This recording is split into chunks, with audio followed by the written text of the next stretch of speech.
speculative fiction.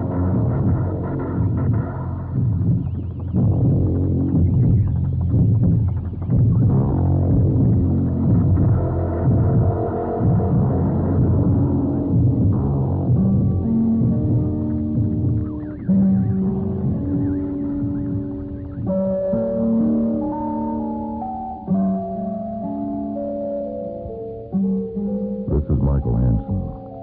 The Mindweb story this evening is Letter to a Phoenix by Frederick Brown. Copyright 1949 by Street and Smith Publications. One of the places in which Letters to a Phoenix appears is Starshine, published by Bantam Books. There is much to tell you, so much that it is difficult to know where to begin. Fortunately, I have forgotten most of the things that have happened to me. Fortunately, the mind has a limited capacity for remembering. It would be horrible if I remembered the details of 180,000 years, the details of 4,000 lifetimes that I have lived since the first great atomic war. Not that I have forgotten the really great moments. I remember being on the first expedition to land on Mars and the third to land on Venus. I remember, I believe it was in the Third Great War, I remember the blasting of Skara from the sky by a force that compares to nuclear fission as a nova compares to our slowly dying sun. I was second in command on a Hyper A-class spacer in the war against the second extragalactic invaders, the ones who established bases on Jupiter's moons before we knew they were there and almost drove us out of the solar system before we found the one weapon they couldn't stand up against. So they fled where we couldn't follow them, outside of the galaxy. When we did follow them, about 15,000 years later, they were gone. They were dead 3,000 years. And this is what I want to tell you about, that mighty race and the others. But first, so that you will know how I know what I know, I will tell you about myself. I am not immortal. There is only one immortal being in the universe. Of it more later. Compared to it, I am of no importance. But you will not understand or believe what I say to you unless you understand what I am. There is little in a name, and that is a fortunate thing, for I do not remember mine. That's less strange than you think, for 180,000 years is a long time, and for one reason or another I have changed my name 1,000 times or more. And what could matter less than the name my parents gave me 180,000 years ago? I am not a mutant. What happened to me happened when I was 23 years old, during the first atomic war. The first war, that is, in which both sides used atomic weapons. Puny weapons, of course, compared to subsequent ones.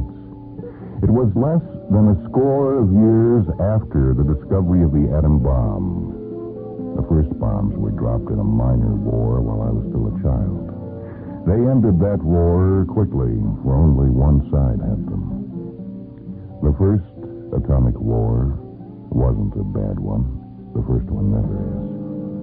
I was lucky, for if it had been a bad one which ended a civilization, I'd not have survived it, despite the biological accident that happened to me. If it had ended a civilization, I wouldn't have been kept alive during the 16-year sleep period I went through about 30 years later. But again, I get ahead of the story. I was, I believe, 20 or 21 years old when the war started. They didn't take me for the Army right away because I was not physically fit. I was suffering from a rather rare disease of the pituitary gland, somebody's syndrome. I've forgotten the name. It caused obesity, among other things. I was about 50 pounds overweight for my height and had little stamina. I was rejected without a second thought. About 2 years later, my disease had progressed slightly, but other things had progressed more than slightly. By that time, the Army was taking anyone. It was taking a one-legged, one-armed blind man if he was willing to fight. And I was willing to fight. I'd lost my family in the dusting. I hated my job in a war plant. I'd been told by doctors that my disease was incurable and that I had only a year or two to live in any case. So I went to what was left of the Army. And what was left of the Army took me without a second thought and sent me to the nearest front, which was 10 miles away. I was in the fighting one day after I joined. Now, I remember enough to know that I hadn't anything to do with it, but it happened at the time I joined was the turn of the tide. The other side was out of bombs and dust and getting low on shells and bullets. We were out of bombs and dust, too, but they hadn't knocked out all our production facilities, and we'd got just about all of theirs. We still had planes to carry them, too, and we still had the semblance of an organization to send the planes to the right places. Nearly the right places, anyway. Sometimes we dropped them too close to our own troops by mistake. It was a week after I got into the fighting that I got out of it again, knocked out of it by one of our smaller bombs that had been dropped about a mile away. I came to about 2 weeks later in a base hospital, pretty badly burned. By that time, the war was over, except for the mopping up and except for restoring order and getting the world started up again. You see, that hadn't been what I call the blow-up war. It killed off, I'm just guessing, I don't remember the fraction, it killed off about a fourth or a fifth of the world's population. There was enough productive capacity left. There were enough people left to keep on going. There were dark ages for a few centuries. But there was no return to savagery, no starting over again. In such times, people go back to using candles for light and burning wood for fuel, but not because they don't know how to use electricity or mine coal, just because the confusions and revolutions keep them off balance for a while. The knowledge is there in abeyance until order returns. It's not like a blow-up war when 9/10 or more of the population of Earth, or of Earth and the other planets, is killed. Then is when the world reverts to utter savagery, and the 100th generation rediscovers metals to tip their spears. But again, I digress. After I recovered consciousness in the hospital, I was in pain for a long time. There were, by then, no more anesthetics. I had deep radiation burns from which I suffered almost intolerably for the first few months, until gradually they healed. I did not sleep. That was the strange thing. And it was a terrifying thing then, for I did not understand what had happened to me. And the unknown is always terrifying. The doctors paid little heed, for I was one of millions burned or otherwise injured, and I think they did not believe my statements that I had not slept at all. They thought I had slept but little, and that I was either exaggerating or making an honest error. But I had not slept at all.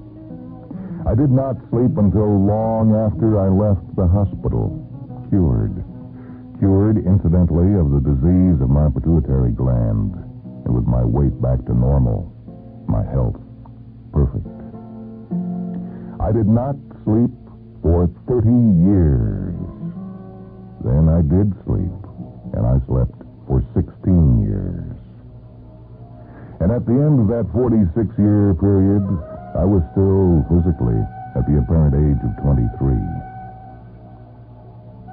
Do you begin to see what had happened as I began to see it then? The radiation, or combination of types of radiation I had gone through, had radically changed the functions of my pituitary. And there were other factors involved. I studied endocrinology once, about 150,000 years ago, and I think I found the pattern. If my calculations were correct, what happened to me was one chance in a great many billions. The factors of decay and aging were not eliminated, of course, but the rate was reduced by about 15,000 times. I age at the rate of 1 day every 45 years. So I am not immortal. I have aged 11 years in the past 180 millennia. My physical age is now 34. And 45 years is to me as a day. I do not sleep for about 30 years of it. Then I sleep for about 15. It is well for me that my first few days were not spent in a period of complete social disorganization or savagery, else I would not have survived my first few sleeps. But I did survive them, and by that time I had learned a system and could take care of my own survival. Since then I have slept about 4,000 times, and I have survived. Perhaps someday I shall be unlucky. Perhaps someday, despite certain safeguards, someone will discover and will break into the cave or vault into which I seal myself secretly for a period of sleep. But it is not likely. I have years in which to prepare each of those places, and the experience of 4,000 sleeps back of me. You could pass such a place 1,000 times and never know it was there, nor be able to enter, even if you suspected.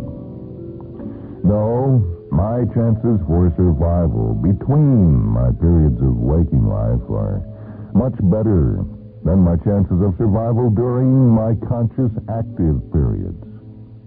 It is perhaps a miracle that I have survived so many of those, despite the techniques of survival that I have developed. And those techniques are good. I've lived through 7 major atomic and superatomic wars that have reduced the population of Earth to a few savages around a few campfires in a few still habitable areas. And at other times, in other eras, I've been in 5 galaxies besides our own. I have had several thousand wives, but always one at a time, for I was born in a monogamous era, and the habit has persisted, and I have raised several thousand children.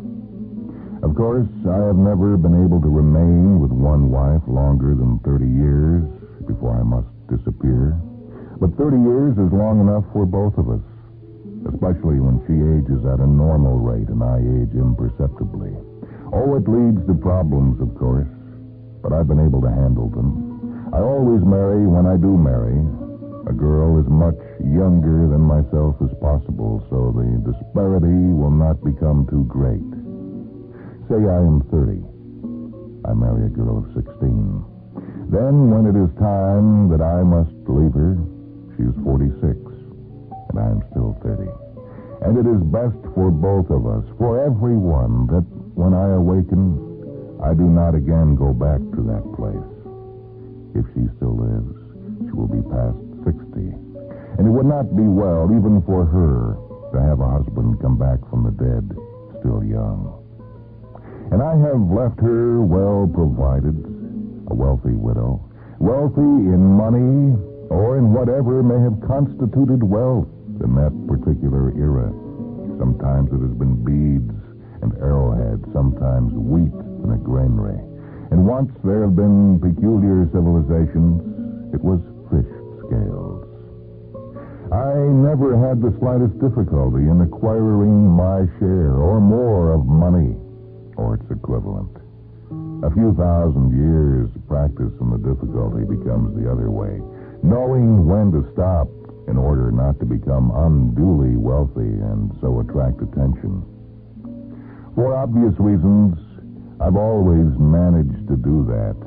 For reasons that you will see, I have never wanted power, nor have I ever, after the first few hundred years, let people suspect that I was different from them. I even spend a few hours each night lying thinking, pretending to sleep. But none of that is important, any more than I am important. I tell it to you only so you will understand how I know the thing that I am about to tell you. And when I tell you, it is not because I'm trying to sell you anything.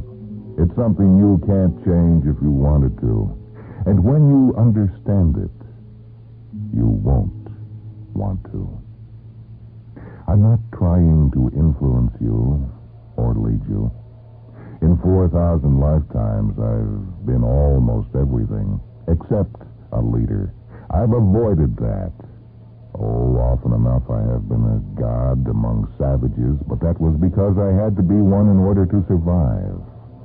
I used the powers they thought were magic only to keep a degree of order, never to lead them, never to hold them back. If I taught them to use the bow and arrow, it was because game was scarce and we were starving and my survival depended upon theirs. Seeing that the pattern was necessary, I have never disturbed it. What I tell you now will not disturb the pattern.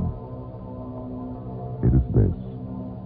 The human race is the only immortal organism in the universe. There have been other races, and there are other races throughout the universe. But they have died away, or they will die. We charted them once, 100,000 years ago, with an instrument that detected the presence of thought, the presence of intelligence, however alien, and at whatever distance, and gave us a measure of that mind and its qualities. And 50,000 years later, that instrument was rediscovered. There were about as many races as before, but only 8 of them were ones that had been there 50,000 years ago, and each of those 8 was dying, senescent. They had passed the peak of their powers, and they were dying. They had reached the limit of their capabilities, and there is always a limit, and they had no choice but to die. Life is dynamic. It can never be static at however high or low a level and survive. That is what I am trying to tell you, so that you will never again be afraid. Only a race that destroys itself and its progress periodically, that goes back to its beginning, can survive more than, say, 60,000 years of intelligent life. In all the universe, only the human race has ever reached a high level of intelligence without reaching a high level of sanity. We are unique. We are already at least 5 times as old as any other race that has ever been. And it is because we are not sane. And man has at times had glimmerings of the fact that insanity is divine. But only at high levels of culture does he realize that he is collectively insane. That fight against it as he will always destroy himself and rise anew out of the ashes. The phoenix, the bird that periodically immolates itself upon a flaming pyre to rise newborn and live again for another millennium, and again and forever, is only metaphorically a myth. It exists, and there is only one of it. You are the phoenix. Nothing will ever destroy you now that during many high civilizations your seed has been scattered on the planets of 1,000 suns and 100 galaxies, there ever to repeat the pattern. The pattern that started 180,000 years ago, I think. I cannot be sure of that, for I have seen that the 20 to 30,000 years that elapse between the fall of one civilization and the rise of the next destroy all traces. In 20 to 30,000 years, memories become legends, and legends become superstitions, and even the superstitions become lost. Metals rust and corrode back into earth, while the wind, the rain, and the jungle erode and cover stone. The contours of the very continents change, and glaciers come and go, and a city of 20,000 years before is under miles of earth or miles of water, so I cannot be sure. Perhaps the first blow-up that I knew was not the first. Civilizations may have risen and fallen before my time. If so, it merely strengthens the case I put before you to say that mankind may have survived more than the 180,000 years I know of, may have lived through more than the 6 blow-ups that have happened since what I think to have been the first discovery of the Phoenix Pyre. But except that we scattered our seed to the stars so well that even the dying of the sun or its becoming a nova would not destroy us, the past does not matter.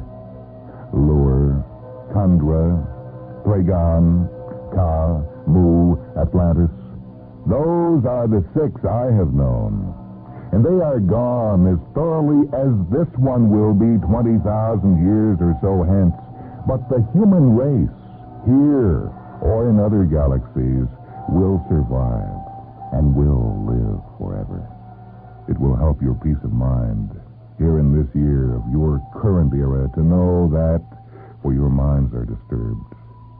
Perhaps, I do know, it will help your thoughts to know that the coming atomic war, the one that will probably happen in your generation, will not be a blow-up war.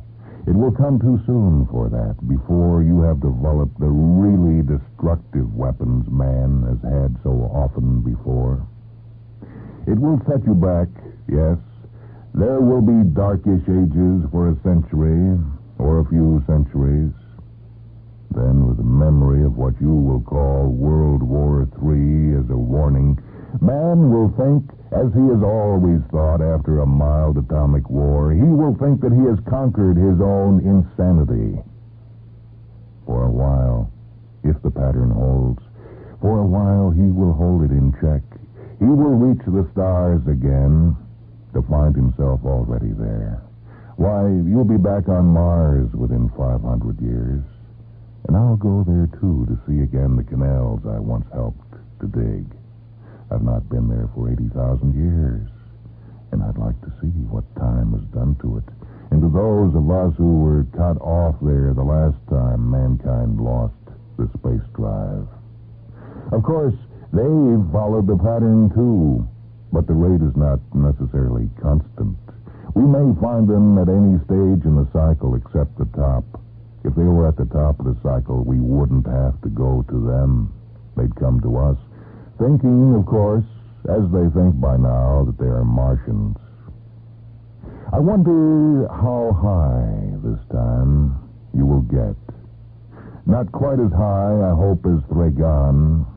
I hope that never again is rediscovered the weapon Thragon used against her colony on Skora, which was then the 5th planet until the Thragons blew it into asteroids. Of course, that weapon would be developed only long after intergalactic travel again becomes commonplace. If I see it coming, I'll get out of the galaxy. But I'd hate to have to do that. I like Earth, and I'd like to spend the rest of my mortal lifetime on it, if it lasts that long. Possibly it won't. But the human race will last. Everywhere and forever. For it will never be sane, and only insanity is divine. Only the mad destroy themselves and all they have wrought. and only the phoenix lives forever.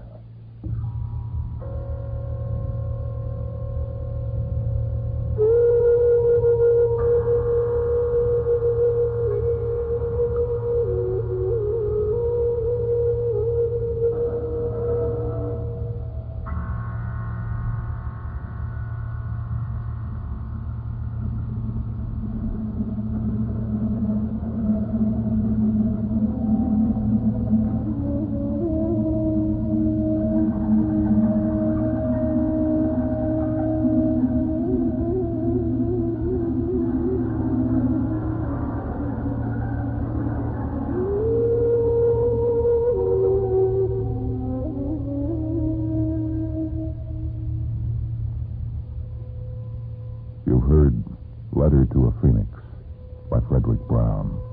Copyright 1949 by Street and Smith Publications. One of the anthologies in which Letter to a Phoenix appears is Starshine, published by Bantam Books. This is Michael Hansen. Technical operation for this program by Rich Grody. Mindwebs is produced at WHA Radio, Madison.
Welcome to a half hour of Mind Webs, short stories from the worlds of speculative fiction.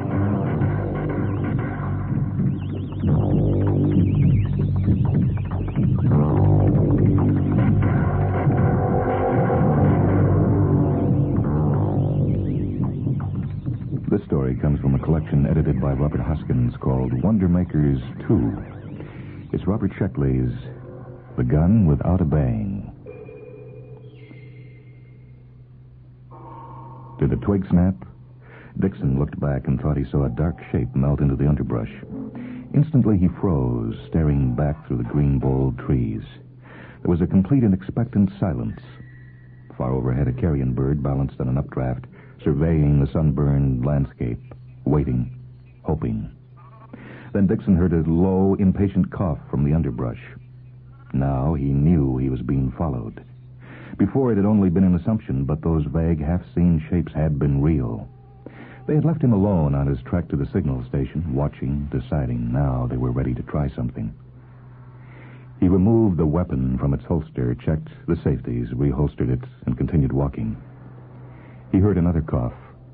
Something was patiently trailing him, probably waiting until he left the bush and entered the forest. Dixon grinned to himself. Nothing could hurt him. He had the weapon. Without it, he would never have ventured so far from his spaceship. One simply didn't wander around on an alien planet. But Dixon could. On his hip was the weapon to end all weapons. Absolute insurance against anything that walked or crawled or flew or swam. It was the last word in handguns, the ultimate in personal armament. It was the weapon. He looked back again. There were 3 beasts, less than 50 yards behind him. From that distance, they resembled dogs or hyenas. They coughed at him and moved slowly forward. He touched the weapon, but decided against using it immediately. There would be plenty of time when they came closer. Alfred Dixon was a short man, very broad in the chest and shoulders. His hair was streaky blonde, and he had a blonde mustache which curled up at the ends. This mustache gave his tanned face a frank, ferocious appearance. His natural habitat was terrace bars and taverns. There, dressed in stained khakis, he could order drinks in a loud, belligerent voice and pierce his fellow drinkers with narrow, gunmetal blue eyes. He enjoyed explaining to the drinkers, in a somewhat contemptuous tone, the difference between a Sykes Needler and a Colt 3-point, between the Martian horned Adloper and the Venusian Scam, and just what to do when a Renarian horn tank is charging you in thick brush, and how to beat off an attack of winged glitter flits. Some men considered Dixon all bluff, but they were careful not to call it. Others thought he was a good man in spite of his inflated opinion of himself. He was just overconfident, they explained. Death or mutilation would correct this flaw. Dixon was a great believer in personal armament. To his way of thinking, the winning of the American West was simply a contest between bow and arrow and Colt 44. Africa, the spear against the rifle. Mars, the Colt 3-point against the spin knife. H-bombs smeared cities, but individual men with small arms took the territory. Why look for fuzzy economic, philosophical, or political reasons when everything was so simple? He had, of course, utter confidence in the weapon. Glancing back, he saw that half a dozen dog-like creatures had joined the original 3. They were walking in the open now, tongues lolling out, slowly closing the distance. Dixon decided to hold fire just a little longer. The shock effect would be that much greater. He had held many jobs in his time: explorer, hunter, prospector, asteroider. Fortune seemed to elude him. The other man always stumbled across the lost city, shot the rare beast, found the ore-bearing stream. He accepted his fate cheerfully. Damned poor luck, but what can you do? Now he was a radio man, checking the automatic signal stations on a dozen unoccupied worlds. But more important, he was giving the ultimate handgun its first test in the field. The gun's inventors hoped the weapon would become standard. Dixon hoped he would become standard with it. He had reached the edge of the rainforest. His ship lay about 2 miles ahead in a little clearing. As he entered the forest's gloomy shade, he heard the excited squeaking of arboreals. They were colored orange and blue, and they watched him intently from the treetops. It was definitely an African sort of place, Dixon decided. He hoped he would encounter some big game and get a decent trophy head or two. Behind him, the wild dogs had approached to 20 yards. They were gray and brown, the size of terriers with a hyena's jaws. Some of them had moved into the underbrush, racing ahead to cut him off. It was time to show the weapon. Dixon unholstered it. The weapon was pistol-shaped and quite heavy. It also balanced poorly. The inventors had promised to reduce the weight and improve the heft in subsequent models, but Dixon liked it just the way it was. He admired it for a moment, then clicked off the safeties and adjusted for a single shot. The pack came loping toward him, coughing and snarling. Dixon took casual aim and fired. The weapon hummed faintly. Ahead for a distance of 100 yards, a section of forest simply vanished. Dixon had fired the first disintegrator. From a muzzle aperture of less than an inch, the beam had fanned out to a maximum diameter of 12 feet. A conic section waist-high and 100 yards long appeared in the forest. Within it, nothing remained. Trees, insects, plants, shrubs, wild dogs, butterflies, all were gone. Overhanging boughs caught in the blast area looked as if they had been sheared by a giant razor. Dixon estimated he had caught at least 7 of the wild dogs in the blast.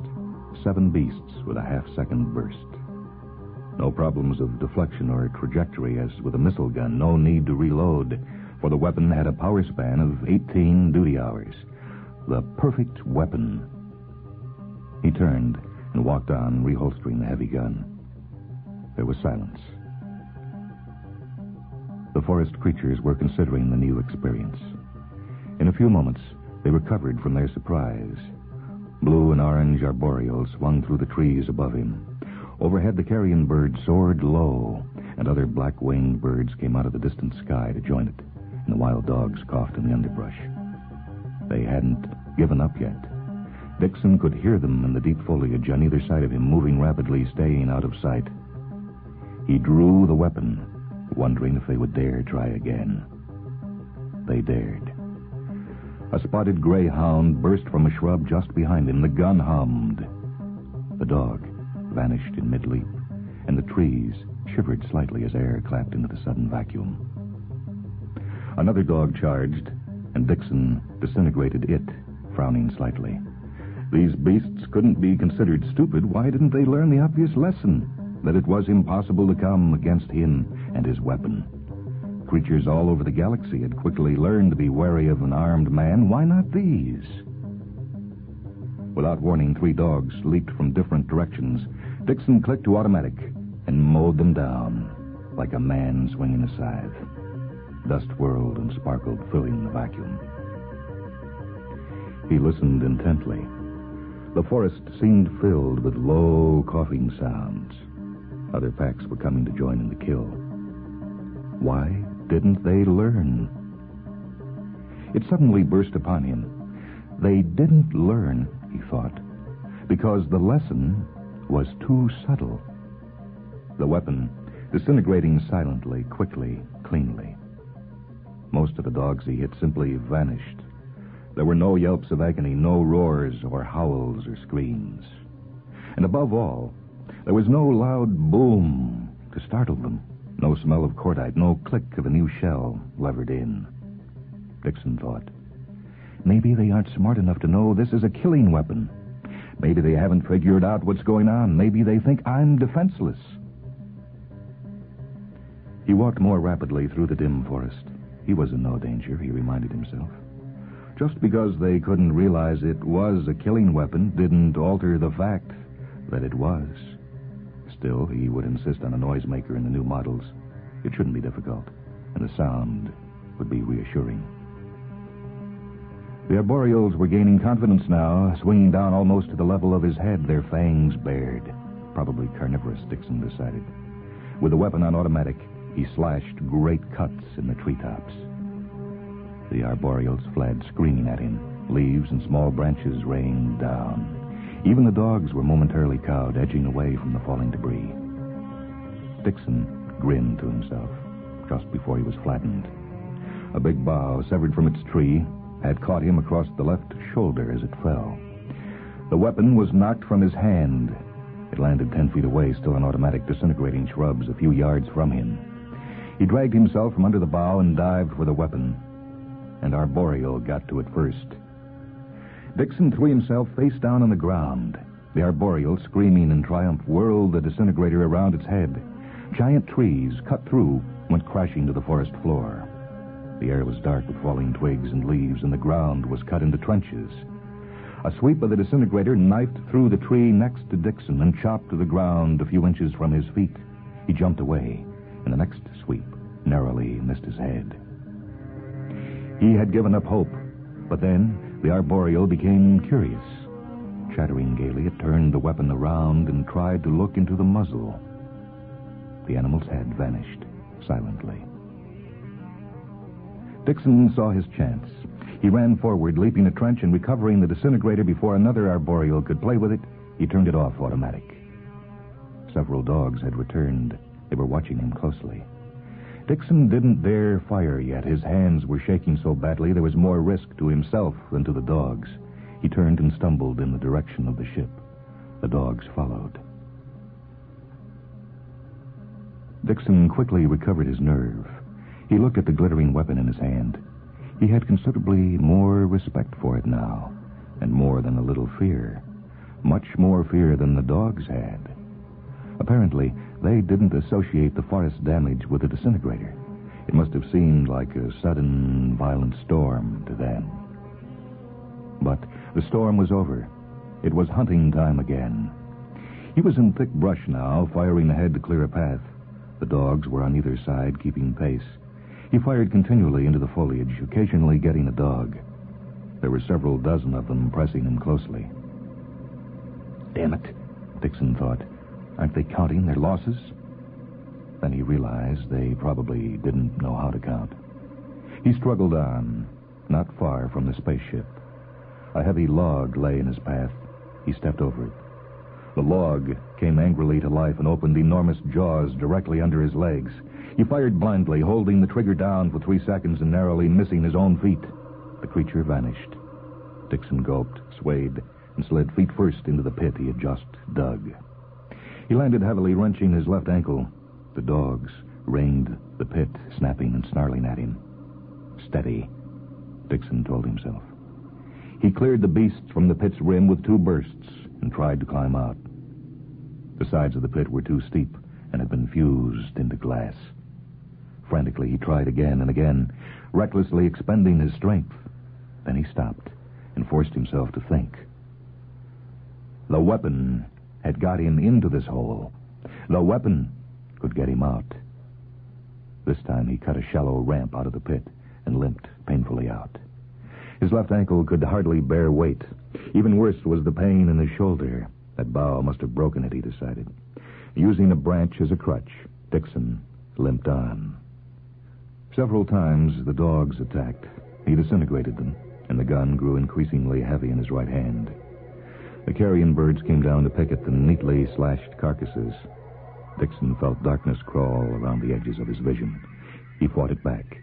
He must not faint now while the dogs were around him. The ship was in sight. He broke into a clumsy run and fell immediately. Some of the dogs were on him. He fired, cutting them in 2 and removing half an inch from his right boot almost down to the toe. He struggled to his feet and went on. Quite a weapon, he thought. Dangerous to anyone, including the wielder. He wished he had the inventor in his sights. Imagine inventing a gun without a bang. He reached the ship. The dogs ringed him as he fumbled with the airlock. Dixon disintegrated the closest 2 and stumbled inside.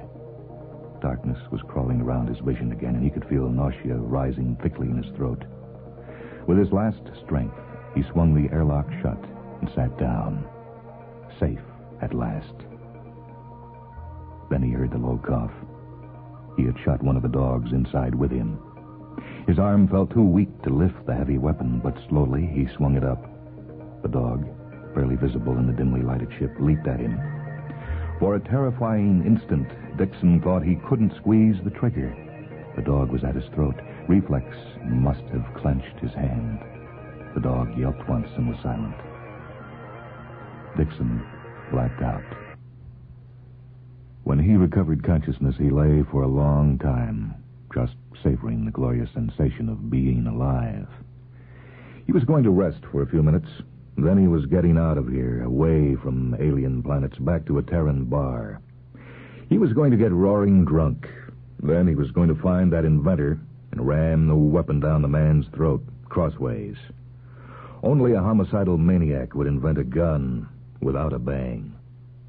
But that would come later. Right now it was a pleasure just to be alive, to lie in the sunlight enjoying the sunlight inside a spaceship. He sat up. At his feet lay the tail and one leg of the dog. Beyond it, there was an interesting zigzag slashed through the side of the spaceship. It was about 3 inches wide and 4 feet long. Sunlight filtered through it. Outside, 4 dogs were sitting on their haunches, peering in. He had cut through his spaceship while killing the last dog. Then he saw the other slashes in the ship. Where'd they come from? Oh, yes. Yes, when he was fighting his way back to the ship, that last 100 yards. A few shots must have touched the spaceship. He stood up and examined the cuts. A neat job, he thought, with a calm that sometimes accompanies hysteria. Yes, sir, very neat indeed. Here were the severed control cables. That was where the radio had been. Over there he had managed to nick the oxygen and water tanks in a single burst, which was good shooting by anybody's standards. And here, yes, he'd done it all right. A really clever hook shot had cut the fuel lines. And the fuel had all run out in obedience to the law of gravity and formed a pool around the ship and sunk into the ground. Not bad for a guy who wasn't even trying, Dixon thought crazily. Couldn't have done better with a blowtorch. As a matter of fact, he couldn't have done it with a blowtorch. Spaceship hulls were too tough. But not too tough for the good old, little old, surefire, never-miss weapon. A year later, when Dixon still hadn't reported, a ship was sent out. They were to give him a decent burial, if any remains could be found, and bring back the prototype disintegrator, if that could be found. The recovery ship touched down near Dixon's ship, and the crew examined the slashed and gutted hull with interest. Some guys just don't know how to handle a gun, said the engineer. I'll say, said the chief pilot. They heard a banging noise from the direction of the rainforest. They hurried over and found that Dixon was not dead. He was very much alive and singing as he worked. He had constructed a wooden shack and planted a vegetable garden around it. Surrounding the garden was a palisade. Dixon was hammering in a new sapling to replace a rotten one when the men came up. And quite predictably, one of the men cried, "You're alive!" Dixon said, "Damned right. Touch and go for a while before I got the palisade built. Nasty brutes, those dogs, but I taught them a little respect." Dixon grinned and touched a bow that leaned against the palisade within easy reach. It had been cut from a piece of seasoned, springy wood, and beside it was a quiver full of arrows. Yeah, they learned respect after they saw a few of their pals running around with a shaft through their flanks. "But the weapon!" "Ah, the weapon," exclaimed Dixon with a mad, merry light in his eyes. "The weapon couldn't have survived without it." He turned back to his work. He was hammering the sapling into place with a heavy, flat butt of the weapon.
Robert Sheckley's story, The Gun Without a Bang, from a collection put together by Robert Hoskins called Wonder Makers 2. This is Michael Hansen speaking. Technical production for Mindwebs by Leslie Hilsenoff. Mindwebs comes to you from WHA Radio in Madison, a service of University of Wisconsin Extension.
Welcome to a half hour of Mindwebs. Short stories from the worlds of speculative fiction.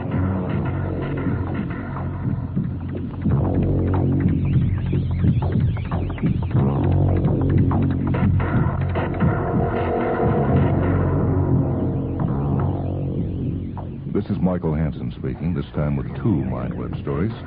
The first time around, it's a story from New Worlds of Fantasy number 2, edited by Terry Carr. It's Britt Schweitzer's En Passant.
My head struck the ground with a dull thud, and then rolled 8 or 9 feet into a small cluster of weeds.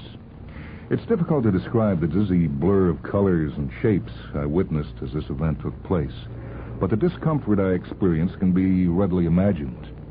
The impact upon striking the ground was so severe that I remained in a dazed, semi-conscious state for a considerable time thereafter. I do not know, in fact, how long it was before my senses were again fully operative. My first clear impression was of some insect roaming aimlessly over the side of my face, a tormentor against whom I seemed quite helpless, until it made the error of crawling too close to my mouth, whereupon, with a shudder, I spat him away. This encounter was sufficient to revive me to full consciousness. I became aware of a throbbing pain on the left side of my head, a little above and to the right of the ear, a pain which brought the memory of my unfortunate topple into grim focus and led me to an awareness of the difficult situation in which, as a result, I found myself. I gazed around and saw only earth and sky. I listened intently for several moments, but heard nothing. Looking again at my surroundings, I noticed in the extreme corner of my limited view the presence of a shadow. Inasmuch as my visual angle to the ground was extremely awkward, I was unable to make out the details, but it seemed to be a figure of some kind, perhaps human. I tried to shift my position in such a way that the figure would come into view. After some experimentation, I found that I was able to pivot my head around by careful movement of the jaws. Soon there emerged into sight the figure of a man standing in frozen stride. With relief, I called out, but he made no sound or motion in response. I examined the still figure more closely and noticed with a sudden start that it was headless. I was watching my own body. After recovering from the initial surprise, I became fascinated with the idea of viewing my figure from such an unusual aspect. I examined it with interest for several minutes before my thoughts returned again to the gravity of my predicament. It was good, certainly, that my entire being was now accounted for, but there was still the problem of reuniting the parts. I called out again to the motionless figure, but there was no response. I shouted several times, hoping to stir it to action in its own behalf, but soon realized that any attempt at communication would prove futile. I paused to study the body again, and it occurred to me that I had never before been able to view myself from such a convenient angle, and with complete objectivity, as if examining the figure of another person. My mind returned abruptly, however, to the serious problem with which I was confronted.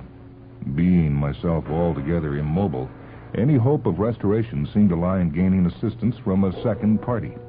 I began to shout very loudly for help, but my efforts were useless. A sense of panic swept over me as I began to contemplate my helplessness. As there was no other living thing in view, it appeared that I might be destined to remain thus in repose for some considerable time. I assured myself, however, that someone would eventually happen to pass by and, seeing the situation, offer assistance. I decided to wait. I waited for several days. During that time, I spent many hours absorbed in study of my torso. As the sun moved through its daily course, varying patterns of light would fall on the figure, thus presenting a marvelous panorama of shadow and flesh. I came to know the contour of every muscle, every misshape, every blemish. I was disappointed to realize that, in honest appraisal, my form was rather unexceptional. No worse than average, to be sure, but hardly statuesque. It presented, nevertheless, a remarkable image from which could be studied the rhythmic action of each muscle poised in the arrested motion of a single instant. I eventually began to lose hope that anyone would ever pass that particular place, and it seemed for a moment that I might be fated to spend eternity in visual contemplation of my headless body. It seemed curious that not one person should have passed after so long a time, and the thought occurred to me that the same fate which had struck me to immobility might have befallen every living thing. Perhaps the world was now populated by countless heads scattered at isolated intervals, each in contemplation of its own detached body, each vainly hoping for the chance passing of another. Perhaps this was the way the universe was to end, with its living things so tirelessly and meticulously developed, now cast into a pattern of helpless absurdity. Well, having finally abandoned all hope of rescue, I began to consider a plan whereby I might improve my own situation. I had discovered during the days of waiting that I was not altogether incapable of movement, that with proper action of my jaws, I could propel myself somewhat in the manner of a snake. The motion was slow, almost imperceptible, but it seemed to offer the only faint hope of altering my situation. In this manner, I set out to bring head and body closer together. I soon discovered that the task was extraordinarily difficult. Movement was slow and by no means easy to control. Indeed, it was quite difficult to avoid an aimless, zigzag path, and it was several days before I became certain that definite progress was being made. Moreover, the effort was quite exhausting, and my muscles soon began to ache unbearably. Although I made no attempt to keep track of time, it was many days before I had covered even half the distance, and I was by then near a state of collapse. The sight of my figure began to infuriate me, fresh and vigorous looking as it was, yet not contributing one iota in the struggle for its own preservation. At one point, in fact, in an almost delirious rage, I found myself cursing at it violently. "You foolish ass, why don't you do something to help?" When I had at last reached a position directly under my body, I began to wonder whether my arduous labors would prove to be of any practical use. It was reassuring to finally touch its flesh after such a lengthy separation, but I found that I was not able to stir it in the least. It remained quite unmoved, even when bitten vigorously. Moreover, I was unable to topple it with even the most strenuous exertion. I rested for several days in order to recover my strength, and at the same time attempted to work out a solution to my awkward problem. Gradually, I conceived the details of a fantastic plan, whereby, if successful, I might be eventually on my way again in one piece. My scheme was simply to gain a firm grip on one of my legs and slowly work my way upwards by means of lateral movements of the jaw. When this thought first occurred to me, I dismissed it as absurdly impractical, but ultimately decided that it must be tried as no other possibility remained. My experiences in ground propulsion already forewarned me that such an endeavor would require every ounce of stamina and strength I could muster, and would necessarily have to be planned with great care if there was to be any hope of success.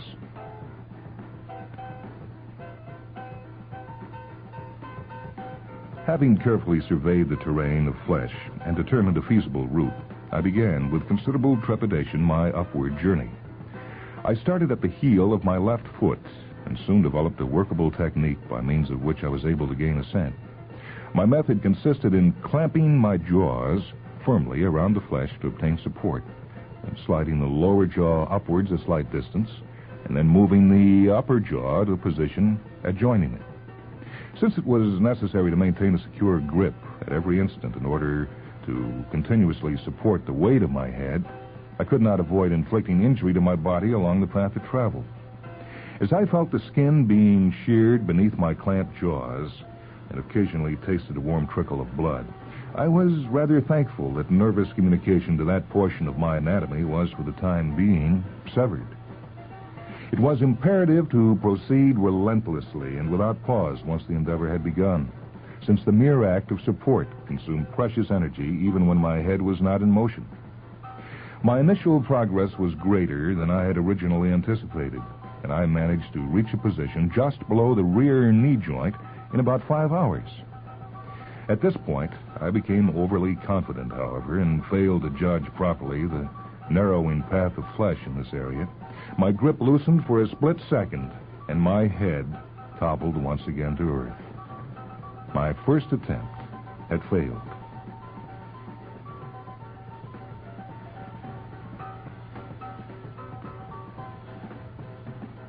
My initial trial gave me a degree of confidence, however, and after a day of rest, I began a second journey, determined this time to succeed at all costs. I debated for some while the choice of route for my second try. The previous path had been a good one, but I hesitated to inflict further damage on those areas of flesh which had already been severely lacerated. So I decided finally to begin at the right leg. I was able, in my second effort, to reach the buttocks after one day of travel. My jaws were by that time tired and numb, and I feared I might lose control over their movements. Yet I had no choice but to continue as long as any vestige of strength remained.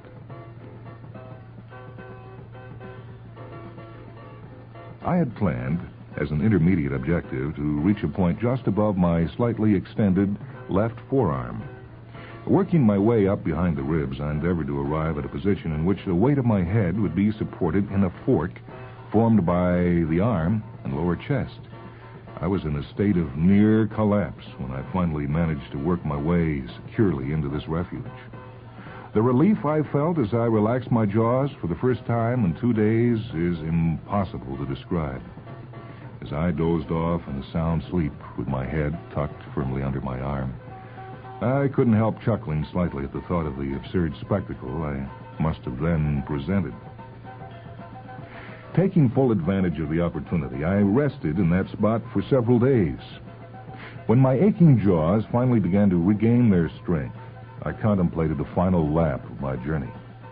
I elected to continue by way of a path up the right front of my body, keeping close to the side until I neared the shoulder.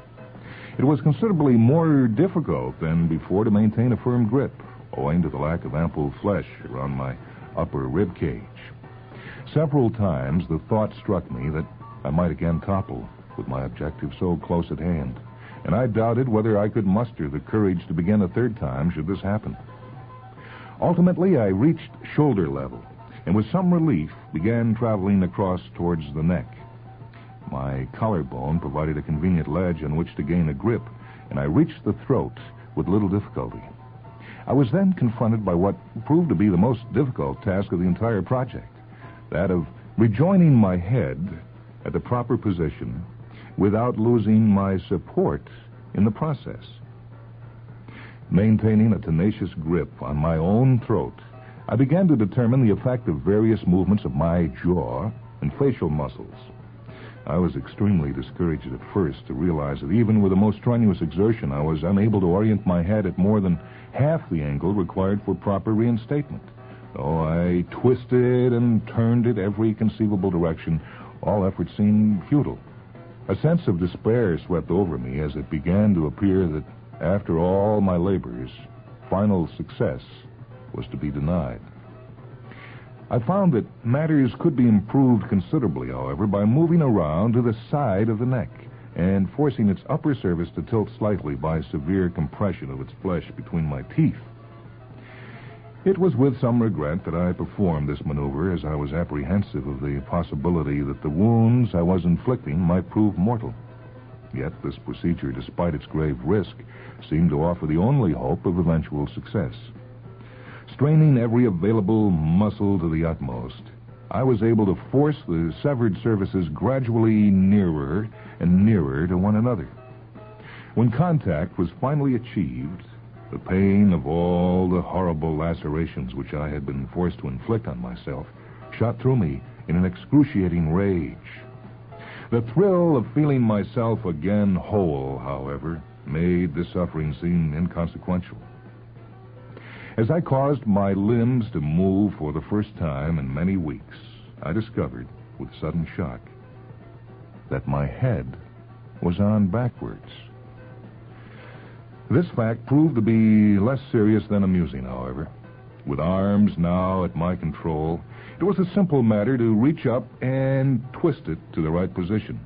Having done this, I paused for an instant to breathe a sigh of relief, now that this extraordinary incident in my life had come to a close. Then, with renewed vigor, I continued my interrupted journey, determined henceforth to remain indoors on windy days.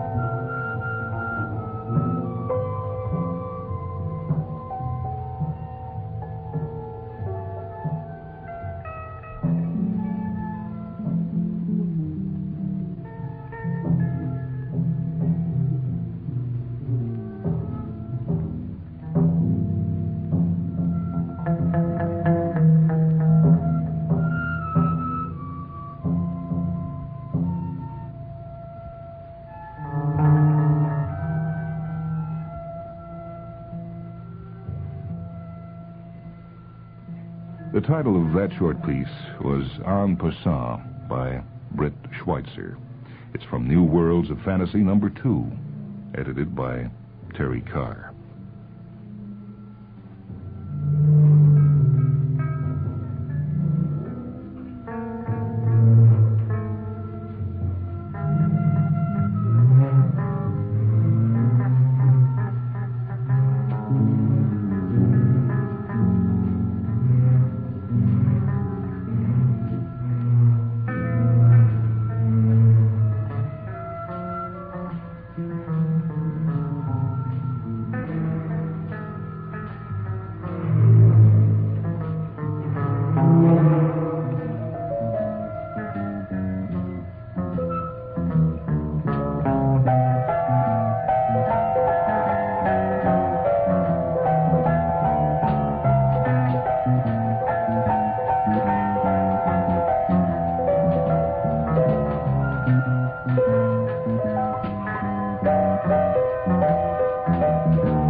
This edition of Mind Webs keeps rolling now with our second story of this session. It's Isaac Asimov's Dreamworld, and it's from Ida Purnell Stone's Never in This World.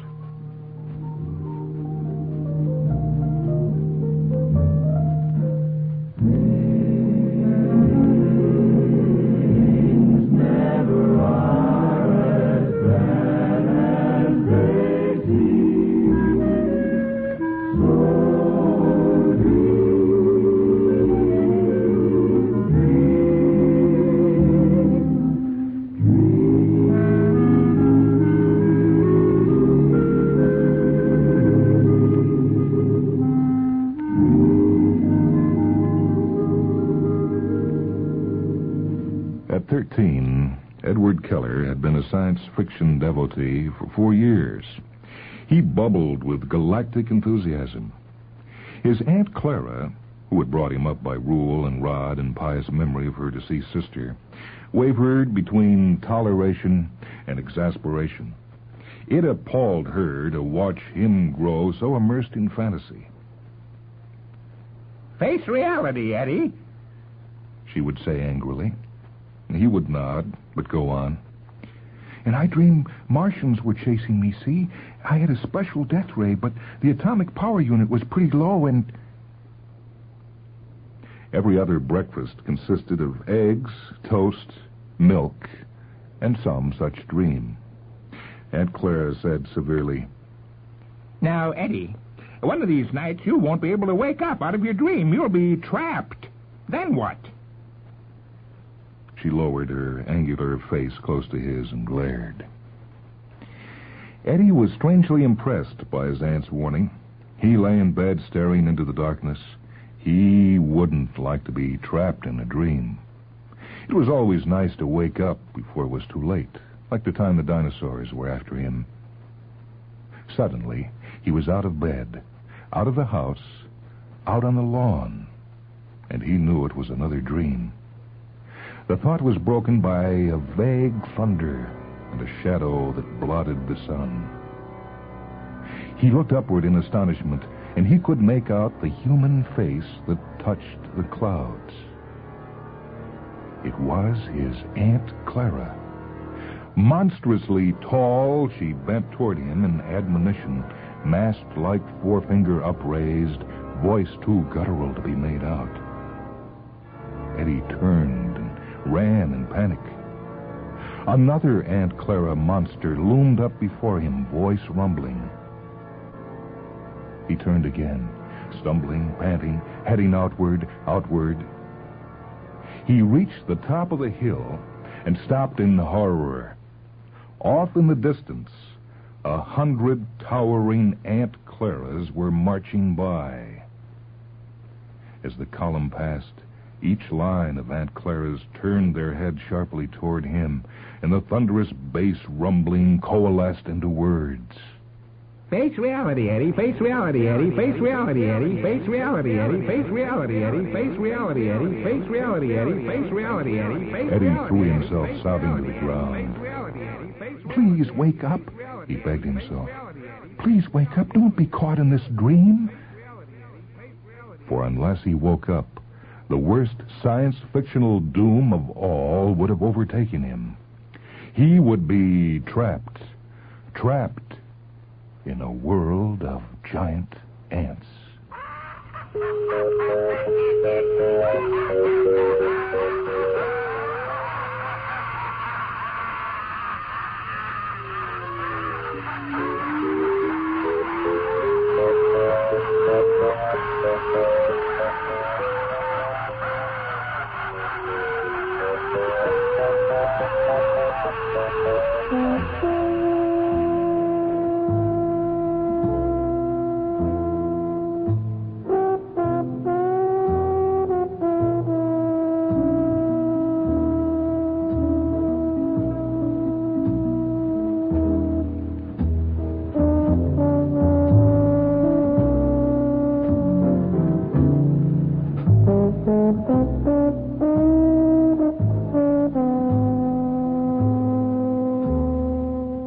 That story, the second one of the session, was titled Dreamworld, written by Isaac Asimov. It shows up in Never in This World, edited by Idella Purnell Stone. This is Michael Hansen speaking. Technical production for Mindwebs by Leslie Hilsenhoff. Mindwebs comes to you from WHA Radio in Madison, a service of University of Wisconsin Extension.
Welcome to a half hour of Mind Webs. Short stories from the worlds of speculative fiction.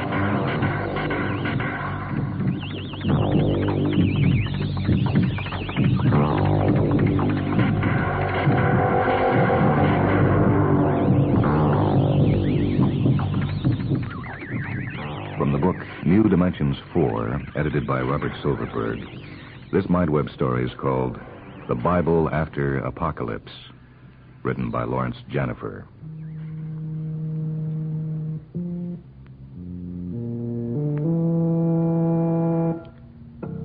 He, what was his name, Tom or Jenny, Lenny, Chen, Arthur, Dan, or Bear, and a great many times one seems to be known as Juan to make ready, but nobody had ever called him by his real name before. He, Dismas, was not yet heavy enough with the media to chat in the staring red eyes of bloody cameras, always making their own sound.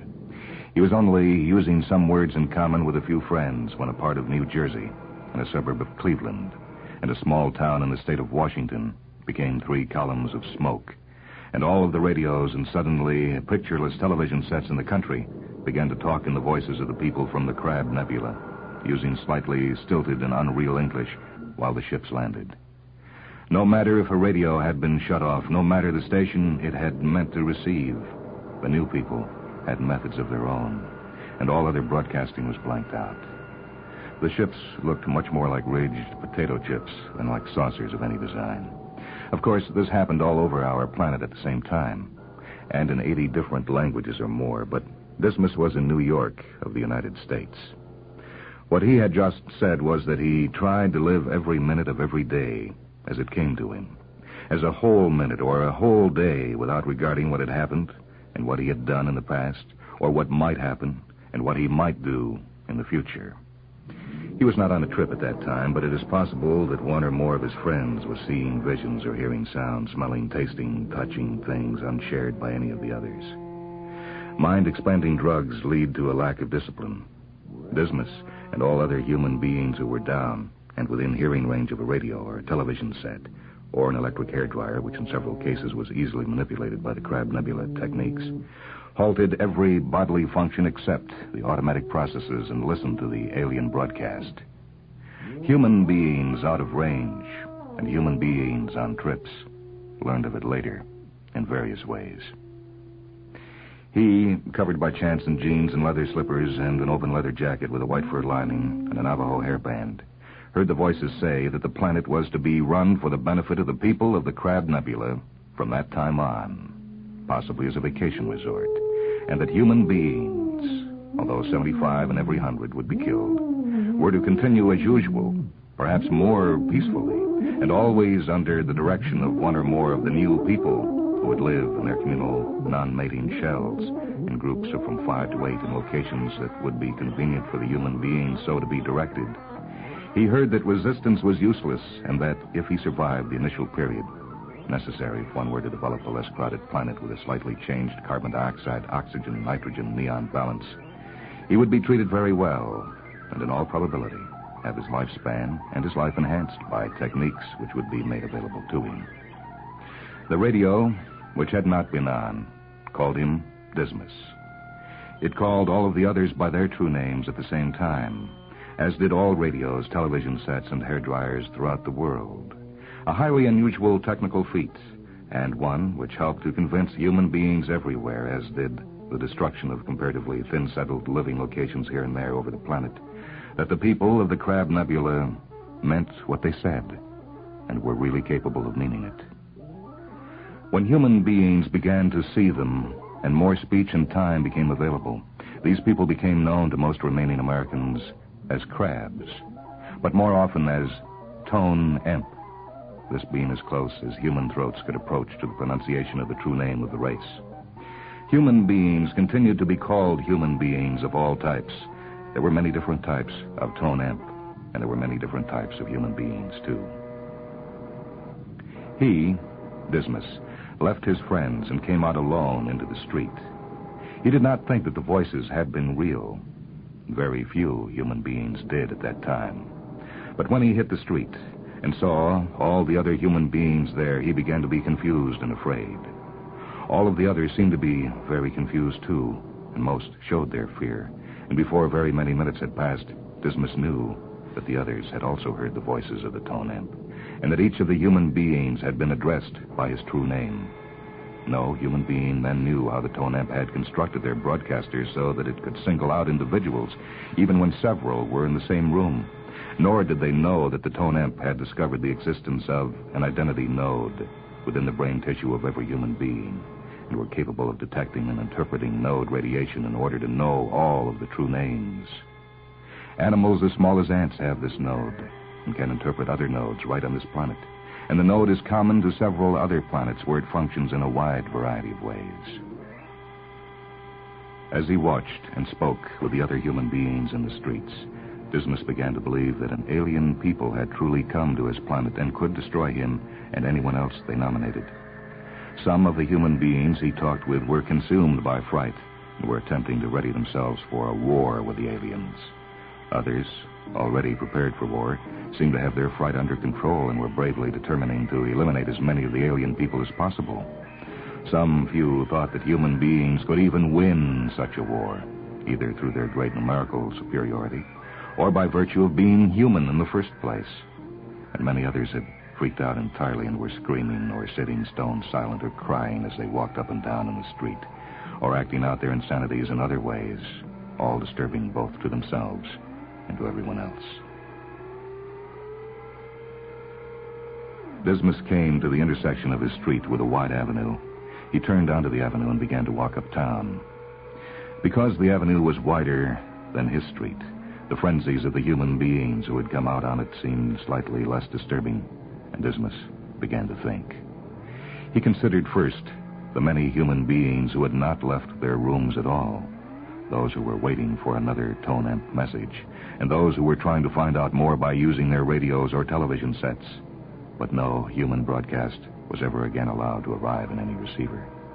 And those who disbelieved, those as well who were dead. Within the first hour, while Dismas had been making his way to belief and then to the avenue, many human beings had killed themselves, and some had killed their families as well, with or without belief that they knew why they had done so. Dismas felt that he had always been together with himself, and he seemed to understand other human beings well enough for that reason to be able to imagine all such events at once while he walked. He felt that his understanding was due to the number and high quality of the trips he had taken, and that it was also due to his constant residence in New York City, where he had been surrounded at all times by many different sorts of people whom he had always tried to understand. Dismas saw that the city and all in it were at last on one great and defining trip, a trip which was both good and bad, because it was a part of reality. And he was grateful, knowing not to whom, for his luck in being down, and totally in reality, from the first second of that trip. Dismas walked for 10 blocks, living through most of another hour because he stopped over and over again to quiet this human being and then that one, to extricate himself from the many strange scenes in which he had become involved until, continuing uptown for no particular reason, he met another traveler. She was called Mary, but no one knew whether or not that was her true name. Where are we going? She said as she stepped out of a doorway and began to walk at his side. When he turned to look at her, it was as if the two of them had suddenly been enclosed in a small bubble of silence and peace, and that the fighting, crying, screaming, all else outside did not truly exist. It was reality, but it did not exist. Dismas neither understood nor tried to understand how such a thing could be, but lived entirely in his present, and lived all of it that he could, glad to have found a bubble of peace with this girl at that time. We're going uptown. That's where they are? I don't know. They should be uptown. That's where all the power is. The rich places. Not the real power. Real enough. The broadcasting stations are uptown, mostly, for instance, and they started with the broadcasting thing. She had never known what her true name was. Mary looked very much like Buffy St. Marie, and had no desire to look that way. Most of the girls and some of the boys in Armonk, New York, where she had grown, had called her Buffy. So when she was 14, she began to use lipstick and eyeshadow, and she slid on skin tight to each gentle cheek in place of rouge, a pink red heart, just 1 3/4 inches from the bottom to the apex of each double grand curve. At that time, she had had parents, but soon she left Armonk, and she took to calling herself Wanda June, from a feeling of inadequacy, though always wishing to know her true name. Perhaps, she sometimes thought, perhaps it was truly Mary after all. But she could not be sure.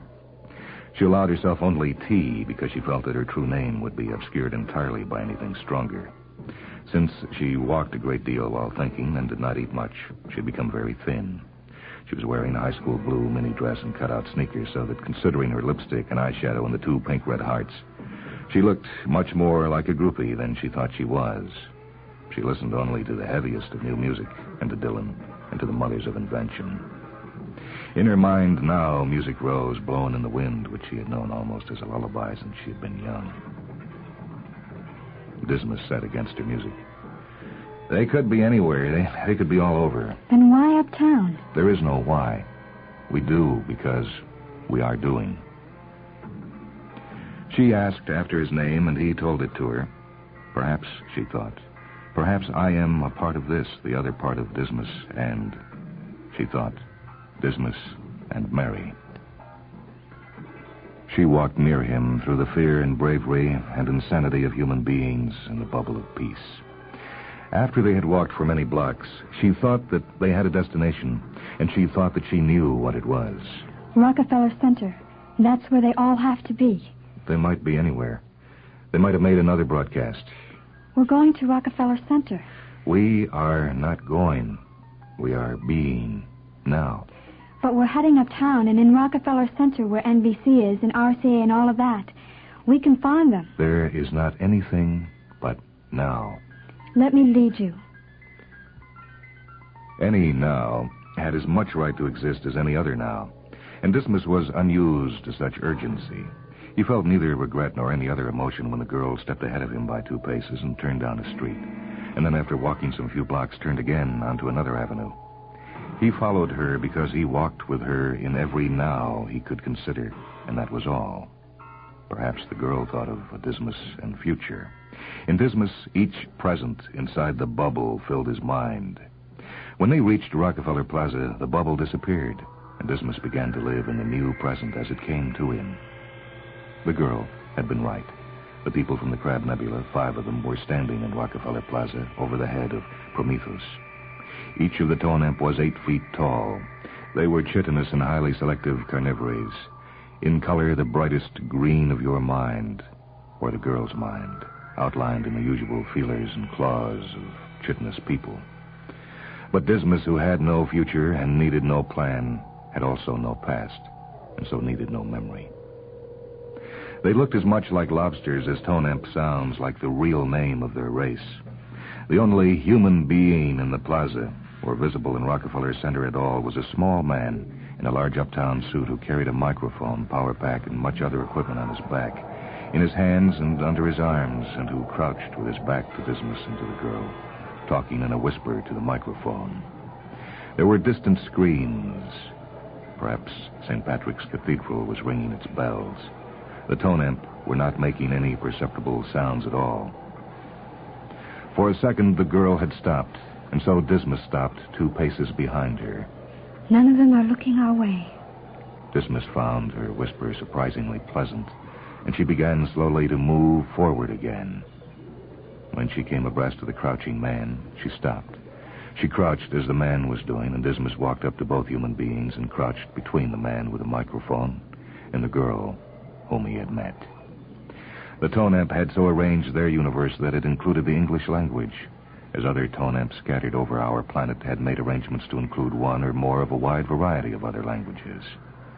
The Tonamp, unlike some races, owned the concept of language so that they could adjust themselves and their surroundings in that manner. But they did not need to face an object in order to see it, or even turn their eye stalks in the direction of the object. They saw, all of them, what they wished to see, or what seemed important for them to see. The Tonamp, like most races, being their own judges of importance. an attribute sometimes attained by human beings through the use of yogic disciplines and sometimes in drug-like manner. Their own language was retained for them, and it was a silent language, which consisted for the most part of gestures, bodily attitudes, and the degree to which the upper claws were open. None of the Tonamp owned private names, but they did not mind being numbered, as in this instance from 1 through 5. It's an aid in identification for those to whom names have become important.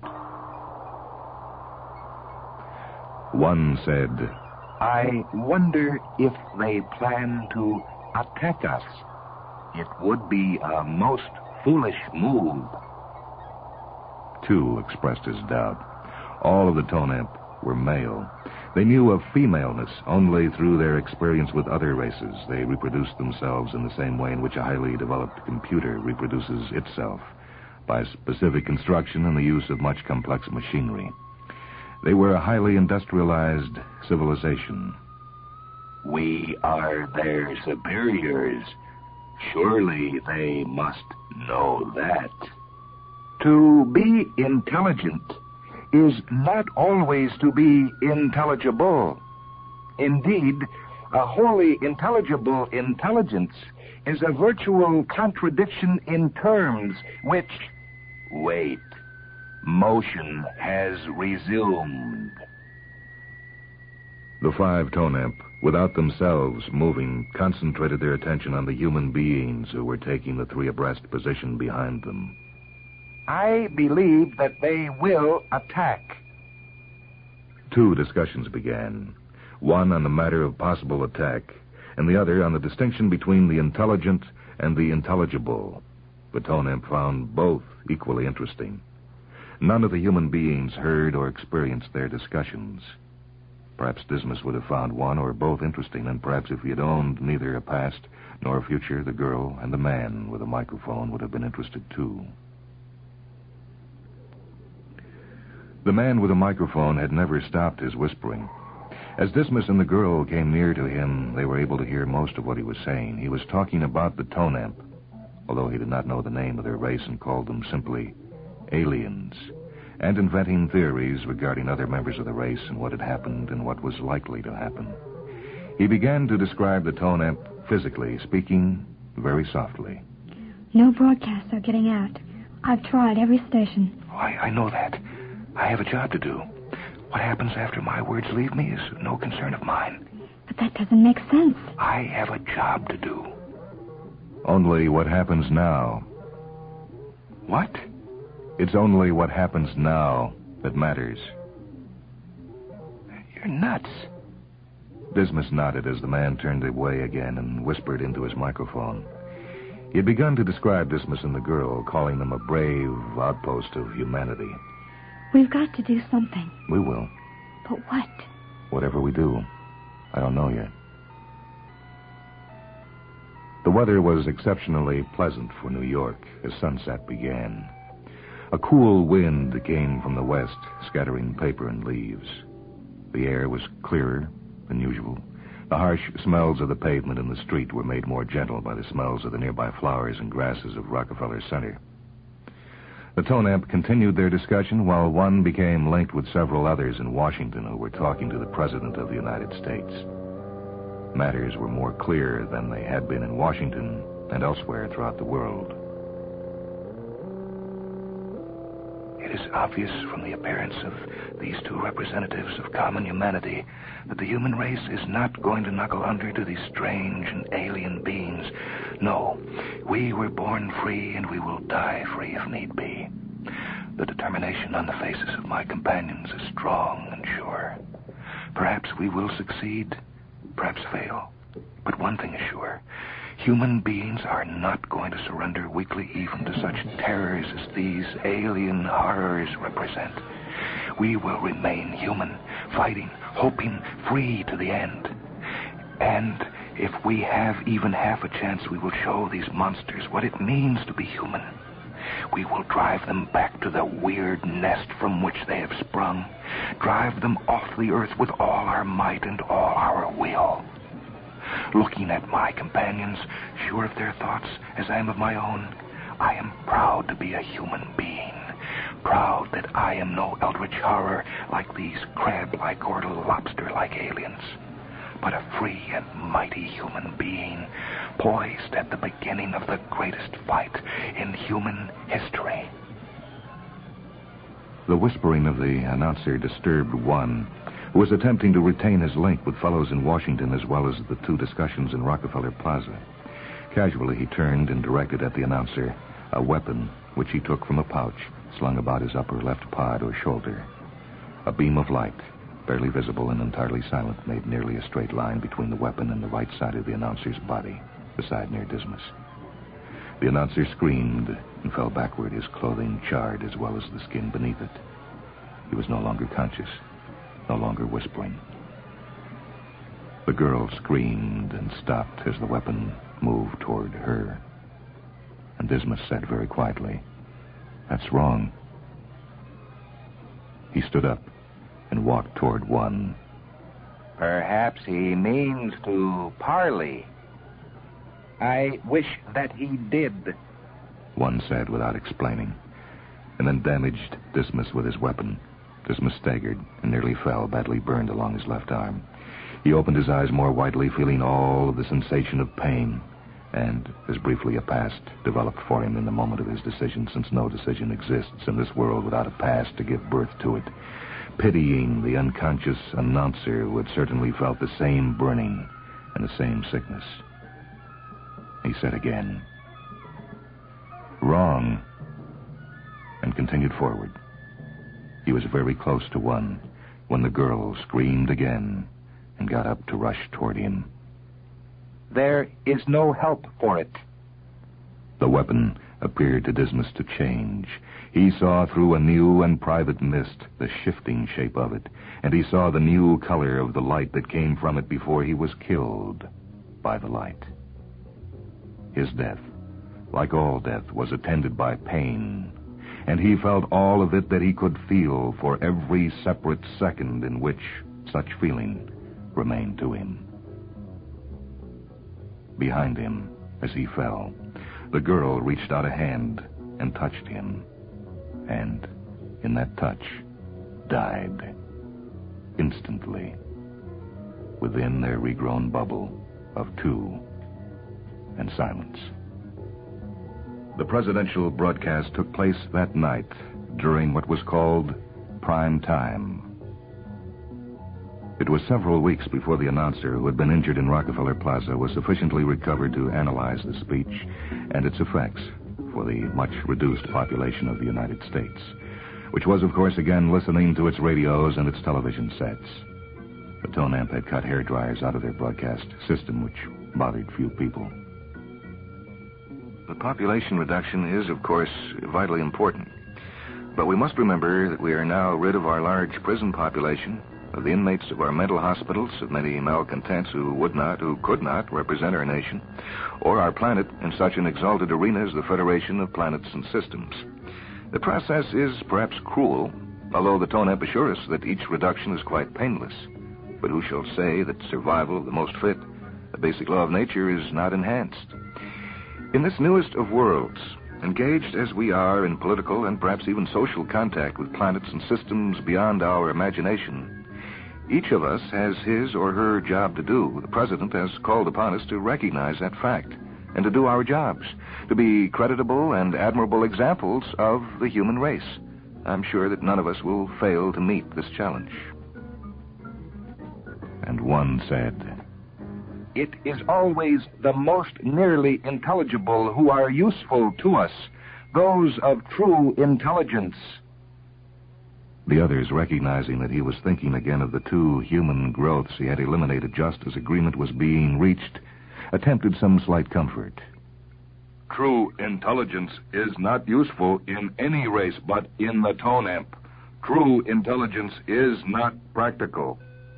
No, it is not. That is why it is not intelligible.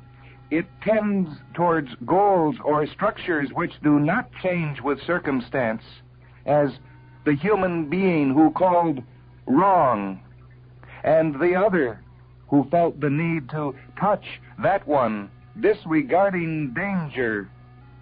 Such judgment, such needs are not intelligible. Said another, perhaps 3 or 5. The bells of St. Patrick's Cathedral were silent. The tone amp stood in the great flowered gallery of Rockefeller Center, returned there to begin reconstruction of all the details of the communications and symbol structure. No, they are not. They are not intelligible even to those who have agreed with us upon this planet, or upon any other. They are not intelligible to those who might charitably be called intelligent. The survivors. And Dismas said nothing at all, but was addressed, having neither past nor present, nor having any more the limitation of space, and being, therefore, entirely within now, within here, entirely intelligible. Dismas was addressed by his true name, and was made welcome, and the girl was addressed by her true name equally, and so discovered it at last, and was welcomed. For her true name was Mary, as it had always been, as always it would be.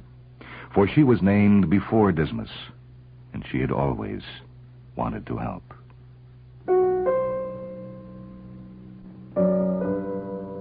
The story you've heard this time is titled The Bible After Apocalypse.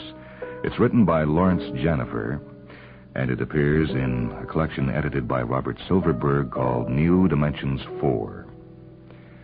This is Michael Hansen speaking. Reading with me was Mary Armentrout. Technical production for Mindwebs by Leslie Hilsenhoff. Mindwebs is a production of WHA Radio in Madison, a service of University of Wisconsin Extension.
Welcome to a half hour of Mindwebs, short stories from the worlds of speculative fiction. The Mindweb story this time comes from Quark 3, edited by Samuel Delaney and Marilyn Hacker. This is Hilary Bailey's 24 Letters from Underneath the Earth. Letter 1. Claire Harlow to Philip Beaumont, March 14th. Dear Philip, hello. I found this tunnel on some early plans while I was trying to detect an elusive fault in an air conditioner. I was interested enough to try to trace it on the standard plans for the complex, and there it was, dotted in almost invisibly and much smaller. The exit tunnel is placed behind our shower stalls. Hard to imagine why such a device was ever conceived, let alone built in, but here it is. Probably very few people know about it. I doubt if you'll ever get this letter. Even if the tunnel is still in working order, you may easily ignore the 3 bleeps coming from your personal communicator at the beginning of the rest period. And if you've not collected the letter after 4 days, the bleeps cease altogether. And a week later, the letter's destroyed. In the true tradition of the pen friend, I will tell you something about myself. Oh, I take it for granted you recall the basic facts. Well, I'm now senior engineer in the SC, with 5 others working with me. The work is steady, but rarely eventful, which is, of course, just as it should be. There are about 150 of us here, all good people. My chief friends are Mr. and Mrs. Gatehouse. Mrs. Gatehouse is a nurse, and Mr. Gatehouse, an agriculturalist, is our deputy controller. And my other friend, Nancy Sullivan, is also a nurse. In our free time, we usually get together to play bridge and listen to music or just talk. Neil Gatehouse and I sometimes play chess. Oh, I do hope you find this letter. I'm sure you must be very busy, but if you could find time to reply, it would confirm for me that the tunnel was still working and make it likely that other tunnels and other complexes might also function. In any case, it would be nice to hear from you. Yours, Claire. Letter 2. Philip Beaumont to Claire Harlow, March 20th.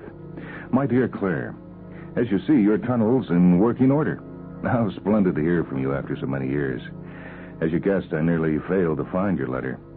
The mystery of the rest period bleeps would never have been solved if Fred Nimmo, one of our engineers and a good friend of mine, hadn't remembered that while he was working under Leibniz, who, pioneered the original complex designs, he had noticed this freaky system of inter-complex letter tunnels. Naturally, he thought the device had been eliminated. The story goes that Leibniz, although manifestly a brilliant engineer, was also an engineer without faith. He was well known for consistently including primitivisms in his designs, rather like a man going hunting with 2 rifles and taking along a bow and arrow as well.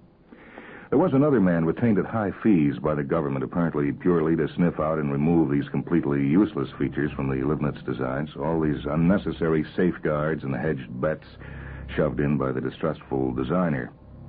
Now, the official obviously slipped up here. Sure enough, we found this little sneaked-in tunnel of Leibniz's right behind our own shower stalls. No doubt all the complexes are discovering them at about this time. Our senior psychosociologist, at any rate, knew nothing about them and cautioned me very strongly against mentioning them to anyone else and against sending any messages through them myself. She said the inclusion of the design was plainly an accident, and that if its existence became widely known, there might be all kinds of unforeseen and unforeseeable social tensions. I see what she means, so I shall keep my knowledge to myself, and I think it might be better if you did so, too. Our SC also has the standard complement, about 150 people. Morale is high, organization good, and there are no difficulties. Of course, I'm doctoring here. If you have near-perfect machines to work with, I have near-perfect bodies. This is highly satisfactory, although, as you say, monotonous. The daily routine, good diet, the work, and lack of tension keep everyone fit. As often as not, my surgery is empty. It was good to hear from you again. How did you know where I am? Philip. Letter 3. Claire Harlow to Philip Beaumont, March 24th. Dear Philip, I was delighted to get your letter, and not merely to prove my theories about the tunnel. I was strangely relieved to find the only letter I've written for so long, and the only one I anticipated writing for in an even longer time, had not been destroyed by the machine. It's peculiar how sentimental one can get about these mundane old actions. I found out about you while I was helping Neil Gatehouse check his personnel lists. While I was adding the name of Baby Bradley to the records for your complex, I noticed that you were in SC-61 with your wife and son. What good luck for all of you. I can quite see why your psychosociologist was rather nothing were said about the tunnels. The consequences of unlimited, unsupervised letter passing between complexes might be odd in ways we can't imagine. Having said that, I might add I haven't told anyone about it myself. It's strange how furtive I feel writing here. I suppose that after all this time living communally in the complex, I feel quite guilty about doing something not specifically prescribed and recommended to me and several others. Just think, I'm doing something nobody else is doing. Did you tell the psychosociologist you'd actually received a letter? I was up until 2 last night, tracing the causes of an elevator failure and then making the repairs. The cause was the inevitable baked beans tin. The personnel in the complex, carefully selected according to age and sex, present talents and future usefulness, charm, stability of character, still includes that random factor, the 8 to 12-year-old boy. By their natures, they do not want to work off energy and examine their own skills in harmless ways. They want the illicit, the punishable, the guerrilla. The only way to beat them would be to provide a whole collection of hard-to-do, destructive tasks and let them get on with it. The difficulty is that discipline is, rightly of course, left to the parents who either overdo the punishment or let them off altogether. They do this, I suspect, partly out of guilty sympathy with the sabotage. Anyway, the incidents go on. My quiet days are over, I suspect. Oh, I must go now. My audition for the part of Portia in our complex production begins in 5 minutes. Yours, Claire. Letter 4. Philip Beaumont to Claire Harlow, March 27th. My dear Claire, oddly enough, Fred Nimmo tells me he's facing the same problem as you. He sees this childish ingenuity as a useful stage in development and a promising sign for our future. He's also furious about the extra confusion and work these vandalisms involve. I'm raging, having just failed my test in seed differentiation. This is almost as bad as failing my woodcraft test in the Boy Scouts. I had always, as you know, prided myself on my green fingers, natural feeling for the earth, a heritage from yeoman ancestors and so on. In my own mind, I felt a farmer's boy, forced to adopt an alien trade. Hey-ho. Hey, by the way, I'm almost sure we are part of a line of complexes down under the Preselles in North Wales. Nearly every night last February, I dreamed a recurrent dream about that storm we had that April while we were on holiday at the Meredith's farm. Then I stopped dreaming. I don't know why. No, I haven't mentioned your letters. I have not mentioned mine. Again, I don't know the reason. We're like icebergs to ourselves. We only notice part of ourselves. And there's a thought for you, Philip. Letter 5. March 29th. My dear Philip, there's hardly any time to write. There are my lines to learn. Yes, I succeeded. My program involves learning how to cook with simple materials. It was impossible enough for me in the old days with complicated ones, as no doubt you remember. Imagine your fields full of dark and stinging nettles, and the smell of singeing bread rising from my primitive stove, like an anti-travel poster for the future. Tension hangs over our corridor. Nancy Sullivan is in 12, and next to the gatehouses, I am opposite in number 11. We had to abandon last night's bridge game. Broke up in confusion when Mrs. Gatehouse and Nancy, who were partners, both burst into tears over a dispute about a mistake of Mrs. Gatehouse's. Nancy still looks ill today, as she's looked for several weeks. The Gatehouses have had another of their muted midnight rows, although there's no point in discretion since little can stay hidden in the complex. They are still rather distant with each other. Yesterday, my neighbor sent me an unpleasant note about my persistent cough. I composed a venomous letter concerning his habit of drumming his heels on the walls at night. I tore it up, went to Dr. Benjamin for some pills and a massage. How strange it would be if we were under the Preselles. Since you told me, I've been sniffing for the smell of grass and rain. I can still feel my feet on the wet grass. I can still remember too clearly the night of the storm. Yours, Claire. Letter 6. March 31st. My dear Claire, I'm sorry about your disturbances. I would have thought that if these situations go on, they would be well worth taking up with your section counselor. I have myself just come out of a long conference with the complex counselor. Unfortunately, she isn't complex enough to deal with this one. I went because this morning I saw the last of 3 married women who have come to me in the past 5 days. All were pregnant. 2 of them had the audacity, or a big enough block, to describe all their peculiar symptoms and then express amazement when I told them what complaint they were suffering from. The 3rd one just looked me in the eye and told me she was pregnant. And naturally, none of them could imagine how this could possibly have happened to them after their careful, even obsessive practice of contraception. And when I assumed aloud that they would undergo abortions, they all reacted strongly. The 1st woman cried, the 2nd told me I had no right to practice medicine, and the 3rd, the unashamed pregnancy, shouted and called me a murdering bastard. So I hardly needed expert advice to decide that all 3 conceptions were very deliberate mistakes, or that having scored off the system, all the women were determined to bear fruit. Even the third woman, the swearer, a mother of 3 children, 2 in the complex, the third was a spastic, had the gall to tell me that it was only in the 4th month of pregnancy that it struck her she was going to have a child.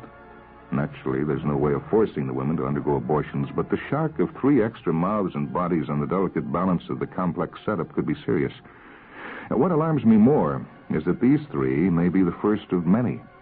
And if so, we shall be unable to cope at all.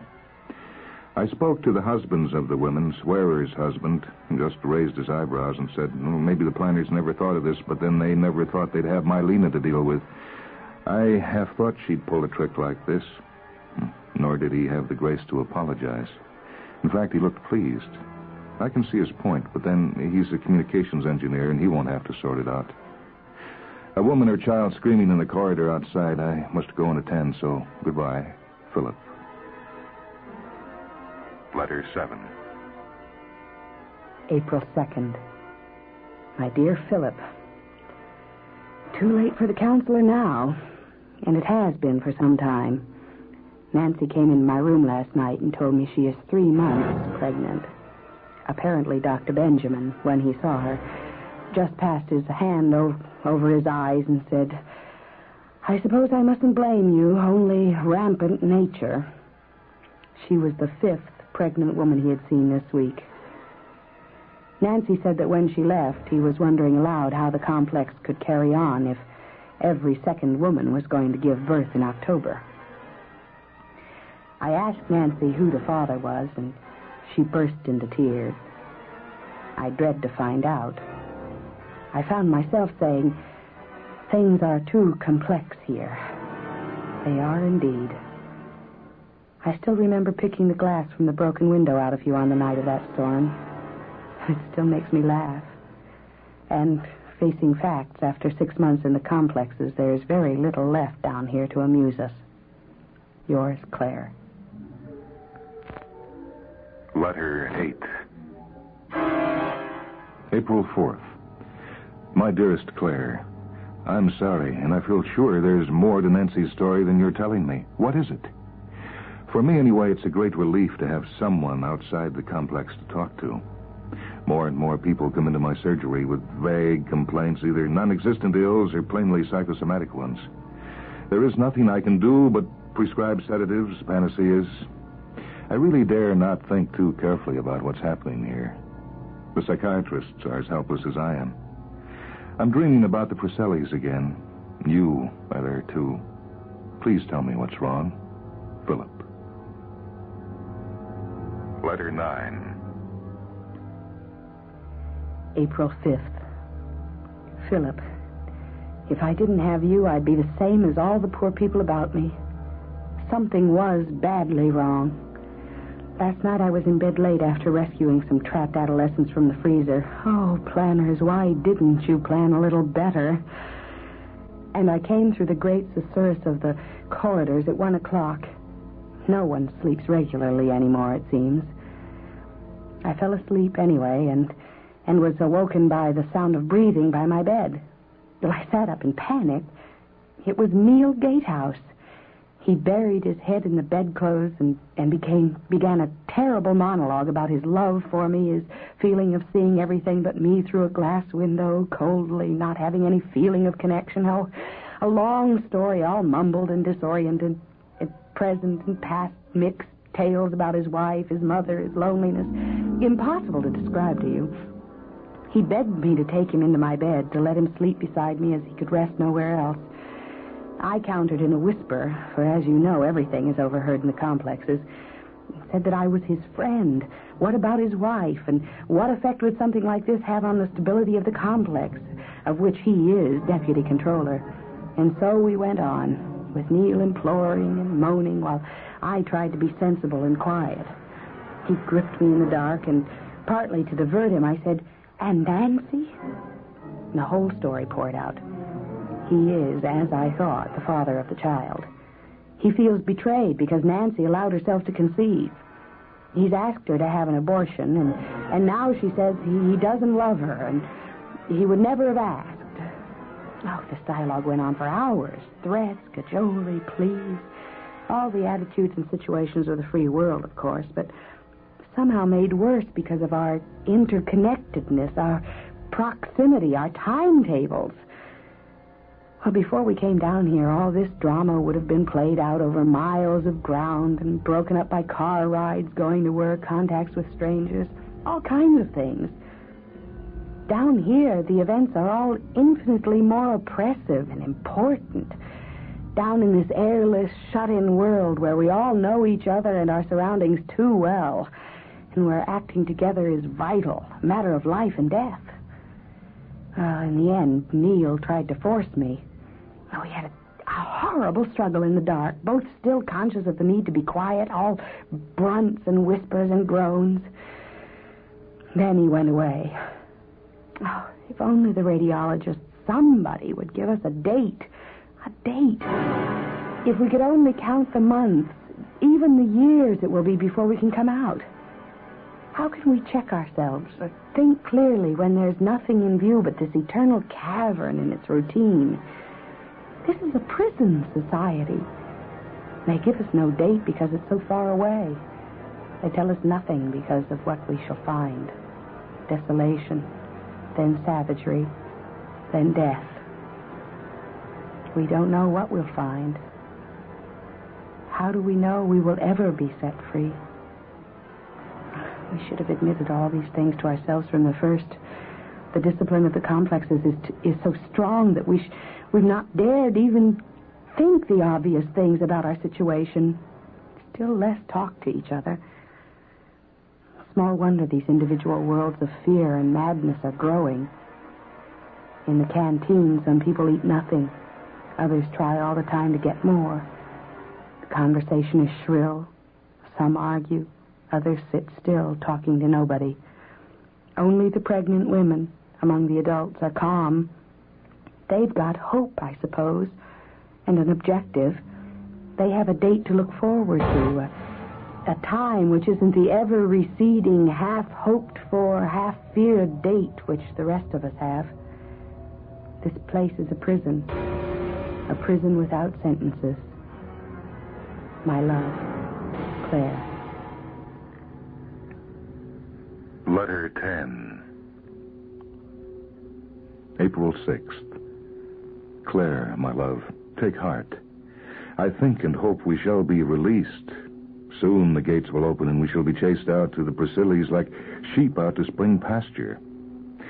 The regimen, the concrete walls which make you want to tear at them with bleeding hands, the airless air and the tasteless tastes, and the floor which feels of nothing under your feet, all of these will be gone. Imagine us gamboling like goats on the side of the mountains. If the trees are moldering stumps and the land is blighted and the grass is fungus and the whole mountain's full of horrors, it will still be better than this. We can start to live in the open again. One of the psychiatrists is asking me questions. He wants to find out how I can be happy in this atmosphere of illness and failures of love and reason. I can't tell him. All my love, Philip.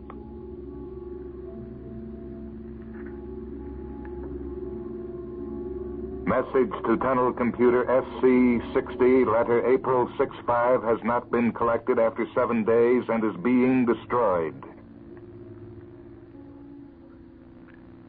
Letter 11. April 9th. Claire, where are you? Write to me. I can feel the mountains pressing down on you. Letter 12. April 14th. A week's sedation prescribed by the doctor.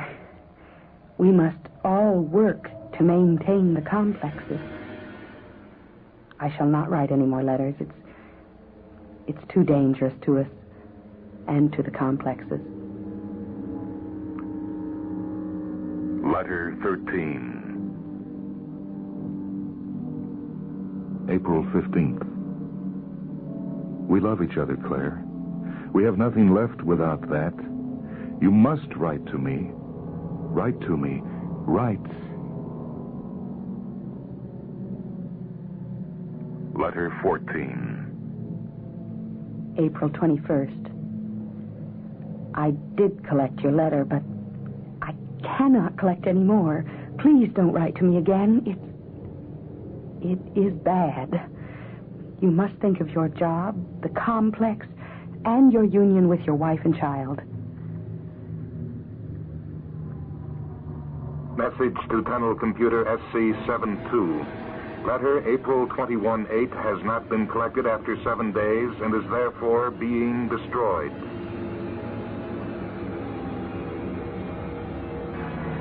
Letter 16. May 11th. Dear Philip, I had to say how sorry I am. We've both tried to ignore our functions. We are a human structure inside a mechanical one. Neither part can break down without our purpose being lost. The machine is here to make us survive. We must work inside it to survive. Claire. Letter 17. May 21st. Dear Claire, thank you for your letter. My wife has gone into a state where nothing and no one can reach her. I blame myself for not seeing her condition until it was too late. My son is living with a couple 2 doors down, and I see him regularly. I have just undergone 10 days sedation. I hope you will be happy. Philip. Letter 18.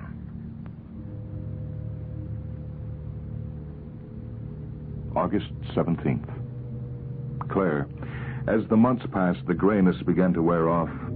I think I see what they've done to us with the best of intentions. Will you write to me again? Philip. Letter 19. August 19th. Dearest, what fools we were not to see that even our frenzies had been predicted in advance. I love you. I suppose this means another attack of ergotomania and another mass sedation and mental purging very soon. I am sorry about your wife, and even sorrier about my part in pushing her towards collapse. I am more sorry than I can say. Your Claire. Letter 20. August 20th. Claire, all is quiet here. I'm studying obstetrics with 12 births expected soon. I wish I could ask you to marry me. But I suppose we must now practice living quietly. Philip. Message to tunnel computer SC60. Letter August 2010 has not been collected after 7 days and is therefore being destroyed. Letter 21. August 30th. We have an infection here which is killing us. It began 4 days ago. 10 are dead already, and half of us are sick. It's a tunnel sickness, a shelter sickness. The doctors can't name it, and they don't know how to cure it. It starts with a fever which ends in coma and death. The children are sickest. 7 of the dead are children. So, this great piece of engineering, all this human ingenuity designed to save us, is useless. It seems unlikely that any of us will survive. Any who don't die of the sickness will die as the shelter complex slowly stops operating. It was all useless, all futile, all nothing.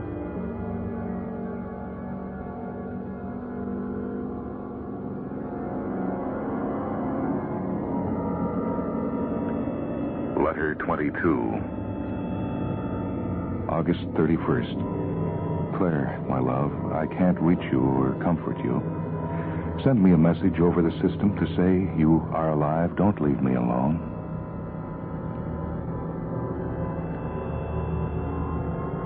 Message to tunnel computer SC60. Letter August 3111 has not been collected after 7 days and is therefore being destroyed. Letter 23. September 1st. Claire, send me a message.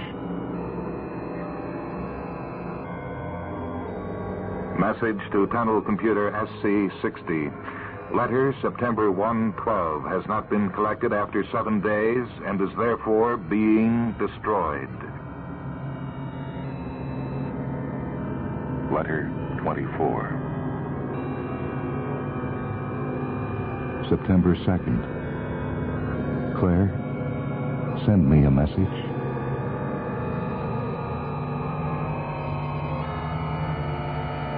Message to tunnel computer SC60. Letter September 213 has not been collected after 7 days and is therefore being destroyed.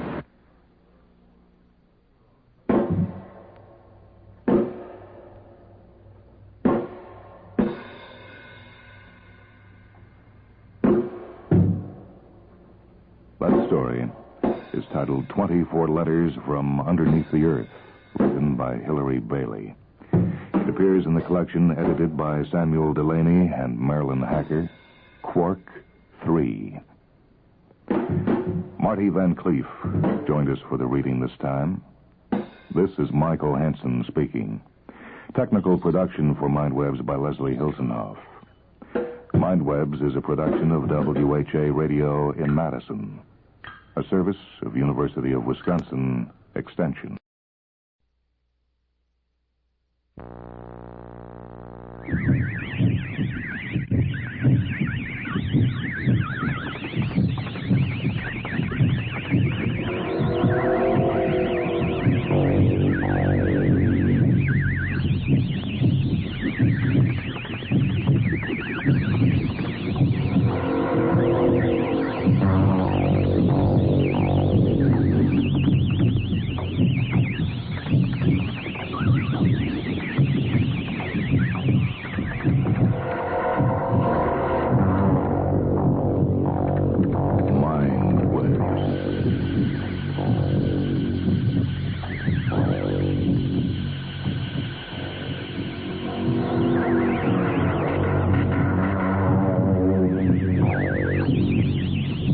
Welcome to a half hour of Mindwebs, short stories from the worlds of speculative fiction.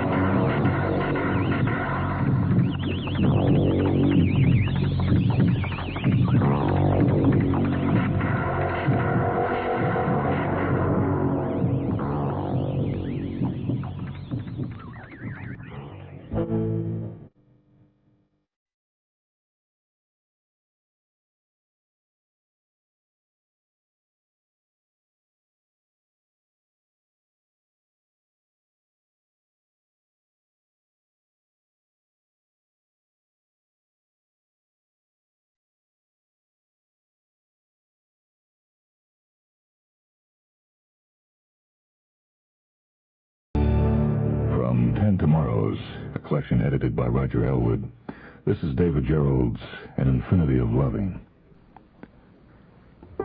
Once she surprised him in the shower by climbing in with him. Once he surprised her with a spray can of shaving lather and they made love, laughing in the foam. Once they sat and looked at each other across the dinner table and forgot to eat. Once she leaned over to him and kissed him gently on the eyelids. Once they went swimming at 3 in the morning without bathing suits, and after they had dried each other off, they fell asleep in each other's arms. Or, to put it another way, they were in love, young and in love. And in that they were lucky, for consider the odds against it. Consider, for example, how slim the chances were that this particular boy should meet this particular girl in this particular place and at this particular time. And most important of all, that each should be in a receptive state of mind, allowing them to respond favorably to each other. Consider the alternate possibilities. Suppose he had stopped at the post office first. He would have arrived at the laundromat 10 minutes after she had already left. Or suppose he had remembered for once to bring change, or that the change machine was not out of order. He would have had no reason to speak to her. And consider, If she had not had trouble with her car that morning, necessitating a hasty call to the Automobile Club Emergency Road Service, she would have already been finished with most of her chores, including her laundry. Or if she had not just cashed a check that afternoon, she wouldn't have had the change she asked for. Or consider what factors went into his choice of that particular laundromat, or her choice of that particular college to attend, or his choice of that particular city to live in. Or consider the factors that allowed them both to be born in circumstances that were neither chronologically nor geographically opposed to their meeting and falling in love. Consider most of all the mere fact that he should so delight in her and be able to delight her in return, that special sense of attraction which each held for the other, and that special sense of sharing which enveloped them both. Consider the fact that they fitted. Consider how lucky they were. Of course, if it were not these two individuals meeting, then perhaps it would have been some other combination. There might have been some other girl that he could have loved as thoroughly. There might have been some other man that she could have loved so completely. But there wasn't. There was he, and there was she, and there was each other. An individual is unique, existing only once and never again duplicated, a special flicker of personality that flashes briefly in the long darkness of non-existence, glowing with its own particular radiance only for a bit, before vanishing back into the nothingness. That this individual and that individual should both flicker into existence at just the right time and just the right place, well, that was a source of delight and amazement and continual surprise to both of them. It was the fact that they were so right for each other, the fact that they fitted so well. They could not believe how lucky they were. And lucky they were indeed. After all, consider how many people there are who never really will know what it is to love. This love was a good love. It was honest, it was true, and best of all, there were no hooks in it. It existed not because it had to, but because it wanted to. For once, want and need were the same thing. It was a beautiful love. That they were young and attractive only enhanced its beauty, but if they had not been so favored, it still would have been beautiful. Consider the great variety of possible human couplings that this could have been. He old and she young, she old and he young, he black and she white, she black and he white, he born a female and she a male, or both born as males, or both as females, or one of them deformed or crippled or retarded. Consider the infinite number of combinations. Had it been any of these, it still wouldn't have lessened the beauty of what they shared. It would have only made it more difficult for others to comprehend. But this was the ideal combination, easy to understand, easier still to be envious of. He was handsome, a face not chiseled but sculptured as in fine wood, clear skin, even features, short nose, brown hair, hints of lighter blonde, and eyes so deeply blue that they were luminous. Yes, he was slightly vain about his features, and his body, too, which was adequate, though not as immediately striking. He was trim, not skinny, but neither well-muscled. He was strong and beautiful in his own altogether way. He had confidence in himself, he had a voice like soft velvet, and he had a mind that concerned itself with its surroundings. He acted upon life almost as much as it acted upon him. That he had been favored by fate was apparent. He had been favored more than anybody had any right to be. He knew it, and he was pleased by it. He had become accustomed to things working the way he expected. And that was his biggest fault. She, yes, she had hair so red it glowed like silk in the sunlight. Eyes so green, blue-green really, they flared like jewels, deep and mysterious. Her skin was so wonderfully fair that she wore little or no makeup at all, and she seemed to glow from within. She was afraid of the world just a little bit in its complexity. There were things out there that were hostile. They could hurt her if she was careless.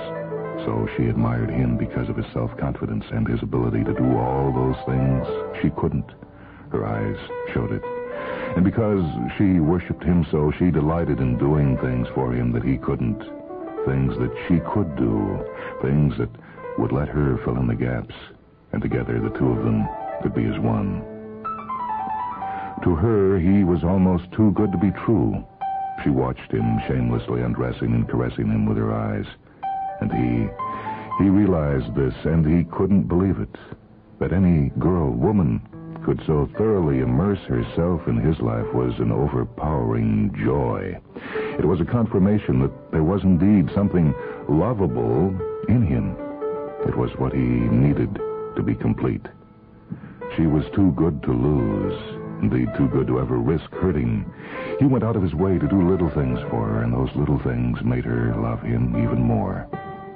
One can't be loved until one is first lovable. And that each loved the other so much made them both more lovable. And so they opened themselves to each other. He opened to himself for the first time, and so did she. Traded their mutual fantasies.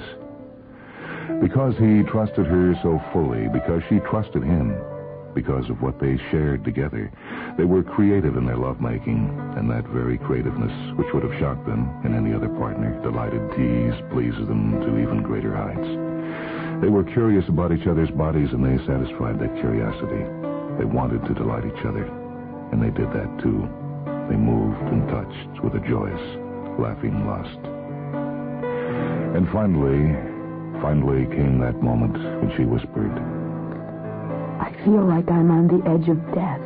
That ultimate ecstasy, when emotions become too great to be expressed, when words alone can't control the joy, can't communicate it.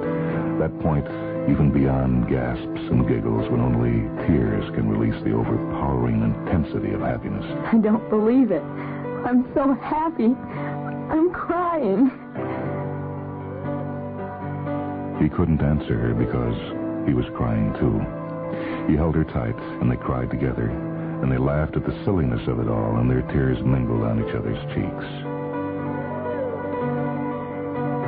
The next time they cried, it was for a left front tire had blown out while traveling at 70 miles an hour in the far left lane of the freeway. The car had lurched, swerved, skidded, bumpity-bump, screeched across 3 lanes, narrowly missing the pickup truck. A maniacal cultist and his band of followers massacred 7 people in a suburban home. The police fired into a crowd of demonstrating students, killing 3 of them.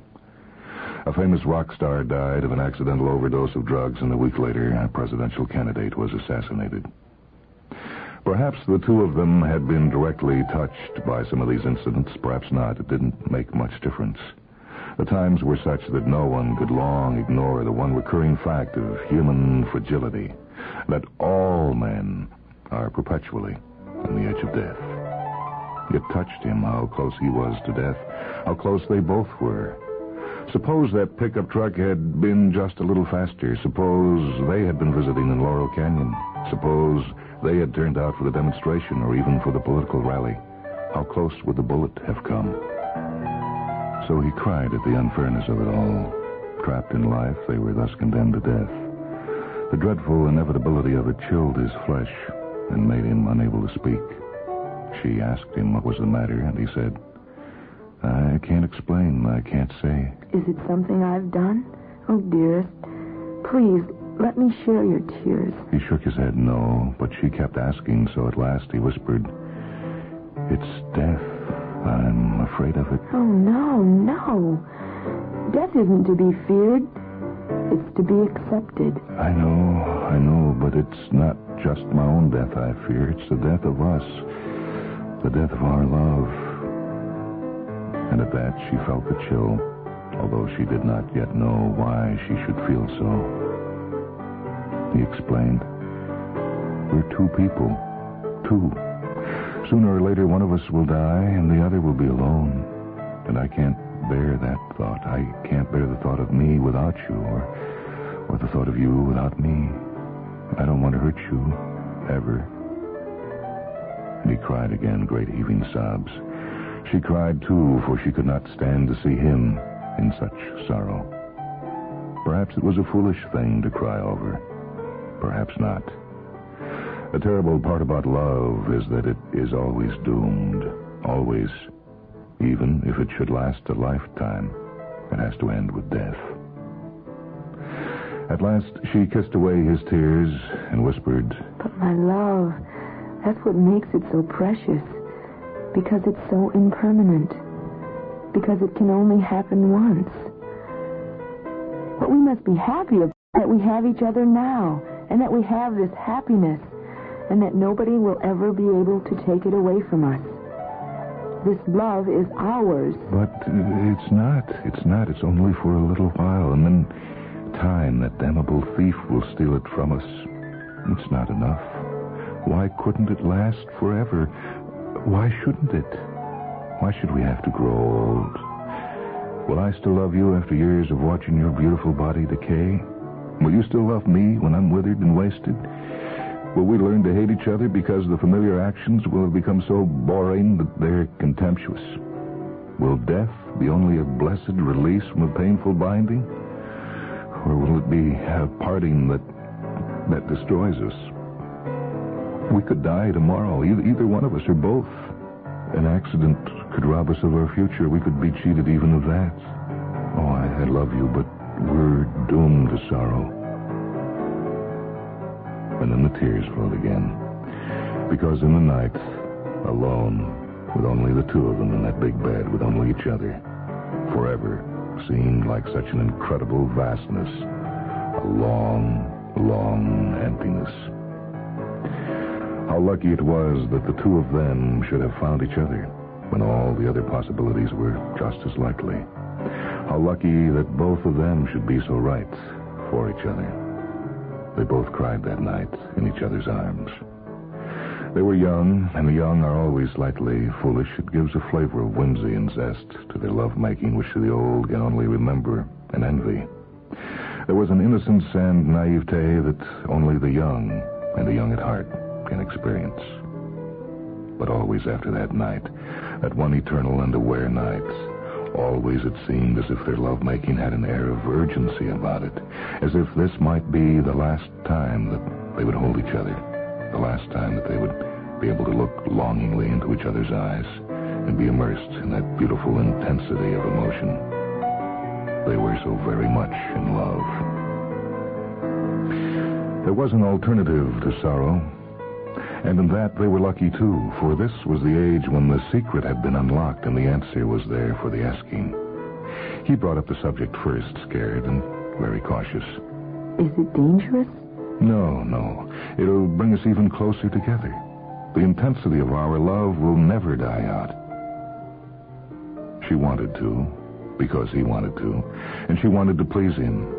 Then, as she listened and studied, she came to understand what was required and what would happen. And she began to want it for herself, too. She realized his reasons for wanting to take the step, and she began to feel the same. It would let her love him even more intensely, and forever. So she said yes. Her reasons were selfish. So were his. They both wanted to preserve something delicate, something flowering. They wanted to freeze that perfect penultimate moment and stretch it from here to infinity. Wide-eyed and innocent, they were too much in love. What happened was this. First, they gave her sodium pentothal to put her to sleep. Then after she had fallen asleep, they gave her another anesthetic, a local one. They lowered her body temperature and put her in an ice bath. They shaved part of her head and peeled back a portion of her scalp. Carefully, they cut a hole in her skull, and they implanted a device. It was a thing of colloidal plastics. It had been grown layer by layer in a process that was part photographic etching, part chemical engineering, and overall somehow akin to organic growth. The device was powered by ions that it took from the red blood cells which passed through it, and it modified the electrical impulses of the brain to which it was attached. One of the output leads went directly to the pleasure center. They sewed up her skull, and they brought her temperature back to normal. And they then wheeled her into the recovery room. Then they did the same thing to him. The devices were identical in function. They were little computers with dual-coded transceivers tuned to each other. Each one took information from certain sections of the brain. Each one had outputs to certain others, notably the pleasure center. The devices were two halves of the same circuit. They gathered information, they coded it, and they exchanged it. The effect on the lovers was telepathic. No, empathic. The tiny plastic monitors tuned them to each other's rhythms, made them incomplete without each other. There were adjustments to be made, of course. Her glandular rhythms were not the same as his. His emotional cycles were not always compatible with hers. Sometimes they had headaches. When this happened, they had to go back to the doctors. The master computer would be patched into their circuit, and the problems would be analyzed. The big machine knew their special code frequencies, and it could reprogram each device into more careful alignment with the other. This process of reprogramming and adjustment went on for many months, but they didn't mind. Their love was total. It was ecstasy unlimited. They were closer together than they had ever been before. Now they were tuned to each other. They were ready to take the next step. They returned to the doctors, and they were strapped to tables. Needles were put into their arms and into their legs. Plastic tubes fed into their lungs and into their bladders. Wires were connected to their heads and to various parts of their bodies. But they knew nothing of this, for they had already fallen asleep. Asleep. Asleep in a timeless world of light and color, modeled in music and structure, too complex to follow. It was a fluorescent world of yes and no, of existences and non-existences, intense glowing planes against ultimate blackness, references without textures. Had there been eyes to see it, they would have slid maddeningly across the glimmering surfaces. The colors swirled and changed. Somewhere a monitor circuit triggered, and somewhere else another circuit began the laborious process of uniting the two entities as one. The bodies breathed regularly, slowly, with a steadiness that no impulse could have originated. The chemical balances were perfect. They had to be for the machines to function. Bit by bit, two souls were joining. Two flickering consciousnesses were becoming closer than any two had ever been before. He was becoming she, and she was becoming he. They would be one person, sharing two bodies. And if these two bodies died, they would exist without them in the mind of the computer, or they would find new bodies. But the important thing was that they would never be apart. Never. A single tear welled up in his right eye. A matching tear appeared in her left. A technician noticed and wiped them away. But whether they were tears of joy or unhappiness, no one would ever know but these two. Long after the adventure had been forgotten, long after their bodies and the bodies of the doctors who administered to them had crumbled into dust, they still endured. The two of them lived as the flux of patterns within a mighty complex. Their existences were fantastically more varied than any living human being could have conceived. Their wonder was bright, and their love was intense and endless. They were not alone. There were others, hundreds, thousands, millions of others, all of whom had chosen not to die, but to live on in this curious, glittering web. But these two were special, not because they were among the first, but because they were curiously different from the rest. For one thing, explained the master technician to his apprentices in a far-removed century, for one thing, these two patterns are identical. They act, react, and respond in unison to every imaginable impulse or set of impulses. For that reason, we're sure that they're only monitor patterns maintained in a matrix as a control for all the other patterns. Certainly it'd make no sense to duplicate any single individual this way. There's no purpose for it, but there is a purpose for monitors and self-comparison controls. This year we expect to add at least 3 million patterns to the hereafter matrices. We have to keep our transmission errors below 1 in every 1 billion bits. That's why these monitor patterns are so important. One of the first things you learned in information theory is that information held in storage tends to decay. But the whole purpose of the hereafter matrices is to prevent decay of the personality patterns of the individuals within. We use these two monitor patterns for that purpose. The master technician droned on, lost in his lesson and unaware of the vast changes that had come about in the world. He was only a victim of it, too, not a master. He perceived himself as a floating silver sphere. That was his identity module, a sensory device which did his traveling for him. The students were lesser modules, colored to show their status and identity. The bodies, if any, were removed elsewhere, floating in weightless tanks of nutrients. The interface between man and machine had become so total that it no longer existed. Man and machine were two parts of the same entity, a vast, many-faceted being. The range of possible experiences for the human mind had become unlimited. This was a world where sex was an electronic experience programmed for maximum impact. Love was unnecessary. This was a world where electronic telepathy allowed all minds to be one. Love was a perversion. This was a world where bodies were only inefficient storage units to be replaced as soon as possible. Love was a psychosis. Physical coupling no longer existed. Mental coupling had been forgotten. And pair bonding was an unknown process. In his glorious reach for godhood, man had been liberated from his body. And with it, he had been liberated from all the bloody animal experiences that went with it. Love was unknown. But these are human patterns, aren't they? Asked an apprentice. Aren't they aware? They're pseudo-human patterns, corrected the master. But I understand what you're asking. Yes, they're aware, but it's a theta 2 awareness, a false awareness. Originally, these two patterns had been tied together with a comparison and correction circuit. That is, they monitored each other and adjusted continually. But we eliminated that centuries ago, and also removed some of the memory inconsistencies which had been allowed to appear in each. We couldn't erase the crystals completely, of course, but we could reprogram them. Now, instead of each pattern looking at the other, they look only at themselves. And each thinks it's seeing its opposite number. So, you see, they aren't really aware at all.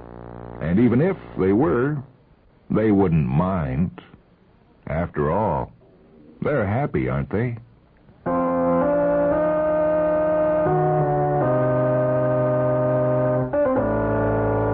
From the book 10 Tomorrows, edited by Roger Elwood, that was An Infinity of Loving, written by David Gerald. Joining us for the reading was Dolores Walker. I'm Michael Hansen. Technical production for Mindwebs by Leslie Hilsenhoff. Mindwebs comes to you from WHA Radio in Madison, a service of University of Wisconsin Extension.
half hour of Mind Webs. Short stories from the worlds of speculative fiction.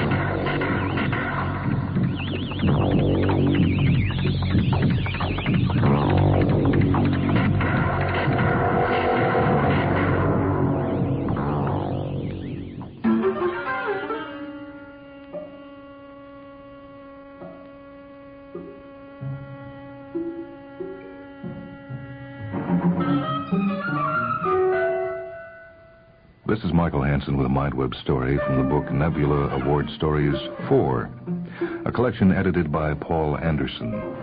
This is Sword Game by H.H. Hollis.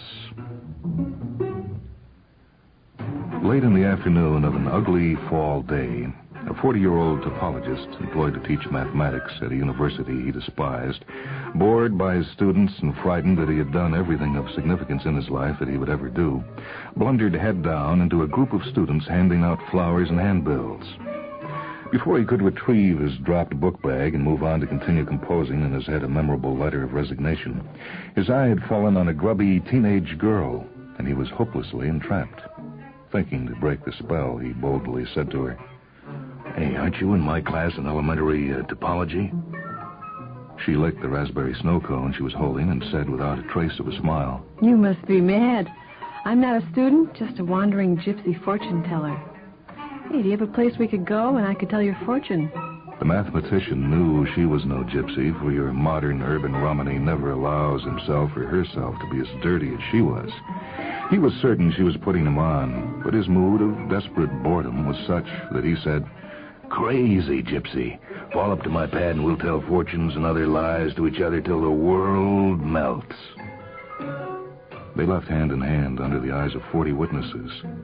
Within their own subculture, however, the rebel students conformed to a rigid code, and they would have died rather than give information to the fuzz or even to the dean of faculty. So the professor's absolute breach of propriety in picking up a student went unremarked and unreported. When he had taken off her clothes, the girl was every bit as dirty as she appeared to be, but this only made him more determined to take advantage of her. Later, he persuaded her to shower by promising to bathe with her, and she looked, when she left, with her rum-colored hair and 2 long plaits, like a fresh scrubbed Girl Scout. The crust turned out to be her equivalent of the makeup squares use. When he came past the common the next day, she was as delectably grimy as ever, and she held a fresh snow cone purple with grape syrup.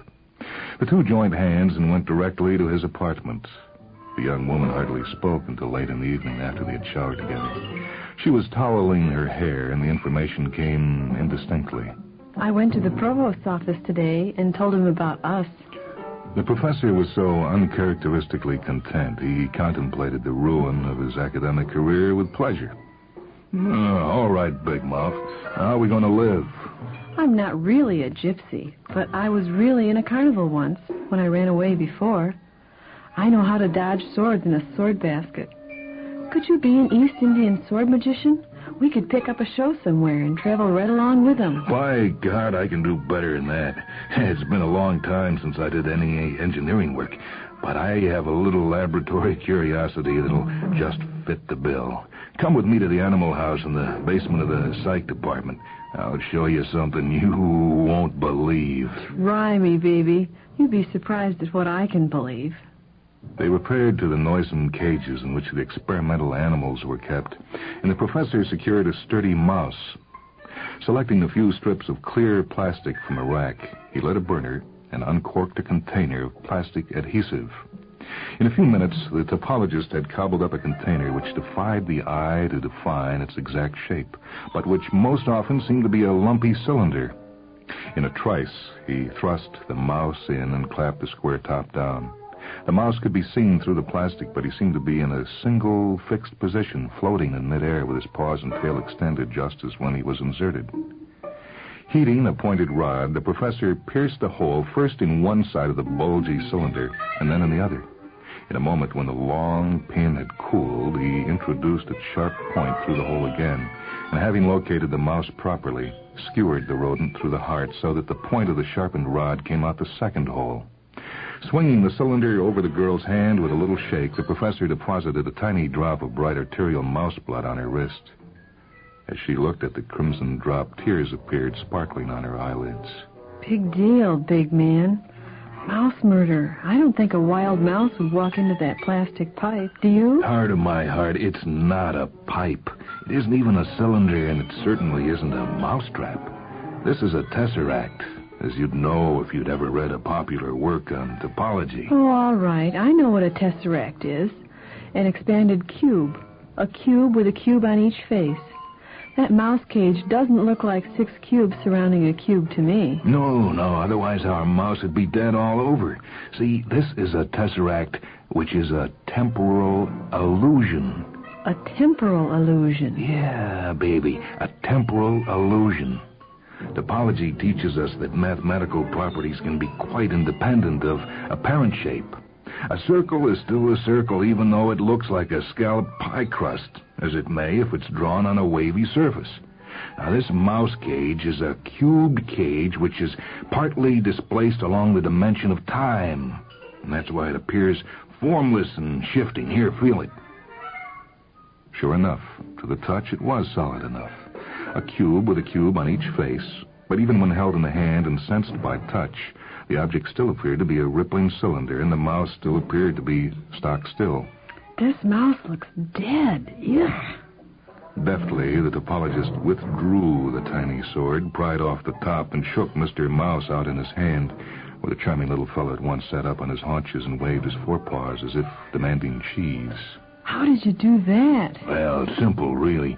The exterior flickers in and out of this moment of time because of the subtle twist I imparted to the shape when I made it. But the inside is fixed in time because much of the internal mass is stretched all the way around the very large but finite continuum of space and time, which is our universe. This little rascal's time has passed so slowly that the powerful regenerative and repair processes of his body have worked as if instantaneously, and the apparently mortal wound I dealt him, that was no more than a pinprick. You think you could get into a large tesseract like this one and let me run a rapier through you, knowing it would do you no harm? Oh, yes, lover. That'll be much more of a mind-buster than some old wicker basket that everybody knows I dodged the sword in.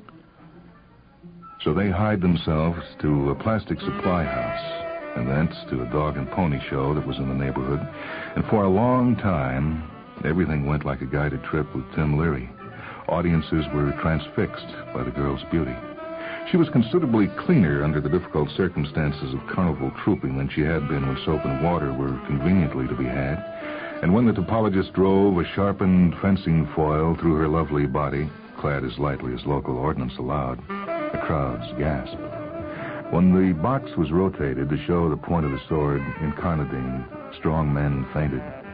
Later, they would press forward and pay $1 apiece to examine the tiny wound as it closed up and disappeared, usually midway up her delightfully articulated ribcage. Trooping the carnival together was an idol. Still, even if 40 years is not old, neither is it young. And the doctor of mathematics at last realized that he was bored again. The girl's vocabulary never enlarged itself appreciably, and the snow cone remained her favorite confection. The difference in their ages was sufficient for their basic sex attitudes to be irreconcilable. For him, a certain overtone of the forbidden gave carnal love its highest stimulation, but for her, sex was just another natural function like perspiring or excreting, so that the level of their love-making remained at mere technical proficiency. After the fashion her generation had adopted, she was faithful. There might be others later, her manner implied by its playfulness, but for now, she did not share her favors out. He was denied even the sour spice of jealousy. At the end of their last appearance each evening, she was often wearing only transparent pantaloons and a shiny little brief, and when they had walked back to their quarters, she would hold up her arms and, stamping her naked feet softly like a harem dancer, say, "Help me get ready for my bath, lover." If he approached and began to roll down the waistband of her sateen pants, she would drop her arms and begin to undress him, too. Later, they would bathe each other. They had almost no other conversation.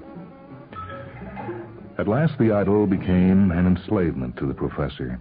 He found some respite when he learned that a Hindu torture man, their neighbor in the show, who slept on nails, poured boiling lead in his eyes and so on, was a failed M.A. in mathematics from the University of Rawalpindi. And by talking to him, the topologist was able to keep from going quite mad. Still, he was a little off. He loathed the girl and dreamed only of what he would do when she left him. But she would not leave, and continued to raise her arms to him and stamp her feet, as exquisitely irritating as a kitten, which continues to claw one's sock after one is done playing with it. He began to do everything badly, even their turn in the show, which had never much interested him after he put the big tesseract together. Once he missed the hole with his thrust, and the plastic deflected the point of the foil into his toe. This was a real wound, in real time, not spread along the space-time continuum, and was extremely painful for a week. Each time he limped, the pain made him more resolved to be quit of her, until at last his fertile topological mind saw the way.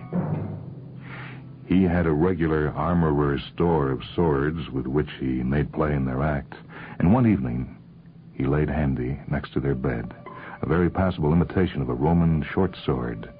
In its day, that design had been a great technological breakthrough for the weapons makers. It was beautifully shaped for destructive stabbing. When they came in that night, he skimmed off her tawdry cape with a flourish, and as she lifted her round arms and stamped one foot, he peeled the bottom of her costume off in one extravagant gesture, and then gave her the pleasure of chasing him and tearing off his garments. As they were toweling each other after their ritual coupling and bathing, he kissed her, tender but preoccupied, as it were, and said, "My dear, would you mind letting me practice that last pass in the act? I just don't seem to be putting that foil home right." She was so pleased to have him pleasant again that she scampered into the spare tesseract they had in their quarters, a few drops from the bath still glistening on one flank. She turned her face up to him with a grin that almost made him reconsider the irreversible act he had planned. Then he remembered the months of boredom and hardened his heart. Decisively, he tapped the top home. Without a tremor, he put the Roman short sword as nearly into her heart as he could judge its location through the subtle time shifting in the plastic. With that, he snapped off the blade so that the sword also was within the spread, slowed effect of the moving time field, and gave the construction a knowledgeable kick or two which caused it to collapse into itself.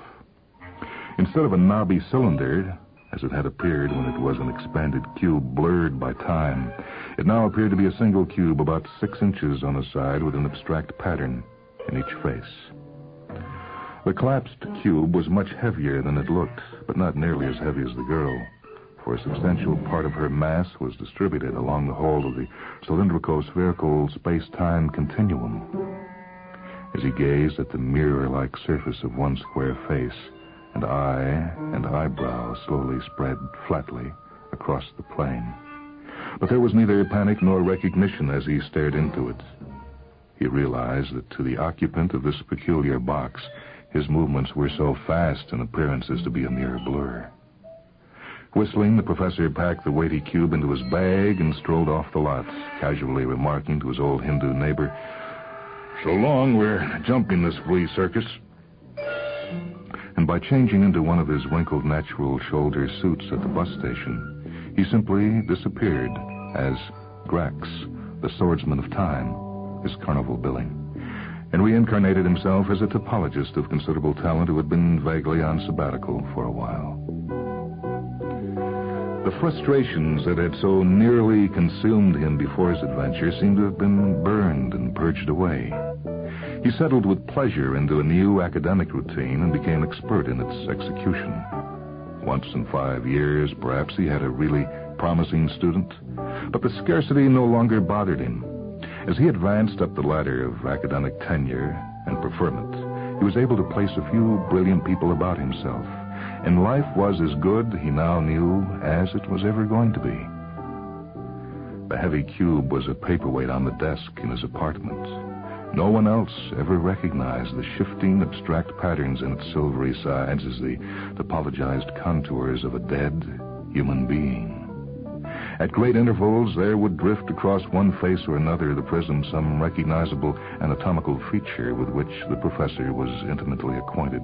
And he would feel a vague regret for his act and a light stirring as of the ashes in the cold grate of his appetite for the one adventure of his life. He would stuff his pipe, turn the pages of the Journal of Topology, and immerse himself once more in the calm, sweet life of the university. When he was 60 years old and almost bald, there appeared in his classes the student of his dreams, who understood everything he said in his arcane specialty, and replied with fresh and elegant insights into the intuitive sort of math in which they both delighted. Objectively, he knew the boy was neat and trim rather than handsome, yet subjectively, and privately, of course, he was very proper now. He always felt the boy was good-looking. This feeling puzzled him until one day he had to move a stack of old college annuals, and browsing as one will, he suddenly came upon his own senior picture. His best student was enough like his youthful self to be a double, or at least a younger brother. Shortly after that, the professor confided the story of his escapade to the boy. He could not have said why he did so, and it was certainly not wise. But the student was beginning to betray the same weird talent the professor had for translating topological abstractions into hardware that did peculiar things. And somehow the tale just told itself. He had become very fond indeed of his disciple. The boy, who affected the total amorality which was the fashion of his generation, was nevertheless shocked. But he was also intrigued. He picked up the box and shook it. Hey, maybe she's alive. After all, inside it's only been an instant. Let's unlock it. Don't be ridiculous, the professor said, taking the cube back and setting it on his desk in a definite manner. In the first place, she's not alive. While she's in the construction, there's no evidence of the crime. And second, if she were alive, she might go to the police. Or worse yet, she might expect me to take up that dreadful, boring liaison with her again. And in the third place, we can't unlock it. That was the whole point of breaking the sword. The cube's a closed system now, and no part of the interior is available to this aspect of time and space. Eventually, she'll be equally distributed through the entire universe. No, absolutely not. I forbid you to think about it. When are you going to give me that paper on topological reinvertebrates? Conversation languished, and the student shortly took his leave. A day or two later, the professor found the boy fiddling the edges of the cube with a device made of mirrors, and they had a genuine quarrel. But gradually, they fell back almost into their former sympathetic teacher-student relation. One day, the student appeared in the professor's apartment with a tiny, glittering piece of metal in his hand, the shape of which was extraordinarily hard to see. The whole thing seemed to flicker in and out of the mathematician's sight. Oh, what the hell have you got there? That's a chrome-plated, self-powered, retractable, inverted, universally jointed, and fully gurgitated Mobius strip. The professor laughed. Every schoolboy knows a Mobius strip is a band, one end of which has been given a half twist before joining it to the other end to make a circlet. The consequence of that little twist, try it, is that the Mobius strip is a geometric figure which has only one side and one edge, though common sense, looking at it, can plainly discern two sides and two edges. However, a pencil drawn down the center of one side will meet its own mark and will be then seen to be a line drawn on both sides, because there is only one side, you see. But every schoolboy knows that's all a Mobius strip is, just a curiosity. Anything else you can do to it changes it from being a Mobius strip. So it can't be improved by chroming it or powering it or anything else. The professor pointed all this out to his student in a rather overbearing manner, and he finished by saying, And I suppose you're going to tell me it has some practical application. Yeah, it has. And before the professor could stop him, he had reached across the desk, penetrated into the shiny cube with one half of the glittering Mobius strip, and fished out the shattered remnant of a short Roman stabbing sword. In an instant, the old, familiar, bulgy cylinder was present on the desk, full-shaped, and in another, a completely naked young woman had leaped out of it onto the floor. In stupefaction, the professor saw a pink three-cornered scar, obviously just healing, on her ribcage, and noticed there were still drops of water glistening on her flank. Sweetheart, what was that butcher knife? I had to dodge like crazy. And she engulfed the student in a squid-like embrace. A moment later, she saw the professor and recoiled. Who is this bald-headed old creep? I draw the line at voyeurs, honey. And with a wink and a nod, she and the student dumped the professor into the expanded cube and collapsed it about him. Even in the endless instant, which is the inside of his device, time has begun to seem long to the topologist. He knows the girl and the student are long since dust in the whirling kaleidoscopic world outside. He's beginning to be transparent, so he knows his substance is slowly plating out along the entire cylindrical spherical space-time continuum. He has realized that when he is fully distributed, the universe will be at an end. And he has composed a most astounding paper in his head explaining the whole phenomenon. His only regret is that he will never be able to send it to the Journal of Topology for publication.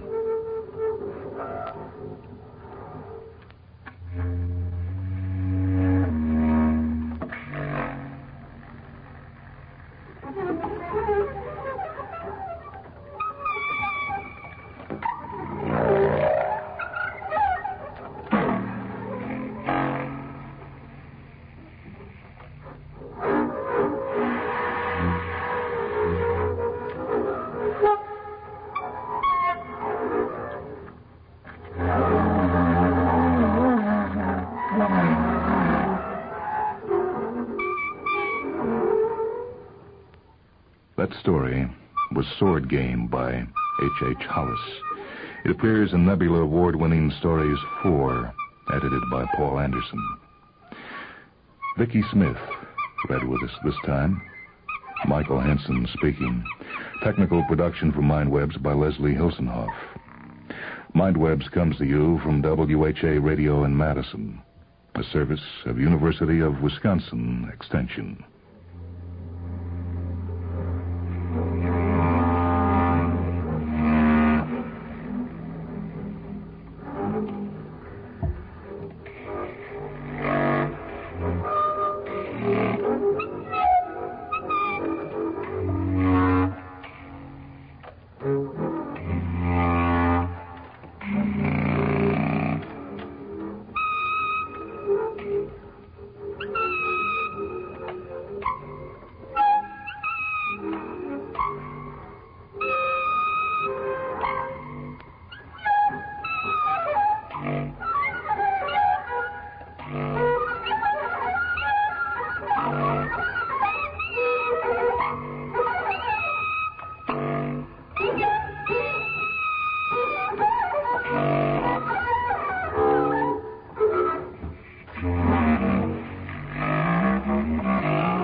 Welcome to a half hour of Mind Webs, short stories from the worlds of speculative fiction.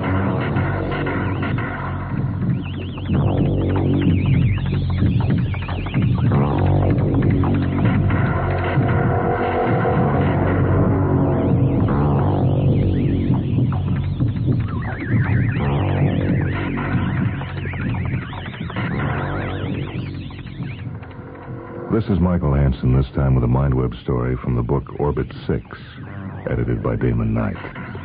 This is Ursula Le Guin's The End. On the shore of the sea, he stood looking out over the long foam lines far where vague the islands lifted or were guessed. There, he said to the sea, there lies my kingdom. The sea said to him what the sea says to everybody. As evening moved from behind his back across the water, the foam lines paled and the wind fell. And very far in the west shone a star, perhaps a light, or his desire for a light. He climbed the streets of his town again in late dusk. The shops and huts of his neighbors were looking empty now, cleared out, cleaned up, packed away in preparation for the end. Most of the people were up at the Weeping in Heights Hall, or down with the ragers in the fields. But Liff had not been able to clear out and clean up. His wares and belongings were too heavy to throw away, too hard to break, too dull to burn. Only centuries could waste them. Wherever they were piled or dropped or thrown, they formed what might have been, or seemed to be, or yet might be, a city. So he had not tried to get rid of his things. His yard was still stacked and piled with bricks, thousands and thousands of bricks of his own making. The kilns stood cold but ready. The barrels of clay and dry mortar and lime, the hods and barrows and trowels of his trade, everything was there. One of the fellows from Scrivener's Lane had asked, sneering, "Going to build a brick wall and hide behind it when the old end comes, man?" Another neighbor on his way up to the Heights Hall gazed a while at those stacks and heaps and loads and mounds of well-shaped, well-baked bricks, all of a soft reddish gold in the gold of the afternoon sun, and sighed at last with the weight of them upon his heart. Things, free yourself of things, Liff, from the weight that drags you down. Come with us, above the ending world. Liff had picked up a brick from the heap and put it in place on the stack and smiled in embarrassment. When they were all past, he had gone neither up to the hall, nor out to help wreck the fields and kill the animals, but down to the beach, the end of the ending world, beyond which lay only water. Now, back in his brickyard hut with the smell of salt in his clothes and his face hot with the sea wind, he still felt neither the ragers' laughing and wrecking despair, nor the soaring and weeping despair of the communicants of the heights. He felt empty. He felt hungry. He was a heavy little man, and the sea wind at the world's edge had blown at him all evening without moving him at all. "Hey, Liff," said the widow from Weaver's Lane, which crossed his street a few houses down. "I saw you coming up the street and never another soul going by since sunset and getting dark and quieter then." She did not say what the town was quieter then, but went on. "Have you had your supper? I was about to take my roast out of the oven, and the little one and I will never eat up all that meat before the end comes, no doubt. And I hate to see good meat go to waste." "Well, thank you very much," says Liff, putting on his coat again. And they went down Mason's Lane to Weaver's Lane through the dark and the wind sweeping up steep streets from the sea. In the widow's lamp-lit house, Liff played with her baby, the last born in the town, a little fat boy just learning how to stand up. Liff stood him up, and he laughed and fell over while the widow set out bread and hot meat on the table of heavy woven cane.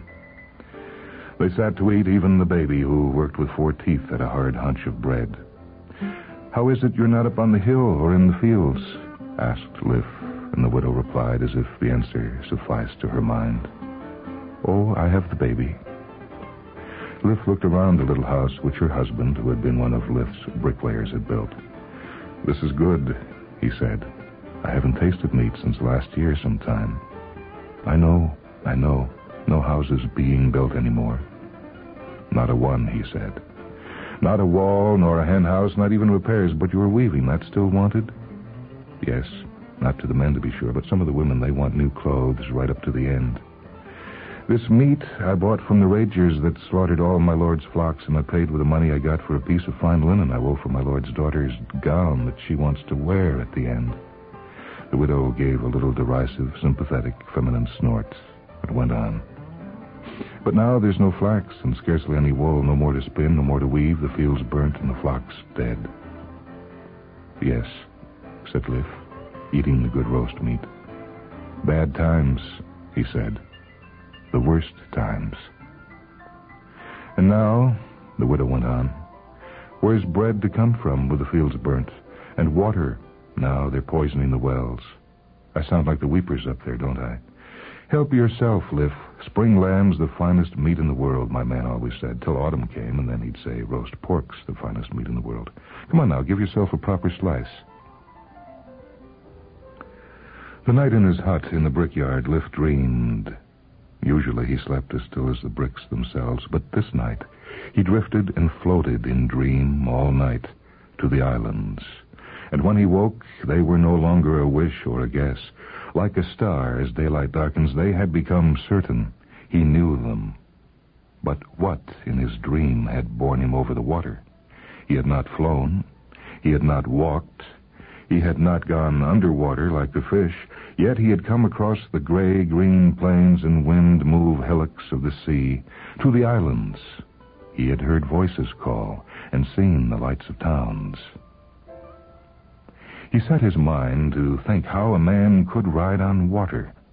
He thought of how grass floats on streams and saw how one might make a sort of mat of woven cane and lie on it, pushing with one's hands. But the great cane brakes were still smoldering down by the stream, and the piles of withies at the basket makers had all been burnt. On the islands in his dream, he had seen canes or grasses 100 feet high, with brown stems thicker than his arms could reach around in a world of green leaves spread sunward from the 1,000 outreaching twigs. On those stems a man might ride over the sea. But no such plants grew in his country, nor ever had. Though in the Heights Hall was a knife handle made of a dull brown stuff said to come from a plant that grew in some other land and was called wood. But he knew he could not ride across the bellowing sea on a knife handle. Greased hides might float, but the tanners had been idle now for weeks. There were no hides for sale.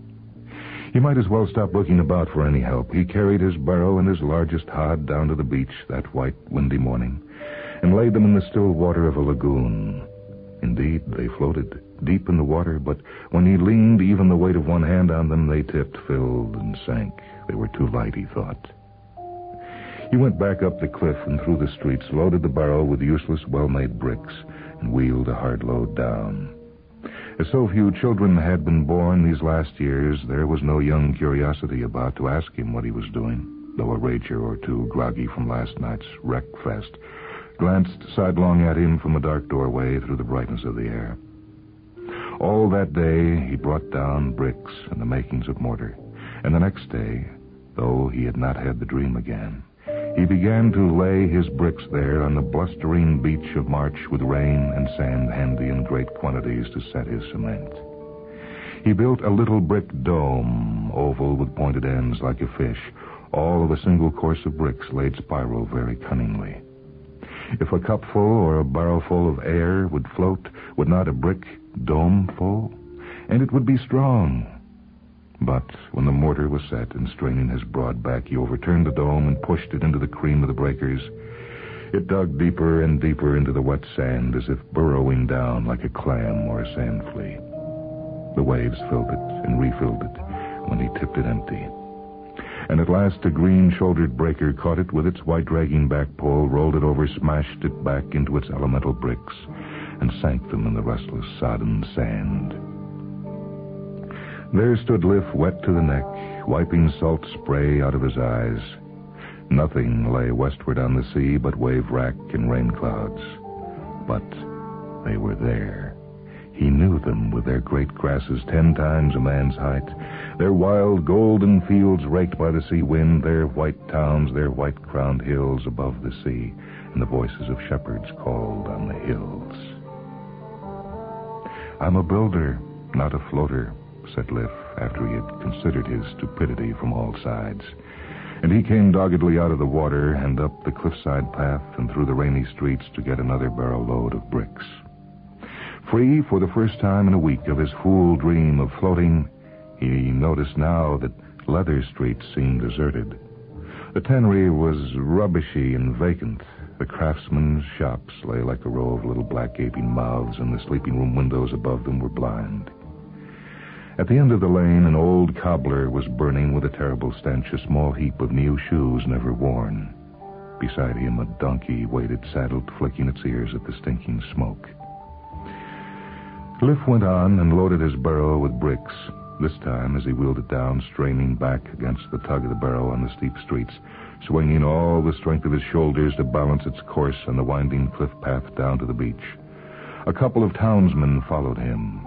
2 or 3 more from Scrivener's Lane followed after them, and several more from the streets around the marketplace, so that by the time he straightened up, the sea foam fizzing on his bare black feet and the sweat cold on his face, there was a little crowd strung out along the deep single track of his burrow over the sand.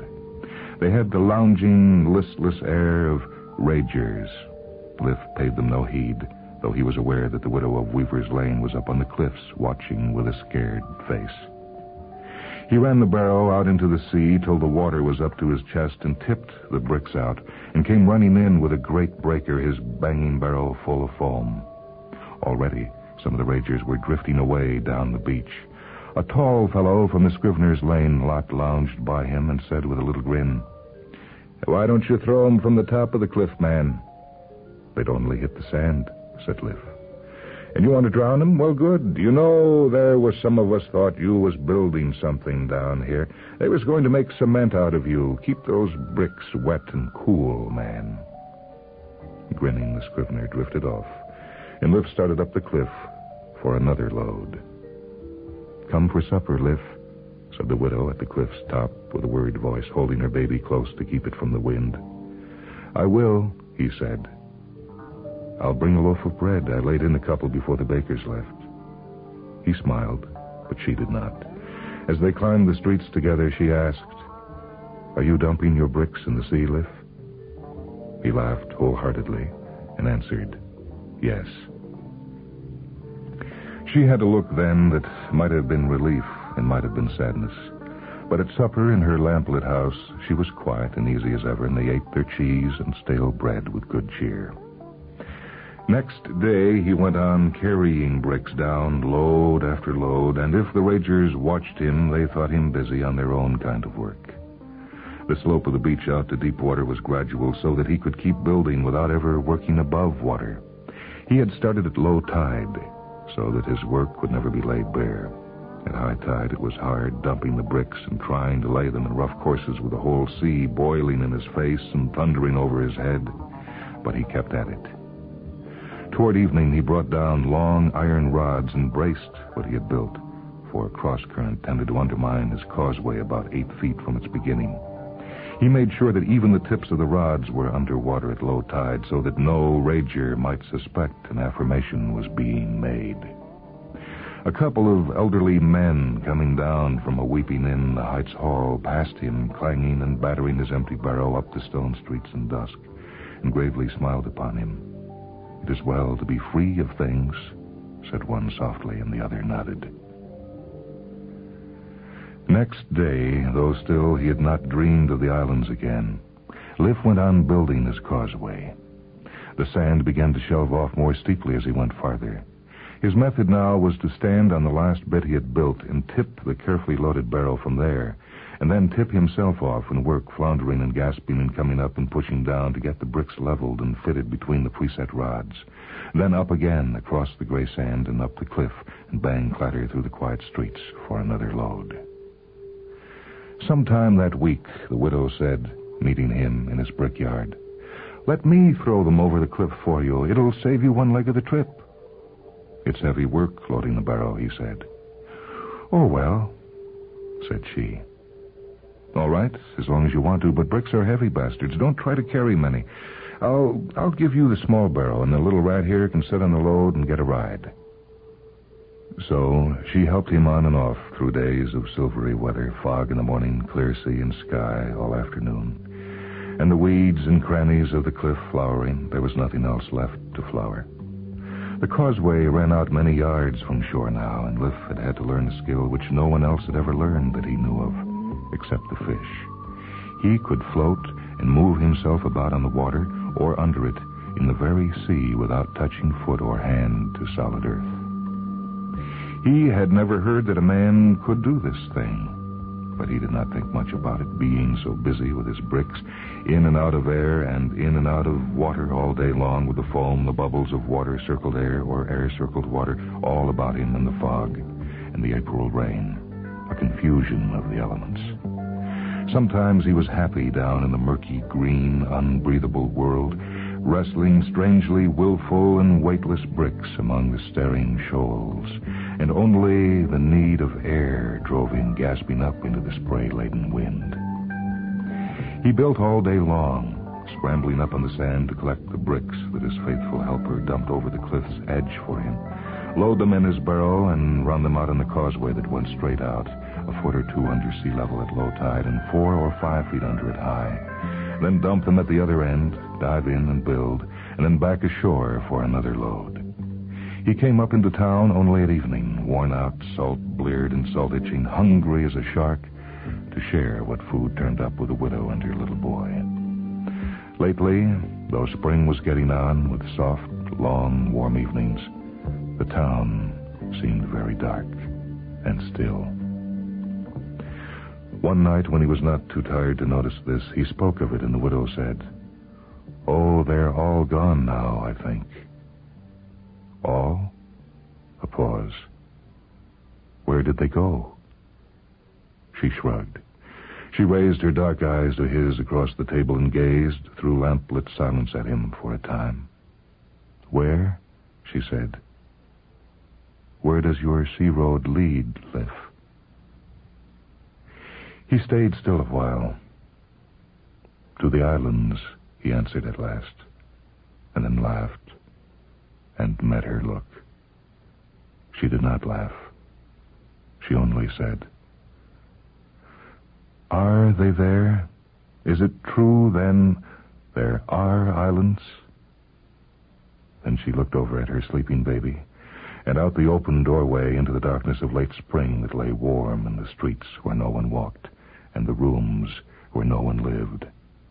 At last she looked back at Liff and said to him, "Liff, you know there aren't many bricks left. A few hundred. You'll have to make some more." Then she began to cry softly. "By God," said Liff, thinking of his underwater road across the sea that went on for 120 feet, and the sea that went on 10,000 miles from the end of it. "By God, I'll swim there. Now then, don't cry, dear heart.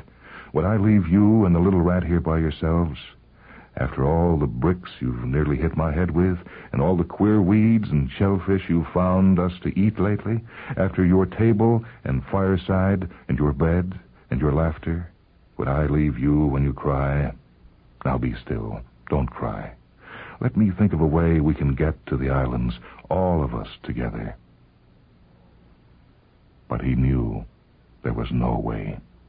Not for a brickmaker. He had done what he could do. What he could do went 120 feet from shore. "Do you think," he asked, after a long time, during which she had cleared the table and rinsed the plates in well water that was coming clear again now that the ragers had been gone many days, "do you think that maybe this—" He found it hard to say, but she stood quiet, waiting, and he had to say it. "Do you think that this is the end?" In the one lamplit room, and all the dark rooms and streets, and the burnt fields and wasted lands, stillness.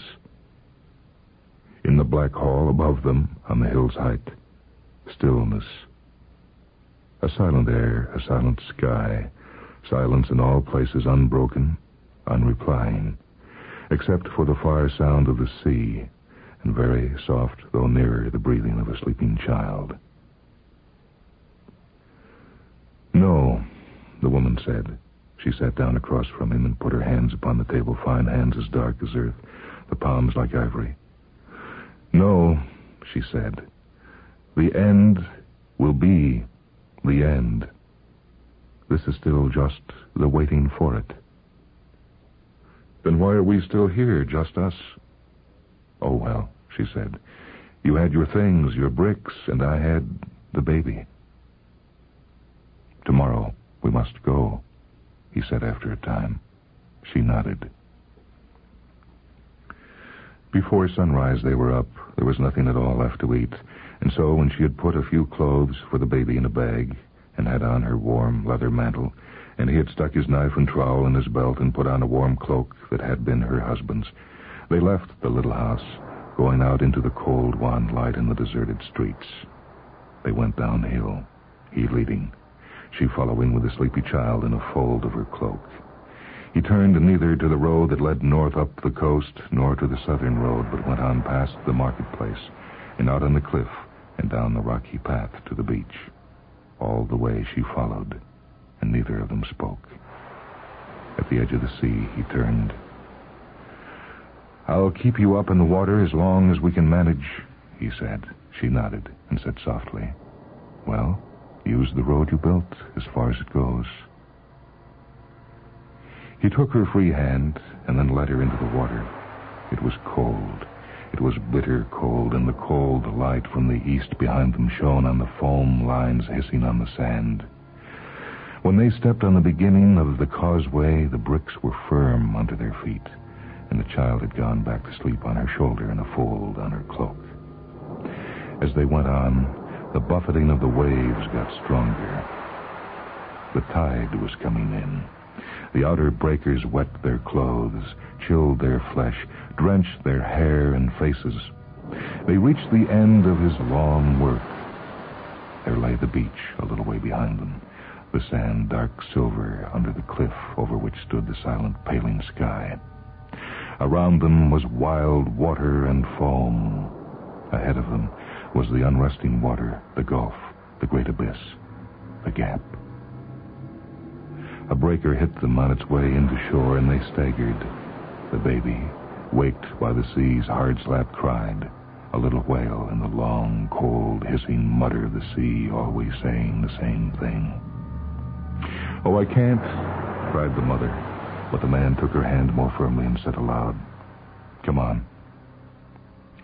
Lifting his head to take the last step from what he had done toward no shore, saw the shape riding the western water, the leaping light, the white flicker like a swallow's breast catching the break of day. It seemed as if voices rang over the sea's voice. "What is it?" he said. But her head was bowed to her baby, trying to soothe the little wail that was all she heard in the vast babbling of the sea. He stood still and saw the whiteness of the sail, the little dancing light above the waves, dancing on toward them and toward the greater light that grew behind them. Wait. The call came from the foam that rode the gray waves and danced on the foam. Wait. The voices rang very sweet, and as the sail leaned white above him, he saw the faces and the reaching arms and heard them say to him, "Come, come on the ship. Come with us to the islands." "Hold on," he said softly to the woman, and took the last step.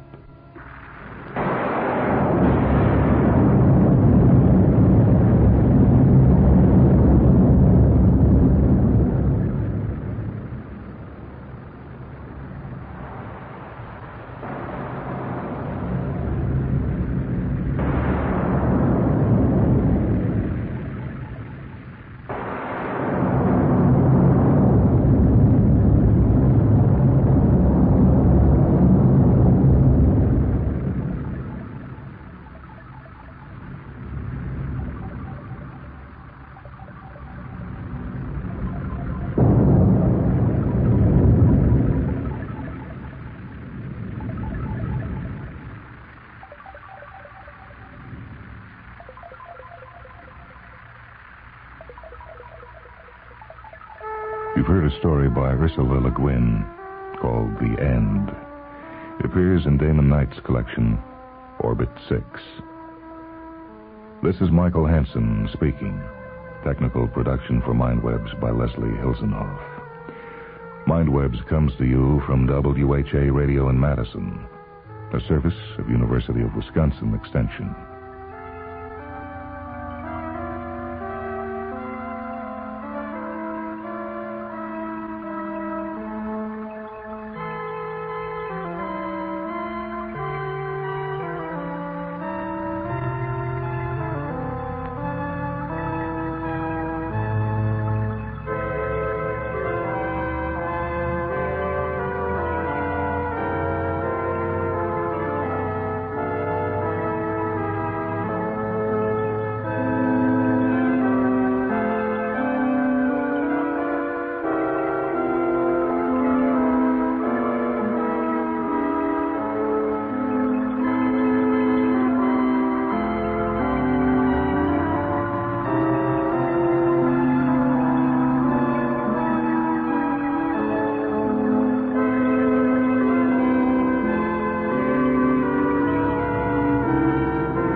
Story that comes from the book New Dimensions 2, edited by Robert Silverberg.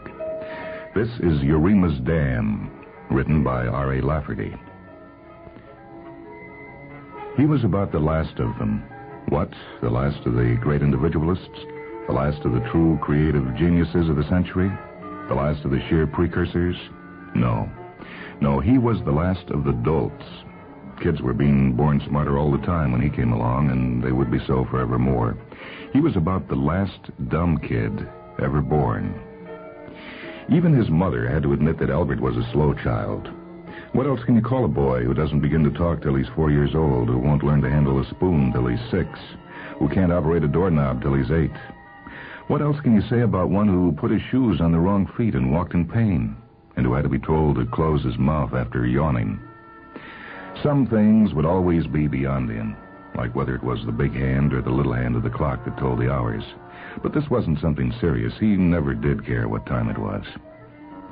When about the middle of his 9th year, Albert made a breakthrough at telling his right hand from his left. He did it by the most ridiculous set of mnemonics ever put together. It had to do with the way dogs turn around before lying down, the direction of whirlpools and whirlwinds, the side a cow is milked from and a horse is mounted from, the direction of twist of oak and sycamore leaves, the maze patterns of rock moss and tree moss, the cleavage of limestone, the direction of a hawk's wheeling, a shrike's hunting, X coiling, remembering that the mountain boomer is an exception, the lay of cedar fronds and balsam fronds, the twist of a hole dug by a skunk and by a badger, remembering pungently that skunks sometimes use old badger holes. Well, Albert finally learned to remember which was right and which was left. But an observant boy would have learned his right hand from his left without all that nonsense. Albert never learned to write a readable hand. To get by in school, he cheated. From a bicycle speedometer, a midget motor, tiny eccentric cams, and batteries stolen from his grandfather's hearing aid, Albert made a machine to write for him. It was small as a doodlebug and fitted onto a pen or pencil so that Albert could conceal it with his fingers. It formed the letters beautifully as Albert had set the cams to follow a copybook model. He triggered the different letters with keys no bigger than whiskers. Sure, it was crooked, but what else can you do when you're too dumb to learn how to write passably? Albert couldn't figure at all. He had to make another machine to figure for him. It was a palm-of-the-hand thing that would add and subtract and multiply and divide. The next year, when he was in the 9th grade, they gave him algebra, and he had to devise a flipper to go on the end of his gadget to work quadratic and simultaneous equations. If it weren't for such cheating, Albert wouldn't have gotten any marks at all in school. He had another difficulty when he came to his 15th year. That's an understatement. There should be a stronger word than difficulty for it. He was afraid of girls. What to do? "I'll build me a machine that's not afraid of girls," Albert said. He set to work on it. He had it nearly finished when a thought came to him. "But no machine is afraid of girls. How will this help me?" His logic was at fault. An analogy broke down. He did what he always did. He cheated. He took the programming rollers from an old player piano in the attic, found a gear case that would serve, used magnetized sheets instead of perforated music rolls, fed a copy of Wormwood's Logic into the matrix, and he had a logic machine that would answer questions. "What's the matter with me that I'm afraid of girls?" Albert asked his logic machine. "Nothing the matter with you," the logic machine told him. "Nothing the matter. It's logical to be afraid of girls. They seem pretty spooky to me, too." What can I do about it?" "Wait for time and circumstance. They sure are slow, unless you want to cheat." Yeah. Well, what then?" "Build a machine that looks just like you, Albert, and talks just like you, only make it smarter than you are and not bashful. And, Albert, there's a special thing you'd better put into it in case things go wrong. I'll whisper it to you. It's dangerous." So Albert made little Danny, a dummy who looked like him and talked like him, only he was smarter and not bashful. He filled little Danny with quips from Mad Magazine and from Quip, and then they were set. Albert and little Danny went to call on Alice. "Why, he's wonderful," Alice said. "Why can't you be like that, Albert? Aren't you wonderful, little Danny? Why do you have to be so stupid, Albert, when little Danny is so wonderful?" I don't know," Albert said. He sounds like a fish with the hiccups, little Danny said. "You do, Albert. Albert, you really do. Why can't you say smart things like little Danny does, Albert? Why are you so stupid?" This wasn't working out very well, but Albert kept up with it. He programmed little Danny to play the ukulele and to sing. He wished that he could program himself to do it. Alice loved everything about little Danny, but she paid no attention to Albert. And one day, Albert had had enough. What do we need with this dummy? I just made him, Alice, to make you laugh. Well, let's go off and leave him. Go off with you, Albert? But you're so stupid. I'll tell you what. Let's you and me go off and leave Albert, little Danny. We can have more fun without him. Yeah, who needs him? Little Danny said. Get lost, Buster. Albert walked away from them. He was glad that he had taken his logic machine's advice as to the special thing to be built into little Danny. He walked 50 steps, 100, and then figured far enough. And then Albert pushed a button in his pocket. Nobody but Albert and his logic machine ever did know what the explosion was. Tiny wheels out of little Danny, and small pieces of Alice rained down a little later. But there weren't enough fragments for anyone to identify. Albert had learned one lesson from his logic machine. Never make anything you can't unmake.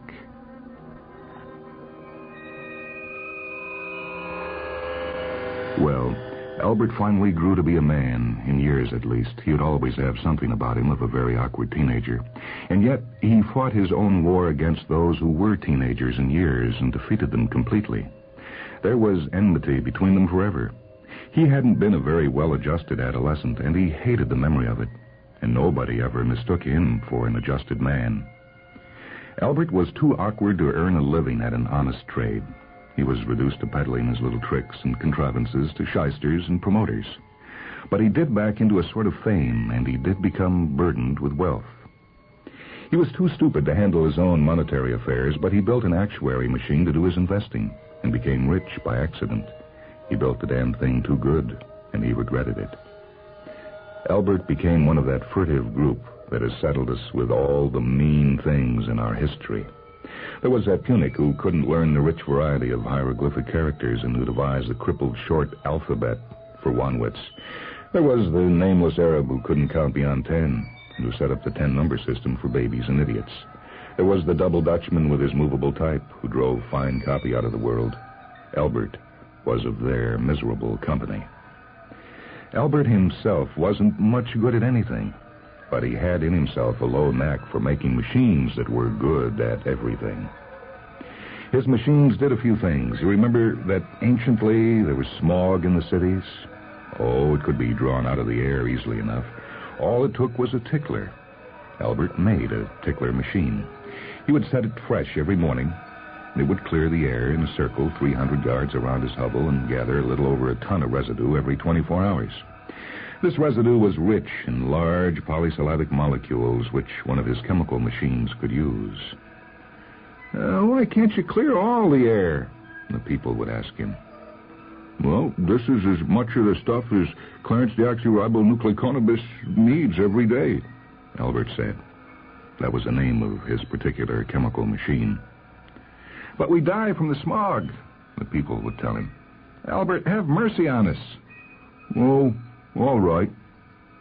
And Albert turned the machine over to one of his reduplicating machines to make as many copies as were needed. You remember that once there was a teenager problem? Remember when those little buggers used to be mean? Well, Albert got enough of them. There was something ungainly about them that reminded him too much of himself. He made a teenager of his own. It was rough. To the others, it looked like one of themselves.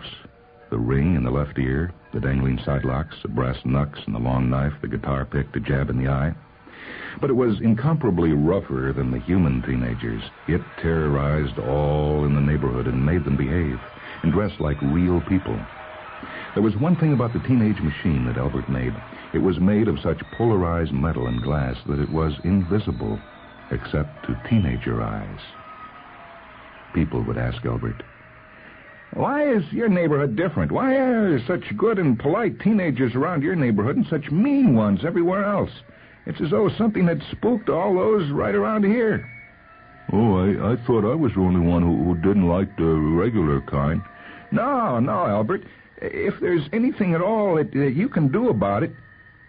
So, Albert turned his mostly invisible teenager machine over to one of his reduplicating machines to make as many copies as were necessary, and set one up in every neighborhood. From that day to this, the teenagers have all been good and polite, and a little bit frightened. But there's no evidence of what keeps them that way except an occasional eye dangling from the jab of an invisible guitar pick. So the two most pressing problems of the latter part of the 20th century were solved, but accidentally, and to the credit of no one.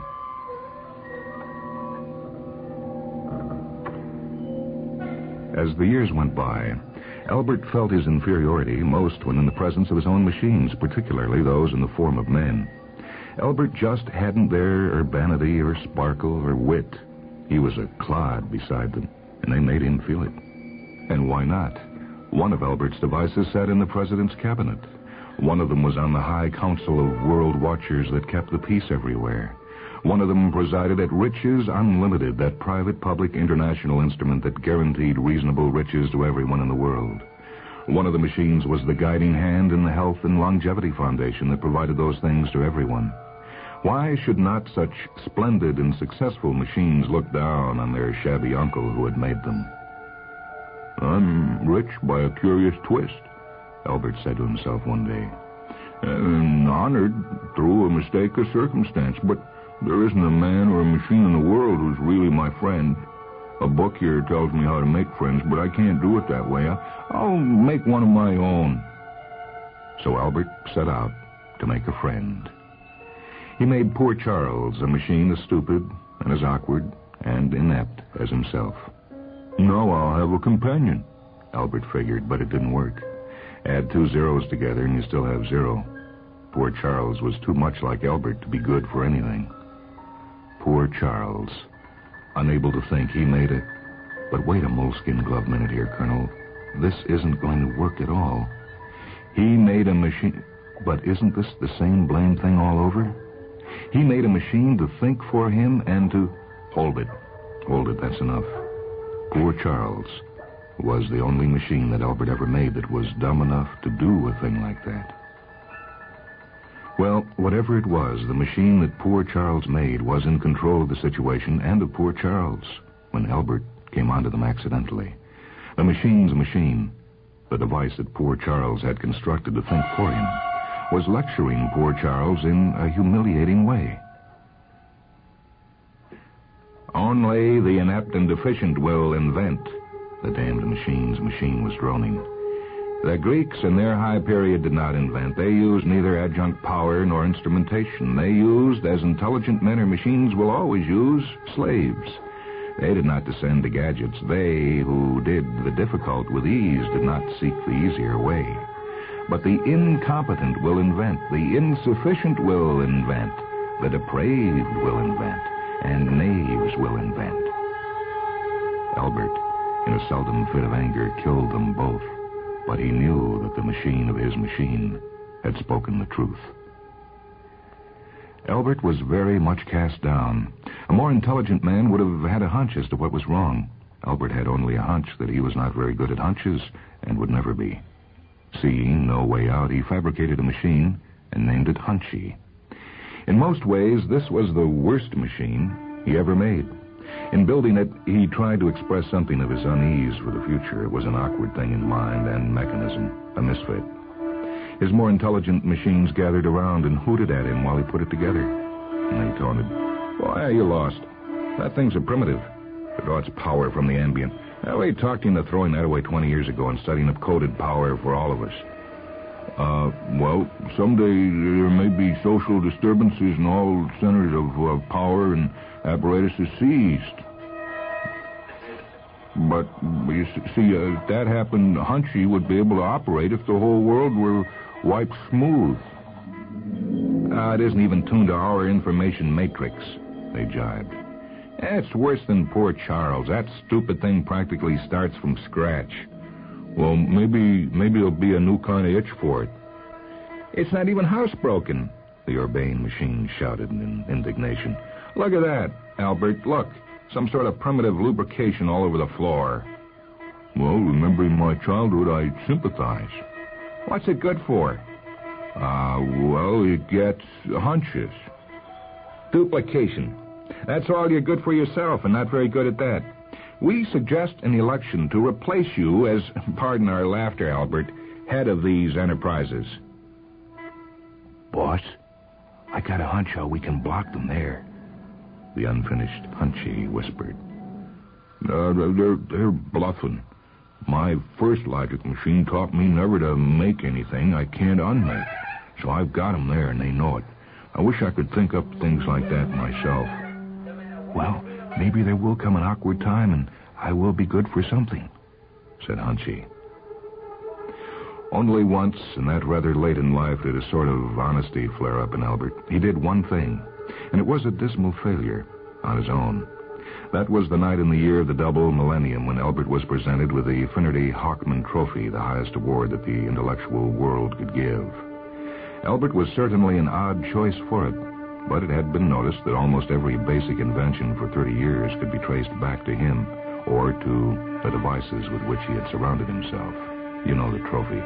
Atop of it was Eurema, the synthetic Greek goddess of invention, with arms spread as though she would take flight. Below this was a stylized brain cut away to show the convoluted cortex, and below this was the coat of arms of the academicians, ancient scholar rampant, argent, the Anderson analyzer sinister, duels, the Mondeman space drive dexter, Vare. It was a very fine work by Groban, his 9th period. Albert had the speech composed for him by his speech-writing machine, but for some reason he did not use it. He went on his own, and that was disaster. He got to his feet when he was introduced, and he stuttered and spoke nonsense. Only the sick oyster produces nacre, he said, and they all gaped at him. What sort of beginning for his speech was that? Albert then asked weakly. Or do I have the wrong creature? Eurema does not look like that. No, that isn't her at all. Eurema walks backward and is blind, and her mother's a brainless hulk. Everybody was watching him with pained expression. Albert went on. Nothing rises without a leaven, but the yeast is itself a fungus and a disease. You be regularizers all, splendid and supreme. But you cannot live without the irregulars. You will die, and who will tell you that you're dead? When there are no longer any deprived or insufficient, who will invent? What will you do when there are none of us defectives left? Who will leaven your lump then? Are you unwell? The master of ceremonies asked him quietly. Should you not make an end of it, people will understand. Of course I'm unwell. Always have been. What good would I be otherwise? You set the ideal that all should be healthy and well-adjusted. No. Were we all well-adjusted, we would ossify and die. The world is kept healthy only by some of the unhealthy minds lurking in it. The first implement made by man was not a scraper or celt or stone knife. It was a crutch, and it wasn't devised by a hale man. Perhaps you should rest, said the functionary. Perhaps you should rest, for this sort of rambling nonsense talk has never been heard at an awards dinner before. Know you that it is not the fine bulls and wonderful cattle who make the new path. Only a crippled calf makes a new path. In everything that survives, there must be an element of the incongruous. Hey, you know the woman who said, my husband is incongruous, but I never like Washington in the summertime. Everybody gazed at him in stupor. Then Albert said lamely, Well, that's the first joke I ever made. My joke-making machine makes them lots better than I do. Well, dolts. What will you do for dolts when the last of us is gone? How will you survive without us? Albert had finished. He gaped and forgot to close his mouth. They led him back to his seat. His publicity machine explained that Albert was tired from overwork, and then the thing passed around copies of the speech that Albert was supposed to have given. It had been an unfortunate episode. How noisome it is that the innovators are never great men, and the great men are never good for anything but just being great men.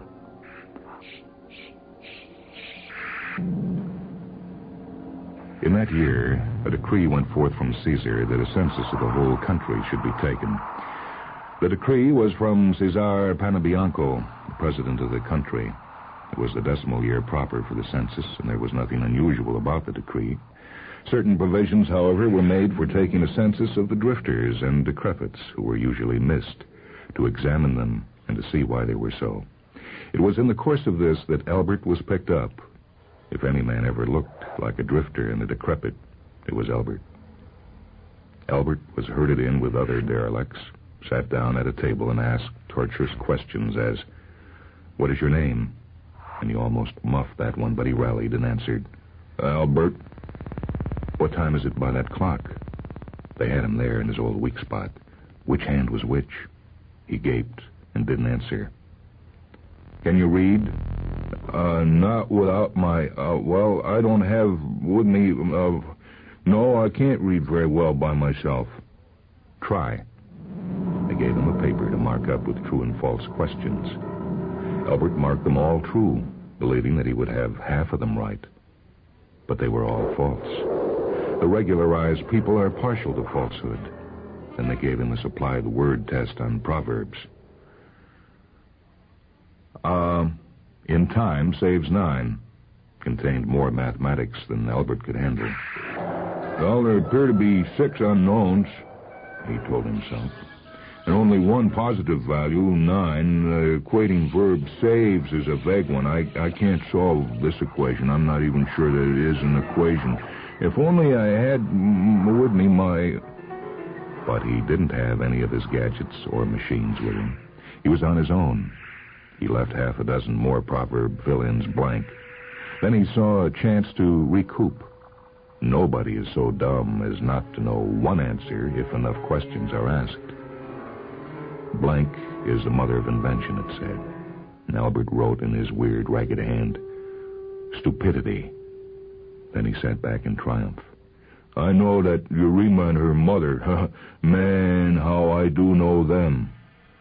But they marked him wrong on that one, too. He had missed every question to every test. They began to fix him a ticket to a progressive booby hatch where he might learn to do something with his hands, his head being hopeless. A couple of Albert's urbane machines came down and got him out of it. They explained that while he was a drifter and a derelict, yet he was a rich drifter and a derelict, and that he was even a man of some note. He doesn't look it, but he really is, pardon our laughter, a man of some importance," one of the fine machines explained. "He has to be told to close his mouth after he has yawned, but for all that, he's the winner of the Finnerty Hockman Award. We'll be responsible for him."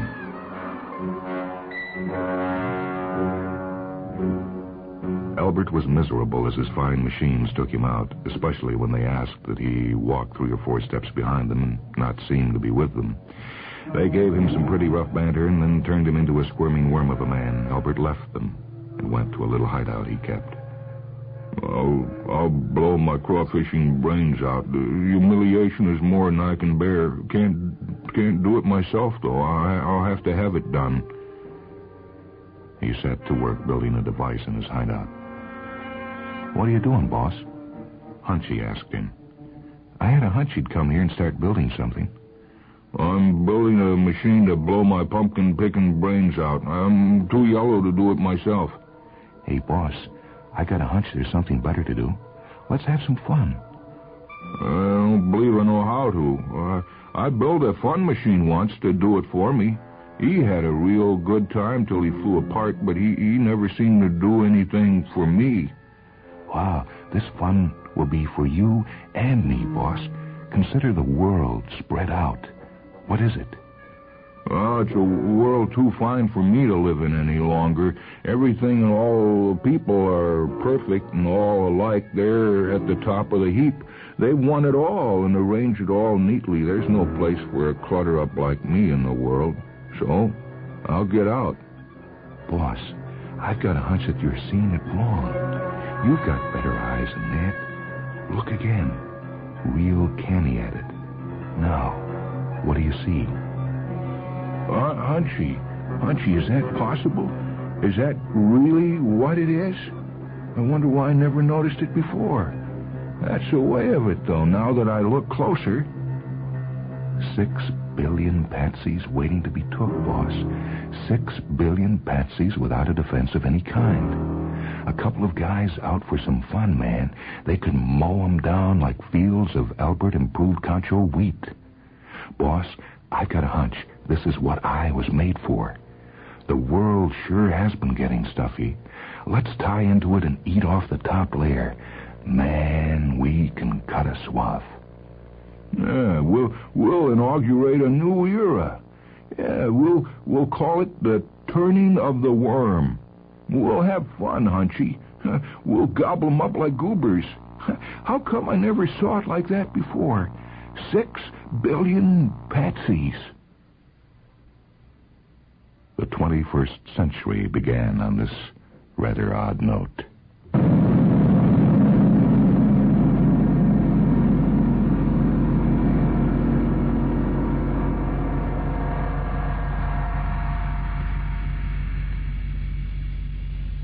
That story is titled Eurema's Dam by R.A. Lafferty.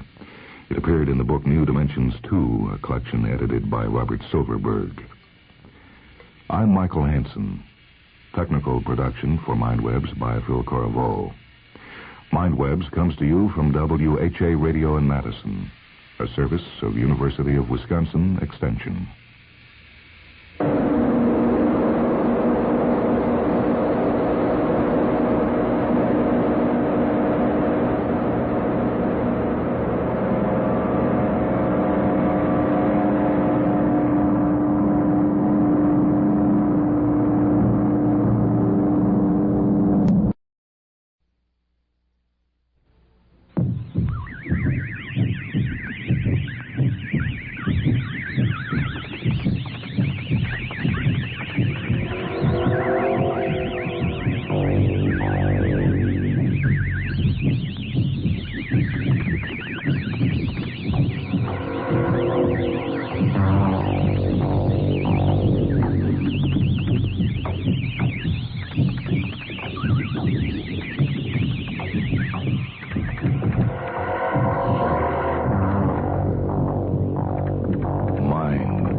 Welcome to a half hour of Mindwebs. Short stories from the worlds of speculative fiction.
This is Michael Hansen.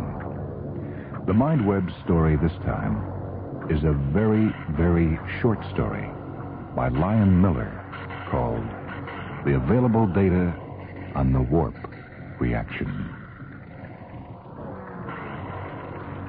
The earliest confirmed data on Aldous Warp, infant, indicates that while apparently normal in most physical respects, he was definitely considered by neighbors, playmates, and family as a hopeless idiot. We know, too, that he was a quiet child of extremely sedentary habits. The only sound he was ever heard to utter was a shrill monosyllable closely akin to the expression, "we." And this only when summoned to meals, or less often when his enigmatic interest was aroused by an external stimulus, such as an odd-shaped pebble, a stick, or one of his own knuckles. Suddenly, this child abandoned his accustomed inactivity. Shortly after reaching his 6th birthday, the time is unfortunately only approximate, Aldous Warp began a series of exploratory trips to the city dump, which was located to the rear of the warp premises. After a few of these tours, the lad returned to his home one afternoon dragging a large cogwheel. After lengthy deliberation, he secreted it within an unused chicken coop, and thus began a project that did not end for nearly 20 years. Young Warp progressed through childhood, boyhood, and young manhood, transferring thousands of metal objects, large and small, of nearly every description, from the dump to the coop. Since any sort of formal schooling was apparently beyond his mental capacity, his parents were pleased by the activity that kept Aldous happy and content. Presumably, they did not trouble themselves with the aesthetic problems involved. As suddenly as it had begun, Aldous Warp abandoned his self-imposed task. For nearly a year, again the time is approximate due to insufficient data, Aldous Warp remained within the confines of the Warp property. When not occupied with such basic bodily needs as eating and sleeping, he moved slowly about his pile of debris with no apparent plan or purpose. One morning he was observed by his father, as we are told by the latter, to be selecting certain objects from the pile and fitting them together. It should be noted here, I think, that no account of the warp reaction can be complete without certain direct quotations from Aldous's father, Lambert Simnel Warp. Concerning the aforementioned framework, the elder Warp has said, "The thing that got me was every piece he picked up fit with some other piece. It didn't make no difference if it was a bed spring or a busted egg beater. If the kid stuck it on a part, it stayed there." Concerning usage of tools by Aldous Warp, L.S. Warp has deposed, "No tools." A lengthier addendum is offered us by L.S. Warp in reply to a query, which I quote direct. How in God's name did he manage to cause separate parts to adhere to each other to make a whole? And the answer from a Dr. Palmer was, the stuff went together tighter than a mallard's, and nobody, mister, could get 'em apart. It was obviously quite stable, since young Aldous frequently clambered into the maze to add another part without disturbing its equilibrium in the slightest. The foregoing, however sketchy, is all the background we have to the climactic experiment itself. For an exact report of the circumstances attendant upon the one controlled demonstration of the warp reaction, we're indebted to Major Herbert R. Armstrong, the U.S. Army Engineers, and to Dr. Philip H. Eustace Cross, AEC, who were present. It seems that at exactly 10:46 a.m., Aldous Warp picked up a very old and very rusty cogwheel, the very first object he had retrieved from oblivion on the junk pile, so long ago when he was but a tad of 6. After a moment's hesitation, he climbed to the top of his jerry-built structure, paused, then lowered himself into its depths. He disappeared from the sight of these trained observers for several minutes. Dr. Cross, 4 minutes, 59 seconds, and Major Armstrong, 5 minutes and 2 seconds. Finally, Aldous reappeared, climbed down, and stared fixedly at his creation. I now quote from the combined reports of Major Armstrong and Dr. Cross. After standing dazed-like for a few minutes, Warp finally came very close to his assembly. There was a rod sticking out with a brass ball of a bedpost fastened to it. Aldous Warp gave this a slight tug. What happened then was utterly fantastic. First, we heard a rushing sound, something like a waterfall. The sound grew appreciably louder, and in about 15 seconds, we saw a purplish glow emanate from beneath the contraption. Then the whole congeries of rubbish rose into the air for a height of about 3 meters and hung there, immobile. The lad Aldous jumped around with every semblance of glee, and we distinctly heard him remark, "Wee," several times. And then he went to one side of the phenomenon, reached down, and turned over the rusty wheel of a coffee mill, and his machine slowly settled to earth. There was, of course, considerable excitement. Representatives of the armed services, the press services, the AEC, various schools for advanced studies had all arrived in droves. Communication with Aldous Warp was impossible, since the young man had never learned to talk. L.S. Warp, however, profane, was an earnest and sincere gentleman, anxious to be of service to his country. But the above quotations from his conversations will indicate how little light he was able to shed on the problem. Efforts to look inside the structure availed little, since the closest and most detailed analysis could elicit no other working hypothesis than it's all nothing but a bunch of junk, Dr. Palmer. And further, young Warp obviously resented such investigations. However, he took great delight in operating his machine and repeatedly demonstrated the reaction to all beholders. The most exhaustive tests, Geiger, electronic, Weissendonck, litmus, and so forth, revealed nothing. Finally, the importunities of the press could no longer be denied, and early in the afternoon of the second day, telecasters arrived on the scene. Aldous Warp surveyed them for a moment and then brought his invention back to Earth. With a set look on his face, he climbed to its top, clambered down into its bowels, and in due course reappeared with the ancient cogwheel. This he carefully placed in its original resting place in the chicken coop. Systematically, and in order of installation, he removed each part from his structure and carefully returned it to its original place in the original heap by the chicken coop. Today, the component parts of the whole that was Warp's reaction are scattered. For, silently ignoring the almost hysterical pleas of the men of science and of the military, Aldous Warp, after dismantling his machine completely and piling all parts in and over the chicken coop, then took upon himself the onerous task of transporting them one by one back to their original place in the city dump. Now, unmoved by an occasional berating by L.S. Warp, silent before an infrequent official interrogation, Aldous Warp sits on a box in the backyard of his ancestral home, gazing serenely out over the city dump. And once in a very great while, his eyes light up for a moment, and he says, "We," very quietly.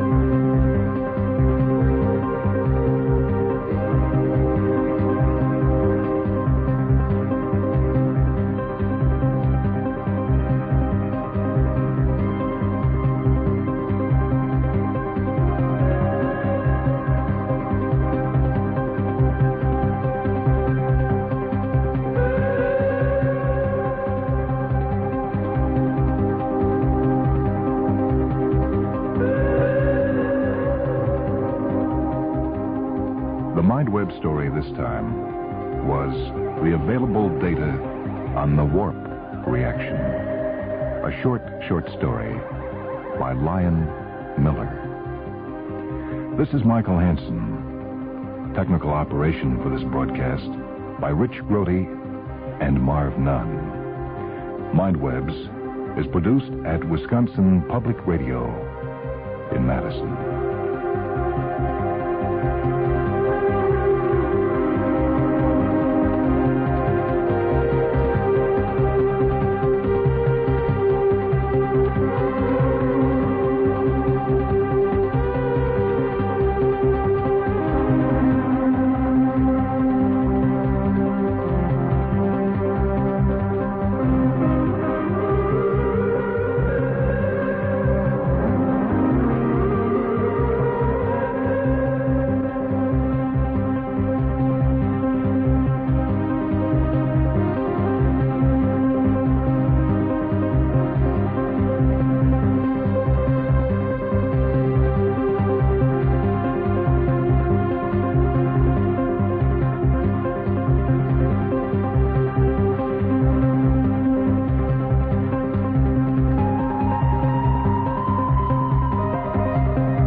Welcome to a half hour of Mind Webs. Short stories from the worlds of speculative fiction.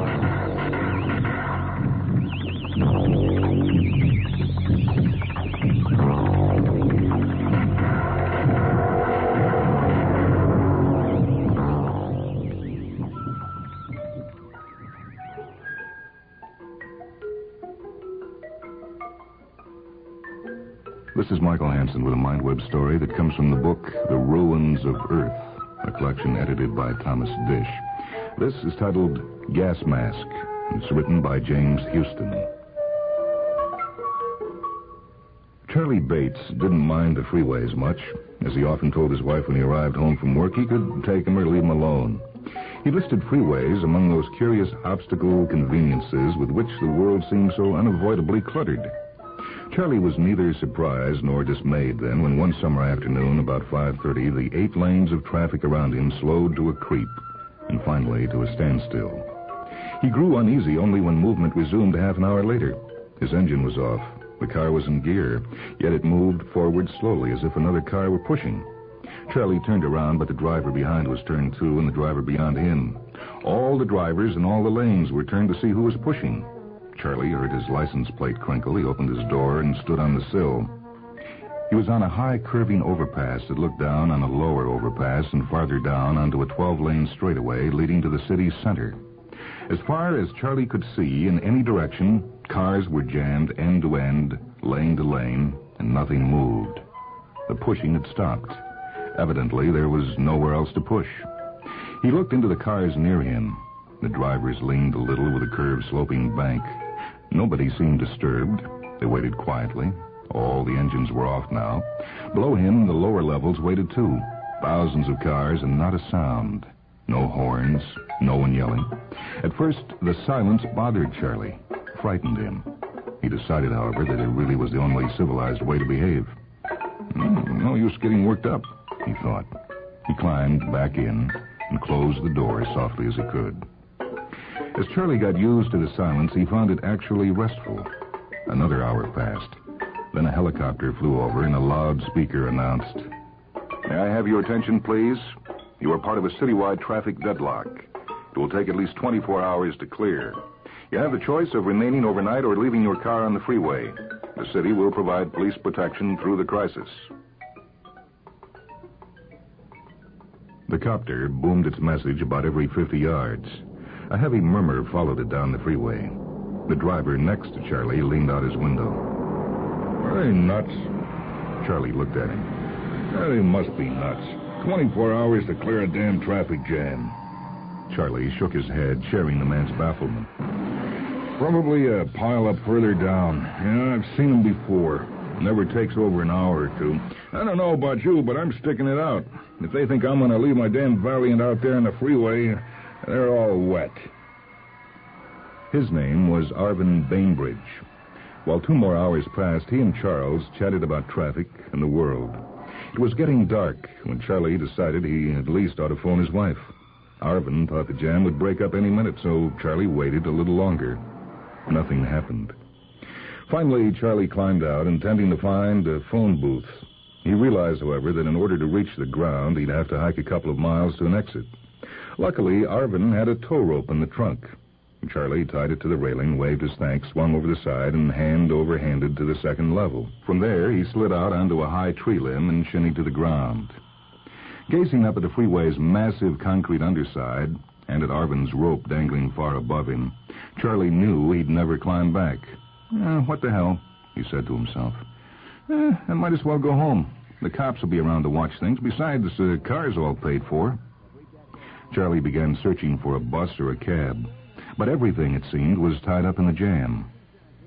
In a bar where he stopped for a beer to cool off, he learned that every exit, every approach, every lane in the city's complex freeway system was jammed. The bartender told him, "Yeah, you know, it's funny. There wasn't a single accident. It all happened so gradual, they say. Things slowed down little by little, and the whole town stopped just about at once. Some guys didn't even use their brakes.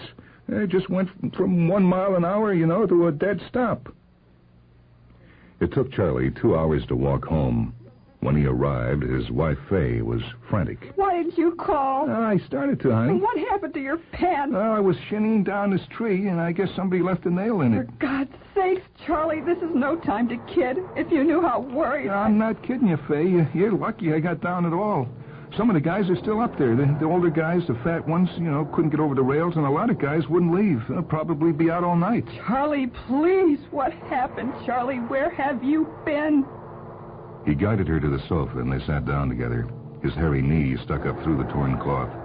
Well, I thought you'd see it on TV or something, Fay. See what on TV? While Fay sobbed and sniffled, he told her the whole story.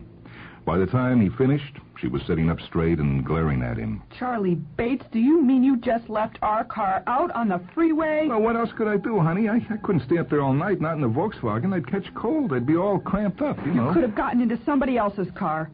This Arvin fellow would have let you. Somebody with a heater or a big back seat or something. You just can't barge into somebody else's car, Fay, and stay overnight. Anyway, honey, I wanted the phone. That's why I came down in the first place. Oh, Charlie, at least nothing happened to you. That's the most important thing. But, Charlie, what do we do? What do we do about what? About the car. Wait it out, I guess. Wait till tomorrow, at least, until they break the jam, and then get back out there. Of course, that won't be as easy as it sounds, Fay. I'd probably have to get over to the nearest approach and hike in, maybe 2-3 miles of freeway up the center strip, I suppose. Plus, getting to the approach itself, which is right in the middle of town. Well, maybe I can borrow a bike. I don't know quite. Say, Don and Louise have a 2-seater. Maybe we can borrow that and both go. Yeah, well, maybe. Let's worry about that tomorrow, honey, unbushed. The next morning, Charlie borrowed a big 2-seater from Don and Louise. Fay packed a lunch, and they pedaled across the city, figuring to get there fairly early, to be on hand when their car was free, although an early solution was no longer likely. The morning news predicted another 36 hours before traffic would be moving. The jam now included not only the freeways, but all main streets and key intersections where buses, streetcars, and trucks were still entangled. It even extended beyond the city. Police had tried to block incoming traffic, but it was impossible. All highways traversed the city or its net of suburbs. Impatient motorists, discrediting police reports, finally broke the roadblocks, and the confusion was extending in all directions by hundreds of cars an hour. Charlie and Fay smugly bypassed all that, following the devious route of unblocked streets that he mapped out after watching the news on TV. They pedaled most of the morning. At last, they mounted a high bluff and decided to ride an elevator to the roof of an apartment building that rose above the freeway where their car was parked. Charlie brought along a pair of Navy binoculars. And from that vantage point, they ate lunch and surveyed the curving rows of silent cars. Can you see ours, Charlie? Yeah, she looks okay. A little squeezed up, but okay. Let me see. Here. Gee, some of those poor men are still sitting out there. Don't they know their wives are worried? Yeah, their wives probably heard the news already. Everybody must know by now. Still worried, though, I'll bet. I'm glad you came home. I'll bet those men are hungry. Maybe we should take them some sandwiches. Take a lot of sandwiches to feed everybody stuck on the freeway, Fay. I mean for the men right around our car. That Arvin, for instance. You know, your friends, sort of. Yeah, I don't really know him that well, honey. Well, we ought to do something. Red Cross is probably out. Hey, isn't that a cross on that helicopter way down there by the city hall? Hey, let me have the glasses. I'll be darned. It is. They're dropping little packages. Let me see. Yeah, that's just what they're doing. Guys are standing on the roofs of their cars waving. Oh, I guess it's been a pretty tough night. The poor dears. Charlie munched a tuna sandwich and scanned the city like a skipper. After a few moments, Fay pointed. Hey, look, Charlie. Over that way, a couple more helicopters. Where do you mean? Down there? Oh, yeah. Yeah, a couple of military birds, looks like. I guess the Army's out, too. What are they doing? Lifting out one of the cars? No, not a car. It looks like a long, narrow crate or something. And they're not lifting it. They're lowering it endways. A couple of guys in overalls are down below waiting for it, Fay. There it goes. It's down. They're anchoring it to the center strip. Hey, wait a minute. No, it's not a crate. One of the guys in overalls just opened the door on the front of it, Fay. He's stepping inside. Hey, people are jumping out of their cars and running down the center strip. They're running from everywhere, climbing over hoods and stuff. Somebody just knocked over the other guy in overalls. I think there's going to be a fight. They're really crowding around that door and push. Hey, no, I think it's going to be okay. The guy inside just came out, and he's putting a sign over the door. Oh, yeah, all the men are starting to walk away now. The women are lining up along the center strip now. The dears. Yeah, a woman just opened the door and stepped inside. Oh, Charlie, I'm so glad you came home. Oh, me too, Faye. From the rooftop, they could hear the police helicopter's periodic messages. By the end of the first day, predictions for clearing the jam were at least 2, perhaps 3 more days.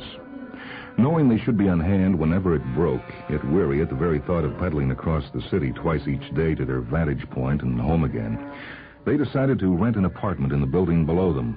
And fortunately, one was available on the top floor facing the freeway. They moved in that evening, although they had little to move but the binoculars and the thermos. They agreed that Charlie would pedal home the next day to pick up a few necessities while Faye kept an eye on the car. The plan worked marvelously. Once situated, they set up a rotation watch. 4 hours on, 4 hours off. Charlie figured he could reach the car from the apartment in half an hour if things looked ready to break. He figured he'd have that much warning by listening to helicopter messages and watching TV and frequently checking the progress downtown where the cranes worked. Through the binoculars, he watched the great jaws lift out cars, vans, and buses and then drop them over the sides of the freeway. Things would loosen up down there first, he figured, giving him time to bicycle 6 blocks to the pine tree a mile below his car. Scaling the tree, he could reach the top of a 15-foot-high concrete retaining wall and drop to the freeway. From there, it was an easy jog up the center strip and around the sloping cloverleaf curve to the overpass. To be safe, Charlie made dry runs over the course a few times each day, down the elevator, onto his bike, up the tree, over the wall, along the freeway to his car. He'd switch on the engine and warm it for a few minutes and then stroll back, waving to waiting motorists who watched his passage with mixed admiration, envy, and disbelief. By the 3rd day, the men were stubble-faced, sullen, dark-eyed from fitful sleeping. The women were disheveled, pasty-faced, most of them staring blankly through windshields at nothing. Charlie felt he ought to do something. Sometimes he squatted on the center strip to talk to the man who'd lent him the tow rope. How's it going, Arv? Oh, about the same, Charlie. Pretty hot out here today, huh? Oh, about like it's been, Charlie. I'm getting used to it now, I guess, and you probably feel it more than I do. That's a long pull for you. Not so bad anymore. The old legs are shaping up, Arv. How's your time? Well, 28:10 today. That's cutting it down, eh, boy? Poco a poco. Yeah, poco a poco. It's the elevator that really holds me back, though. It's the slowest elevator I've ever seen.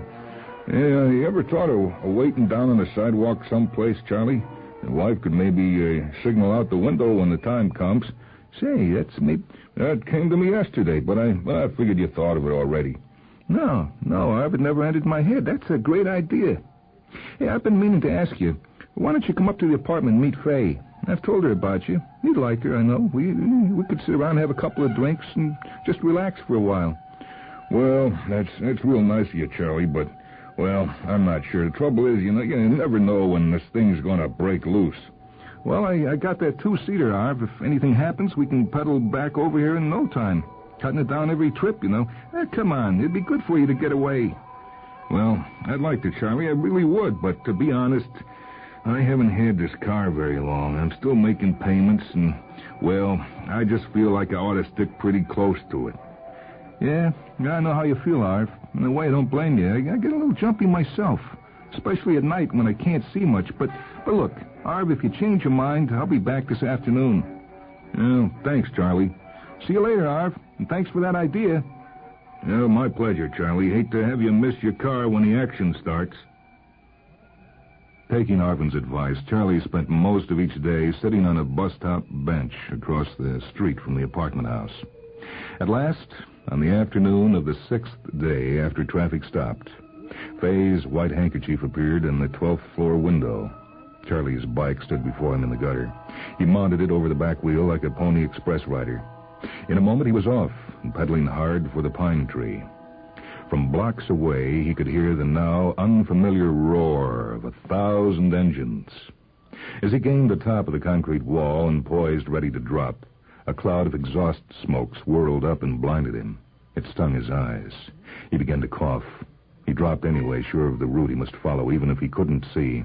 Gasping and wiping his eyes, he clambered over hoods toward the center strip. The smoke didn't abate. It puffed and spurted, choking Charlie. Every driver was gunning his engine, warming up for takeoff. In a panic that he'd miss his car, that it would be carried away in the advancing stream, Charlie stumbled blindly upward, deafened by the sputtering thunder of long, cold cylinders, nauseated by fumes, confused by the semi-darkness of gray, encompassing billows. The cars disappeared. It seemed he staggered through the smoke for hours. He nearly forgot where he was and why he was there until he heard a yell behind him. Hey, Charlie, where you going? Hey, that you, Arv? Yeah, you nearly passed your car. Oh, it's all this damn smoke. Yeah, hell of a thing, isn't it? Arv was elated. Through the veil of fumes that curled up from under Arvin's car, Charlie could see a wild expectancy lighting the haggard eyes.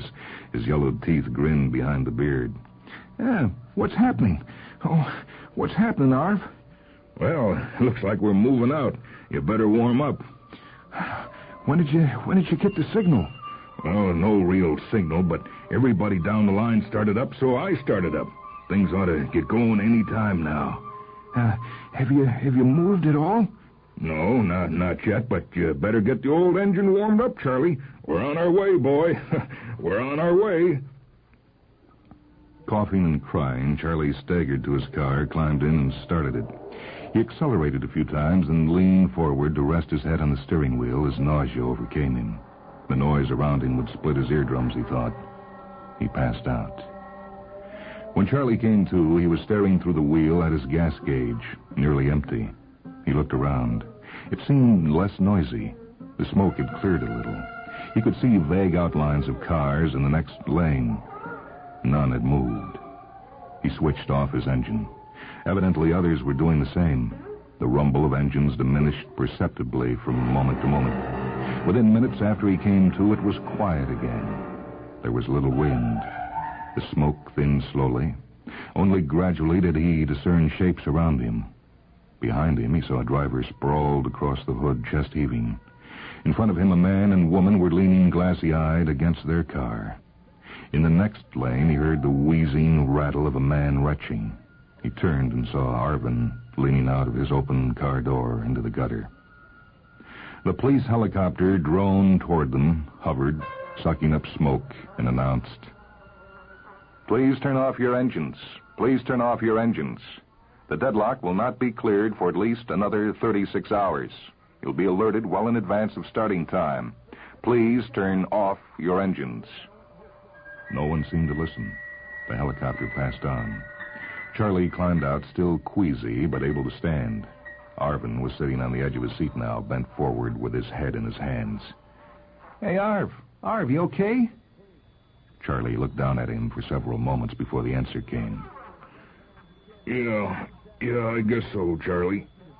False alarm, huh? Well, looks like tomorrow might be the day, though.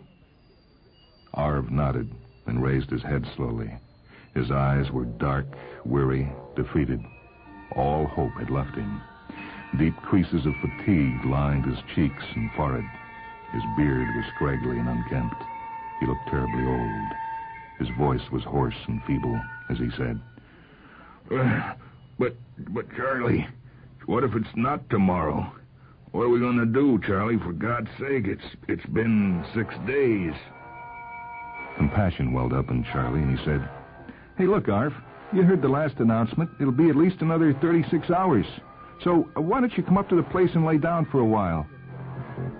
A little light brightened Arvin's eyes. His mouth turned faintly toward a smile, as if remembering some long-gone pleasure. But he said, No, I can't, Charlie. I can't. I know, Arv. I know. Well, I guess I'll see you this afternoon, then. Charlie waited for Arvin's reply, but his head had fallen again under the palms of his hands, and he sat there swaying. Charlie walked away. Most of the smoke had cleared. The heavy silence was broken occasionally by distant groans, staccato coughs. All around him, down the curve, he would walk, on the other freeways that snaked so gracefully below him. In among the rows of dusty cars, he saw people sprawled, hunched, prone on the center strip, folded over fenders, hanging out windows, wheezing, staring, stunned. He picked his way to the concrete wall, scaled it, and left the devastation behind. Charlie knew, though, that he'd have to return, perhaps several times. No one could tell when it would be over. The police reports were meaningless. He returned to the apartment to console Fay, who felt guilty about sending him on a wild goose chase.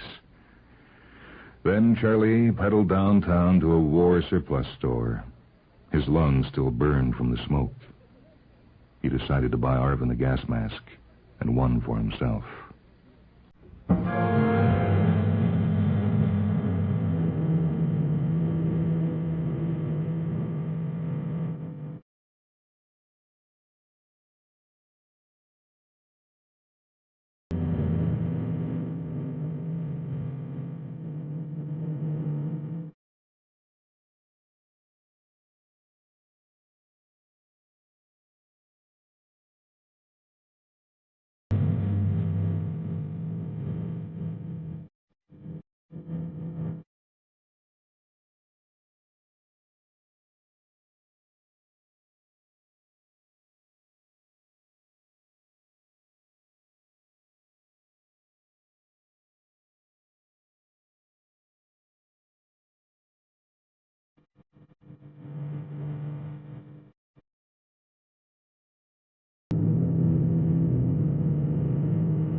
The story you've heard is titled Gas Mask, written by James Houston. It appears in the book edited by Thomas Dish, The Ruins of Earth. I'm Michael Hansen. Reading with me on the program was Louise Strasbaugh. Technical production for this program by Marcia Phillips. Mindwebs is a production of WHA Radio in Madison, a service of University of Wisconsin Extension.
Welcome to a half hour of Mindwebs. Short stories from the worlds of speculative fiction.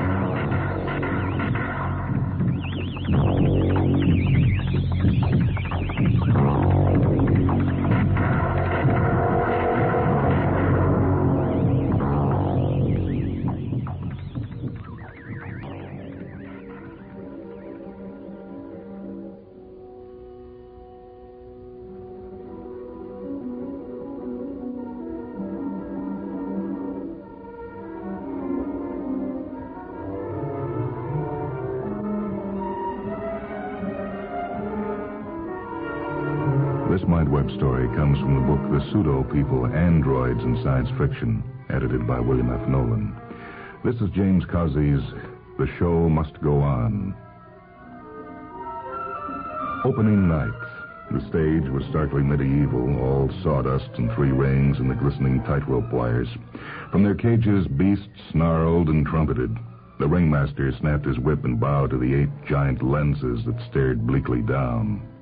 In back of those lenses was our audience. 60 millions of audience scattered throughout the hemisphere.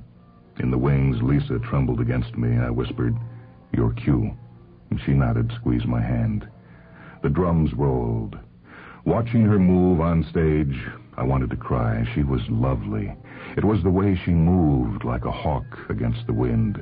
The breathless lilt in her voice, the magic I'd taught her. Next to me, Paul Chanin grinned. "Nervous, Midge?" No. I told him I had never liked Paul. He was too smug, too sleekly handsome. I hadn't liked the way he'd been smiling at Lisa these last few days of rehearsal, or the way she'd smiled back. But Paul was good for a human. He could do a one-arm planche on the high wire. He could cartwheel blindfolded over gleaming coals, and he could sing. We went on stage together.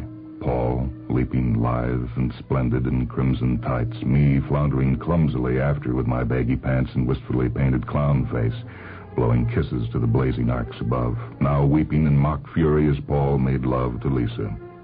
Then I leaped 30 feet in the air and hung from the tightrope by my toes. A big smile. Midge, the clown. Sometimes you can tell when a show's going over. It was that way now. Right from the beginning, I knew we had them by the throat. The banks of emotional reaction lights above the arcs told the story. They shone a clear, deep ruby, a good, healthy sign of audience empathy. But I wasn't surprised. Our play was a combination of 2 primitive art forms, and it had everything: love, pathos, beauty, and terror. The finale was best, when the Zarl escaped from its cage and almost caught Lisa. I killed the Zarl, singing duo pro pagliaccio as I died, my voice gold and thunder. Curtain. Director Latham hurried on stage, clapping, his eyes wet with tears. "Splendid. Magnificent, Midge. I think we've finally done it." Well, it looks like a hit, sir. Those ancients sure knew their stuff. I hope it's not just novelty interest. We'll know later. Coming to the cast party? No, I got a very special party planned. Just me and the wife, alone. And see you at rehearsal tomorrow. I went backstage to find Lisa. She wasn't in our dressing room. Puzzled, I went down the hall to Paul's dressing room, opened the door. "Paul, have you seen..." I stared at them, Paul and Lisa. "Oh, hello, darling. Isn't it wonderful? Paul's proposed." "And she's accepted." "Accepted?" "It'll be so perfect. The 3 of us, together." "But we're androids." "So what? You're actors, and that's what really counts. It'll be the best companionate marriage on record." I remember saying it would be fine. I remember shaking Paul's hand and saying, no, I couldn't go to the cast party. I had a headache. I remember stumbling back to my dressing room and wiping grease paint off and saying to the mirror, "At 2, Pagliaccio." I don't remember taking the pneumatic tube home or getting into the inertialess lift to our apartment on the 91st level. Our apartment was nice, 5 rooms with a glass terrace a half-mile above the city, and I stood on the terrace looking at the surprise that I planned for Lisa, the food, the crystal sparkling in the firelight, the wine, my little surprise party. I sat down and slowly opened the wine. Why? Paul was human. That was the answer. He could give Lisa that sense of solidity, of belonging. It's been 20 years since emancipation, but humans still think they're doing androids a favor by marrying them, even though androids are saving the race from suicide. It was long after midnight when Lisa came in. She wore a sheer pink evening dress, and her hair was soft gold on her shoulders. Her beauty was a knife twisting in my throat. "Darling, you shouldn't have waited up." "Where's Paul?" "Home. We're taking out our companionate policy in the morning. Would you help him move his things?" "Yeah, sure." "We'll be so happy, the 3 of us. Come to bed, darling." "I'm not sleepy. I think I'll go for a walk." I used to love to walk the city at night, staring morbidly at the hate bars, at the blood-red neons advertising violence and sudden death. I used to congratulate myself for not needing the hate bars, for not being a stinking human. This time was different. I stood in the rain, shivering, looking at the sign. Joe's Hate House, knives only, kill like a man. It exploded in a crimson spatter of fire, now reforming, showing a dagger in the clenched fist. I stared at that dagger a long time. I was thinking about Paul. Finally, I went inside. My first impression was of a great dim grotto lit by smoldering tapers. There was music, a discordant cacophony with drum beats that made your flesh crawl. It was music out of the pit, the kind of music a Zorro would have written in its death throes.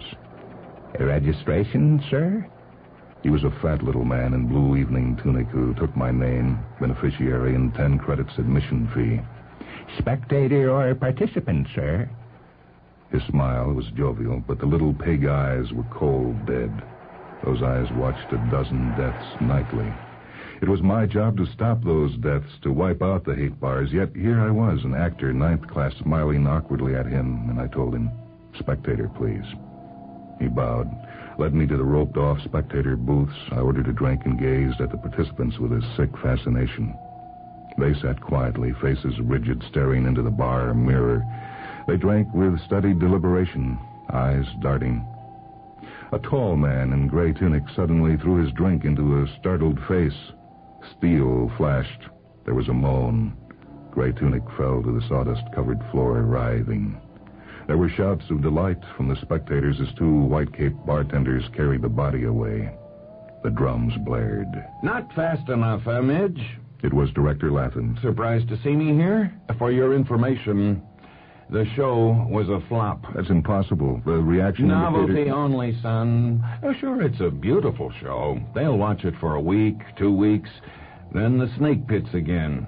And we failed. We had a 60 million audience. That's all the Quota Council needs. They could enact legislation tomorrow. And within a week, the crime rate would be triple. A man's life wouldn't be safe in broad daylight.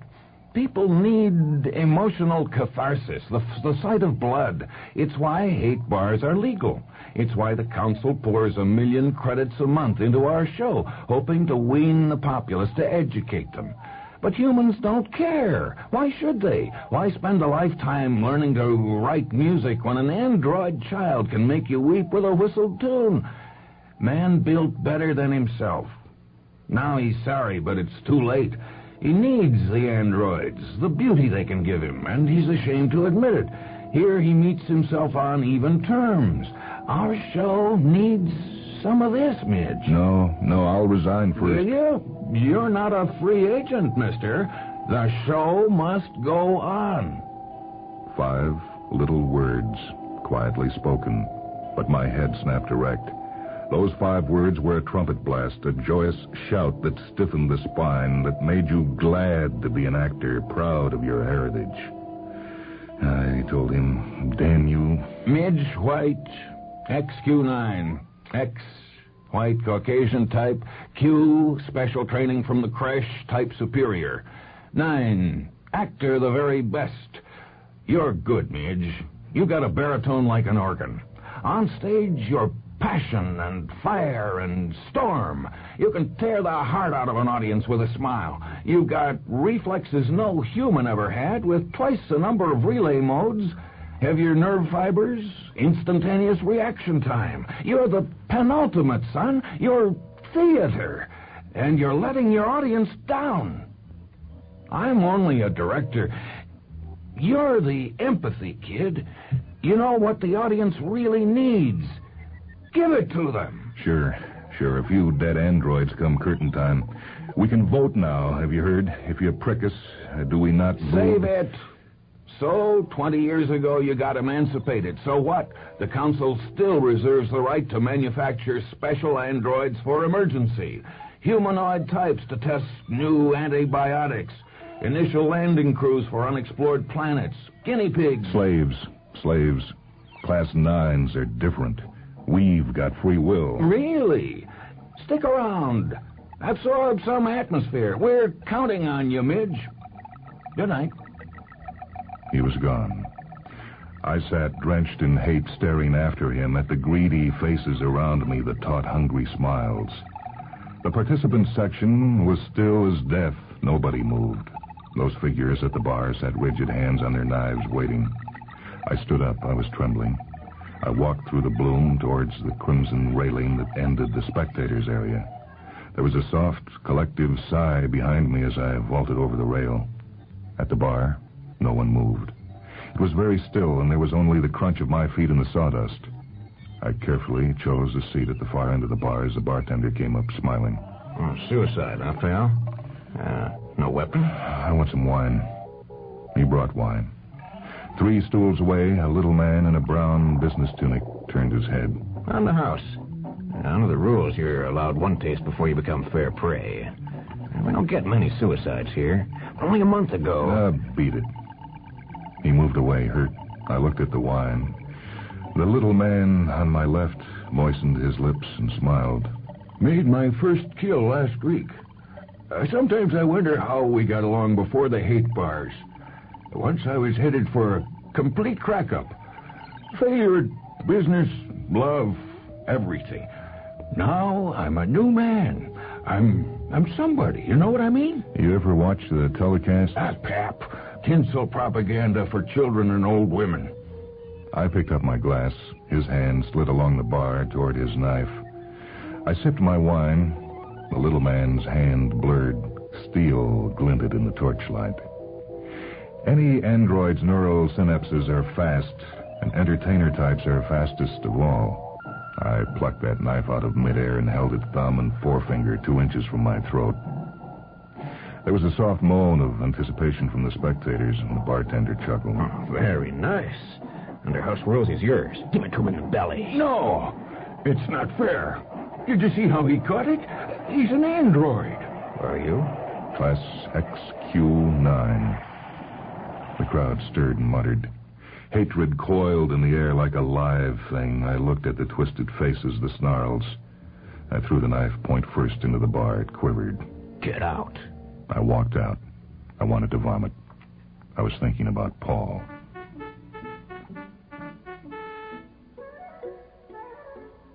I helped Paul move into our apartment next day.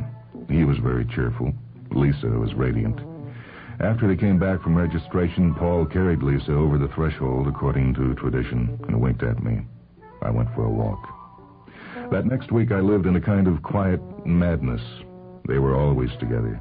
Between rehearsals, after the show, bright heads close together, smiling and holding hands. Lisa was very sweet to me, the perfect companionate wife. It was all very civilized. I don't know when I decided to kill Paul. Maybe it was that afternoon after rehearsal when I heard them talking about me backstage. Yeah, I spoke to Latham this morning. Now, the council's going to close the show soon. But it's a wonderful show. Mitch says. Midge's old hat. Latham wanted him to change the script, and he refused. The public wants action, sweetheart, not this watered mush we're giving them. I want you to divorce Midge. Paul! Well, you don't love him. You never did. Midge belongs in the past with the dinosaur and the opera and video. He can't adapt. Yesterday I got an offer to entertain at one of the best hate bars in town. 500 credits a week. We'll make it a team act. You and me. Hate bars will be banned soon. Not until Midge can give the public something better. And he doesn't know how. I'll have to think about it. I don't know how long I stood there after their voices died away. I remember moving about the stage numbly, looking at the cages, the still trapeze, the empty clown ring. I felt dead, all dead inside. In one of the cages, something moved. It was the Zarl. We import Zarls from Callisto, especially for the show. Imagine an ecology gone mad, a complete anarchy of flora against fauna with one murderously dominant species, and you have the Zarl. This one rattled the cage bars, staring at me. How much longer? Perhaps 6 hours, eat your meat. It is drugged. It will dull my reflexes so that you can kill me. Well, at least you'll have a chance. If you refuse to eat, you'll starve. I hate you. You hate everybody. You, most of all. You planned this. Each night a Zarl dies. I stared at the Zarl. Slowly, the thought took form. Before you die, how would you like one final kill? The Zarl raised its muzzle and stared, great yellow eyes expressionless. Then it grinned. I had to look away. The human, the male, you hate him. Yes. You will remove the drugged meat? Yes. Done. I remember that night. Lisa was so beautiful. She was fire and quicksilver. Her song was sunlight and carnival and April rain. I loved her so much I wanted to cry. I remember how we stood in the wings before that last scene, and the way she squeezed my hand and whispered, Midge, I'm going to divorce Paul. I could not breathe. I don't love him. Not really. I found out this afternoon what he really was. Quick, darling, there's your cue. Hurry. Divorce him? You're on. I'll tell you all about it later. I stumbled on stage. I wanted to scream at Paul, to warn him. I wanted to run to the Zarl's cage and bolt it tightly, but I am an actor, and I had no real choice. Midge, the clown, now singing, turning handsprings with the other clowns, juggling, dancing on the high wire. But the music was an ancient danse macabre, this song a leaden dirge. It had been so unnecessary. Lisa's infatuation for Paul was but a temporary thing. She loved me. She would always love me. Fool, and murderer, and now, too late. For Paul and Lisa were standing in the center ring singing their final duet while the Zarl crouched in its cage. The cage door opened, and the Zarl roared. The clowns scattered in mock panic. Lisa screamed. It was all part of the act. The Zarl was supposed to lumber from its cage. In a drugged stupor, it would lunge feebly at Lisa, and I would slay it. But the Zarl moved fast. Lisa screamed again as it came at her in a feral rush. I dropped to the center ring, moving to intercept its anticipated charge towards Paul, then the sick agony as I understood. Too late. It was after Lisa. It was a nightmare in slow motion. Lisa trying to run, stumbling, falling. The Zarl caught her. She stopped screaming forever. The Zarl lifted its muzzle and grinned at me. I killed that Zarl with my bare hands. Through the grief and horror, I realized someone was singing. Singing the Vesti in a cracked, horrible voice as the curtain came down. My voice, the grand finale. Then the lights were on, blindingly. Paul was sobbing. The stage hands were carrying Lisa's body away. Someone was shaking me. It was Latham. You've done it. Magnificent. What a trooper Lisa was. When the Zarl told me this afternoon, I couldn't believe it. What sacrifice. The Zarl told you? I could not understand. He kept talking, and I did not understand. It was the missing touch. Lisa's death at the end. The final tragedy. Sheer genius, Midge. Oh, look at those reaction banks. The reaction indicators flashed a deep ruby, washing the stage in bloody light. Latham kept talking huskily. The council just called. We've got a smash hit. Within a week, the hate bars will be condemned. The good fight is won, Midge. Meet Lisa, too. Fresh from the vats. I looked at Lisa, too. I understood. Oh, God. Oh, Paul God. whispered, his hysterical laughter. Lisa, too, was lovely. She said with a shy smile. I do hope we have a good rehearsal tomorrow. I won't be as good as Lisa 1, but I'll certainly try. Rehearsal? I said numbly. Rehearsal for her death. Tomorrow night, the next night, all the nights, forever watching Lisa die. The show must go on.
Vagabond, a short story by James Causey, which appears in the book The Pseudo-People, Androids in Science Fiction, a collection edited by William F. Nolan. This is Michael Hansen. Reading with me were Cliff Roberts, Kerry Frumpkin, and Dolores DeMoon. Technical operation for this program by Dan Schmidt. Mindwebs is a production of WHA Radio in Madison, a service of University of Wisconsin Extension.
Welcome to a half hour of Mindwebs, short stories from the worlds of speculative fiction.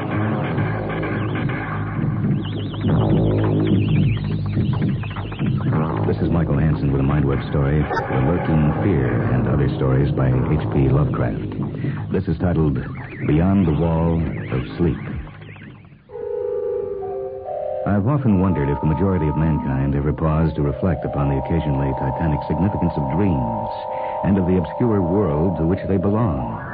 Whilst the greater number of our nocturnal visions are perhaps no more than faint and fantastic reflections of our waking experiences, there are still a certain remainder whose immundane and ethereal character permit of no ordinary interpretation, and whose vaguely exciting and disquieting effect suggests possible minute glimpses into a sphere of mental existence no less important than physical life, yet separated from that life by an all but impassable barrier.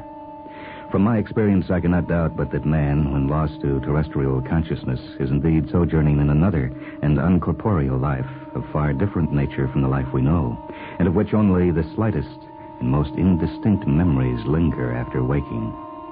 From those blurred and fragmentary memories we may infer much, yet prove little. We may guess that in dreams, life, matter, and vitality, as the earth knows such things, are not necessarily constant, and that time and space do not exist as our waking selves comprehend them. Sometimes I believe that this less material life is our truer life, and that our vain presence on the terraqueous globe is itself the secondary or merely virtual phenomenon. It was from a youthful reverie filled with speculations of this sort that I arose one afternoon in the winter of 1900-1901, when to the state institution in which I served as an intern was brought the man whose case has ever since haunted me so unceasingly. His name, as given on the records, was Joe Slater, or Slater. Joe Slater, who came to the institution in the vigilant custody of 4 state policemen, and who was described as a highly dangerous character, certainly presented no evidence of his perilous disposition when I first beheld him. Though well above the middle stature and of somewhat brawny frame, he was given an absurd appearance of harmless stupidity by the pale, sleepy blueness of his small, watery eyes, the scantiness of his neglected and never-shaven growth of yellow beard, and the listless drooping of his heavy nether lip. His age was unknown, since among his kind neither family records nor permanent family ties exist. But from the baldness of his head in front and from the decayed condition of his teeth, the head surgeon wrote him down as a man of about 40. From the medical and court documents, we learned all that could be gathered of his case. This man, a vagabond, hunter, and trapper, had always been strange in the eyes of his primitive associates, yet habitually slept at night beyond the ordinary time, and upon waking would often talk of unknown things in a manner so bizarre as to inspire fear even in the hearts of an unimaginative populace. Not that his form of language was at all unusual, for he never spoke save in the debased patois of his environment, but the tone and tenor of his utterances were of such mysterious wildness that none might listen without apprehension. He himself was generally as terrified and baffled as his auditors, and within an hour after awakening would forget all that he had said, or at least all that had caused him to say what he did, relapsing into a bovine, half-amiable normality like that of other hill-dwellers. As Slater grew older, it appeared, his matutinal aberrations had gradually increased in frequency and violence, till about a month before his arrival at the institution had occurred the shocking tragedy which caused his arrest by the authorities. One day, near noon, after a profound sleep begun in the whiskey debauch at about 5 the previous afternoon, the man had roused himself most suddenly with ululations so horrible and unearthly that they brought several neighbors to his cabin, a filthy sty where he dwelt with a family as indescribable as himself. Rushing out into the snow, he had flung his arms aloft and commenced a series of leaps directly upward in the air, the while shouting his determination to reach some big cabin with brightness in the roof and walls and floor and the loud, queer music far away.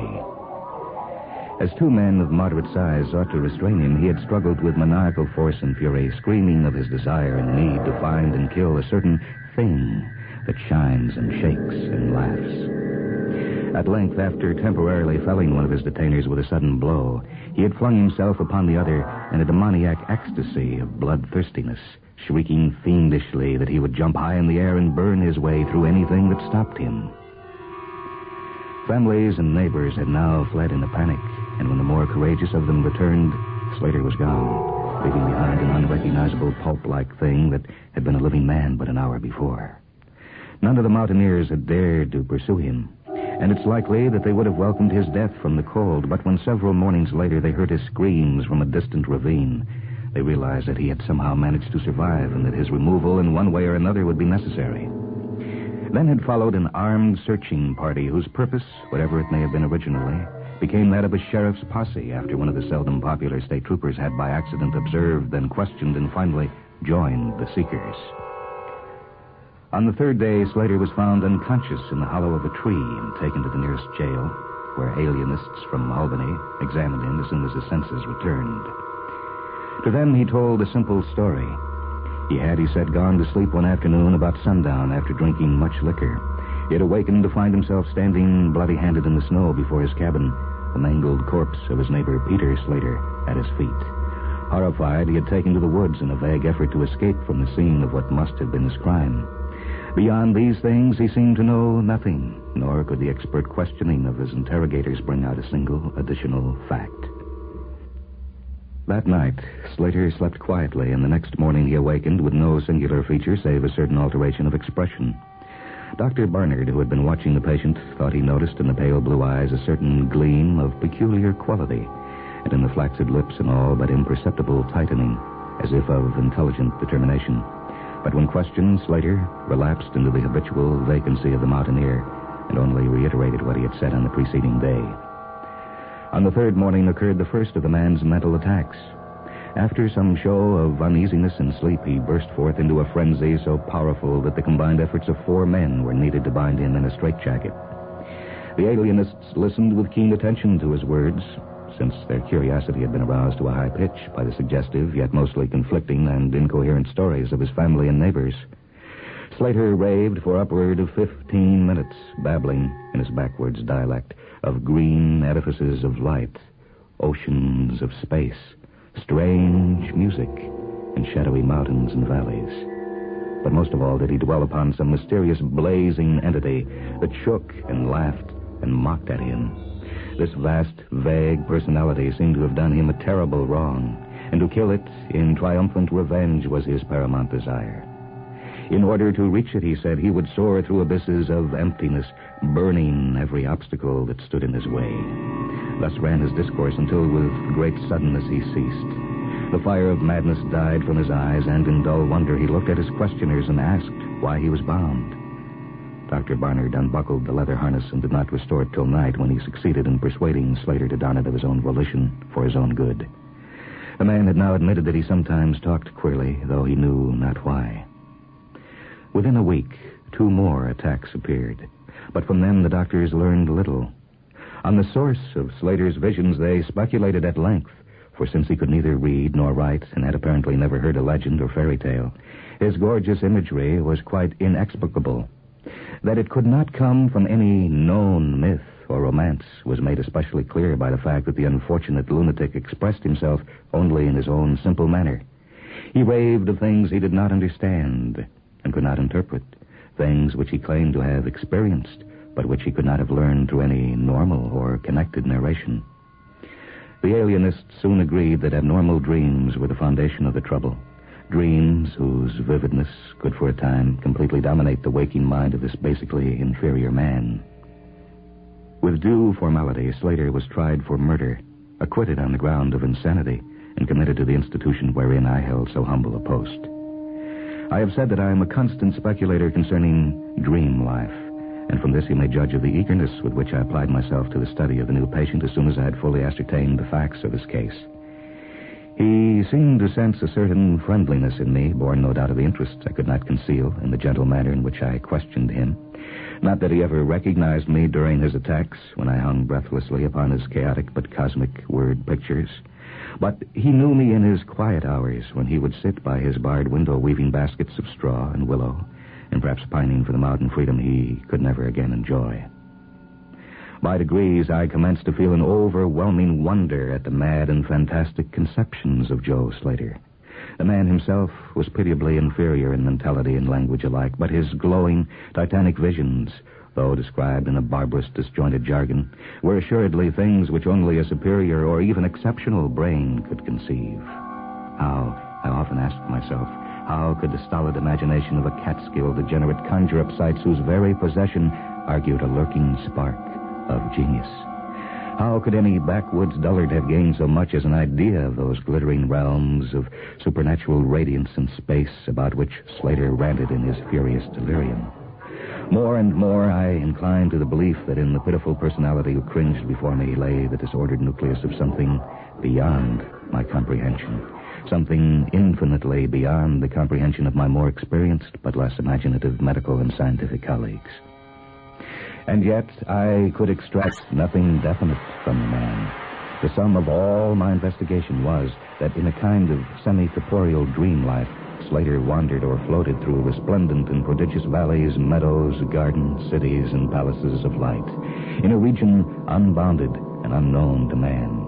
But there he was no peasant or degenerate, but a creature of importance in vivid life, moving proudly and dominantly, and checked only by a certain deadly enemy, who seemed to be a being of visible yet ethereal structure, and who did not appear to be of human shape, since Slater never referred to it as a man, or as ought to say the thing. This thing had done Slater some hideous but unnamed wrong, which the maniac, if maniac he were, yearned to avenge.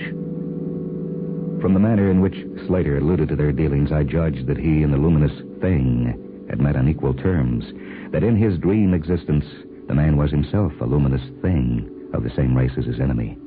This impression was sustained by his frequent references to flying through space and burning all that impeded his progress. Yet these conceptions were formulated in rustic words wholly inadequate to convey them, a circumstance which drove me to the conclusion that if a dream world indeed existed, oral language was not its medium for the transmission of thought. Could it be that the dream soul inhabiting this inferior body was desperately struggling to speak things which the simple and halting tongue of dullness could not utter? Could it be that I was face to face with intellectual emanations which would explain the mystery if I could but learn to discover and read them? I did not tell the older physicians of these things, for middle age is skeptical, cynical, and disinclined to accept new ideas. Besides, the head of the institution had but lately warned me in his paternal way that I was overworking, that my mind needed a rest. It had long been my belief that human thought consists basically of atomic or molecular motion convertible into ether waves or radiant energy like heat, light, and electricity. This belief had early led me to contemplate the possibility of telepathy or mental communication by means of suitable apparatus, and I had in my college days prepared a set of transmitting and receiving instruments somewhat similar to the cumbrous devices employed in wireless telegraphy at that crude pre-radio period. These I had tested with a fellow student, but achieving no result, had soon packed them away with other scientific odds and ends for possible future use. Now, in my intense desire to probe into the dream life of Joe Slater, I sought these instruments again and spent several days in preparing them for action. When they were complete once more, I missed no opportunity for their trial. At each outburst of Slater's violence, I would fit the transmitter to his forehead and the receiver to my own, constantly making delicate adjustments for various hypothetical wavelengths of intellectual energy. I had but little notion of how the thought impressions would, if successfully conveyed, arouse an intelligent response in my brain, but I felt certain that I could detect and interpret them. Accordingly, I continued my experiments, though informing no one of their nature. It was on the 21st of February that the thing occurred. As I look back across the years, I realize how unreal it seems, and sometimes wonder if old Dr. Fenton was not right when he charged it all to my excited imagination. I recall that he listened with great kindness and patience when I told him, but afterward gave me a nerve powder and arranged for the half-year's vacation on which I departed the next week. That fateful night I was wildly agitated and perturbed, for despite the excellent care he had received, Joe Slater was unmistakably dying. Perhaps it was his mountain freedom that he missed, or perhaps the turmoil in his brain had grown too acute for his rather sluggish physique. But at all events, the flame of vitality flickered low in the decadent body. He was drowsy near the end, and as darkness fell, he dropped off into a troubled sleep. I did not strap on the straitjacket as was customary when he slept, since I saw that he was too feeble to be dangerous, even if he awoke in mental disorder once more before passing away. But I did place upon his head and mine the two ends of my cosmic radio, hoping against hope for a first and last message from the dream world in the brief time remaining. In the cell with us was one nurse, a mediocre fellow who did not understand the purpose of the apparatus or think to inquire into my course. As the hours wore on, I saw his head droop awkwardly in sleep, but I did not disturb him. I myself, lulled by the rhythmical breathing of the healthy and the dying man, must have nodded a little later. The sound of weird lyric melody was what aroused me. Chords, vibrations, and harmonic ecstasies echoed passionately on every hand, while on my ravished sight burst the stupendous spectacle of ultimate beauty. Walls, columns, and architraves of living fire blaze effulgently around the spot where I seemed to float in air, extending upward to an infinitely high vaulted dome of indescribable splendor. Blending with this display of palatial magnificence, or rather supplanting it at times in kaleidoscopic rotation, were glimpses of wide plains and graceful valleys, high mountains and inviting grottos covered with every lovely attribute of scenery which my delighted eyes could conceive of, yet formed wholly of some glowing, ethereal, plastic entity, which in consistency partook as much of spirit as of matter. As I gazed, I perceived that my own brain held the key to these enchanting metamorphoses, for each vista which appeared to me was the one my changing mind most wished to behold. Amidst this Elysian realm I dwelt not as a stranger, for each sight and sound was familiar to me, just as it had been uncounted eons of eternity before, and would be for like eternities to come. Then the resplendent aura of my brother of light drew near and held colloquy with me, soul to soul, with silent and perfect interchange of thought. The hour was one of approaching triumph, for was not my fellow being escaping at last from a degrading periodic bondage, escaping forever and preparing to follow the accursed oppressor even unto the uttermost fields of ether, that upon it might be wrought a flaming cosmic vengeance which would shake the spheres. We floated thus for a little time, when I perceived a slight blurring and fading of the objects around us, as though some force were recalling me to earth, where I least wished to go. The form near me seemed to feel a change also, for it gradually brought its discourse toward a conclusion, and itself prepared to quit the scene, fading from my sight at a rate somewhat less rapid than that of the other objects. A few more thoughts were exchanged, and I knew that the luminous one and I were being recalled to bondage, though for my brother of light it would be the last time. The sorry planet shell being well nigh spent, in less than an hour my fellow would be free to pursue the oppressor along the Milky Way and past the hither stars to the very confines of infinity. A well-defined shock separates my final impression of the fading scene of light from my sudden and somewhat shamefaced awakening. Straightening up in my chair as I saw the dying figure on the couch move hesitantly. Joe Slater was indeed awaking, though probably for the last time. As I looked more closely, I saw that in the sallow cheeks shone spots of color which had never before been present. The lips, too, seemed unusual, being tightly compressed, as if by the force of a stronger character than had been Slater's. The whole face finally began to grow tense, and the head turned restlessly with closed eyes. I did not rouse the sleeping nurse, but readjusted the slightly disarranged headband of my telepathic radio, intent to catch any parting message the dreamer might have to deliver. All at once, the head turned sharply in my direction, and the eyes fell open, causing me to stare in blank amazement at what I beheld. The man who had been Joe Slater was gazing at me with a pair of luminous, expanding eyes whose blue seemed subtly to have deepened. Neither mania nor degeneracy was visible in that gaze, and I felt beyond a doubt that I was viewing a face behind which lay an active mind of high order. At this juncture, my brain became aware of a steady external influence operating upon it. I closed my eyes to concentrate my thoughts more profoundly and was rewarded by the positive knowledge that my long-sought mental message had come at last. Each transmitted idea formed rapidly in my mind, and though no actual language was employed, my habitual association of conception and expression was so great that I seemed to be receiving the message in ordinary English. Joe Slater is dead, came the soul-petrifying voice of an agency from beyond the wall of sleep. My opened eyes sought the couch of pain and curious horror, but the blue eyes were still calmly gazing, and the countenance was still intelligently animated. He is better dead, for he was unfit to bear the active intellect of cosmic entity. His gross body could not undergo the needed adjustments between ethereal life and planet life. He was too much an animal, too little a man. Yet it is through his deficiency that you have come to discover me. For the cosmic and planet souls rightly should never meet. He has been in my torment and diurnal prison for 42 of your terrestrial years. I am an entity like that which you yourself become in the freedom of dreamless sleep. I am your brother of light, and have floated with you in the effulgent valleys. It is not permitted me to tell your waking earth self of your real self, but we are all roamers of vast spaces and travelers in many ages. Next year I may be dwelling in the Egypt which you call ancient, or in the cruel empire of Passant Chan, which is to come 3,000 years hence. You and I have drifted to the worlds that reel about the red Arcturus, and dwelt in the bodies of the insect philosophers that crawl proudly over the fourth moon of Jupiter. How little does the earth self know life and its extent. How little indeed ought it to know for its own tranquility. Of the oppressor I cannot speak. You on earth have unwittingly felt its distant presence. You who without knowing idly gave the blinking beacon the name Algol, the demon star.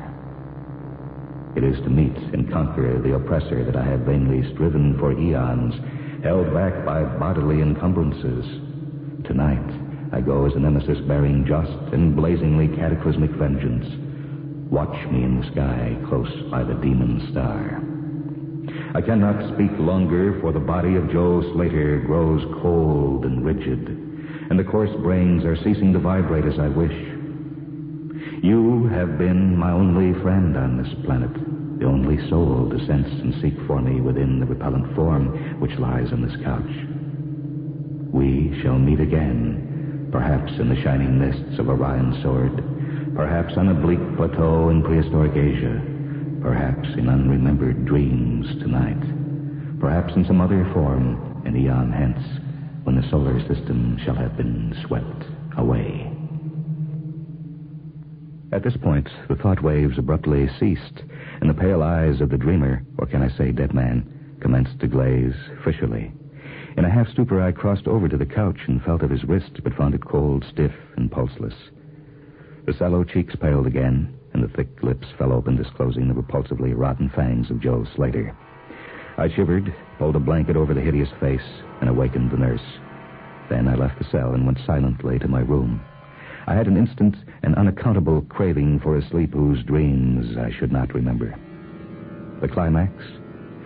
What plain tale of science can boast of such a rhetorical effect? I have merely set down certain things appealing to me as facts, allowing you to construe them as you will. As I have already admitted, my superior, old Dr. Fenton, denies the reality of everything I have related. He vows that I was broken down with nervous strain and badly in need of a long vacation on full pay, which he so generously gave me. He assures me on his professional honor that Joe Slater was but a low-grade paranoiac whose fantastic notions must have come from the crude hereditary folk tales which circulated in even the most decadent of communities. All this he tells me, yet I cannot forget what I saw in the sky on the night after Slater died. Lest you think me a biased witness, another pen must add this final testimony, which may perhaps supply the climax you expect. I will quote the following account of the star Nova Persei, verbatim, from the pages of that eminent astronomical authority, Professor Garrett P. Service. On February 22nd, 1901, a marvelous new star was discovered by Dr. Anderson of Edinburgh, not very far from Algol. No star had been visible at that point before. Within 24 hours, the stranger had become so bright that it outshone Capella. In a week or two, it had visibly faded, and in the course of a few months, it was hardly discernible with the naked eye.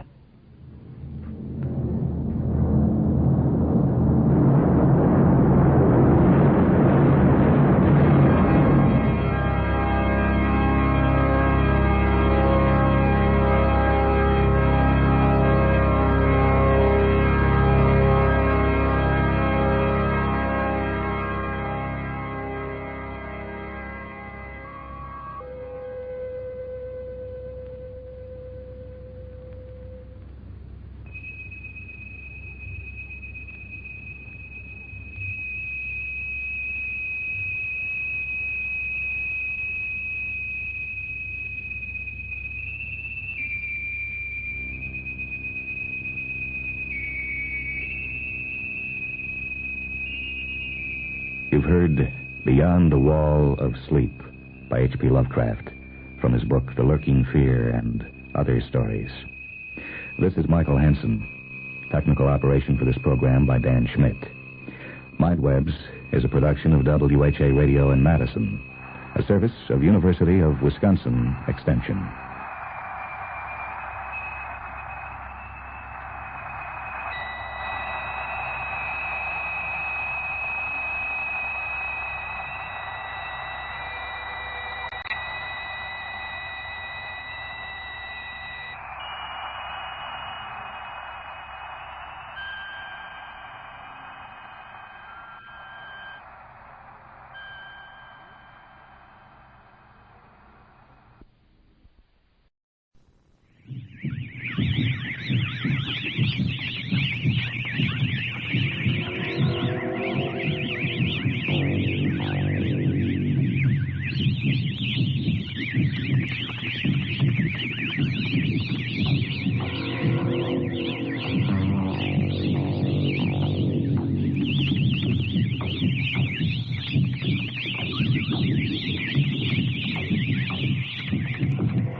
Short stories from the worlds of speculative fiction.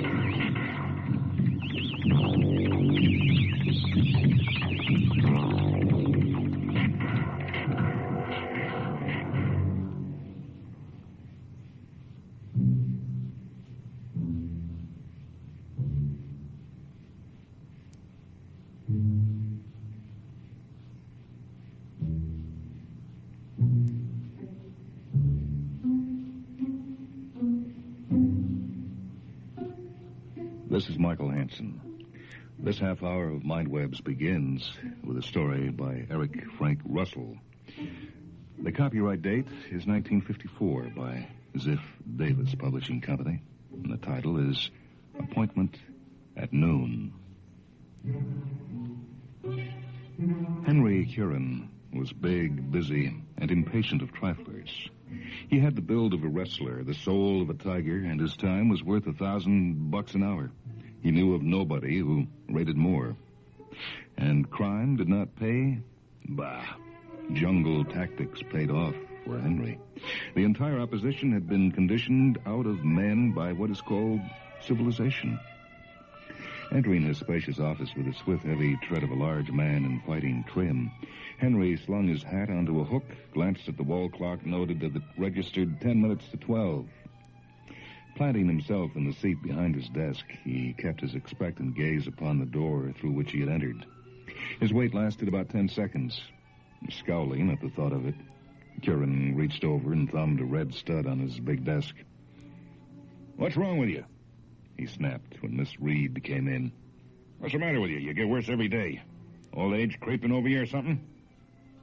She posed, tall, neat, and precise, facing him across the desk, her eyes wearing a touch of humility born of fear, and Curran employed only those about whom he knew too much. "I'm sorry, Mr. Curran, I was..." And never mind the alibi. Be faster, or else.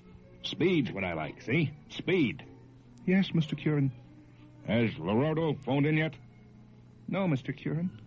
"Well, he should be through by now if everything went all right." He viewed the clock again, tapped irritably on his desk.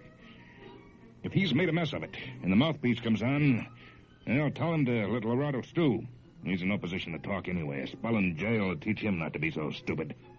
"Yes, Mr. Curran. There's an old..." "Shut up until I've finished. Now, if Mickelson calls up and says the Firefly got through, ring Voss and tell him without delay. And I mean without delay. That's important." He mused a moment and finished.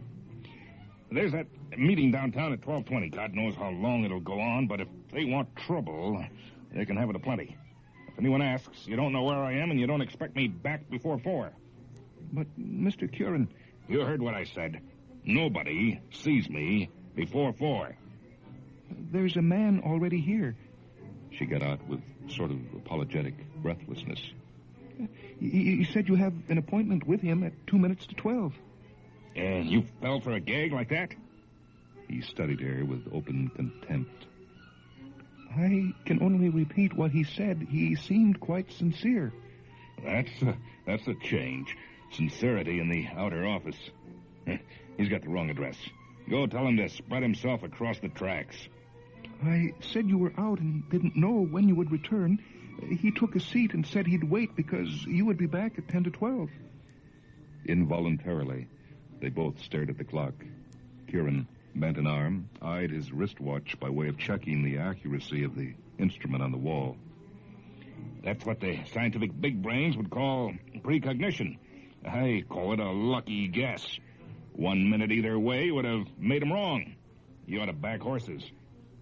Well, push him out, or do I have to get the boys to do it for you?" "Oh, that won't be necessary. He's old and blind." "I don't give a damn if he's armless and legless. That's his tough luck. Give him the rush." Obediently, she left. A few moments later, she was back with the martyred air of one compelled to face his wrath. "I'm terribly sorry, Mr. Curran, but he insists that he has a date with you for 2 minutes to 12. He is to see you about a personal matter of major importance." Curran scowled at the wall. The clock said 4 minutes to 12. I know no blind man, and I don't forget appointments. Now, throw him down the stairs." She hesitated, standing there wide-eyed. "I'm wondering whether..." "Out with it." "I was wondering whether he's been sent to you by someone who'd rather he couldn't identify you by sight." He thought it over and said, "Yeah, could be. You use your brains once in a while. Well, what's his name?" He won't say." "Nor state his business?" "No." Well, I'll give him 2 minutes. If he's panhandling for some charity, he'll go through the window. Tell him time is precious, and I'll show him in." She went away and brought back the visitor, gave him a chair. The door closed quietly behind her. The clock said 3 minutes before the hour. Curran lounged back and surveyed his caller, finding him tall, gaunt, and white-haired. The oldster's clothes were uniformly black, a deep, somber, solemn black that accentuated the brilliance of the blue, unseeing eyes staring from his colorless face. Those strange eyes were the other's most noteworthy feature. They held a most curious quality of blank penetration, as if somehow they could look into the things they could not look at. And they were sorry for what they saw. For the first time in his life, feeling a faint note of alarm, Kieran said, What can I do for you? Nothing.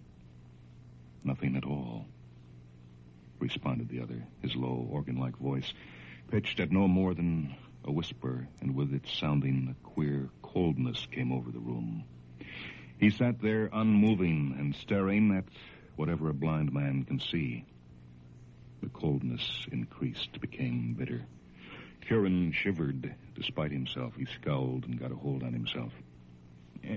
Don't take up my time. State your business or get the hell out. People don't take up time. Time takes up people. What the blazes do you mean? Who are you? You know who I am. Every man is a shining sun unto himself until dimmed by his dark companion. You're not funny. I am never funny. The tiger light blazed in Kieran's eyes as he stood up, placed a thick, firm finger near his desk stud. Enough of this tomfoolery. What do you want? Suddenly extending a lengthless, dimensionless arm, Death whispered sadly, You. And took him at exactly 2 minutes to...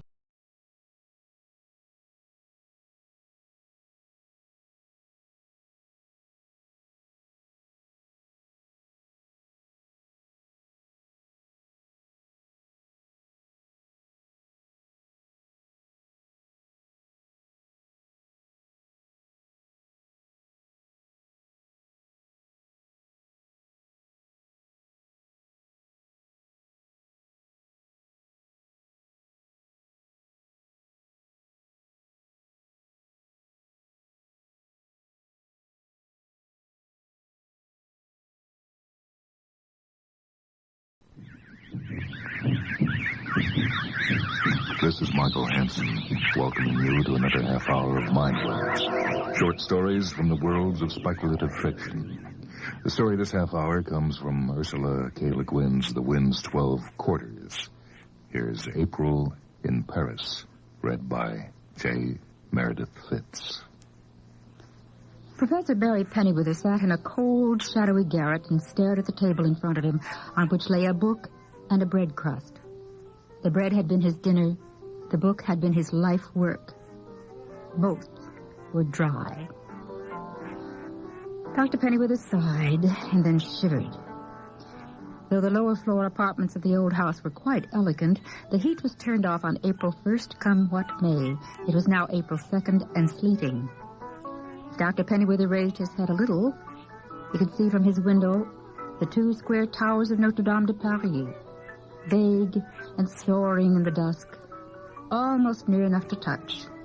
For the island of Saint Louis, where he lived, is like a little barge being towed downstream behind the island of the city where Notre Dame stands.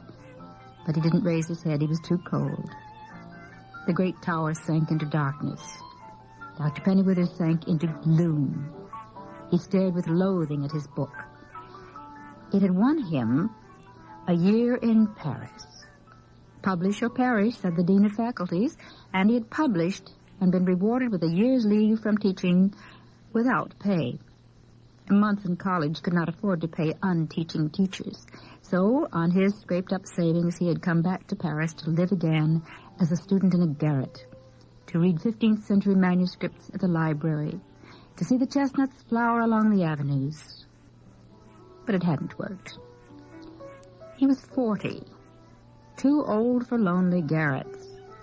The sleet would blight the budding chestnut flowers, and he was sick of his work. Who cared about his theory concerning the mysterious disappearance of the poet Francois Villon in 1463? Nobody.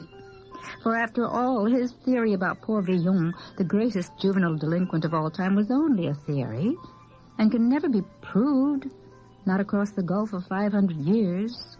Nothing could be proved. Besides, what did it matter if Villon died on gallows or, as Pennywither thought, in a brothel on the way to Italy? Nobody cared. Nobody else loved Villon enough. Nobody loved Dr. Pennywither either. Not even Dr. Pennywither. Why should he? An unsocial, unmarried, underpaid pedant sitting here alone in an unheated attic in an unrestored tenement trying to write another unreadable book. It was then 8:12 on the night of April 2nd, 1961. A man sat hunched at a table in a cold, high room. Through the window behind him, the 2 square towers of Notre Dame loomed in the spring dusk. In front of him on the table lay a hunk of cheese and a huge, iron-latched, handwritten book. The book was called in Latin, On the Primacy of the Element Fire over the Other 3 Elements. Its author stared at it with loathing. Nearby, on a small iron stove, a small alembic simmered. Jean Lendoir mechanically inched his chair nearer the stove now and then for warmth, but his thoughts were on deeper problems. Hell, he said finally, in late medieval French. Slammed the book shut and got up. And he strode about the garret, raging, and then stood still. All right, he said to Destiny. Very good. You have given me nothing, so I shall take what I want.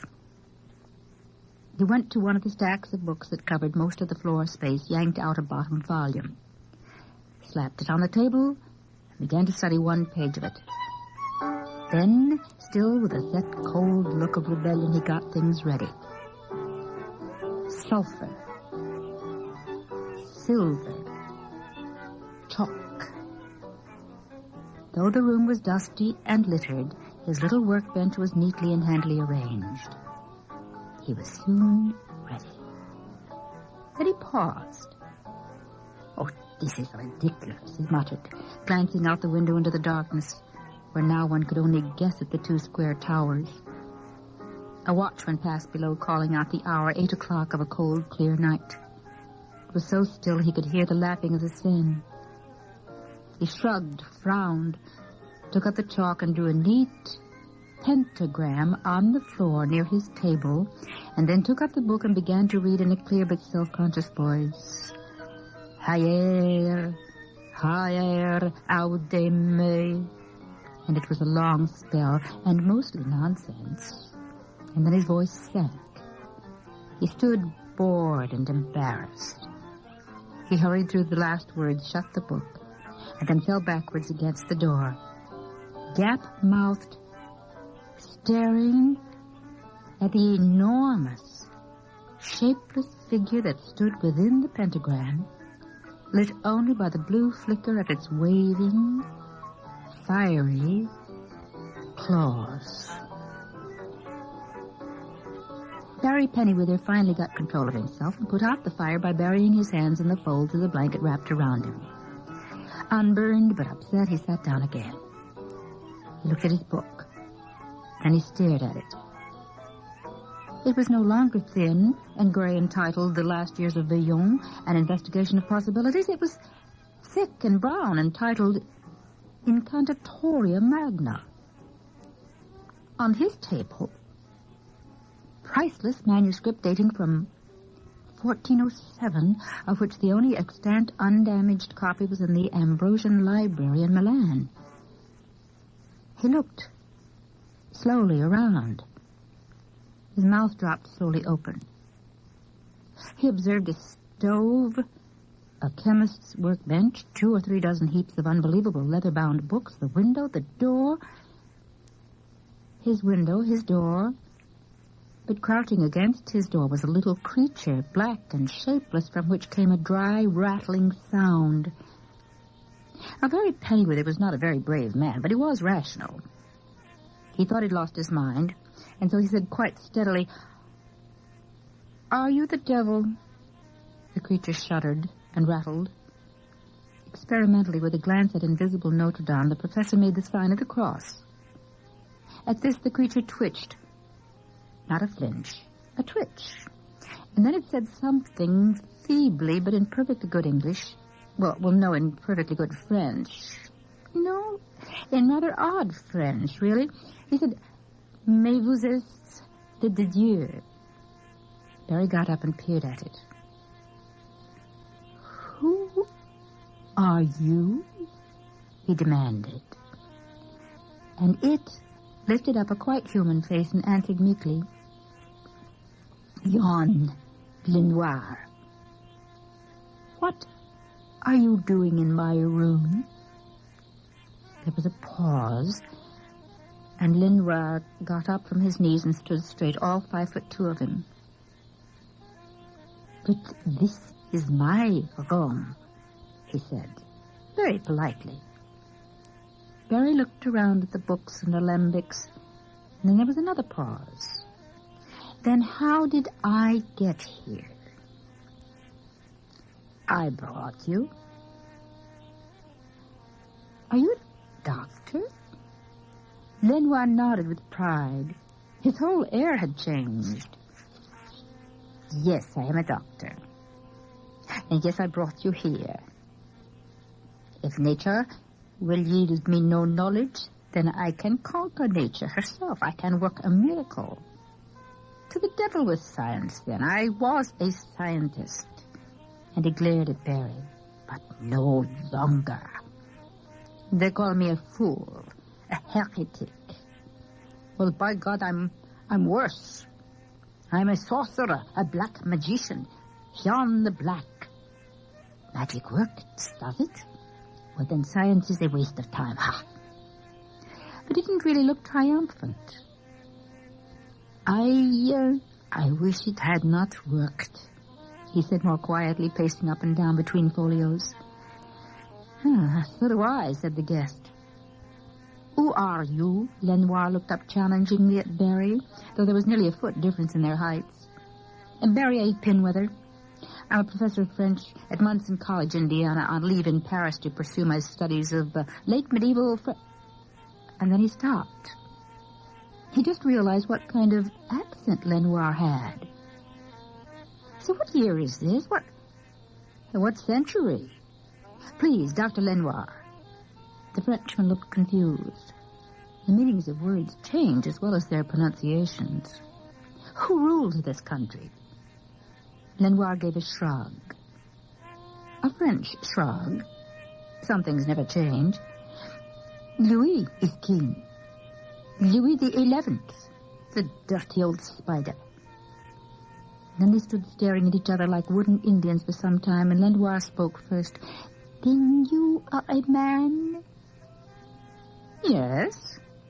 "Now look, Lenoir, I think you, your spell, I think you muffed it a bit." "Evidently. Are you French?" "No." "Are you English? Are you a filthy goddamn?" "No. No, I'm from America. I'm from your future. From the 20th century, A.D. "Please sit down, sir," Lenoir was saying, and he added with the fine, though absent courtesy of the poor scholar, "Are you tired from the journey? I have bread and cheese, if you will honor me by sharing it." So they sat at the table, munching bread and cheese. At first, Lenoir tried to explain why he had tried black magic. "I was fed up. Fed up! I have slaved in solitude since I was 20. For what? For knowledge. To learn some of nature's secrets. They are not to be learned." "Well, some are, Lenoir. We've learned a good bit here and there." "But what?"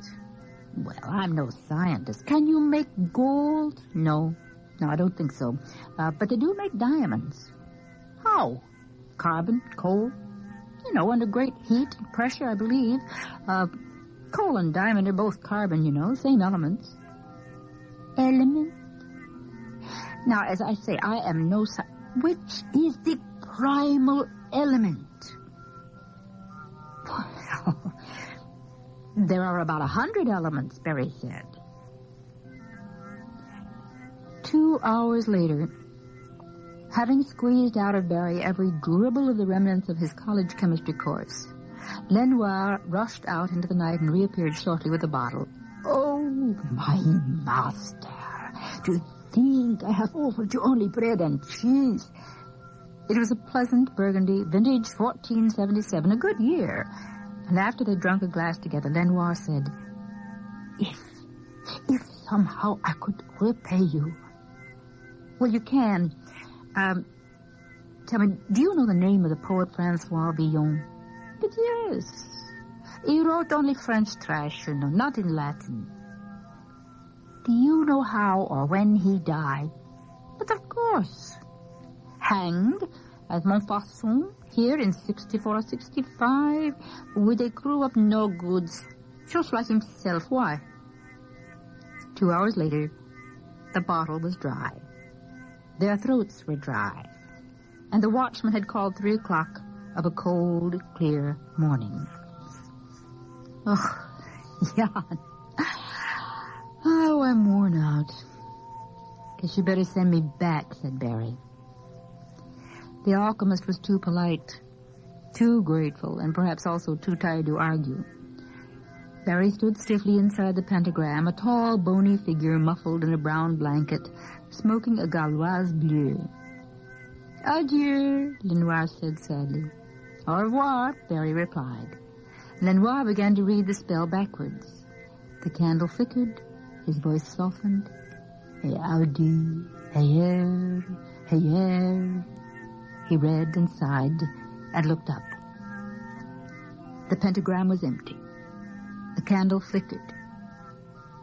But I learned so little, Lenoir cried out to the empty room. And then he beat the open book with his fists and said, and a friend like that, a real friend. He smoked one of the cigarettes Barry had left him. He had taken to tobacco at once. He slept sitting at his table for a couple of hours. When he woke, he brooded a while, relit his candle, smoked the other cigarette, and then opened the Intentatoria and began to read aloud. Ayer. Oh, thank God, Barry said, stepping quickly out of the pentagram and grasping Lenoir's hand. Listen, you know, I got back there, this same room, Jan. But old, horribly old and empty. You weren't there, and I thought, my God, what have I done?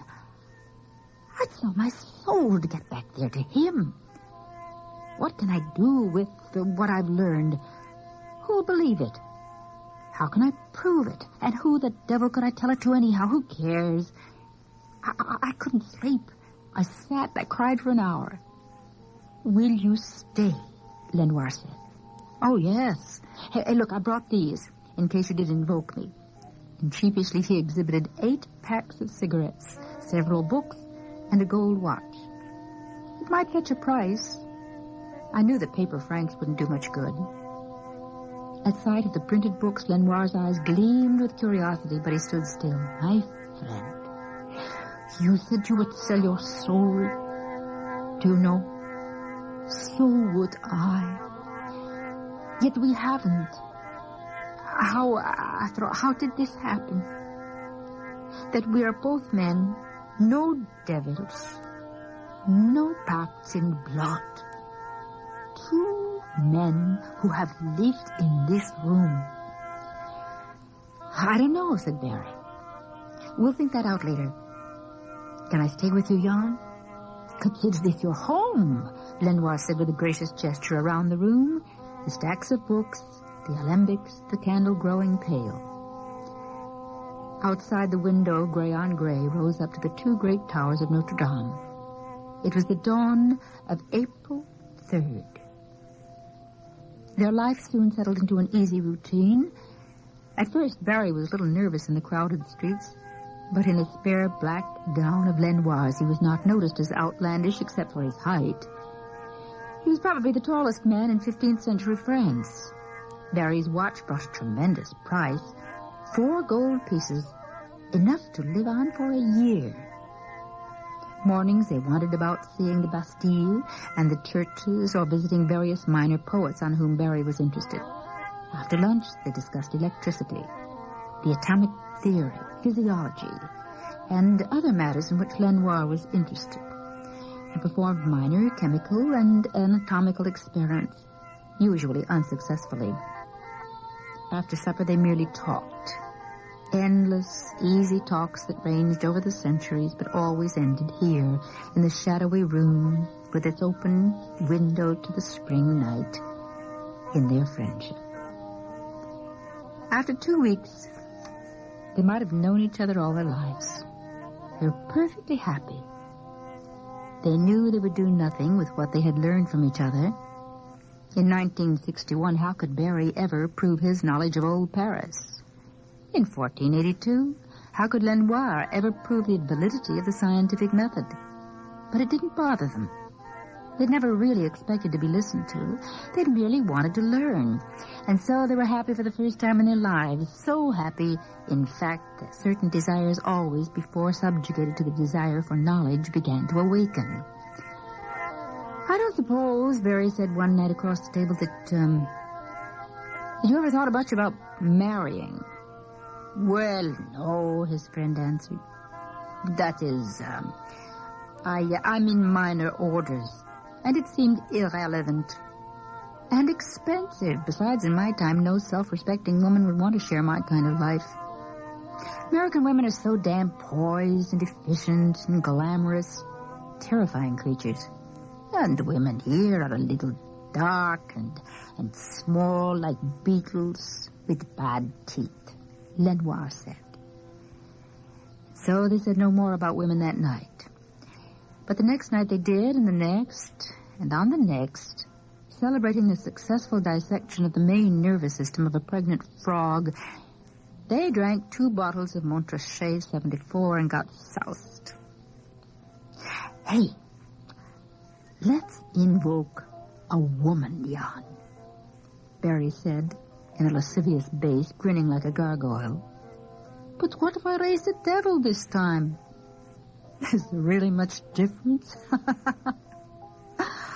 And they laughed wildly and drew a pentagram.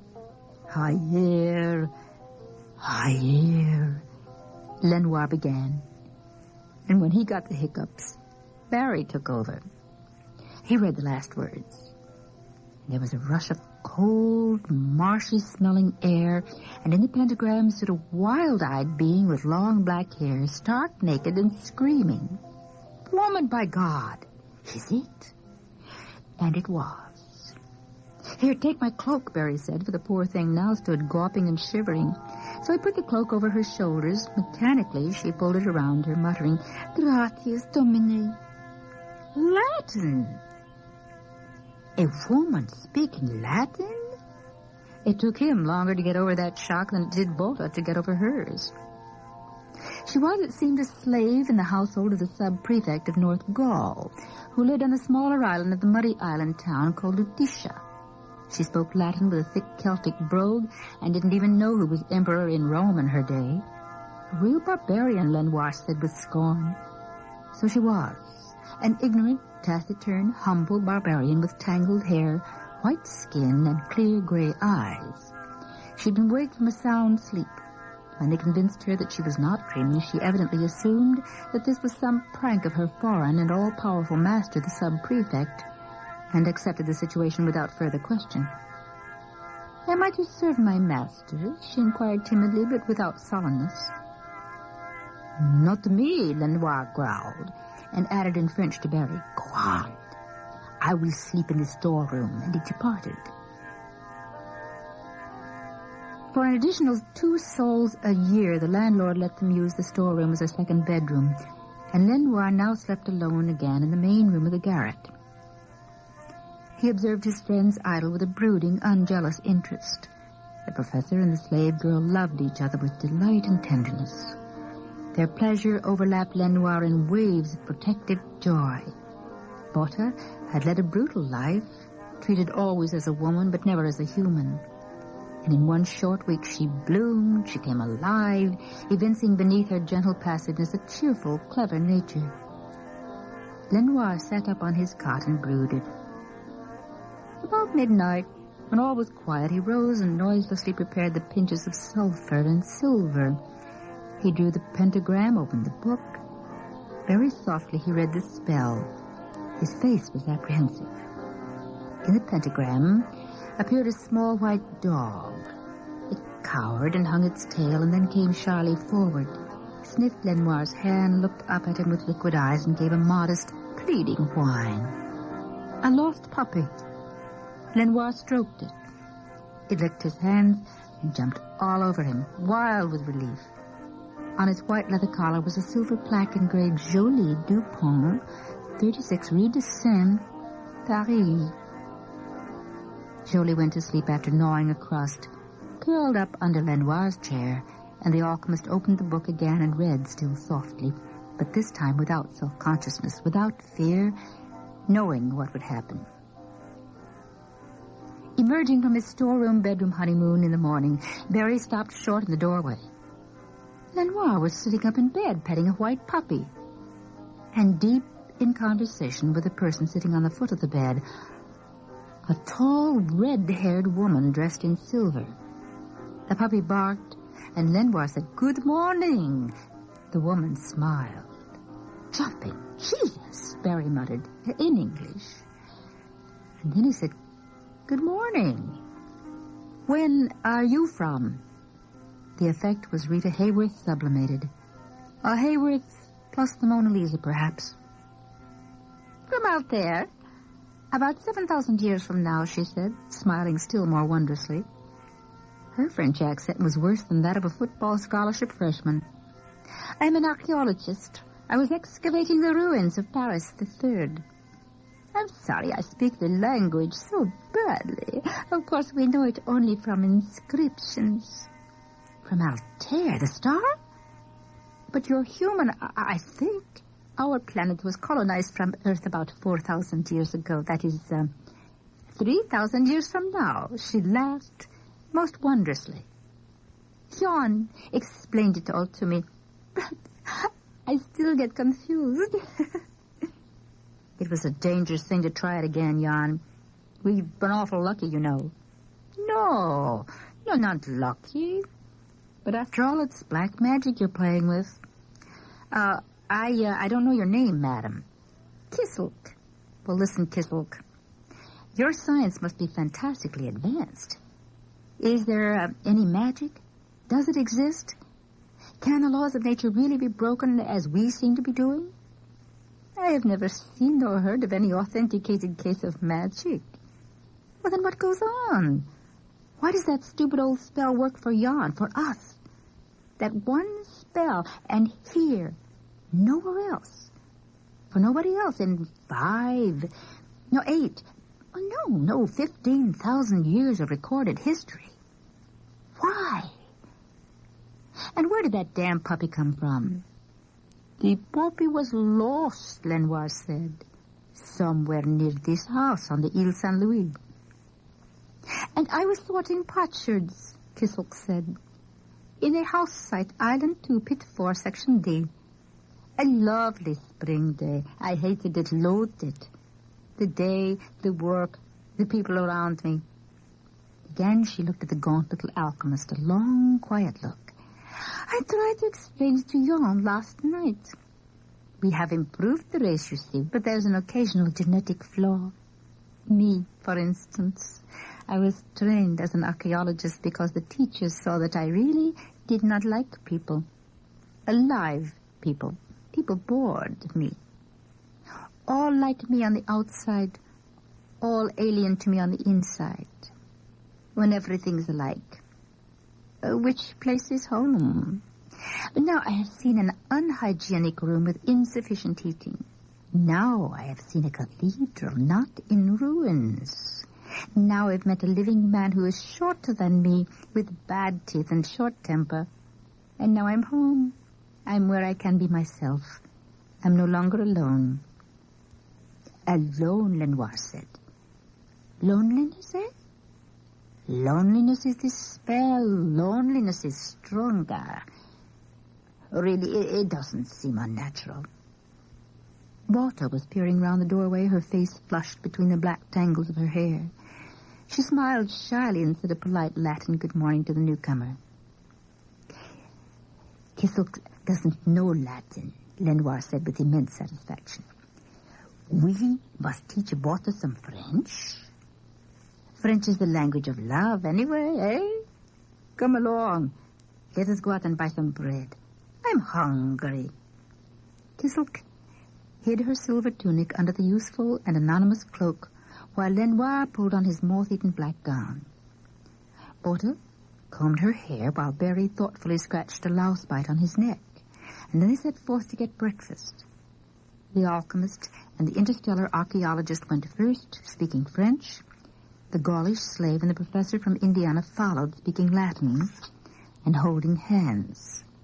The narrow streets were crowded, bright with sunshine. Above them, Notre Dame reared its 2 square towers against the sky. Beside them, the Seine rippled softly. It was April in Paris, and on the banks of the river, the chestnuts were in bloom. Ursula Le Guin's April in Paris, from the book The Wind's 12 Quarters, read by J. Meredith Fitz. For MindWeb's, this is Michael Hansen. Technical operation for this program by Marcia Phillips. These programs are produced at WHA Radio in Madison, a service of University of Wisconsin Extension.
This is the Wisconsin Educational Radio Network.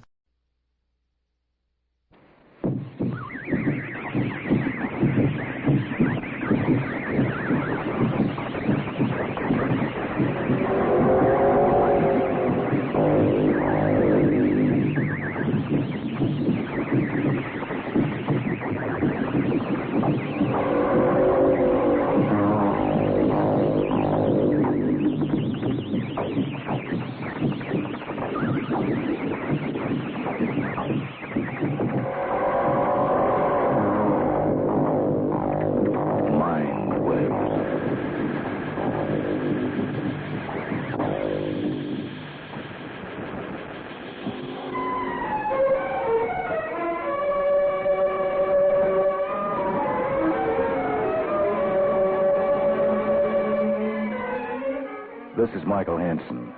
The MindWeb story this time is Crisis by Edward Grendon, copyright 1951 by Street and Smith. Woodward looked at his graphs for the last time. They eliminated a few possibilities and indicated a good probability that 3 were valid. Some 57 other vectors were possible but not probable. And in a very few minutes, he had to recommend a definite course of action on the basis of them, a recommendation that was almost certain to be accepted. The council chairman called the meeting to order and waited until the 400 delegates became quiet. When he spoke, it was in a tired, quiet voice. At this special meeting, gentlemen, we will dispense with the minutes and the usual formalities. You all know our subject. We are here to consider the voice as the aliens have come to be known. To recapitulate briefly, we first heard of them when most radio communication was interrupted 36 days ago. A voice speaking good English with a rather high-pitched tone broke in. It introduced itself as a visitor from a nearby star system without giving a precise location. It stated that, with our permission, an ambassador was to be sent to Earth to see if we were developed enough for intercourse with other highly developed races. It asked that this ambassador be allowed a visit of 3 weeks with a typical Earth family, rather than be shown over the entire planet. Specifications were given as to the type of signal we should set up for landing purposes and the date of landing if we wished to accede. That date is now 2 weeks off. We have had 3 separate teams working on an analysis of the message.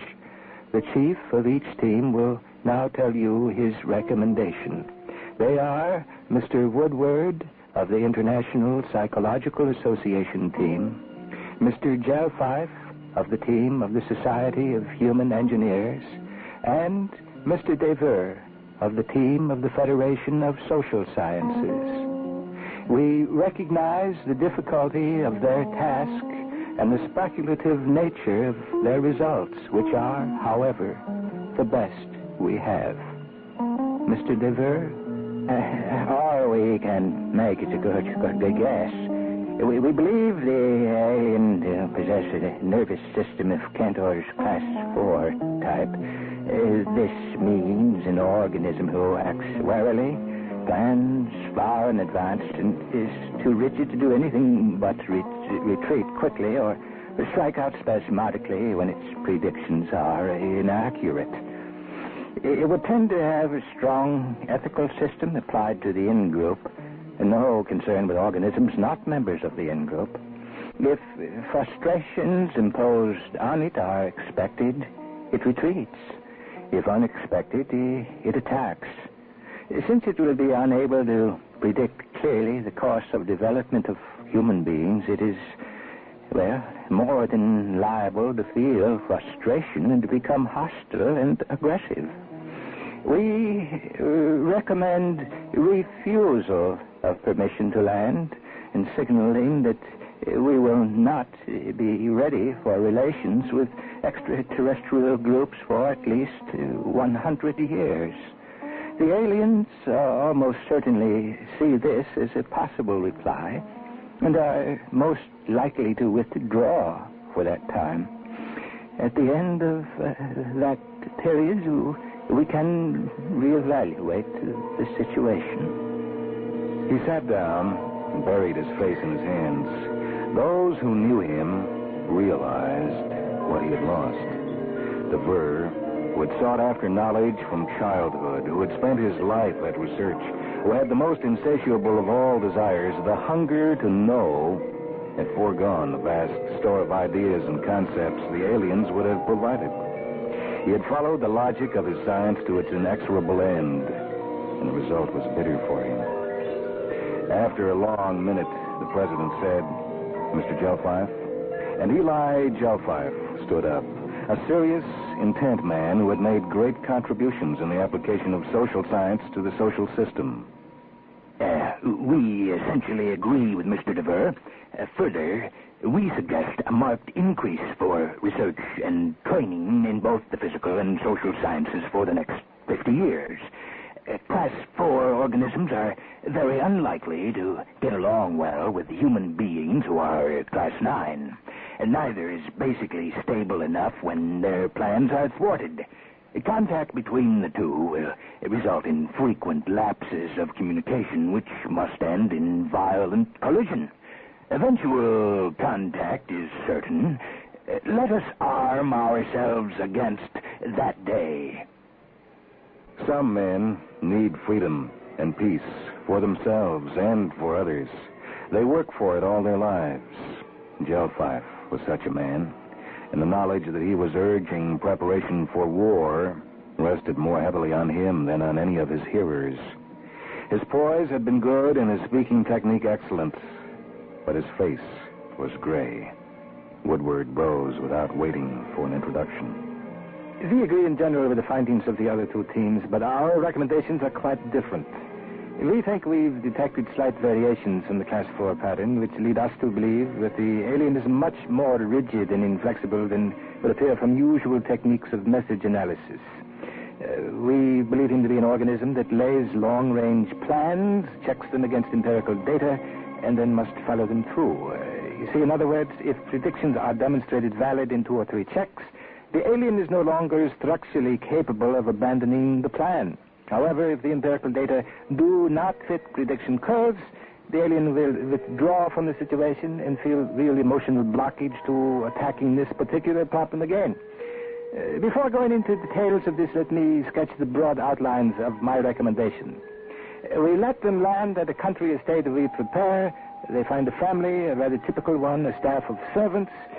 We have been going over psychographs for family and staff, and I submit that Mr. Dever be the gardener, Mr. Gelfife and his wife family, I'll be the cook. There are the recommendations as a matter of detail. Now then, in effect, this is a Class 4 organism with several major differences. As Mr. Dever stated, it is probably empathic and cooperative with its in-group, rather hostile with others. It makes plans far in advance, sets up prediction curves with a margin for error, and checks those curves. If there is agreement with the data, it must follow through. In addition, we believe its purpose here to be aggressive and probably exploitative. There seems little chance that aliens and humans could get along together without violent clashes and probably war. However, we can possibly turn this situation into a not unprofitable course. Now, gentlemen, as to details, what we have to do is... The estate in Florida consisted of a large, low, rambling house built around 3 sides of a court. The 4th side was a lawn that sloped down to a small lake some 300 yards away. Beyond the lake, open fields stretched for nearly 2 miles. Some of the fields were newly planted and beginning to grow. Cows and sheep grazed in others. One very large field, about a mile from the house, was of hard-packed earth and was torn up in several places as if small bombs had landed there. A tremendous target with the outermost circle 50 yards in diameter was whitewashed on the ground. A steel needle 20 feet long with fins on the large end lay in the target. Beyond this field, the hills began. Beyond the house were roads with a 2-lane cement highway coming within 100 yards of the house. A single-track railroad paralleled the road and had a turntable at the end nearest the house. Off to the right stood barns, stables, and servant quarters. The flash barely filled the small but beautiful valley. It had stood for many years, and there were now no signs of the furious labor that had gone into it in the past 2 weeks. The army of technicians had installed their equipment, tested it, and gone home. Only a typical family awaited the alien's ambassador. The small sphere had detached itself from the large cylinder under the close scrutiny of various cameras, spectroscopes, telescopes, and other instruments. With no evidence showing of what was keeping it up, it floated and circled slowly down to the far end of the lawn. Once there, it opened up like a flower and became a flat platform on the ground. 2 beings walked off the platform, the sides of it curled up, and the reshaped sphere rose into the air and headed upward toward the cylinder. They had the general body shape and size of Shetland ponies. A heavy bone carapace covered the neck and back. The head had a large brain case which changed the looks of the entire face. It had a human quality which probably came from both the bulging skull and the intelligent-looking mobility of the face. A long, flexible tentacle emerging from the base of the neck lay curled passively on the carapace of each. They stood quietly on the lawn, looking toward the house, obviously waiting to be received. Eli and Wendy Gelfife had come out of the house when the vehicle landed. They watched until the sphere was quite out of sight, and then Eli lifted his wrist and spoke into a small radio. Several minutes later, a sleigh, pulled by 3 oxen, appeared from behind the barn. Driving it was Mr. DeVere. In a few minutes, DeVere and the Gelfifes had driven up to the Ambassadors and dismounted from the sleigh. Behind them, the tracks made by the heavy oak runners of the sleigh stretched across the lawn. Eli Gelfife moved forward and spoke. It is a pleasure to welcome you. I am John Parsons, and this is my wife. This is my gardener, Mr. Spencer. We have a place for you, and are very glad you are staying with us. We have instructions to continue living as we normally do. You will be our guests. We have further instructions to answer no technical questions, but to allow you to inspect anything on the estate. Is that satisfactory? The heavier of the 2 aliens replied, My name is Arnott, and this is Kay Sid. We believe that the arrangement you state will be entirely acceptable. Food will be landed for us every 3 of your days, and we do not require to eat oftener than that. Cook, the aliens do not require food, so you may discontinue preparations. Not knowing exactly what you ate, you see, we were preparing a wide variety of foods for you to choose from. Our cook, Mr. Wiss, was making lists of the chemical constituents of each to help you decide. He took the reins, gestured his guests onto the broad, flat back of the sleigh, and turned the oxen back to the house. Although it was only late afternoon, the sky was gray, and a chill had begun to creep into the air. The house was brightly lit. The tall chimneys of the kerosene lamps blazed with a warm glow, and Gelfife showed his guests to 2 large, bare chambers on the ground floor. If you will describe the furniture you would like in here, I can have it made and shipped in by rocket plane within a few hours. You can control the temperature in these rooms by means of levers which connect with the atomic pile we use for heating. The small wheel at the base of each kerosene lamp, you'll find controls the amount of illumination it gives off. We will need some large, heavy cloths, blankets, or such like. And you probably have enough of them here. We prefer to sleep on them rather than anything else. We would like to see the house. Tell us. We have understood most families have children. We do not mean to be personal, but do you and your wife have any? And where are they? Well, we have 2 boys of 19 and 22 years. Neither has been here for some time. The younger is away at college. He should get his degree in electronics next year. The older boy is serving as a mercenary abroad as a captain in a company of lancers. If his campaign goes well, he may get a short furlough and be permitted to come here and see you. But tell me, how did you learn English? Your radio waves are powerful and can be heard a good deal farther than you probably imagine. Once we figured out that you were broadcasting in several languages, we were able to analyze the most prevalent one. We could learn your language from it, but get no consistent picture of your world. So many different kinds of people, so many different techniques and motivations.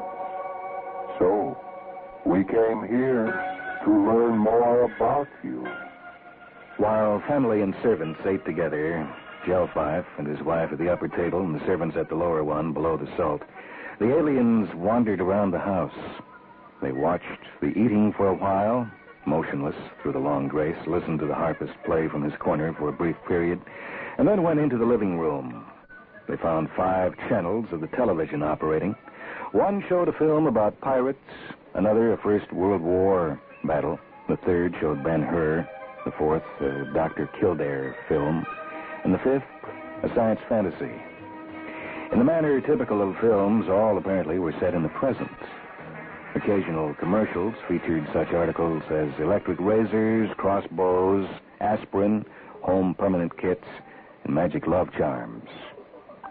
In the morning, Joe Fife and his wife told their guests their usual daily routine.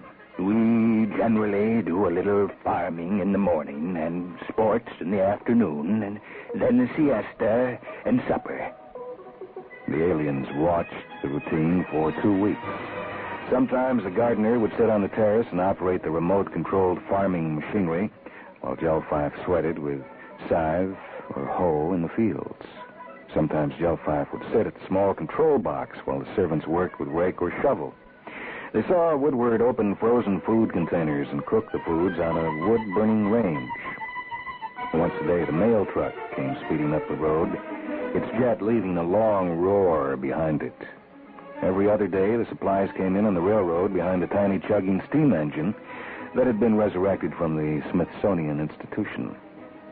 Sometimes, in the afternoon, Joe Fife and his staff would dress in light mail armor and, mounted on armored horses, practice with lances at targets. The small electric-powered planes would swoop and dive about the field while the horsemen thundered after them, occasionally catching one on the end of a spear, at which time the others would shout in triumph. On other days, they would have contests with slings or simply throw stones by hand at straw-filled dummies. Other sports included skeet shooting, midget automobile racing, fencing, discus throwing, and sailing races in small catboats on the lake. Several times, DeVere brought out small vehicles with an elaborate covered apparatus on the hood. Each had levers, dials, and a telescopic sight. One of the humans would get into each vehicle and aim the sights at the great needle lying on its target in the distant field. He would manipulate the controls, and presently the needle would rise into the air some 60 or 70 feet. It would then fall, point first, onto the target. As far as the aliens could tell, the object of the game was to drop the needle in the exact center of the target. They asked no questions about the energies used in the game, and no information was volunteered. Evenings, they listened to the harpist, or watched groups of players put on short skits in the living room. The humans looked at television, listened to a crystal set, played chess, go, dominoes, and checkers, read, talked, and occasionally got drunk. At the end of the second week, the 2 aliens suddenly announced that they had to leave and asked Joe Fife to signal their ship. They refused to give reasons, and 2 hours later, the sphere closed around them and slowly floated up to the cylinder. Several hours later, the cylinder gathered speed and moved rapidly out into space. Woodward again faced the General Council, DeVere and Joe Fife at each side of him. This time, the atmosphere was much more cheerful. Woodward was smiling as he continued. It was not too difficult once we made the analysis of the message. We were taking a terrific chance, of course, but the chance of some sort had to be taken. We were in a corner and had to do something. The fact that they left early proves we were right. They had obviously been listening to our radio programs. That was the most likely way they would have learned English. The programs concern all kinds of people, all kinds of adventures. Our best analyses were that they were rigid, somewhat hostile organisms who had probably made an analysis of us on the basis of our planetary conditions as well as our radio programs. They seemed to be making a check on their predictions when they sent us ambassadors. Now then, on the basis of our analyses, we felt that they would check their predictions once or twice and then act on them. If their predictions failed in unexpected ways, they would probably withdraw and find real emotional difficulty in reattacking the problem. And this should mean, we hope, that we will not see them again until we are ready to make contact. Now, of course, this is not ideal. trade and information exchange would be much better, but neither race is now ready for contact. We both need more maturing. In particular, now when we are in the hopelessly inferior position scientifically, contact between us would certainly lead to our being badly exploited. In the future, if we catch up, and the evidence is that we will catch up, things may be different. When we finish analyzing all our new information, everything that was said by anyone on the estate was, of course, picked up on hidden microphones and recorded. Then we shall have an excellent store of knowledge about the aliens, their personality structure, even some of their science. The estate was set up so they could form no adequate picture of us. The human inhabitants apparently followed a routine, but the things they did were taken from every age and every culture. We even faked one technique so they would be further hampered in their assessment of us. We buried large coils in the ground, rigged them so a heavy electrical charge flowing through them would throw a needle high in the air, and then it would fall back point first. It looked as though those contraptions mounted on the little cars made the needle go up into the air. In reality, of course, underground wires led out of the valley, and our technicians there were tipped off by signals given off from the driver fiddler with the dials.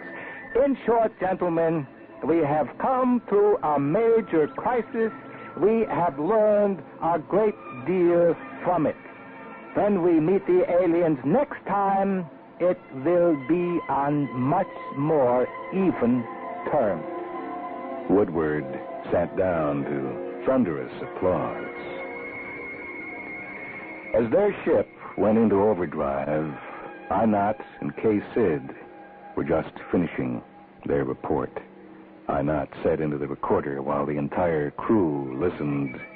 In conclusion, this is an essentially primitive life class, too unsure of its young sciences to meet us openly.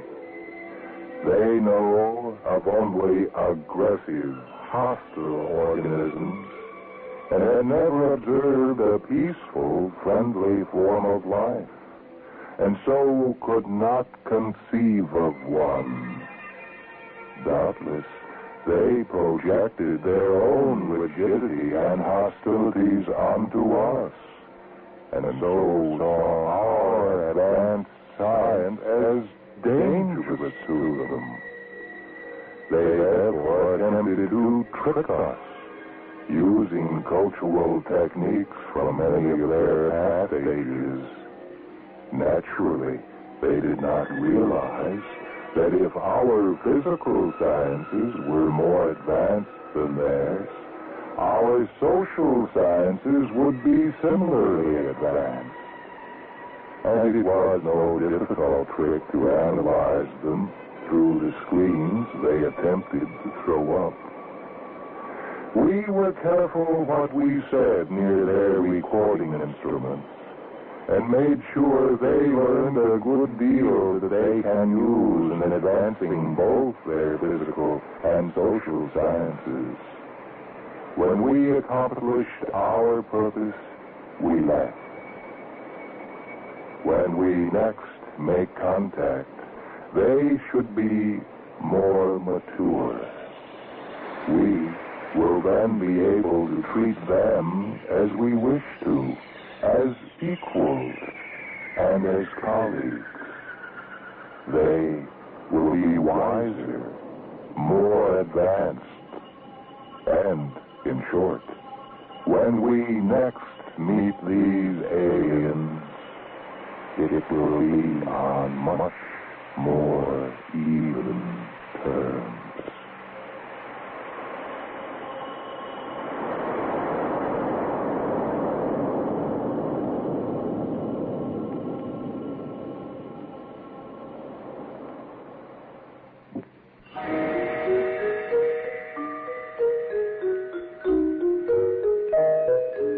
You've heard Crisis, a story by Edward Grendon, copyright 1951, by Streets and Smith. I'm Michael Hansen, technical operation for this program by Mike Burns. Mindwebs is a production of WHA Radio, Madison.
Welcome to a half hour of Mind Webs, short stories from the worlds of speculative fiction.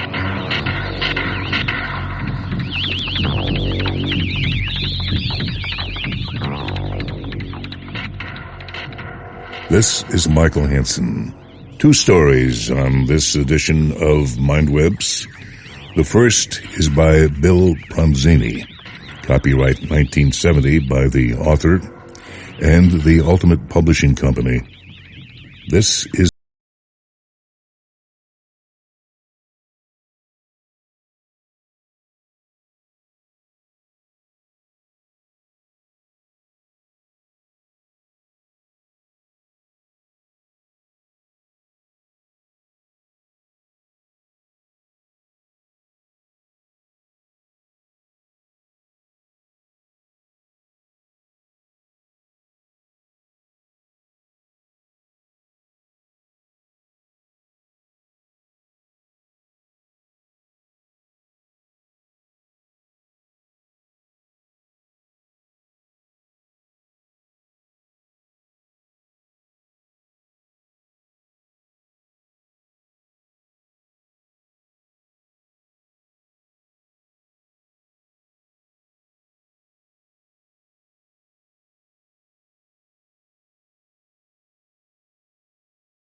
wait a minute. Now wait just a single damned minute here. The germ of something touched a remote corner of his brain. It was a mere fragment, evanescent, but he seized it the way a man dying of thirst would seize a dipper of water. Grimly he hung on. The fragment remained. Slowly, inexorably, it began to blossom. Kensington sat bolt upright in the chair, his eyes wide open now, the beer forgotten. His fingertips tingled with excitement. The coming of the idea was a catharsis, releasing the tension which had been building within him for the past 3 weeks.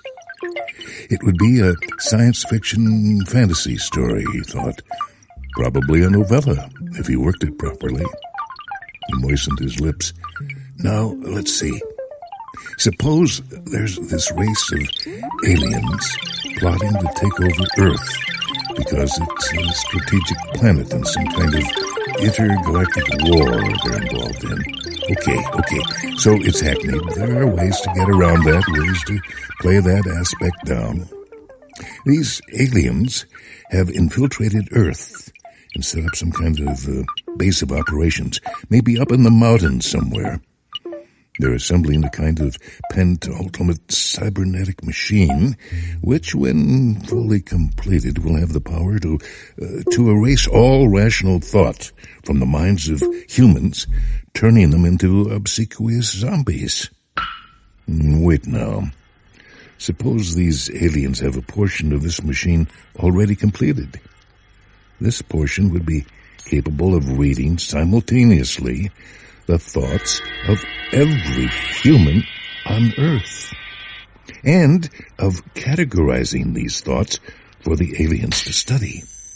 That way, if any human somehow happened to blunder on the scheme in one way or another, mental blundering as well as physical would have to be considered, what with waves and the like, then the extraterrestrials would immediately know about it. And what they would do would be to train the full strength of this completed portion of the machine on that particular human, and with it eradicate all those thoughts endangering their project, thus ensuring its safety.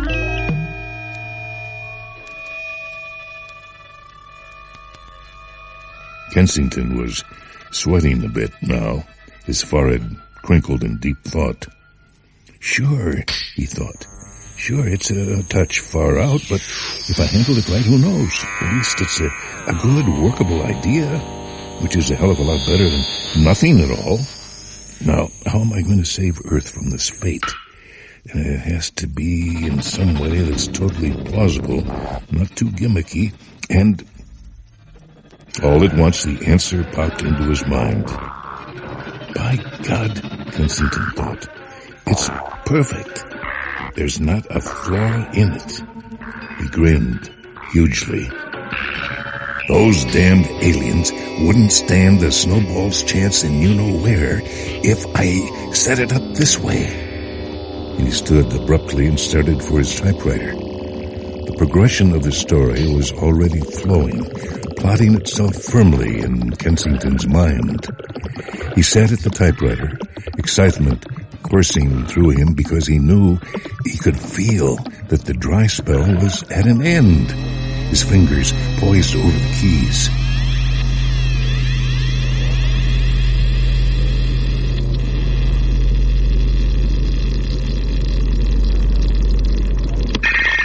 Then quite suddenly, quite inexplicably, his mind went blank.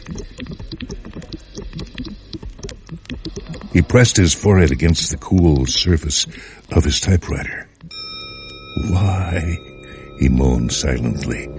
Why, oh, why can't I come up with just one little story idea?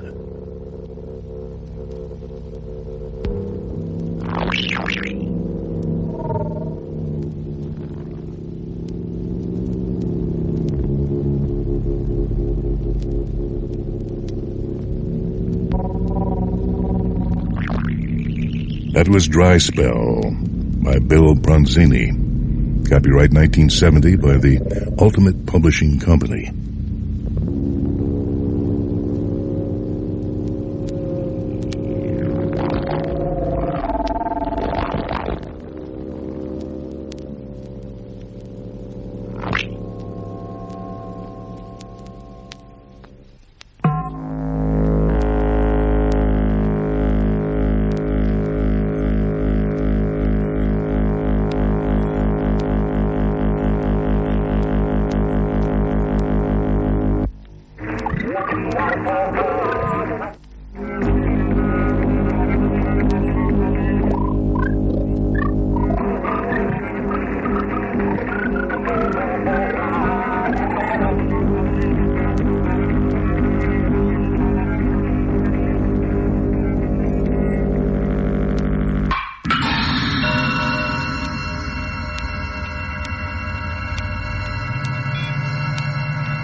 Mindwebs concludes this edition with a story from 1950. This is Jack Finney's The Third Level, copyright by the author.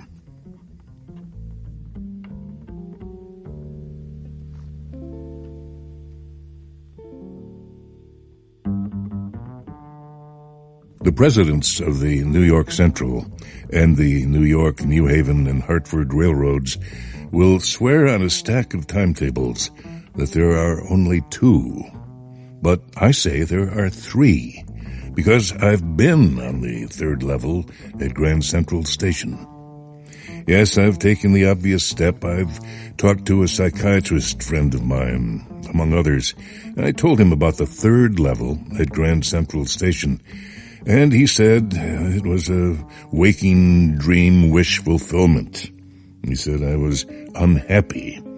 That made my wife kind of mad, but he explained that he meant the modern world is full of insecurity and fear, war, worry, and all the rest of it, and that I just want to escape. Well, hell, who doesn't? Everybody I know wants to escape, but they don't wander down into any 3rd level at Grand Central Station. But that's the reason, he said, and my friends all agreed. Everything points to it, they claimed. My stamp collecting, for example, that's a temporary refuge from reality. Well, maybe. But my grandfather didn't need any refuge from reality. Things were pretty nice and peaceful in his day, from all I hear. And he started my collection. It's a nice collection, too. Blocks of 4 of practically every U.S. issue, first-day covers, and so on. President Roosevelt collected stamps, too, you know. Anyway, here's what happened at Grand Central. One night last summer, I worked late at the office. I was in a hurry to get uptown to my apartment, so I decided to subway from Grand Central because it's faster than the bus. Now, I don't know why this should have happened to me. I'm just an ordinary guy named Charlie, 31 years old, and I was wearing a tan gabardine suit and straw hat with a fancy band. I passed a dozen men who looked just like me, and I was not trying to escape from anything. I just wanted to get home to Louisa, my wife. I turned into Grand Central from Vanderbilt Avenue and went down the steps to the 1st level, where you take trains like the 20th century. Then I walked down another flight to the 2nd level, where the suburban trains leave from, ducked into an arched doorway, heading for the subway, and got lost. It's easy to do. I've been in and out of Grand Central hundreds of times, but I'm always bumping into new doorways and stairs and corridors. Once I got into a tunnel about a mile long and came out in the lobby of the Roosevelt Hotel.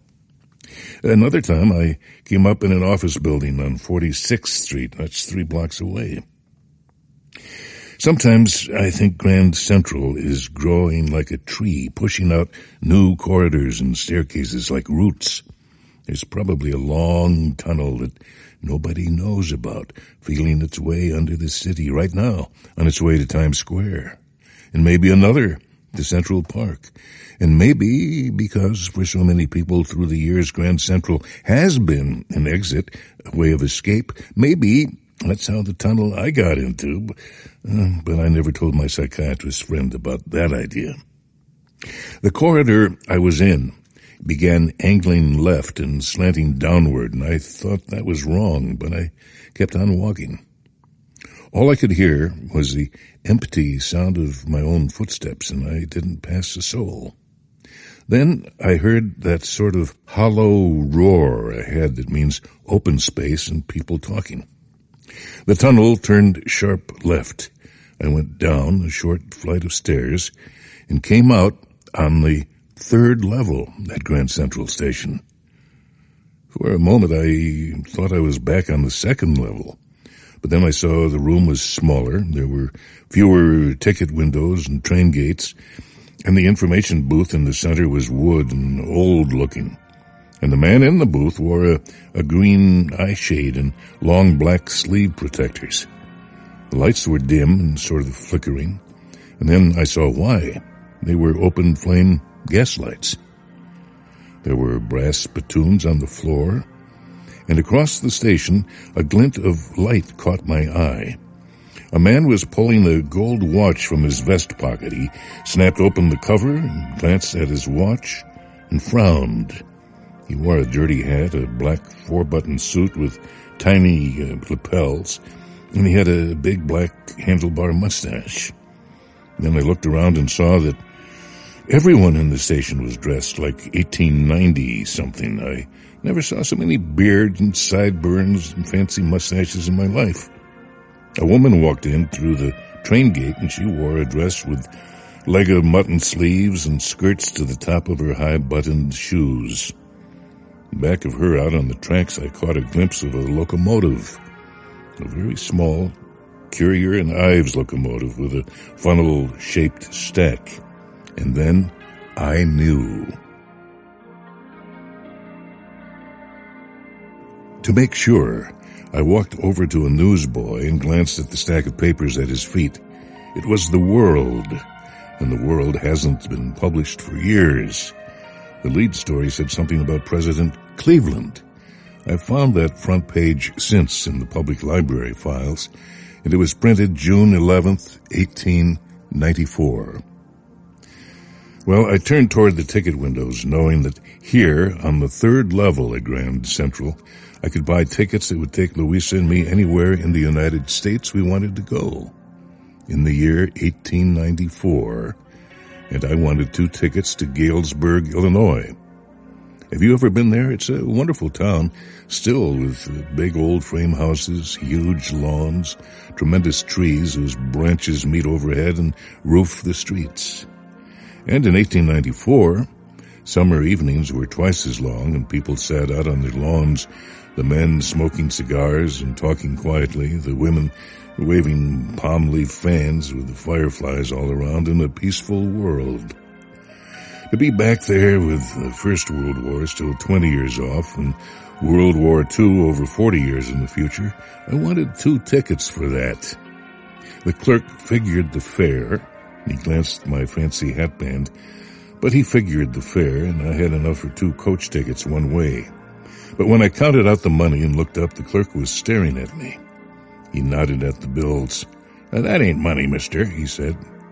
"If you're trying to skin me, you won't get very far." And he glanced at the cash register, the drawer beside him. Of course, the money was old-style bills, half again as big as the money we use nowadays, and different-looking. I turned away and got out fast. There's nothing nice about jail, even in 1894. And that was that. I left the same way I came, I suppose. Next day during lunch hour, I drew $300 out of the bank, nearly all we had, and bought old-style currency. That really worried my psychiatrist friend. You can buy old money at almost any coin dealer's, but you have to pay a premium. My $300 bought less than $200 in old-style bills, but I didn't care. Eggs were 13 cents a dozen in 1894. But I've never again found the corridor that leads to the 3rd level at Grand Central Station, although I've tried often enough. Louisa was pretty worried when I told her all this and didn't want me to look for the 3rd level anymore. And after a while, I stopped. I went back to my stamps, but now we're both looking every weekend, because now we have proof that the 3rd level is still there. My friend, Sam Weiner, disappeared. Nobody knew where, but I sort of suspected because Sam's a city boy, and I used to tell him about Galesburg. I went to school there, and he always said he liked the sound of the place, and that's where he is, all right, in 1894. Because one night, fussing with my stamp collection, I found, well, do you know what a first-day cover is? When a new stamp is issued, stamp collectors buy some and use them to mail envelopes to themselves on the very first day of sale, and the postmark proves the date. The envelope is called a first-day cover. They're never opened. You just put blank paper in the envelope. That night, among my oldest first-day covers, I found one that shouldn't have been there, but there it was. It was there because someone had mailed it to my grandfather at his home in Galesburg. That's what the address on the envelope said. And it had been there since July 18th, 1894. The postmark showed that. Yet I didn't remember it at all. The stamp was a 6-cent dull brown with a picture of President Garfield. Naturally, when the envelope came to Granddad in the mail, it went right into his collection and stayed there till I took it out and opened it. The paper inside was not blank. It read, 941 Willard Street, July 18th, 1894, Galesburg, Illinois. Charlie, I got to wishing that you were right. Then I got to believing you were right. And Charlie, it's true. I found the third level. I've been here 2 weeks, and right now down the street at the Dailies, someone is playing a piano, and they're all out on the front porch singing Nellie Home. And I'm invited over for lemonade. Come on back, Charlie and Louisa. Keep looking till you find the third level. It's worth it, believe me. The note is signed Sam. At the stamp and coin store I go to, I found out that Sam bought $800 worth of old-style currency. That ought to set him up in a nice little hay, feed, and grain business. He always said that's what he really wished he could do, and he certainly can't go back to his old business, not in Galesburg, Illinois, in 1894. His old business? Why, Sam was my psychiatrist.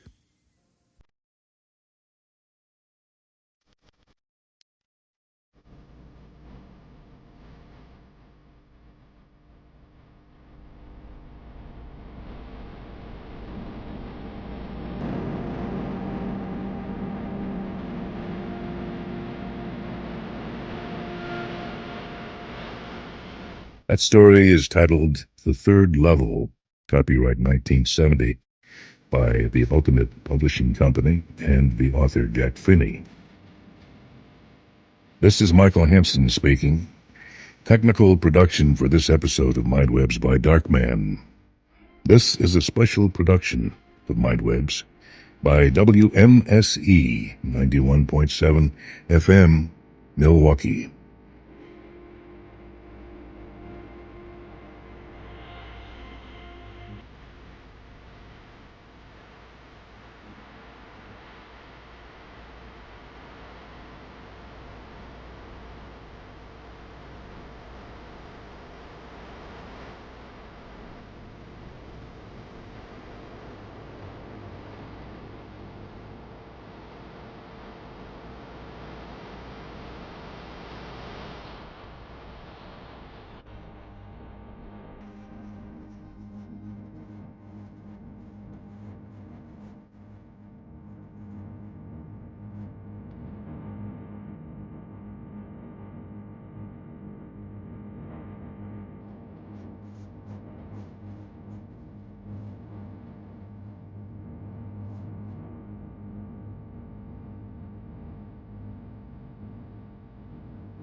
Welcome to a half hour of Mind Webs. Short stories from the worlds of speculative fiction.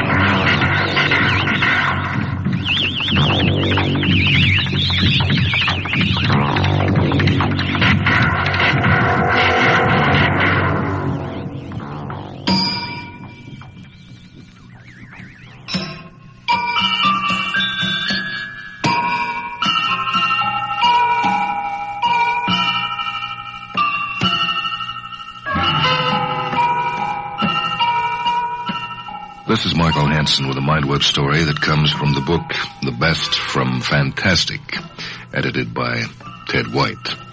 This is Chet Oliver's Final Exam.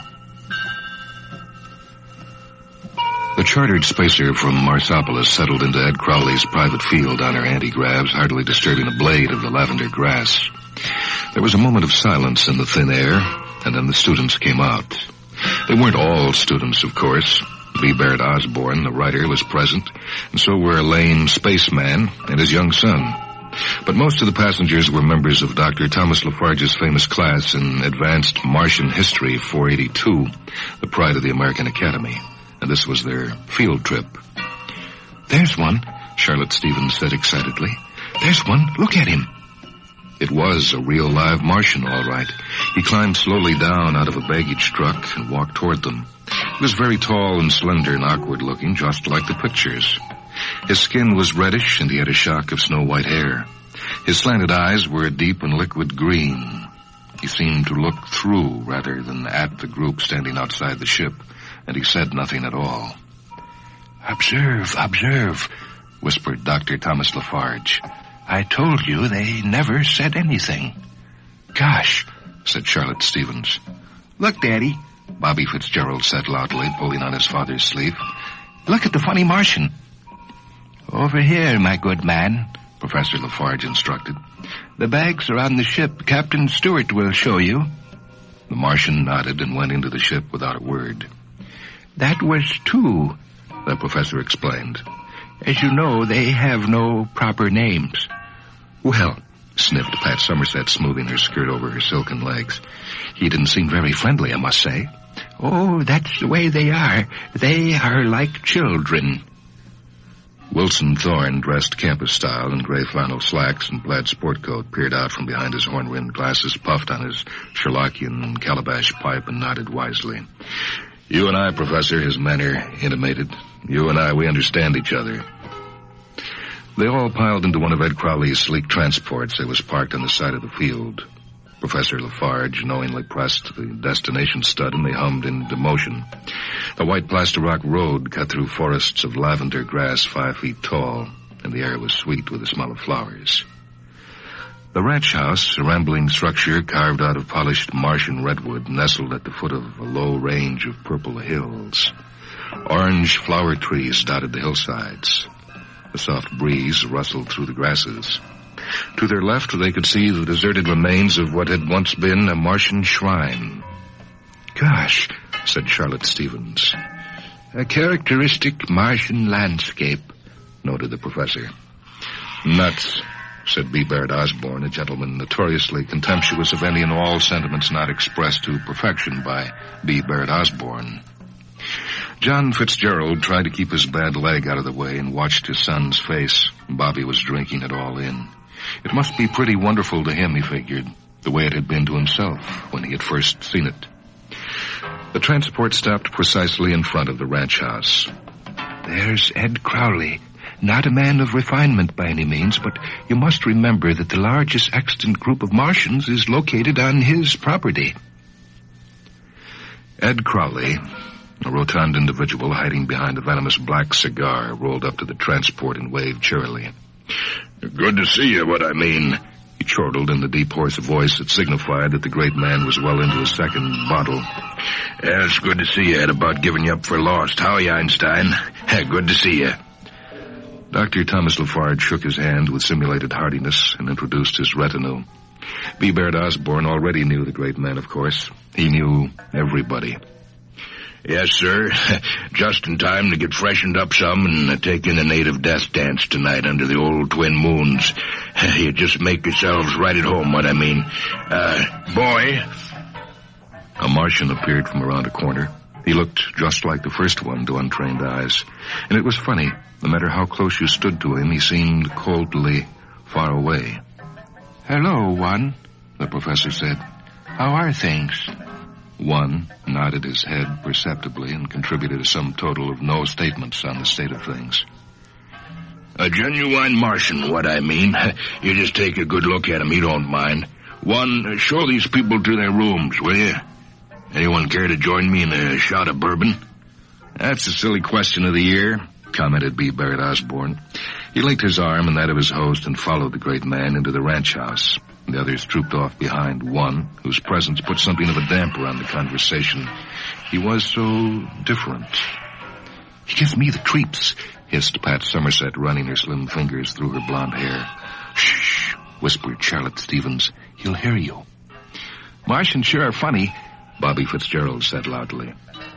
Wilson Thorne smoked his calabash, looked knowing, and kept close to the professor.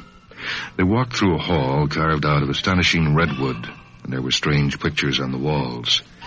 Outside, as a pale sun floated down behind the Martian hills, the long evening shadows crept through the tall grasses, and the wind turned cold out of the north.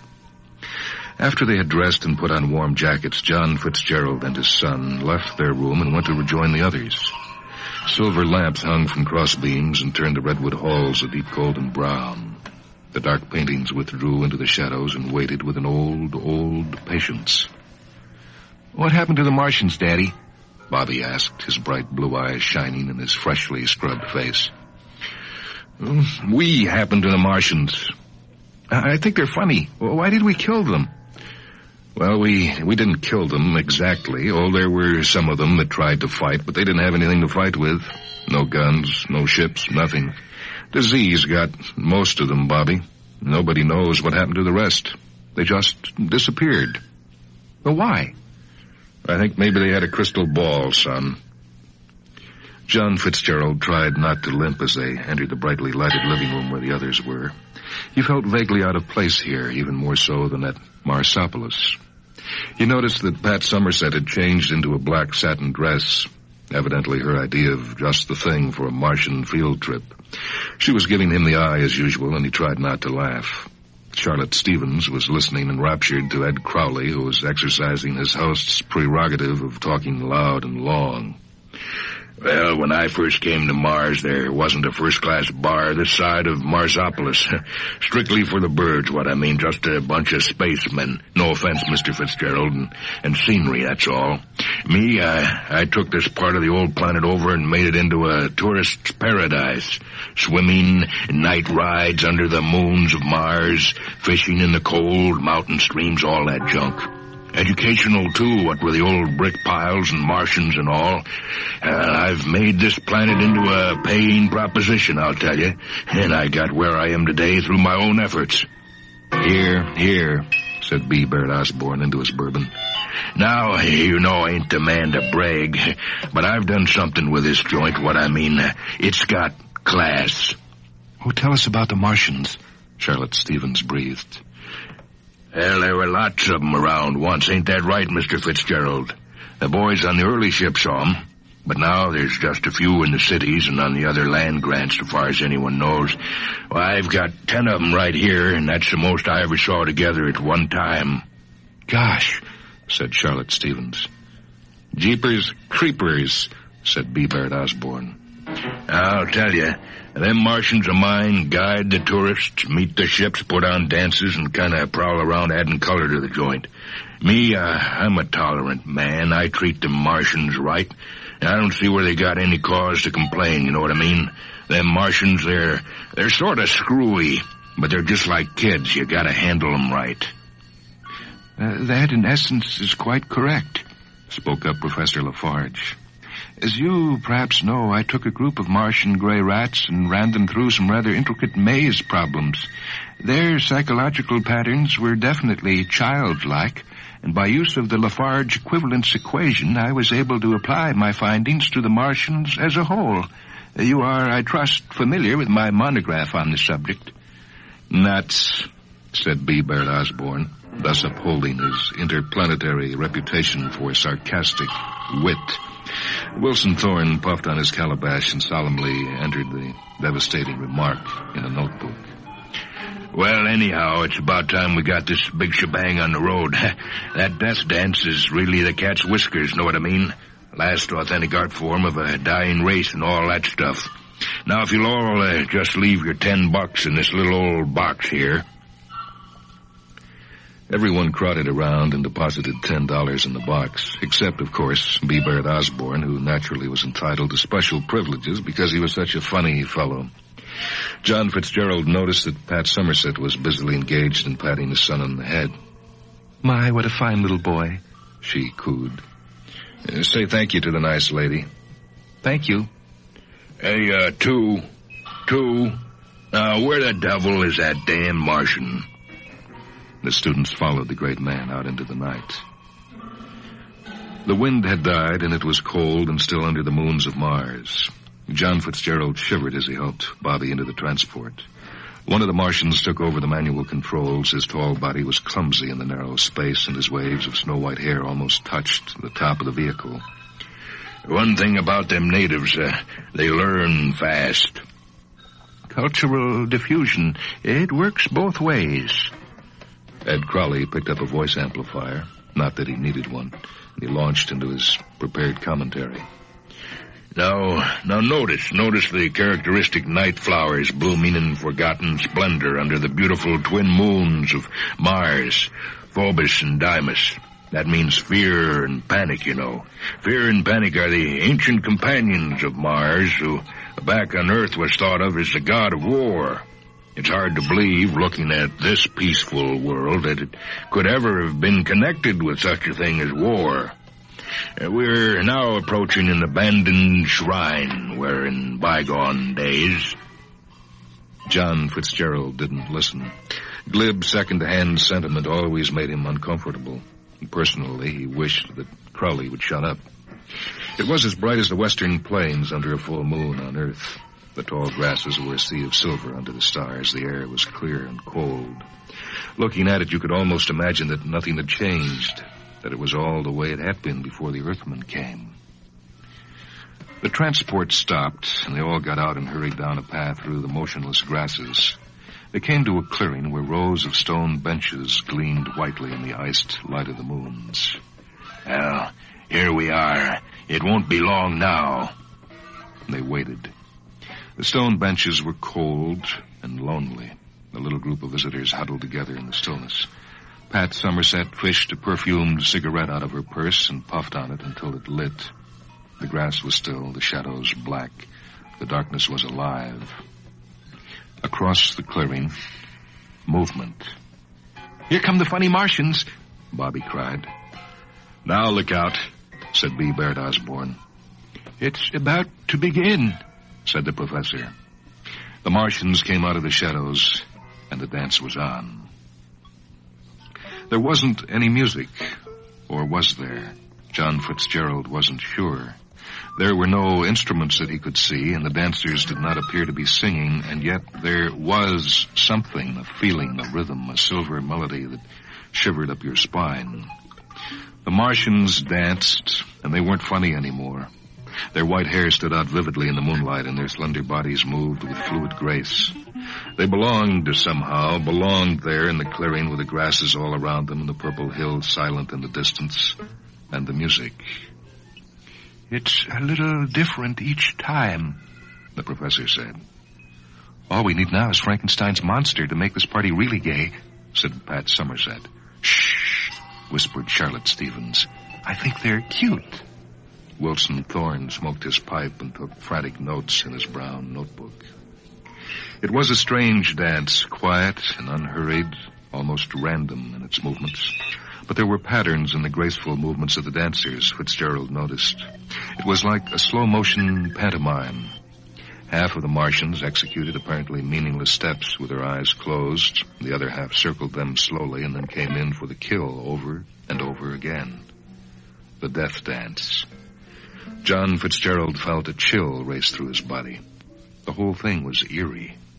The Martians seemed to kill with knives and hands and guns and rays. They never missed. The Martians had no guns, no rays, he told himself. The dance went on, neither rising nor falling in intensity. There was no emotional buildup, no climax. It just went on. They are a dying race, said the professor. I think they're crazy, said Pat Somerset, pulling her fur coat closer around her satin dress. They're so quaint, said Charlotte Stevens. Then, as suddenly as it had begun, the dance was over. The Martians faded back into the shadows, and the feeling of music was gone. The clearing was empty. So that's what we came from Marsopolis to see, Pat Somerset said. Give me the floor show at the Crystal Room any day. That's enough, Miss Somerset. I must say I'm disappointed in you, most disappointed. Pat Somerset smiled coolly at him. She got back into the transport, and the others followed her. A Martian was already at the controls. I've been working on the functional aspects of the death dance, announced the professor as they hummed through the night back to the ranch house. My anthropologist friends tell me that such ceremonial dances always have some function in a total culture, whether or not the participants are aware of it. This was true of the old Indian dances back on Earth. You have perhaps seen some of the pictures that were taken of the dances as recently as 1980. And not the real thing, of course, since their culture was hardly their own anymore, and they were just going on with a tradition that had outlived its usefulness. But you get the idea. Those ceremonials were used to integrate the society, to train the children, to dramatize their religions, to enforce authority, all sorts of things. But there was always a true function, as opposed to what went on out in the open. And this death dance presents an interesting problem. It may take some weeks to work it out fully. My theory is that it represents the resignation of the Martians to their fate. They're dying out, you see, and... knock it off, hissed B. Barrett Osborne. Spies are everywhere. And the students giggled. Wilson Thorne made another entry in his notebook. Bobby whispered, Daddy, I want to go home. John Fitzgerald looked at his son. Funny, he'd had the same idea himself, an inexplicable urge to leave, to get off the planet. Mars was so different from the world that he had known, and yet he had helped to make it this way. And these people... Okay, Bobby, he said quietly. Okay, it hasn't turned out for you the way I hoped it would, and I'm sorry. We'll take a copter to Marsopolis in the morning, and tomorrow night we'll be on the ship to Earth. How'll that be? Oh, swell. They went on through the clean, cold air, and the Martian grasses were coated with silver in the moonlight. The next night, all the lights in the ranch house were on, blazing their glare into the darkness. A north wind whined across the fields and lost itself in the rock canyons of the mountains. One of the two small moons was just rising over the horizon, and the stars were bright and cold. Ed Crowley, Professor Lafarge, and B. Barrett Osborne were playing Hit the Bottle in front of a roaring fire in the massive fireplace in the great living room. The fire threw out flickering shadows that cavorted playfully among the redwood crossbeams on the ceiling. Ed Crowley shouted, 1. No answer. 1. Silence. Oh, where the devil are those Martians? Haven't seen one of them in hours. Never around when you need them, you know what I mean? Like children. Just like children. Just like little kids. Yes, said Osborne, fixing himself another drink. And speaking of children, where are the junior geniuses? They're throwing a shindig down at the river. Might kind of wander down that way myself a little later. That Pat Somerset is some dish, you know what I mean? If you like dishes, the great writer said very casually. Now, wait a minute, the professor objected. Now, just you wait a little old minute. I'm responsible, supplied B. Barrett Osborne. Yes, that's right. I'm responsible, I tell you. I'm responsible for what was I saying? Forget it, suggested B. Barrett Osborne. Ed Crowley sank into an armchair. Well, what I want to know is where are those Martians? The old dump feels different. The wind blew cold in the night. You need a drink, Ed, said B. Barrett Osborne. It was chilly somehow in the room. The fire blazed away and the bourbon did its best, but there was a persistent coldness in the air. Loud in the silence, a shutter banged monotonously against the wall. The adjusted Terra clock struck 11. I'd just like to know where those damn Martians went to. The shadows played on the walls, and something moved in the dark corner. What was that? B. Barrett Osborne asked sharply. I didn't. There in the corner. Something's there. The great fire crackled in the fireplace. One. Is that you? No answer. One, if that's you, I'll skin you alive. Shadows. Ed Crowley hefted a bottle angrily and got to his feet. For the last time, come out of there. The thing came out. It was one, right enough, but he wasn't alone. There were others with him. Martians. Quite suddenly, the room was full of Martians. They walked in through the doors and crawled through the windows. They came down the stairs. There were hundreds of them, tall and thin and awkward-looking. Their snow-white hair was vivid under the lights, their cold green eyes steady, unblinking. They were armed with guns and rays and tubes and various metallic things which no man had ever seen before. Ed Crowley dropped his bottle. Here come the funny Martians, said one. Now look out, said two. It's about to begin, said three. The night pressed in against the house. You talk? We talk, agreed one. He kept coming. The three men crouched against the wall by the fireplace, their faces white and wet with sweat. The guns, the rays, so many of you, where? There are millions of us, one said coldly. Millions, all dead, dying? We have lived in the caves under the mountains for 50 years, two said steadily. His green eyes were like ice. They were quite elaborate caves, and we went there when it became evident that we could not otherwise hold out against the mad men from Earth. We fixed it so that we could not be found, and we went to work. We have powers, you know. We can read minds, and we heard every word that you ever spoke. We sent spies out to learn about your ships and guns, and we made a few improvements of our own. We sent out spies, and you took them in as tourist attractions. The Martians laughed, soundlessly. One thing about them natives, three said. They learn fast. They are like children, one said. The Martians came closer. They reached out their thin hands and touched the terrified men. They took them out into the cold night and put them in the transport. Are you going to kill us all? Asked Professor Lafarge. Not all, said one cheerfully. Most. A few, like the learned children on the river, we'll keep for tourist attractions, you know. Professor Lafarge began to sob brokenly. Notice the characteristic night flowers, two said ironically as the transport hummed through the stillness. His voice was edged with hate. Notice them blooming in forgotten splendor under the beautiful twin moons of Mars. We are now approaching an abandoned shrine, where in bygone days... The transport stopped. No, whispered B. Baird Osborne. The Martians took them into the shrine where it was cold and still. They had waited a long time. Don't do it.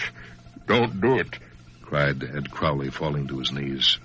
We've learned our lesson. We've learned our lesson. We'll go away. Never bother you again. Never. It's your planet, just like always. You can have it back again. I'm afraid that won't do, 3 said tonelessly.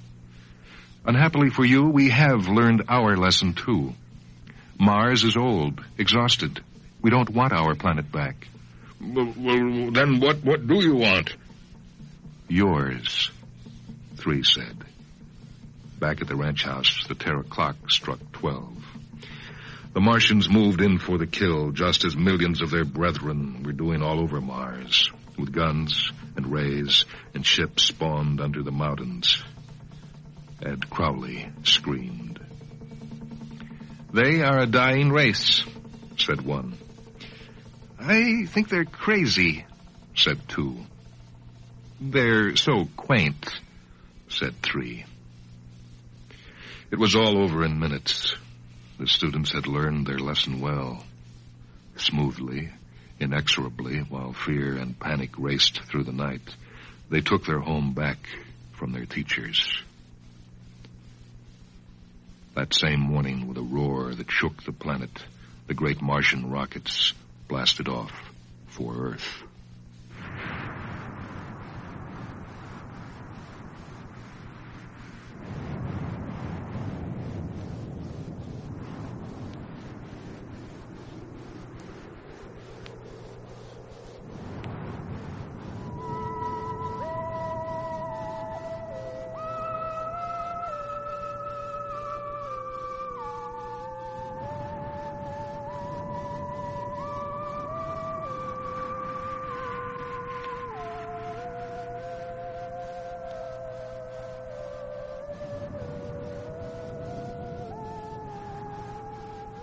That was Final Exam, written by Chad Oliver. It comes from the book The Best from Fantastic, edited by Ted White, published by Manor Books. I am Michael Hansen. Technical operation for this broadcast by Mary Kay Payne. Mindwebs comes to you from WHA Radio in Madison, a service of University of Wisconsin Extension.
Welcome to a half hour of Mindwebs. Short stories from the worlds of speculative fiction.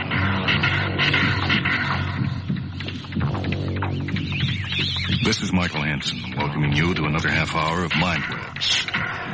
During this half hour, Jim Fleming joins us for a reading of Island of Fear by William Sambrot from the Perma book of the same name.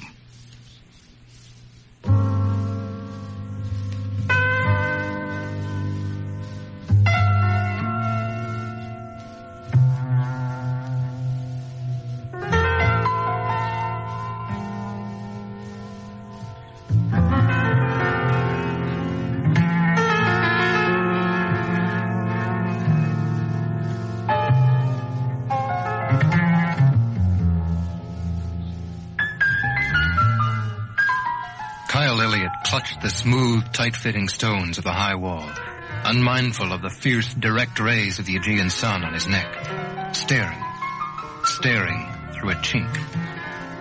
He'd come to this tiny island, dropped into the middle of the Aegean like a pebble on a vast blue shield, just in the hope that something like what lay beyond that wall might turn up.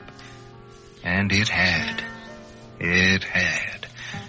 Beyond, in the garden behind the wall, was a fountain, plashing gently. And in the center of that fountain, two nudes, a mother and child. A mother and child marvelously intertwined, intricately wrought of some stone that almost might have been heliotrope, jasper, or one of the other semi-precious chalcedonies, although that would have been manifestly impossible. He took a small object like a pencil from his pocket and extended it, a miniature telescope. He gasped, looking once more through the chink. God, the detail of the woman. Head slightly turned, eyes just widening with the infinitesimal beginning of an expression of surprise as she looked at what? And half sliding, clutching with one hand at the smooth thigh, reaching mouth slightly rounded, plump other hand not quite touching the milk-swollen breast, the child. His professional eye moved over the figures, his mind racing, trying to place the sculptor, and failing. It was of no known period. It might have been done yesterday. It might be millenniums old. Only one thing was certain. No catalog on Earth listed it.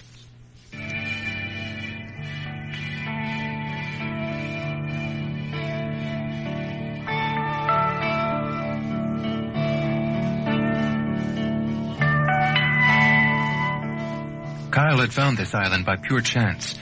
He'd taken passage on a decrepit Greek caique that plied the Aegean, nudging slowly and without schedule from island to island, from Lesbos to Chios to Samos, down through the myriad Cyclades and so on about the fabled sea, touching the old, old lands where the gods had walked like men. The islands where occasionally some treasure, long buried, came to light, and if it pleased Kyle's eyes, and money obtained it, then he would add it to his small collection. But only rarely did anything please Kyle.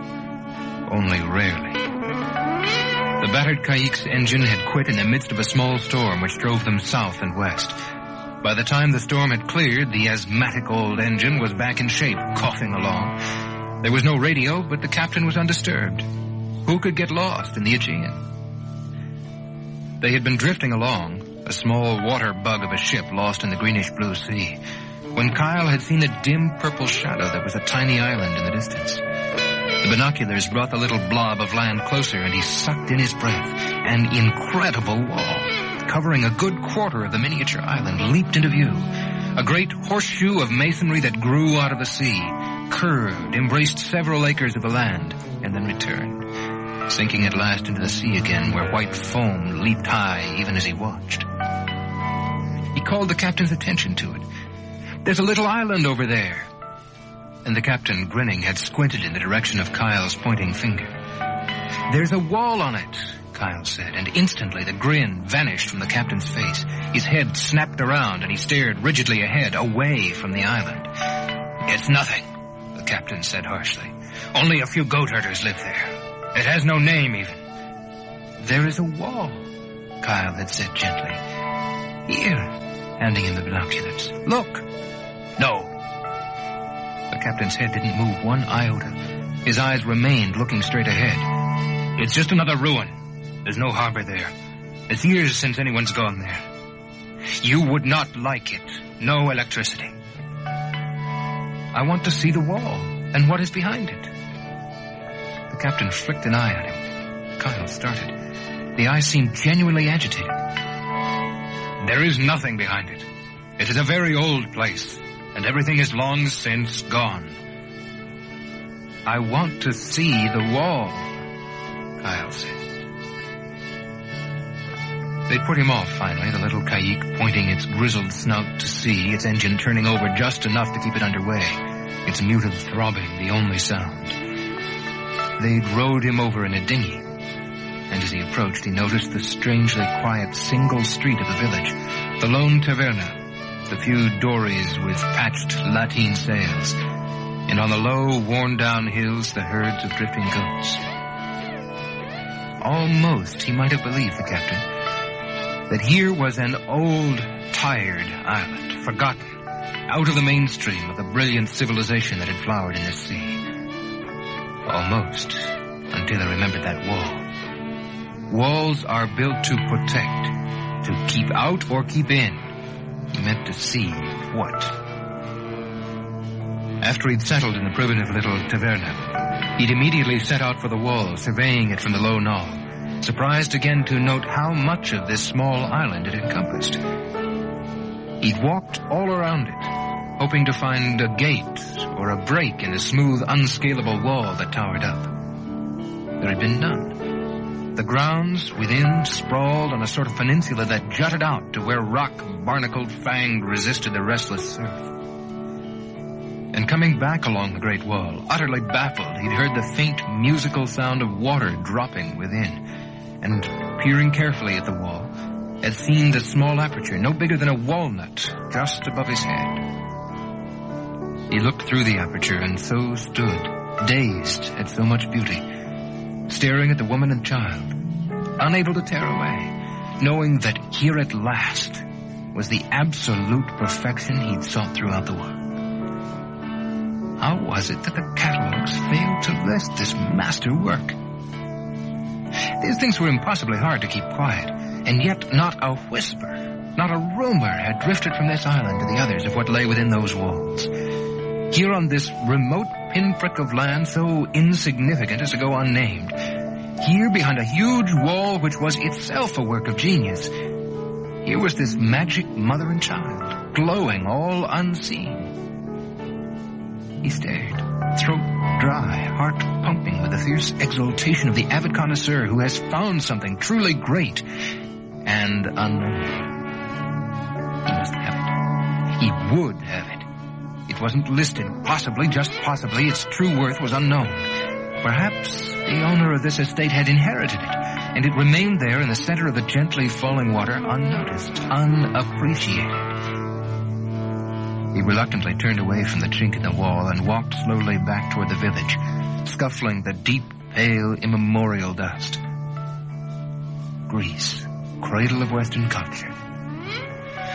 He thought again of the exquisite perfection of the mother and child back there. The sculptor of that little group deserved to walk on Olympus. Who was it?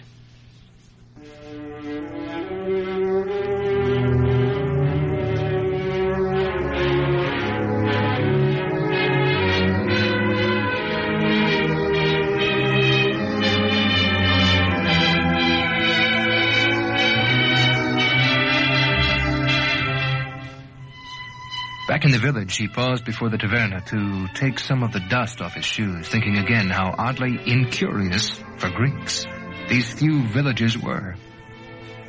"Permit me?" A boy, eyes snapping, popped out of the taverna with a rag in one hand and some primitive shoe blocking in the other and began cleaning Kyle's shoes. Kyle sat down on a bench and examined the boy. He was about 15, wiry and strong, but small for his age. He might have, in an earlier era, been a model for one of Praxiteles' masterpieces.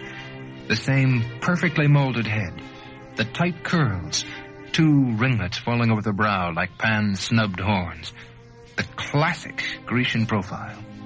But no, a ridged scar ran from the boy's nose to the corner of the upper lip, lifting it ever so slightly, revealing a glimmer of white teeth.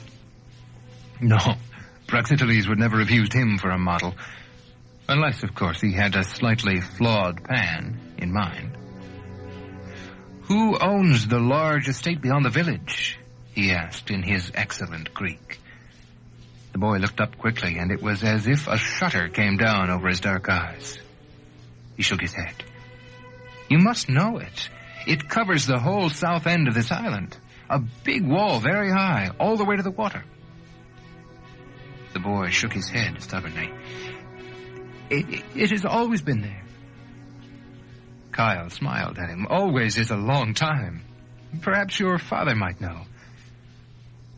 "I am alone," the boy said with dignity. "I'm sorry to hear that." Kyle studied the small, expert movements of the boy. "You really don't know the name of the persons who live there?" The boy muttered a single word. "Gordon?" Kyle leaned forward. "Did you say the Gordons? Is it an English family that owns that property?"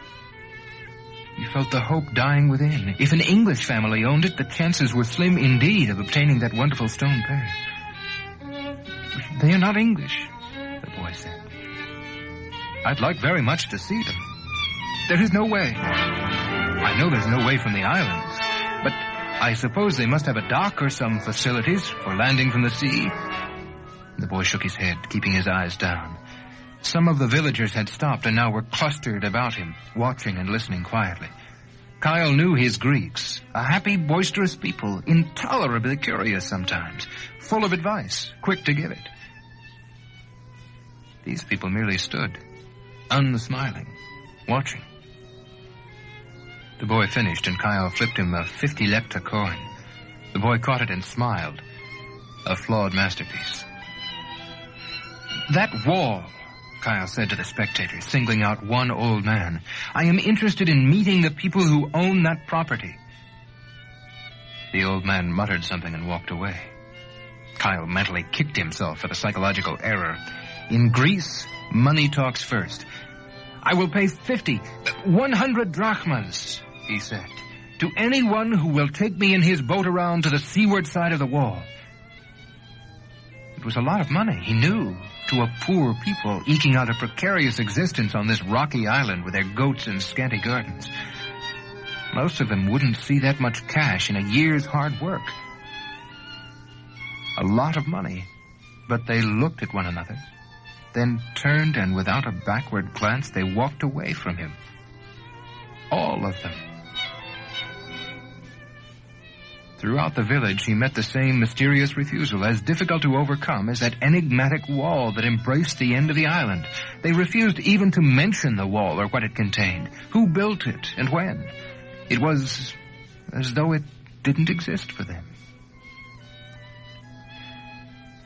At dusk, he went back to the taverna, ate dolmedakis, minced meat, rice, egg, and spices, surprisingly delicious, drank retsina, the rosinated, astringent wine of the peasant, and wondered about the lovely mother and child, standing there behind that great wall with the purple night clothing them. A vast surge of sadness, of longing for the statues, swept over him.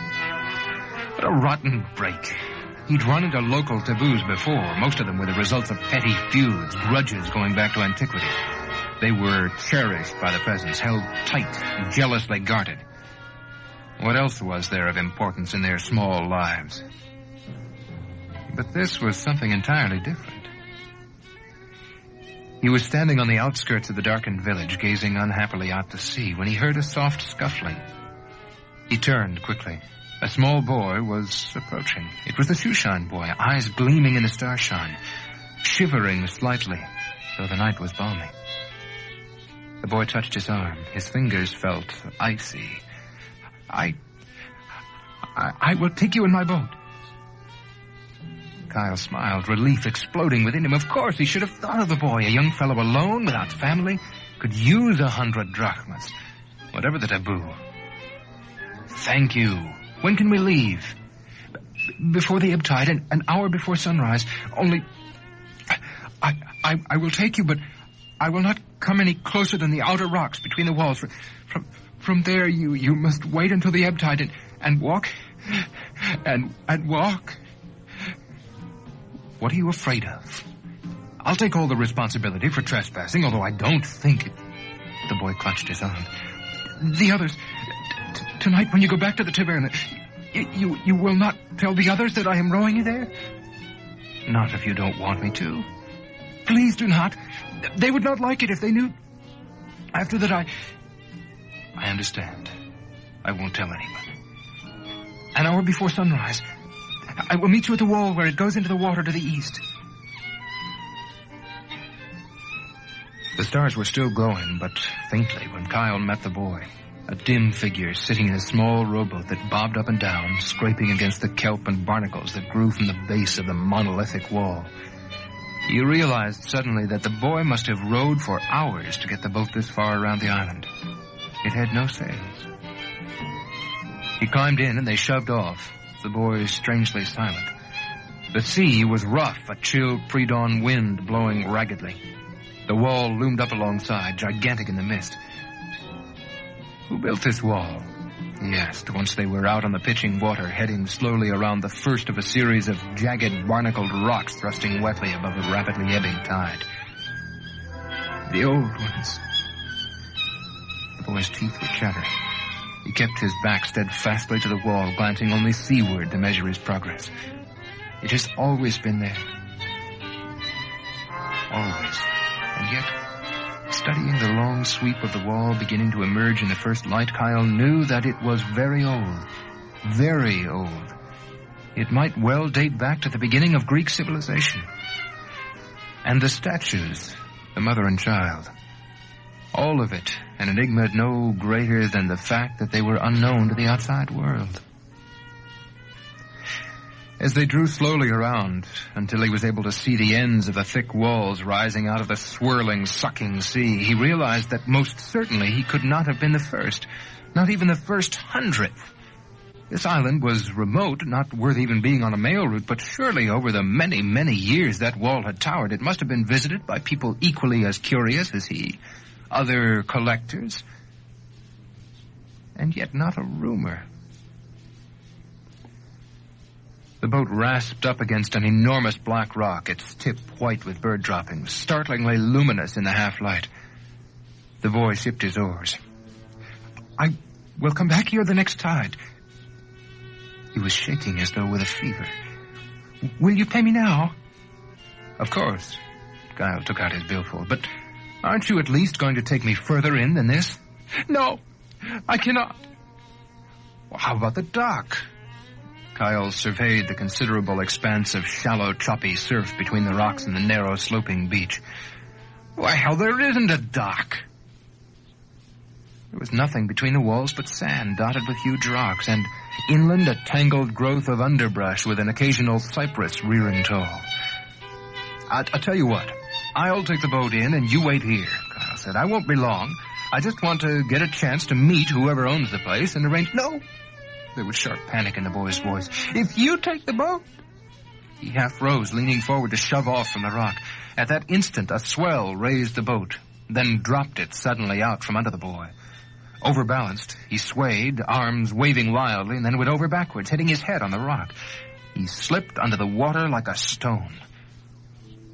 Kyle made a quick lunge and, missing, immediately dove out of the rowboat after him, rasping his chest on the barnacled shelf of rock a few feet beneath the boat. He got a good handful of the boy's shirt, but it tore like paper. He grabbed again, got a firm grip on his hair, and stroked for the surface. He held him, easily treading water, looking for the rowboat. It was gone, kicked away by his powerful dive, perhaps behind one of the other rocks. No time to waste looking for it now. He swam to shore, pulling the boy easily. It was only 100 yards or so to the smooth white beach, curving between the two arms of the wall that sloped out and down into the sea. When he came out of the water, the boy was coughing weakly, salt water dribbling from his nose. Kyle carried him well above the tide mark and sat him down on the sand. The boy opened his eyes and peered at him, puzzled. You'll be all right, Kyle said. I'd better get your boat before it drifts too far. He walked back down to the surf line, kicked off his shoes, and stroked off to where the boat rose and fell, nuzzling another of the large rocks that littered the space between the towering walls. He rowed the boat back, facing the sea and the swift rising sun. The wind had dropped to a whisper. He beached the boat and gathered up his shoes.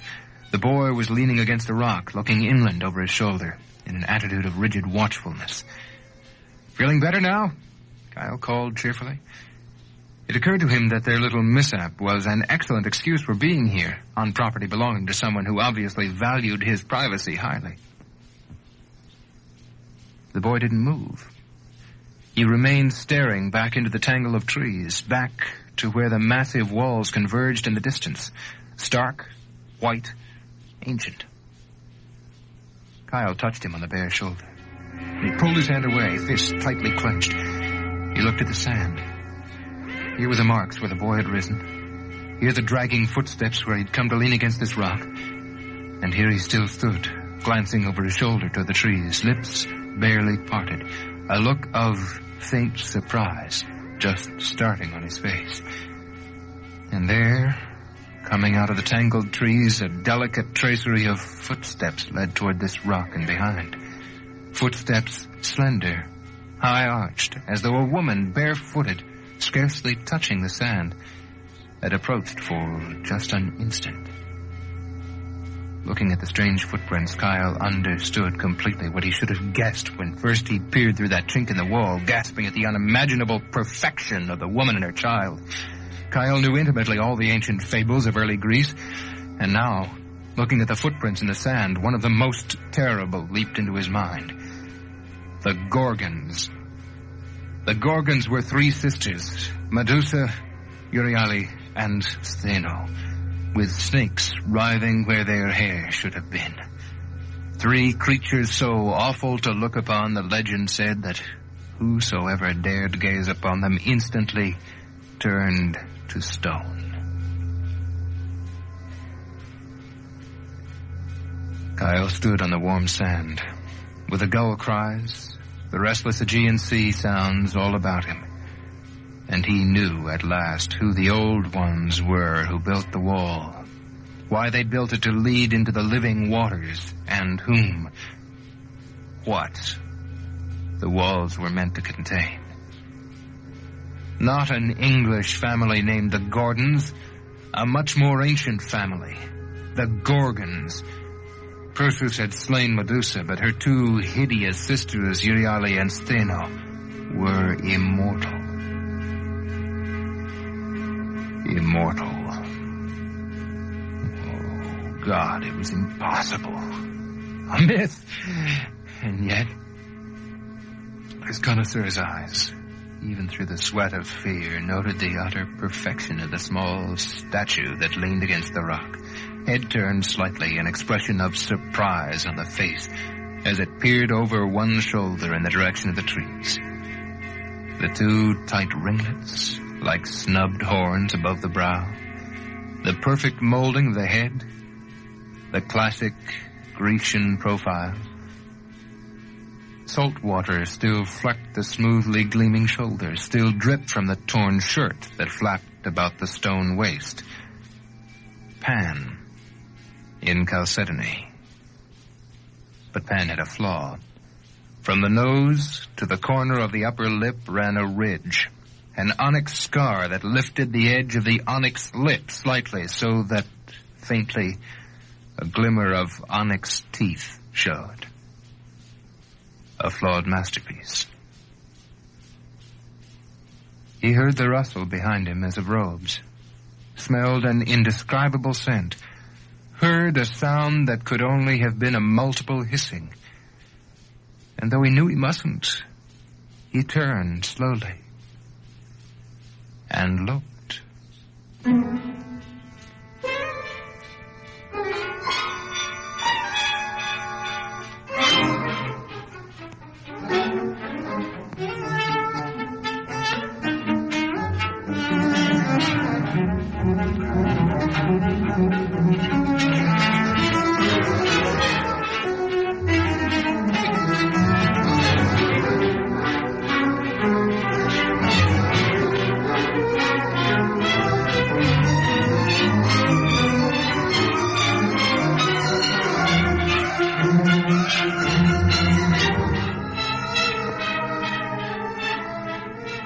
From the book Island of Fear and Other Science Fiction Stories by William Sandbrot, Jim Fleming read Island of Fear. For MindWeb's This is Michael Hansen. Technical operation for this program by Bob Chan. MindWeb's is a presentation of WHA Radio in Madison, a service of University of Wisconsin Extension.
MindWebs continues now with a story by L.J. Stecker, Jr., Man in a Quandary. This appeared in the 4th Galaxy Reader, a perma-book, edited by H.L. Gold.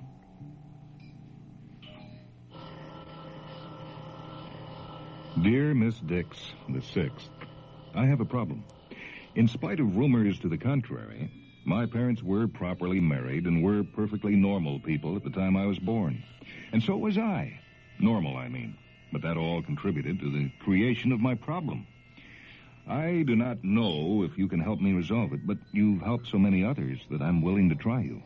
I enjoin you not to answer this letter in your column. Write me privately, please. You know all about me, of course. Who doesn't? But most of what you know about me is bound to be almost entirely wrong. So I'll have to clarify my background before I present my problem. Know, then, that I am Alfred the Magnificent. It surprises you, I imagine, that I would be writing a letter to Miss Dix, the 6th. After all, in spite of the tax rate, I am one of the richest, I will say it, one of the richest men in the world. Every word of that last statement is true. My parents were enormously wealthy, but I've accumulated even more of the world's goods than they ever did. And if they had not been loaded with loot, I wouldn't be here now to be writing this letter to you. Please excuse any lack of smoothness in the style and execution of this letter. I'm doing this all myself. Usually I dictate to a secretary, a live secretary, but you understand that that would not be advisable for a letter of this kind, I'm sure. So, my background. I was born in 2352.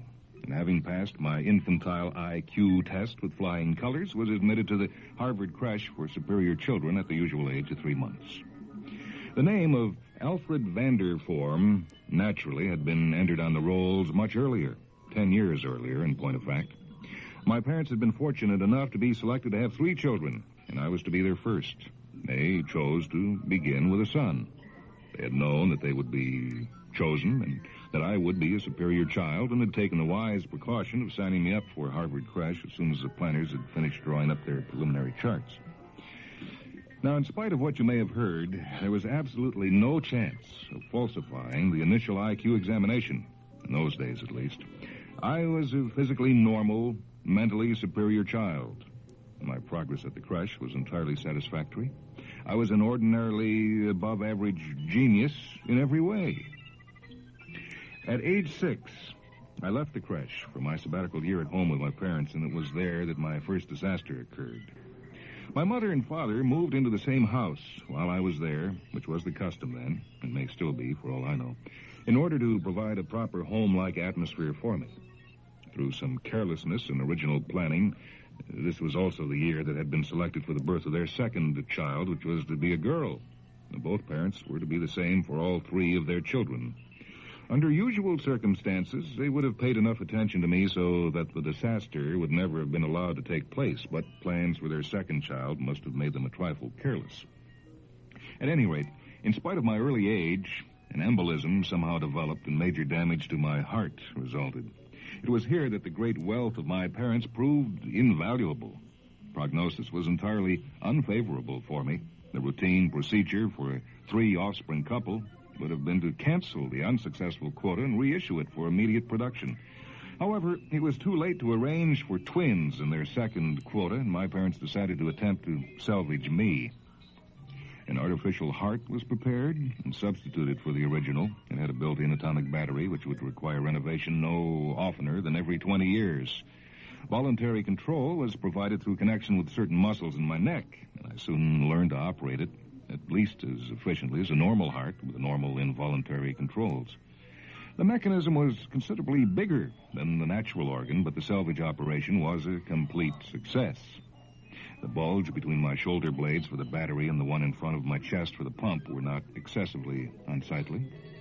I entered the Princeton second-stage creche for greatly superior children on time, being accepted without objection in spite of my pseudo-deformity. It cannot be proved that any special emolument was offered to or accepted by the creche managers in order to secure my acceptance. My personal belief is that nobody had to cough up. Well, 3 years at Princeton passed relatively uneventfully for me. In spite of the best efforts and assurances of the creche psychologists, there was naturally a certain lack of initial acceptance of me by some of my creche mates.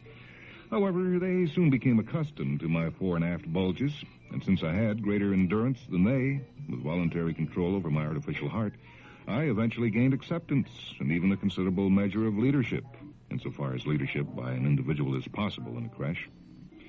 Shortly after the beginning of my 4th year at the Princeton creche, the second great personal disaster struck. Somehow or other, the cause has not been determined to this day, my artificial heart went on the blink. I did not quite die immediately, but the prognosis was once again entirely unfavorable. Considerable damage had somehow eventuated to my lungs, my liver, and my kidneys. I was a mess. By this time, my parents had made such a huge investment in me, and my progress reports had been so uniformly excellent that in spite of all the advice from the doctors, they determined to attempt salvage again. A complete repackaging job was decided upon. Blood was to be received, aerated, purified, and pumped back to the arterial system through a single mechanism which would weigh only about 35 pounds. Of course, this made portability an important factor. Remember that I was only 10 years old.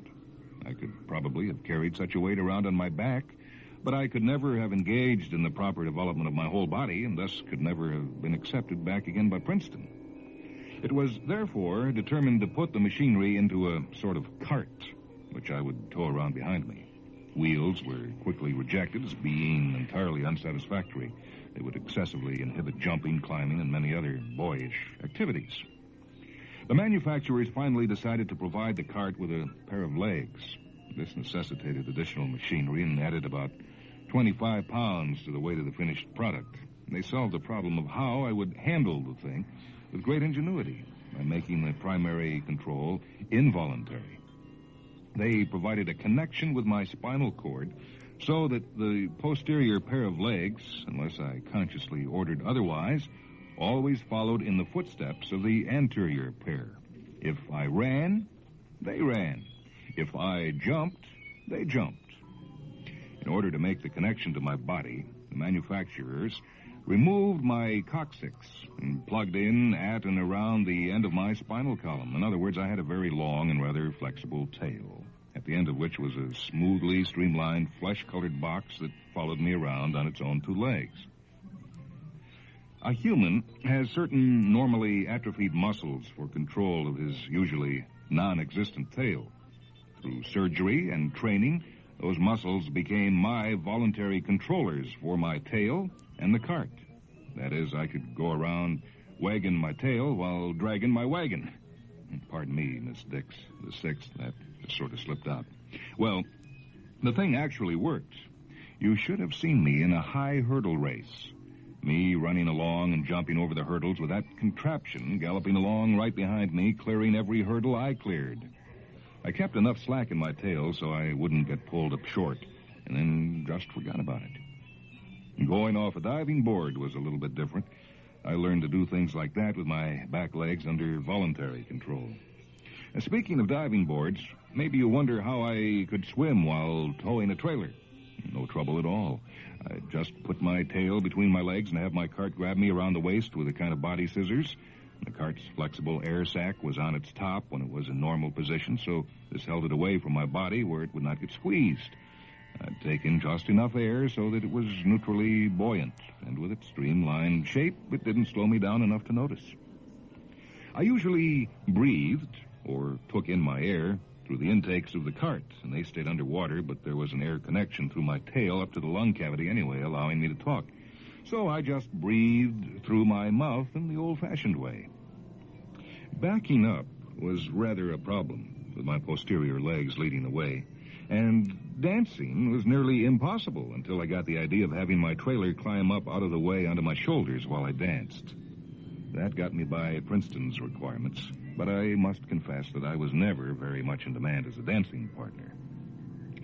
At any rate, that system got me through to my 6th and last year at Princeton.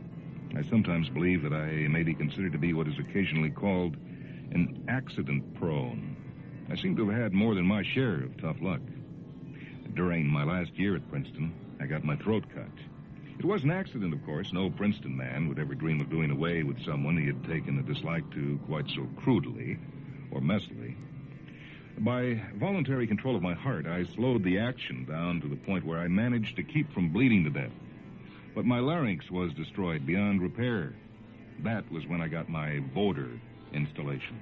It fitted neatly where my lungs used to be, and because it used the same resonant cavities, I soon learned to imitate my own voice well enough so that nobody could tell the difference before or after. Actually, it was a minor accident, but I thought I'd mention it because of what the news media sometimes call my inhuman voice. It even enables me to sing, something I never was much good at before that accident. Also, I could imitate a banjo and sing at the same time, a talent that made me popular at picnics. That was the last real accident I had for quite a while. I got through my second and last home sabbatical, my upper school, my first college, and my second college. I was chosen for and got through advanced college with highest honors. Counting sabbaticals, that took a total of 29 years, plus the last of my time at Princeton. And then, an eager youth of 42, I was on my own, ready to make my way in the world. I was smart to avoid the government service that catches so many of us so-called super geniuses. It's very satisfying work and all that, I suppose, but there's no money in it. And I was rich enough to want to get richer. The cart containing my organs didn't get in my way too much. With my athletic days behind me, I taught it to come to heel instead of striding along behind me. It was less efficient, but it was a lot less conspicuous. I had a second involuntary control system built in so it would stay at heel without conscious thought on my part once I put it there. In my office, I would have it curl up at my feet like a sleeping dog, and people told me it was hardly noticeable, even people who didn't work for me. It certainly didn't bother me or hold me back. I started to make money as though I had my own printing press and managed to hang on to most of it. In spite of what the doom criers say, as long as there is an element of freedom in this country, and I think there always will be, there will be ways, and I mean legal ways, of coming into large hunks of cash. Within 10 years, I was not only big rich, I was one of the most important people in the world. A policymaker. A power. It was about that time that I drank the bottle of acid. Nobody was trying to poison me. I wasn't trying to kill myself either. Not even subconsciously. I was just thirsty. All I can say is I did a first-rate job with what was left of my insides. Well, they salvaged me again. And what I ended up with was a pair of carts, one trotting along beside each heel. The leash for the second one was plugged into me in front instead of in the back, naturally, but with my clothes on, nobody could tell just by looking that they were attached to me at all. The doctors offered to get me by without the second trailer. They figured they could get enough prepared, pre-digested food and introduce it into my bloodstream through the mechanism of my original wagon. Well, I refused to let them. I'd gotten too used to eating. So, whatever I ate was ground up and pumped into my new trailer, or should it be called preceder. There it would be processed, and the nutriments passed into my bloodstream as required. I couldn't overeat if I tried. It was all automatic, not even hooked into my nervous system. Unusable products were compressed and neatly packaged for disposal at any convenient time, in cellophane. There was, of course, interconnection inside of me between the two carts. I'm told I started quite a fad for walking dogs in pairs. It didn't affect me at all. I never got very good at voluntary control of my second trailer, but by that time my habit patterns were such that I hardly noticed it. Oh, yes, about swimming. I still enjoyed swimming, and I worked it out this way. Wagon number 2 replaced number 1 in straddling me, and wagon number 1 hung on to number 2. It slowed me down, but it still let me swim. I quit diving. I couldn't spare the time to figure out how to manage that. That took care of the next 5 years. I kept on getting richer. I was a happy man. Then came the crowning blow. What was left of me developed cancer. It attacked my brain, among other things. It was inoperable. It looked as if I had only a couple of years before deterioration of my mental powers set in, and then it would be the scrap heap for me. But I didn't give up. By that time, I had gotten used to the parts replacement program, and I was very rich, so I told them to get busy and build me an artificial brain as good as my own. They didn't have time to make a neat package job this time. They took over 3 big buildings in the center of town and filled them with electronics. You should see the cable conduits connecting those buildings together. Then they bought the Broadway power plant and used most of its output. They ran in new water mains to provide the coolant. They used most of my money, and it took all of my influence to speed things up, but they got the job done in time. It won't do you any good to ask me how they transferred my memories and my personality to that mass of tubes and wires and tapes and transistors. I don't know. They tell me that it was the easiest part of the job, and I know that they did it perfectly. My brain power and my personality came through unchanged. I used them to get rich again in mighty short order. I had to pay my water and power bills. I came out of it Alfred the Magnificent. And still, I'm just as human as you are, even if a lot of people, a few billions of them, I guess, won't believe it. Now, granted, there isn't much of the original me left. But there's an old saying that glands make the man. Underneath it all, I'm the same Alfred Vanderform, the same old, ordinary super genius that I've always been. I've almost finished with my background material, Miss Dix, the 6th. and I'm nearly ready to present you with my problem. I am now approaching the age of 60, and have therefore reached the time of selection for fatherhood.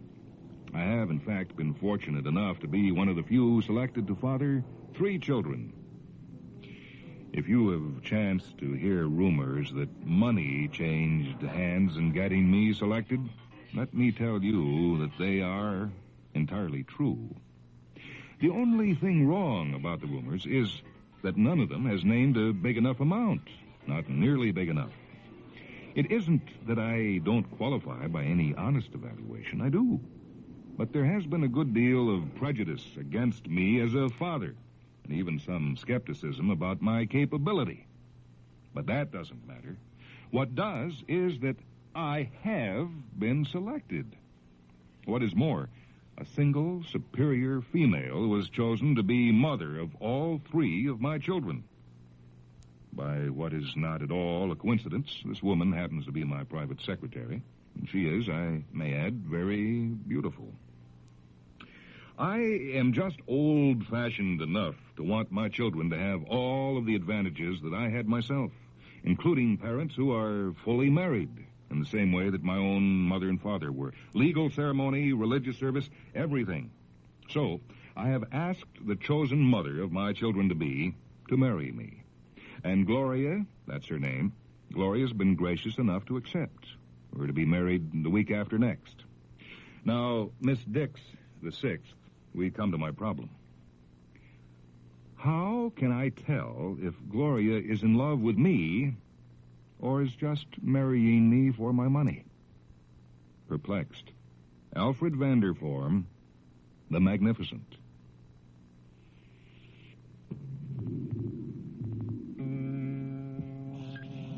You've heard the story Man in a Quandary, written by L.J. Stacker, Jr. It comes from the 4th Galaxy Reader, a perma book, edited by H.L. Gold. I'm Michael Hansen. Technical operation for this program by Marcia Phillips. Mindwebs is produced at WHA Radio in Madison, a service of University of Wisconsin Extension.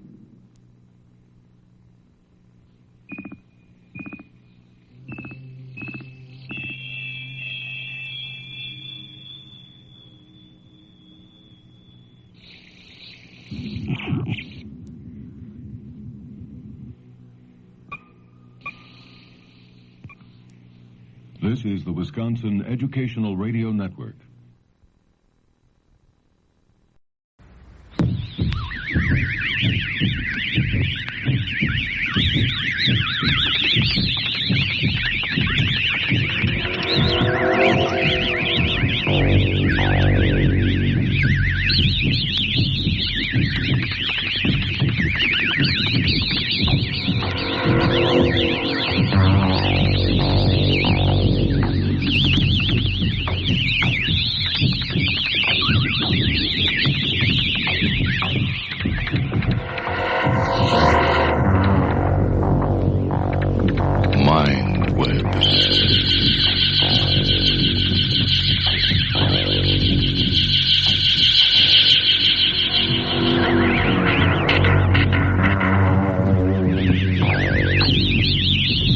Welcome to a half hour of Mindwebs, short stories from the worlds of speculative fiction.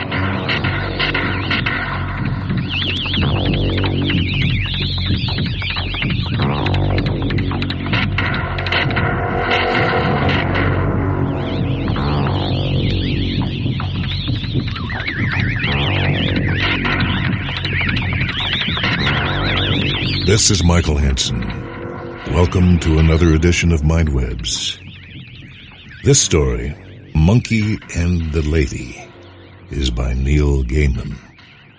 Copyright 2017.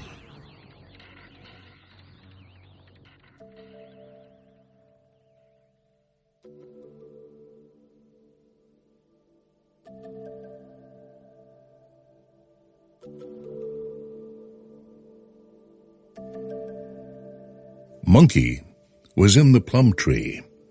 He had only made the universe that morning, and he had been admiring it, particularly the moon, which was visible in the daytime sky from the top of the tree.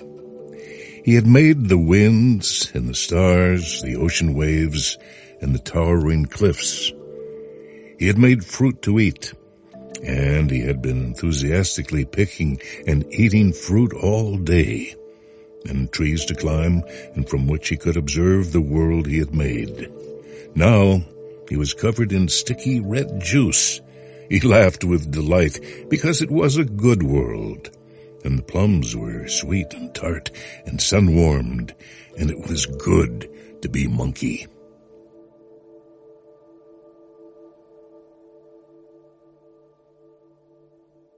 Something was walking beneath the tree, something he did not remember having created. It was walking in a stately fashion, looking at the flowers and the plants.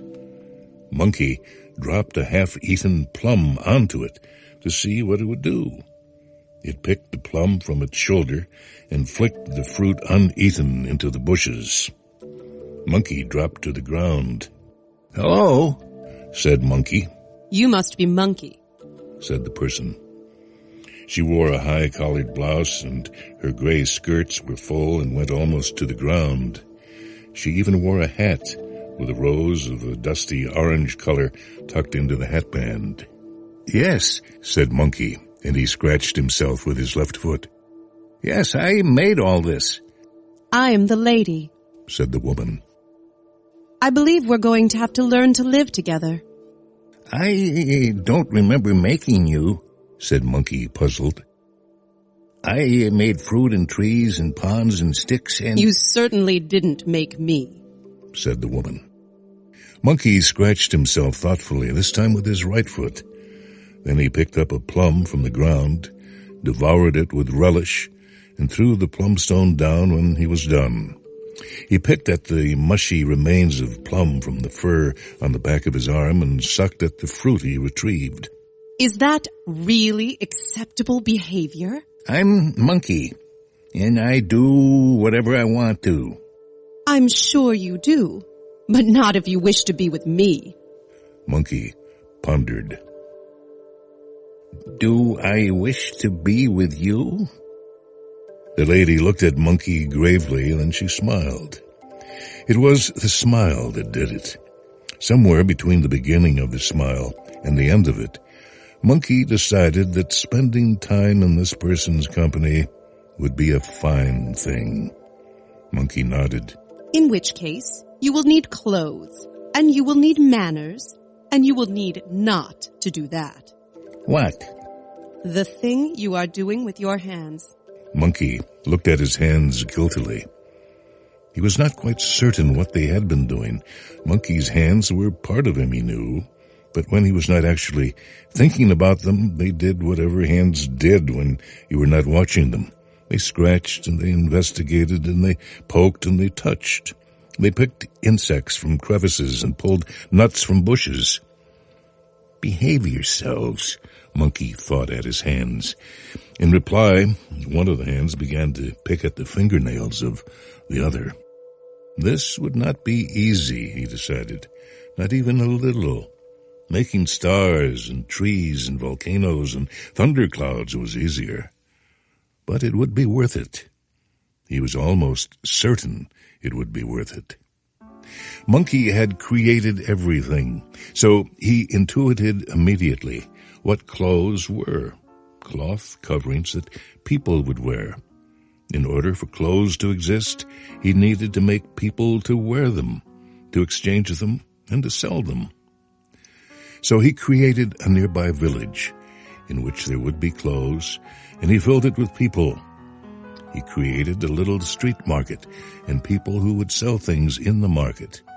He created food stalls where people made food that sizzled and smelled enticing, and stalls that sold strings of shells and beads. Monkey saw some clothes on a market stall. They were colorful and strange, and Monkey liked the look of them immediately. He waited until the stall-holder's back was turned, and then he swung down and seized the clothes, and ran through the market while people shouted at him in anger or in amusement. He put the clothes on, just as humans wore them, and then awkwardly he went and found the lady. She was in a small cafe near the market. "It's me," said Monkey. The lady examined him without approaching. Then she sighed. "It is you. And you are wearing clothes. They are very gaudy, but they are clothes." "Shall we live together now?" said Monkey. In response, the lady passed Monkey a plate with a cucumber sandwich on it. Monkey took a bite of the sandwich, broke the plate experimentally on a rock, cut himself on a section of broken plate, then peeled apart the sandwich, picked the cucumber from it with bloody fingers, and threw the remaining bread onto the cafe floor. "You will need to do a better impersonation of a person than that," said the lady, and she walked away in her gray leather shoes with buttons up the side. "I created all the people," thought Monkey. "I created them as gray, dull, land-bound things to make Monkey seem wiser and funnier and freer and more alive. Why should I now pretend to be one?" But he said nothing. He spent the next day and the day after that watching people and following them on the earth, almost never climbing walls or trees or flinging himself upwards or across spaces only to catch himself before he fell. He pretended that he was not Monkey. He decided not to answer to Monkey anymore when anything spoke to him. From now on, he told them, he was Man. He moved awkwardly on the earth. He only managed to conquer the urge to climb everything once he stole shoes and forced them onto his feet, which were not made for shoes. He hid his tail inside his trousers, and now he could only touch the world and move it or change it with his hands or his teeth. Monkey's hands were better behaved, too, more responsible now that his tail and his feet were hidden, less likely to poke or pry, to rip or to rub. The lady was drinking tea in a small cafe near the market, and he sat beside her. "Sit on the chair, not the table." Monkey was not sure he would always be able to tell the difference, but he did as she requested. "Well," said Monkey. "You're getting there. Now you just need a job." Monkey frowned and chittered. "A job?" He knew what a job was, of course, because Monkey had created jobs when he had created everything else. Rainbows and nebulae and plums and all the things in the oceans, but he had barely paid attention to them, even as he created them. They were a joke, something for Monkey and his friends to laugh at. "A job?" repeated Monkey. "A job? You want me to stop eating whenever I wish and whatever I wish and living where I wish and sleeping where I wish, and instead to go to work in the morning and come home tired in the evening, earning money enough to buy food to eat and a place to live and to sleep?" "A job. Now you're getting the idea." Monkey went into the village he had made, but there were no jobs there to be had, and the people laughed at him when he asked them to employ him. He went into a town nearby and found himself a job, sitting at a desk and writing lists of names into a huge ledger bigger than he was. He did not enjoy sitting at the desk and writing names, made his hands hurt, and whenever he sucked absent-mindedly on his pen and thought of the forests, the blue ink tasted foul and left ink stains on his face and his fingers. On the last day of the week, Monkey took his pay and walked from the town back to the village where he had last seen the lady. His shoes were dusty and they hurt his feet. He put one foot in front of the other on the path. Monkey went to the cafe, but it was empty. He asked if anyone there had seen the lady.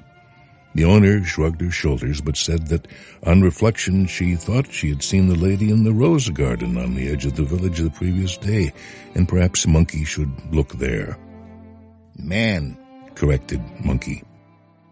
not Monkey. But his heart was not in it. Monkey went to the rose gardens, but he did not see the lady. He was slouching along the path that would have taken him back to the cafe when he noticed something on the dry earth. It was a gray hat with a dusty orange rose in the hatband. Monkey walked towards the hat and picked it up and examined it to see if perhaps the lady was underneath it. She was not. But Monkey noticed something else a minute's walk away. He hurried over to it.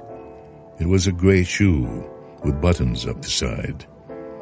He walked on in the same direction, and there, on the ground, was a second shoe, almost the twin of the first. Monkey kept going now. Soon, crumpled on the side of the road, he found a woman's jacket, and then he found a blouse. He found a skirt, abandoned on the edge of the village. Outside the village he found more gray clothes, thin and unlikely, like the shed skins of some scanty reptile hanging now from branches. The sun would soon be setting, and the moon was already high in the eastern sky. Something about the branches the clothes were hanging on felt familiar. He walked further into the grove of trees. Something hit Monkey on the shoulder. It was a half-eaten plum. Monkey looked up. She was far above him, naked and hairy-arsed. Her face and her breast stained and sticky with red juice, sitting and laughing in the plum tree. Come and look at the moon, she said with delight. Come and look at the moon with me.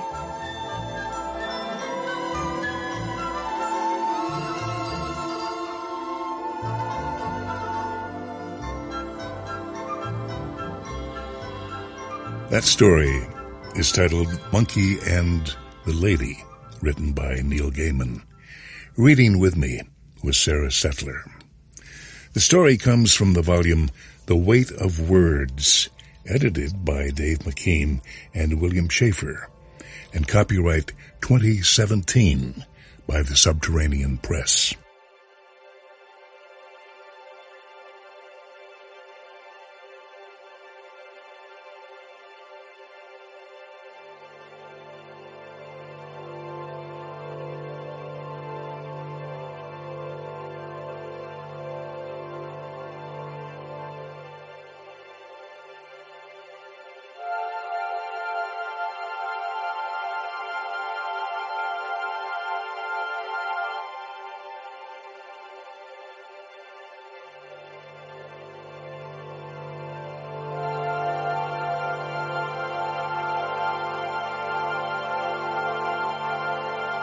Mindwebs continues now with a story written by Peter Carter. This is The Mist. Copyright 1952 by Fantasy House.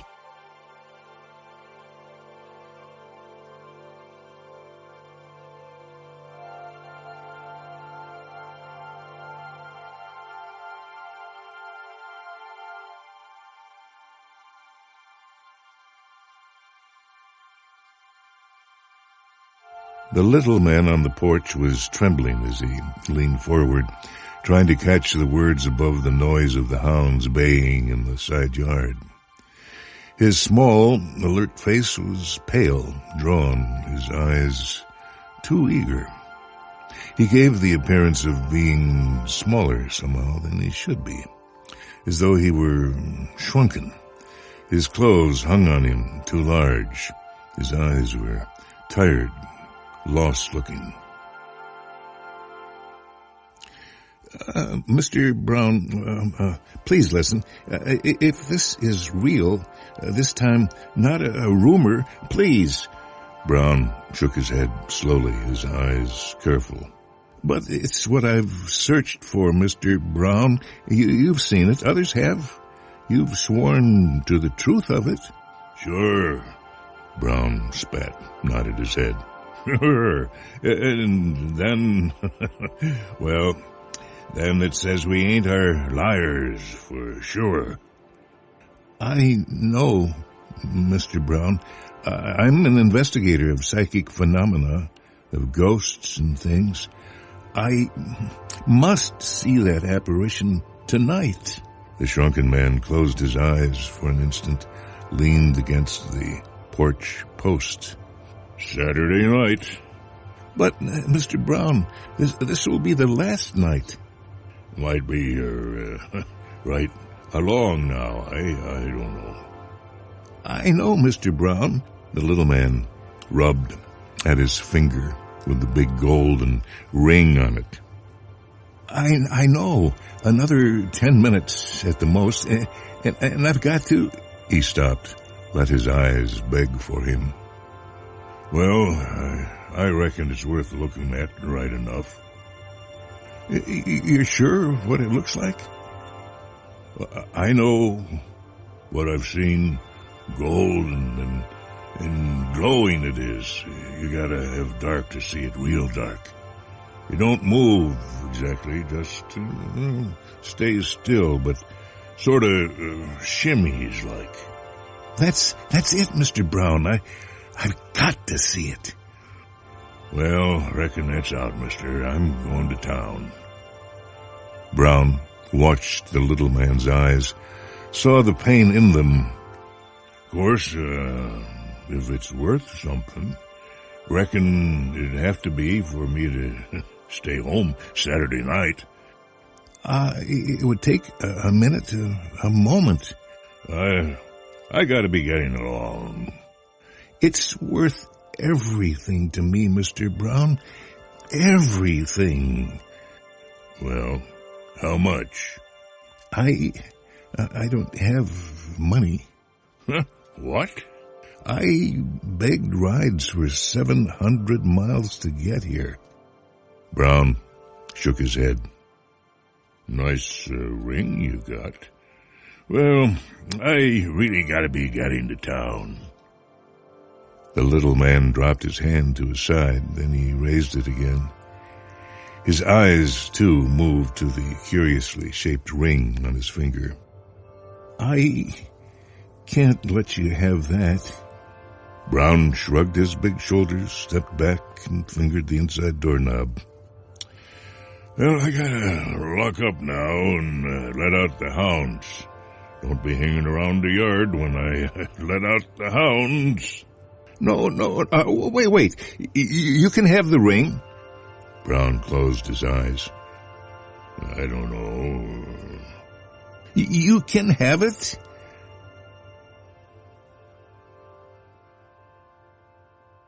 The big man opened the screen door, took the ring.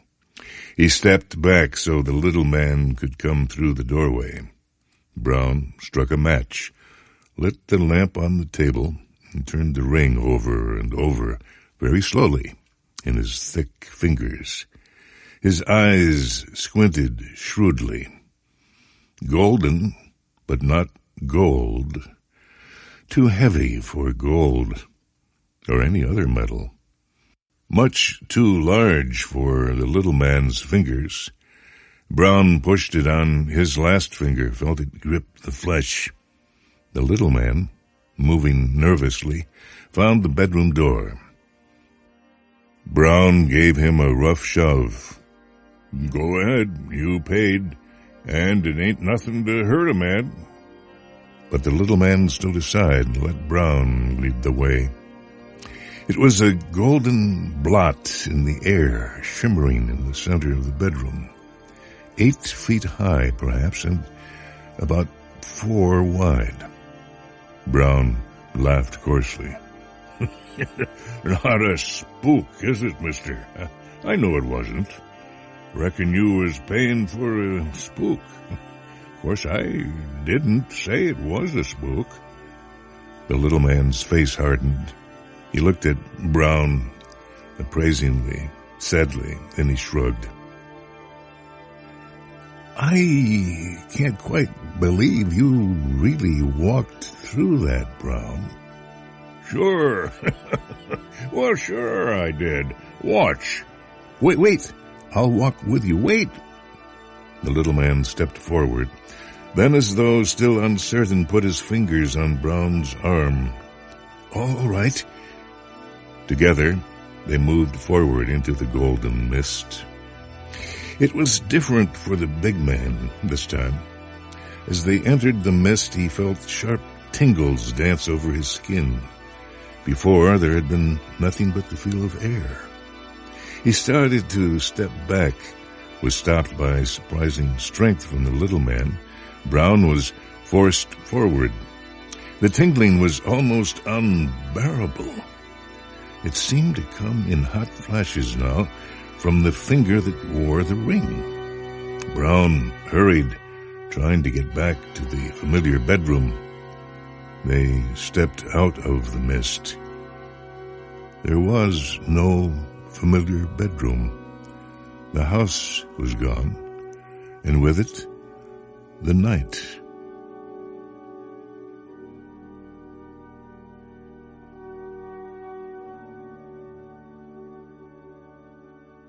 Daylight.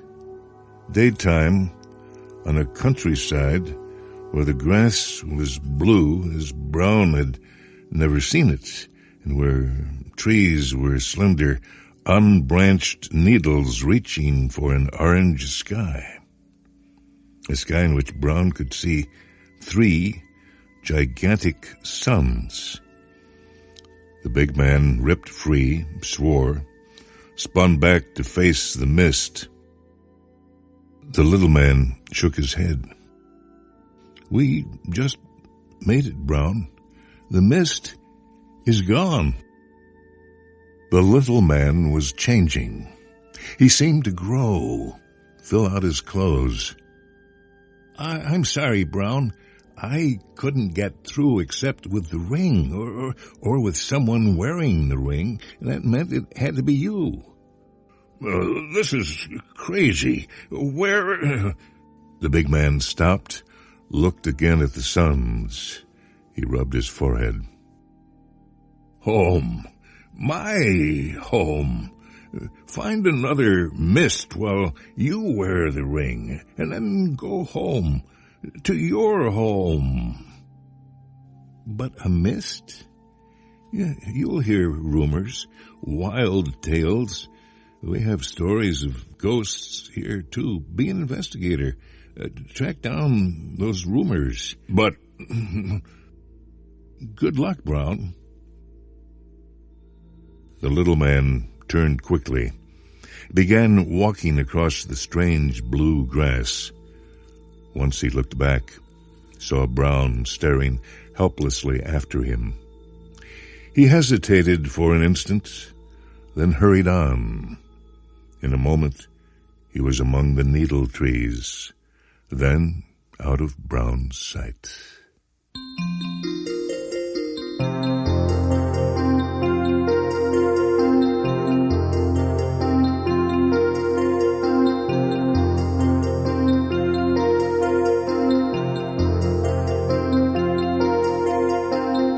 That story was The Mist by Peter Carter. Copyright 1952 by Fantasy House. This is Michael Hansen speaking. Technical production for this episode of Mindwebs by Darkman. This is a special production of Mindwebs by WMSE 91.7 FM, Milwaukee.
welcome to a half hour of Mind Web.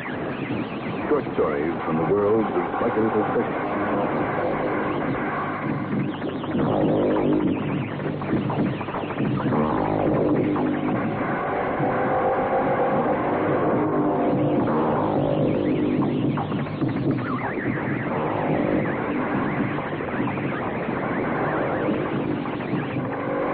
This is Michael Hansen. The Mind Web story this time is by Philip K. Dick.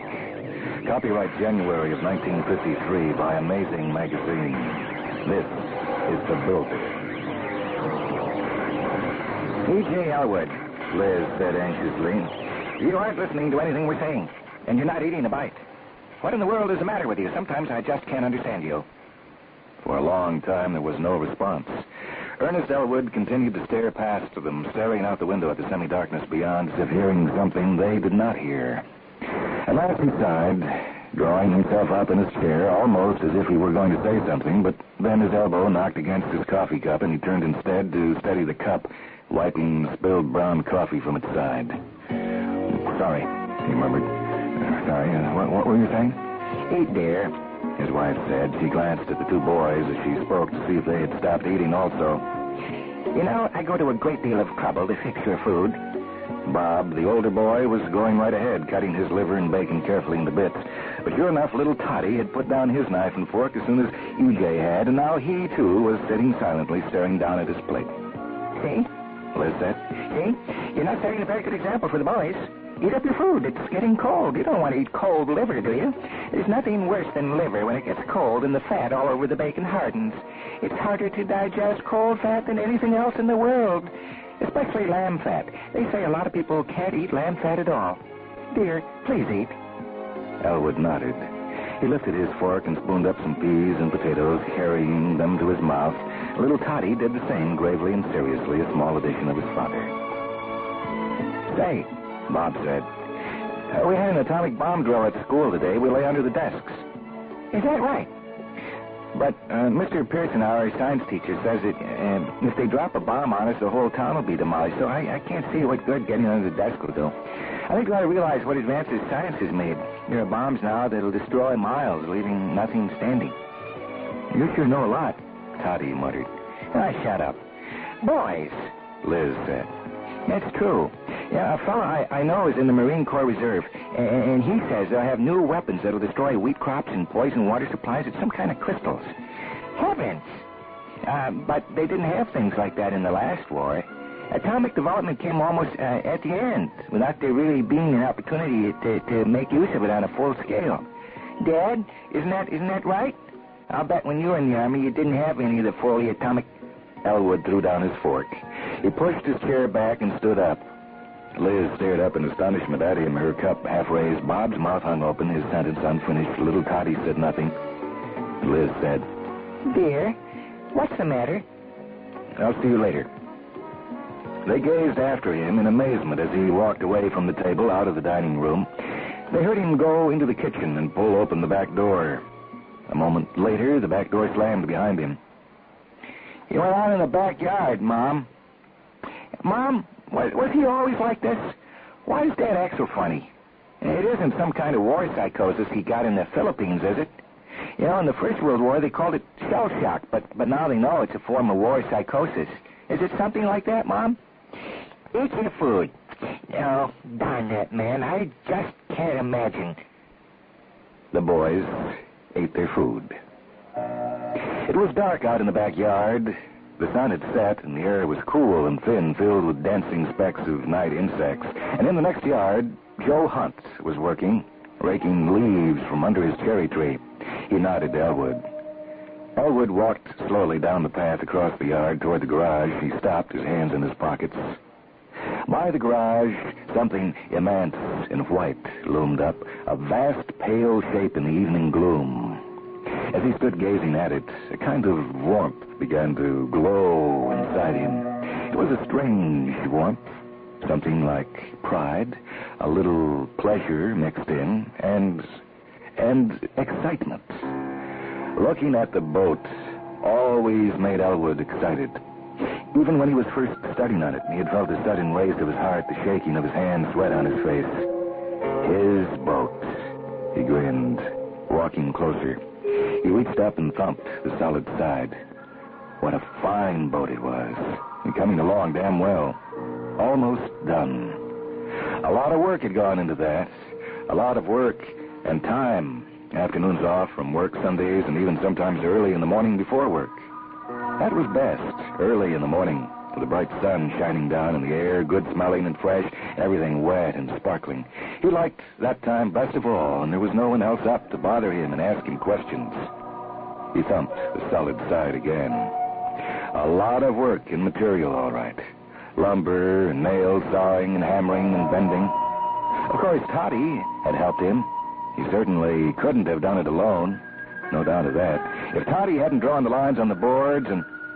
Hey, Joe Hunt said. Elwood started, turning. And Joe was leaning on the fence looking at him.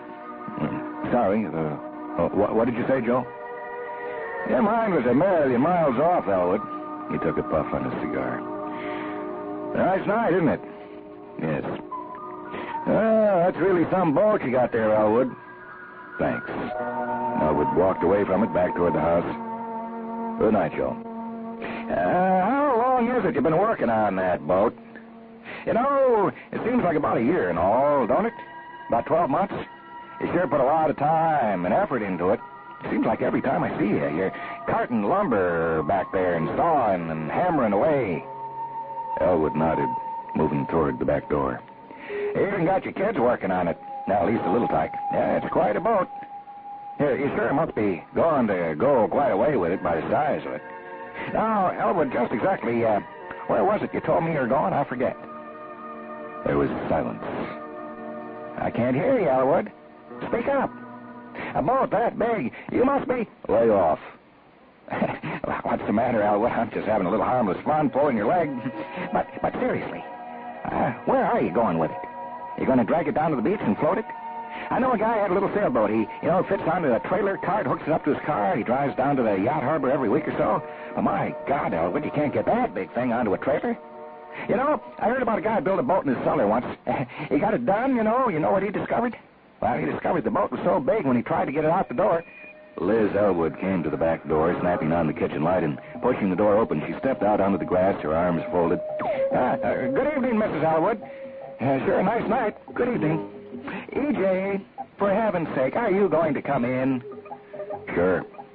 Elwood reached out listlessly for the door. Sure, I'm coming in. Good night, Joe. Well, good night. Hunt watched the two of them go inside. The door closed. The light went off. Hunt shook his head. Funny guy. Yeah, getting funnier all the time, too, like he's in a different world. Him and his boat. Joe Hunt went inside. She was just 18, Jack Frederick said. Just 18, but she sure knew what it was all about. All the southern girls are that way, Charlie said. It's the climate. They ripen faster. It's like fruit, nice, soft, ripe, slightly damp fruit. There's a passage in Hemingway like that, and Pike said. I can't remember what it's from. He compares it. But, the way they talk. Who can stand the way those southern girls talk? What's the matter with the way they talk? They talk different, but you get used to it. Why can't they talk right? What do you mean? Why, they talk like colored people. That's because they all come from the same region. Are you saying this girl was colored? No, of course not. Finish your pie. It's almost 1. We have to be getting on back to the office. Well, I'm not finished eating yet. Hold on. There's a lot of colored people moving into my area. There's a real estate sign up on a house about a block from me. All races welcome, it says. I almost fell over dead when I saw it. What'd you do? Well, I didn't do anything. What can you do? If you work for the government, you can put a colored man or a Chinese next to you, and you can't do anything about it? Yeah, except quit. Well, it interferes with your right to work. How can you work like that? Answer me. There's too many pinks in the government. That's how they got that about hiring people for government jobs without looking to see what race they belong to. They got that during WPA days when Harry Hopkins was in. You know where Harry Hopkins was born? He was born in Russia. And that was Sidney Hillman. That's all the same. They all ought to be sent back there. Ernest Elwood was sitting quietly, reading his paper, not saying anything. Around him, the cafeteria was alive. With movement and noise, everyone was eating and talking, coming and going back and forth. WHA, are you all right? Yes. He's reading about the White Sox. He has that intent look, you know. I took my kids to the game the other night, and... Hey, come on, we have to get back. They all rose. Elwood folded his newspaper up silently and put it into his pocket. Say, you're not saying much, Charlie said to him as they went up the aisle. Elwood glanced up. Sorry. Yeah, Elwood, I've been meaning to ask you something. Do you want to come over Saturday night for a little game? You haven't played with us for a hell of a long time. Don't ask him, Jack said, paying for his meal at the cash register. He always wants to play queer games like Deuces Wild, or baseball, Spit in the Ocean. Straight poker for me, Charlie said.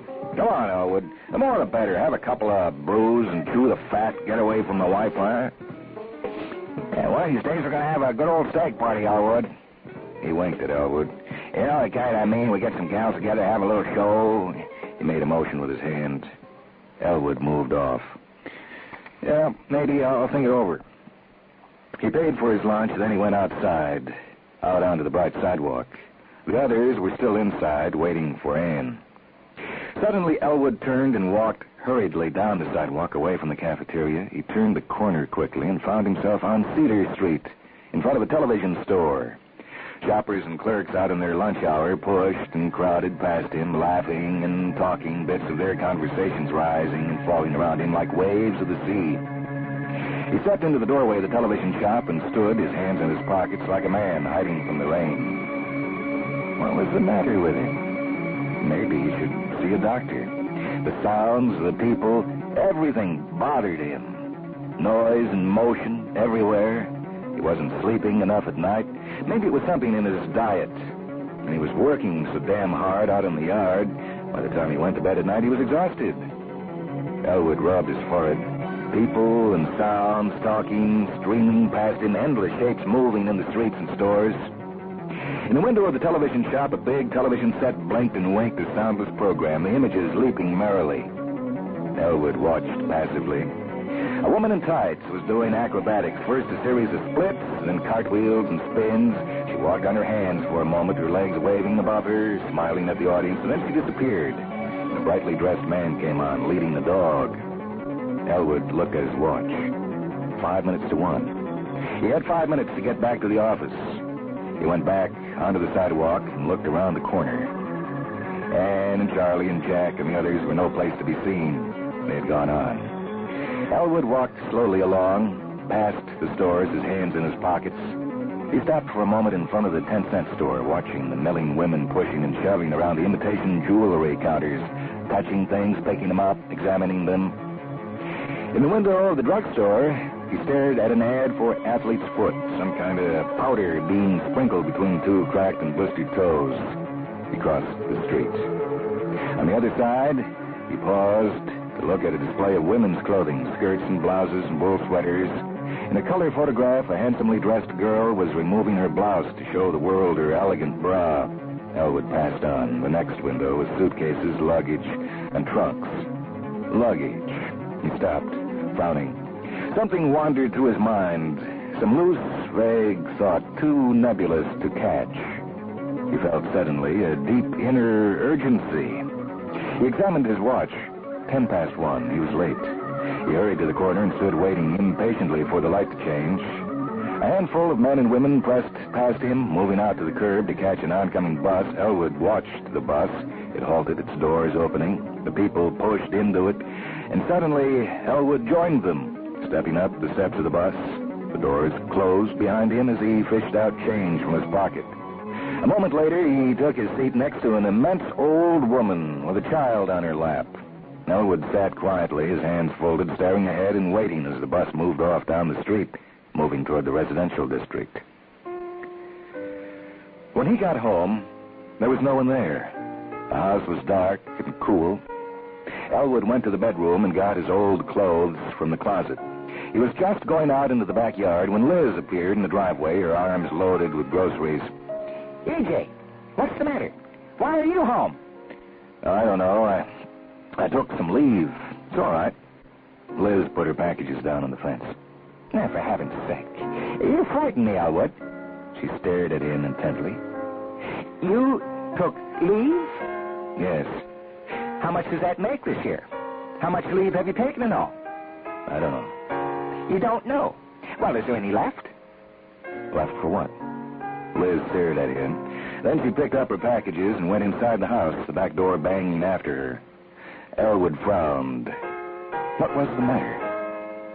He went on into the garage and began to drag lumber and tools out onto the lawn beside the boat. He gazed up at it. It was square, big and square, like some enormous solid packing freight. Lord, but it was solid. He had put endless beams into it. There was a covered cabin with a big window, the roof tarred over. Quite a boat. He began to work. Presently, Liz came out of the house. She crossed the yard silently so that he did not notice her until he came to get some large nails. Well? Liz said. Elwood stopped for a moment. What is it? Liz folded her arms. Elwood became impatient. Well, what is it? What are you looking at me for?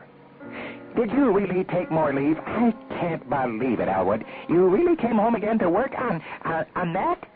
Elwood turned away. Wait. She came up beside him. Wait, don't walk off from me. Stand still. Be quiet, will you? Don't shout. I am not shouting. I want to talk to you. I want to ask you something. May I ask you something? You don't mind talking to me? Elwood nodded. Why, Elwood? Will you tell me that? Why? Why what? That thing. What is it? Why are you here in the yard in the middle of the day? For a whole year it's been like this. At the table last night, all of a sudden you get up and walk out. Why? What's it all for? It's almost done. A few more licks here and there, and it'll be... And then what? Liz came around in front of him, standing in his path. And then what? What are you going to do with it, Elwood? Sell it? Float it? All the neighbors are laughing at you. Everybody in the block knows about you and this. The kids at school make fun of Bob and Toddy. They tell them their father is that he's crazy? Please, E.J., tell me what it's for. Will you do that? Maybe I can understand. You never told me. Wouldn't it help? Can't you even do that? I can't. You can't? Why not? Because I don't know. I don't know what it's for. Maybe it isn't for anything. But if it isn't for anything, why do you work on it? I don't know. I like to work on it. Maybe it's like whittling. Elwood waved his hand impatiently. Yeah, I've always had a workshop of some kind. When I was a kid, I used to build model airplanes. I have tools. I've always had tools. But why do you come home in the middle of the day? I get restless. Why?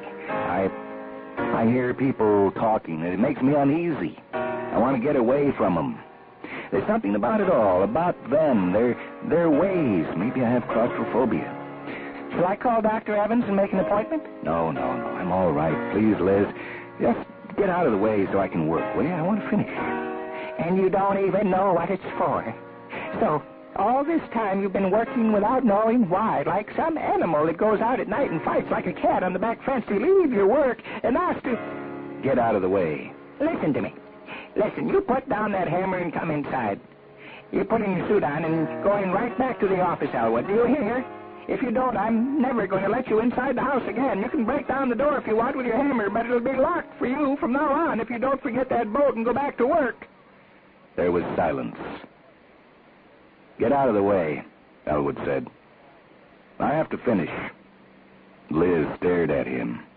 You're going on? The man pushed past her.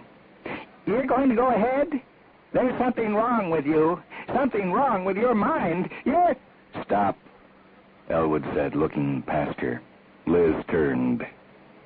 Toddy was standing silently in the driveway, his lunch pail under his arm. His small face was grave and solemn. He did not say anything to them.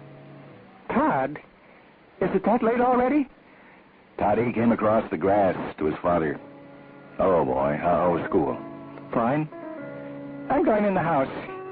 I meant it, E.J. Remember, I meant it. She went up the walk. The back door slammed behind her. Elwood sighed. He sat down on the ladder leading up the side of the boat and put his hammer down. Toddy was waiting without speaking. At last Elwood said, Well, boy, What do you say? What do you want done, Dad? Done? Well, there's not too much left. A few things here and there. We'll be through soon. You might look around for some boards we didn't nail down on the deck. Almost done. Now, we've been working a long time. You could paint if you want. I want to get the cabin painted. Red, I think. How would red be? Green. Green? All right. There's some green porch paint in the garage. You want to start stirring it up? Sure. And Toddy headed toward the garage. Elwood watched him go. Toddy? Yes? Toddy, wait a minute. I want to ask you something. What is it, Dad? You don't mind helping me, do you? You don't mind working on the boat? Toddy looked up gravely into his father's face. He said nothing. For a long time, the two of them gazed at each other. Okay. Okay, Toddy, you run along and get the paint started. Bob came swinging along the driveway with two of the kids from the junior high school. Hi, Dad, he called. Say, how's it coming? Fine, Elwood told him. Look, Bob said to his pals, pointing to the boat. Oh, you see that? You know what that is? What is it, one of them said. Bob opened the kitchen door. That's an atomic-powered sub. He grinned, and the two boys grinned. It's full of uranium-235. Dad's going all the way to Russia with it, and when he gets through, there won't be a thing left in Moscow. The boys went inside. The door slammed behind them. Elwood stood looking up at the boat. In the next yard, Mrs. Hunt stopped for a moment with taking down her washing, looking at him and the big square hull rising above him. Is it really atomic-powered, Mr. Elwood? No. Well, what makes it run, then? I don't see any sails. What kind of motor is in it? Steam? Elwood bit his lip. Strangely, he had never thought of that part. There was no motor in it, no motor at all. There were no sails, no boiler. He'd put no engine into it, no turbines, no fuel, nothing. It was a wood hull, an immense box, and that was all. He had never thought of what would make it go, never, and all the time he and Toddy had worked on it. Suddenly, a torrent of despair descended over him. There was no engine, nothing. It was not a boat. It was only a great mass of wood and tar and nails. It would never go, never leave the yard. Liz was right. He was like some kind of animal going out into the yard at night to fight and kill in the darkness, to struggle dimly without sight or understanding, equally blind, equally pathetic. What had he built it for? He did not know. Where was it going? He did not know that either. What would make it run? How would he get it out of the yard? What was it all for, to build without understanding darkly like a creature in the night? Toddy came from the garage, stirring the quart can of paint. He nodded to his father and set the can down by the ladder, and then he went back to get the brush. Toddy had worked alongside him the whole time. Why had he worked? Did he know? Did the boy know what the boat was for? Why they were building? Toddy had never asked.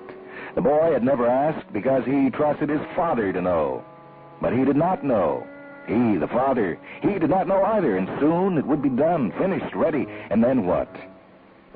Soon Toddy would lay down his paintbrush, cover the last can of paint, put away the nails, the scraps of wood, hang the saw, and hammer up in the garage again, and then he would ask the question he had never asked before, but which must come finally, and he could not answer him. Elwood stood staring up at it, the great hulk they had built, struggling to understand. Why had he worked? What was it all for? When would he know? Would he ever know? For an endless time he stood there, staring up. It was not until the first great black drops of rain began to splash about him that he understood.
Wonder by Philip K. Dick.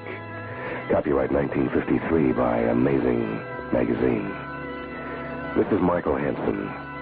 Technical operation for this program by Dusty Tomto and Rich Grote. Mindwebs is produced at WHA Radio, Madison.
This is Michael Hansen. The Mindweb story this evening comes from New Writings in SF-12, edited by John Carnell and published by Bantam.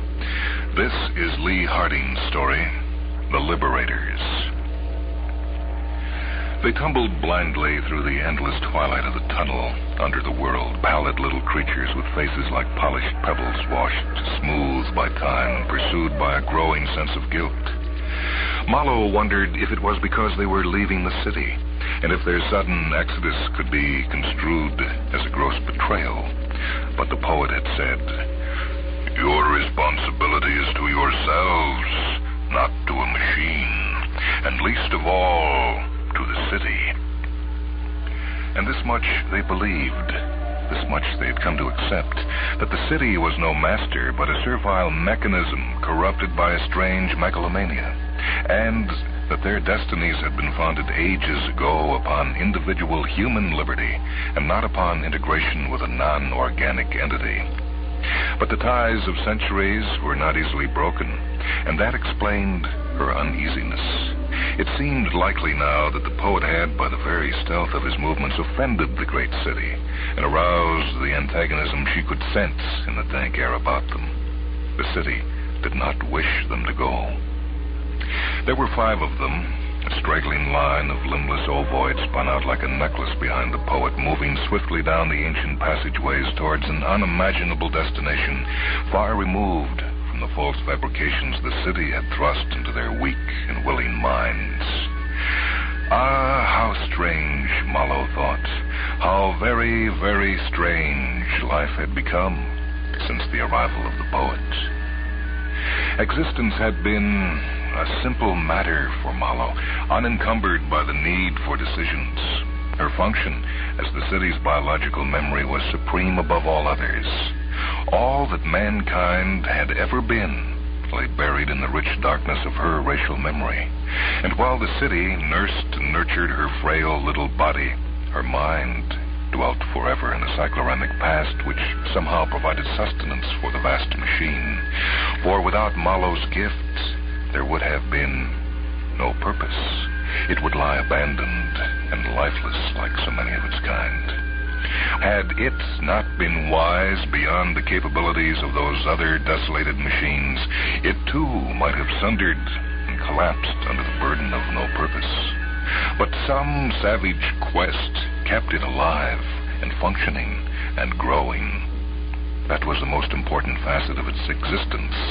When others had crumbled into ruin, it had refined and extended its functions until it was possible for the inorganic mind of the city to extrapolate and perform feats far in advance of any machine previously conceived by man.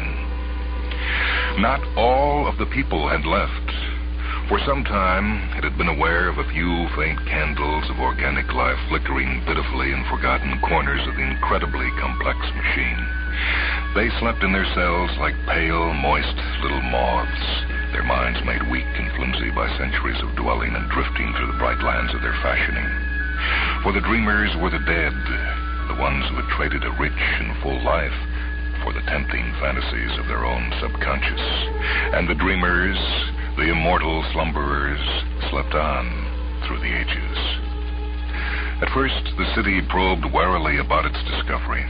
Before it could actively engage the guttering minds of these creatures, it would have to create new techniques and new tools for the impossible task it had set itself. It did not take long.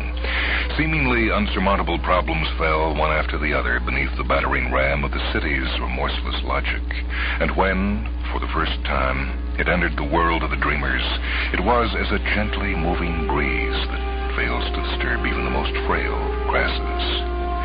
In many minds, it found only madness and corruption, cells deteriorated beyond any possible hope of repair.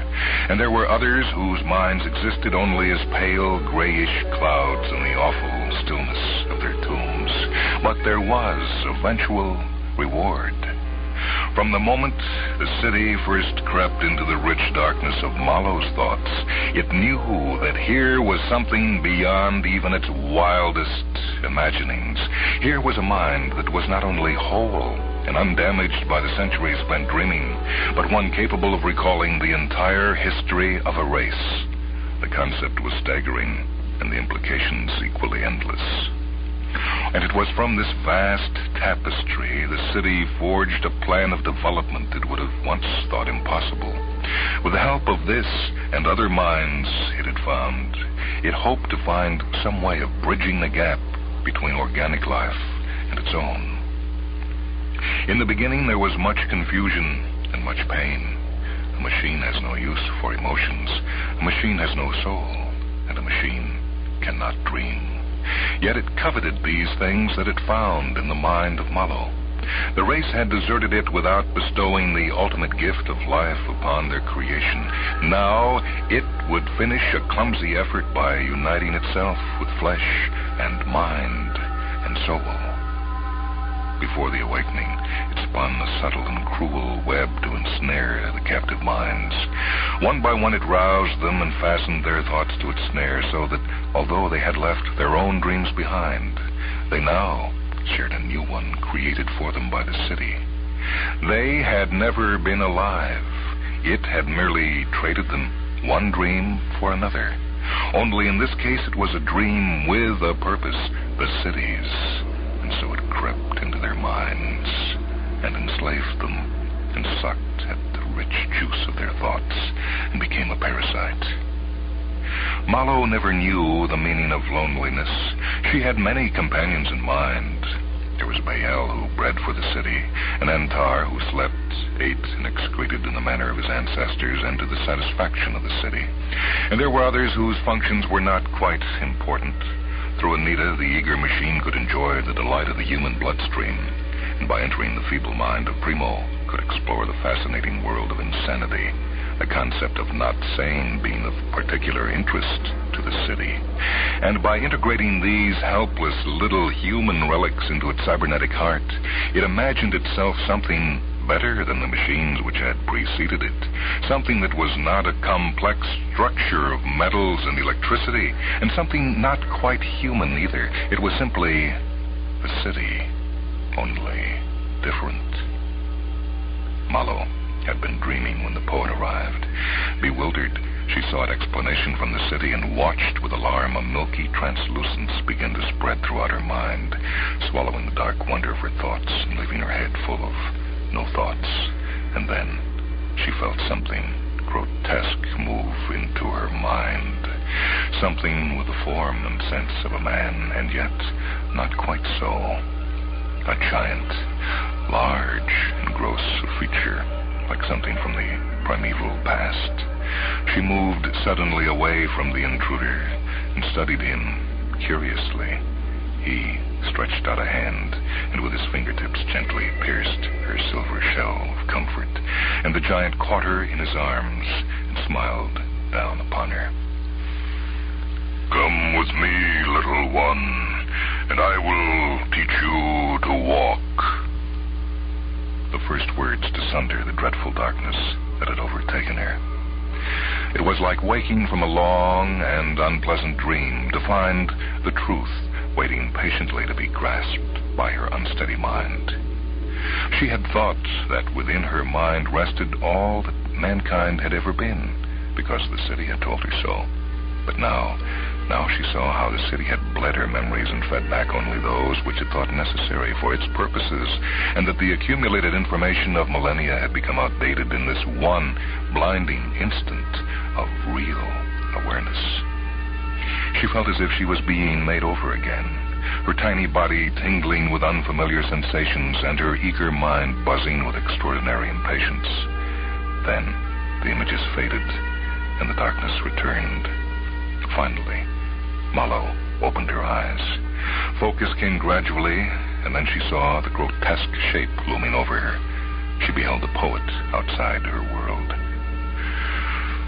I have come to take you away from here, away from the city, to where you and your people were meant to live. I'm taking you home, Mallow. Have patience, little one. One cannot undo the work of eons in the space of a moment. There is no need to force yourself. Words are the great gift of man. But there are times when they may be dispensed with to advantage. So relax and listen to what I have to say. The rest will come in good time. To facilitate her comprehension still farther, there remained one final adjustment, and while her brain fumbled to absorb the concept involved, the process of interpenetration was begun and completed.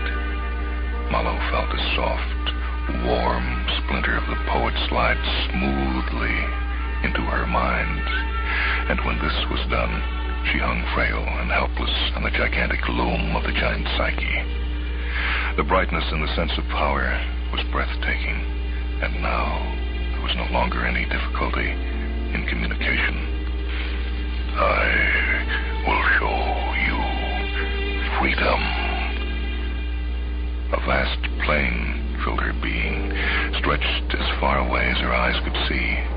Sunlight scorched the green land, and a soft, hazy line of mountains lined the far horizon. Before her, in the very foreground of her vision, a small group of the Golden Giants, and among them a smaller and hauntingly familiar figure. He smiled and waved to her an affectionate greeting. Hello, Mallow. Remember me? Remember him? Of course. Didn't she have the finest memory in all the city? It was Pilar, and although she could see how the rudimentary arms and legs had grown and strengthened, and the familiar features of ancient man had begun to transform the once smooth flesh of his face, Mallow knew without question that this was indeed her friend, so long since they had dreamed together across space and time. I sent them back, Mallow, to save you and the others. They know how to, and you must trust them, believe in them, especially the poet. He will guide you outside where we were meant to live. Help him to find the others, Mallow. Do not be afraid. There is so much they can do for us. So much. The great empty spaces of earth spun dizzily about her, and Mallow was once more alone in the resting place of the poet's mind. She shivered then and huddled down against the warmth of his arms. At that moment she sensed the gloomy walls of her cell begin to move restlessly. Her eyes flew open and stared at the poet wonderingly. An unpleasant disturbance seemed to have traveled through the great organs of the city, and Mallow said, "It knows you are here." "Not exactly. It has detected a wrongness, but that is only to be expected. It has lost one of its people, Mallow. It will be upset and will probably try to find you. But that will take some time, and by then we shall all be well clear of the city. We are random factors beyond the ability of this machine to predict, and besides, it is very slow. And now we must seek out your friends." Mallow felt her breath momentarily leave her in the sudden rush. A blur of swift movement swallowed her world, and then she was being borne out of her cell and through the depths of the city, with her time sense radically altered to correspond to her new environment. Once there had been streets, but that had been ages ago, when human beings maintained the use of their lower limbs for locomotion, and had also traversed the city in their many ingenious little machines.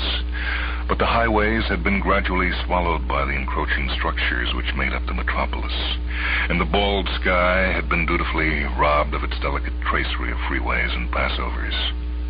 Gradually, the ages accumulated, and there was no longer a need for costly and cumbersome and archaic means of transport. The city coalesced and became a vast honeycomb of tunnels and tubes and passageways where the inhabitants could move more conveniently between various points.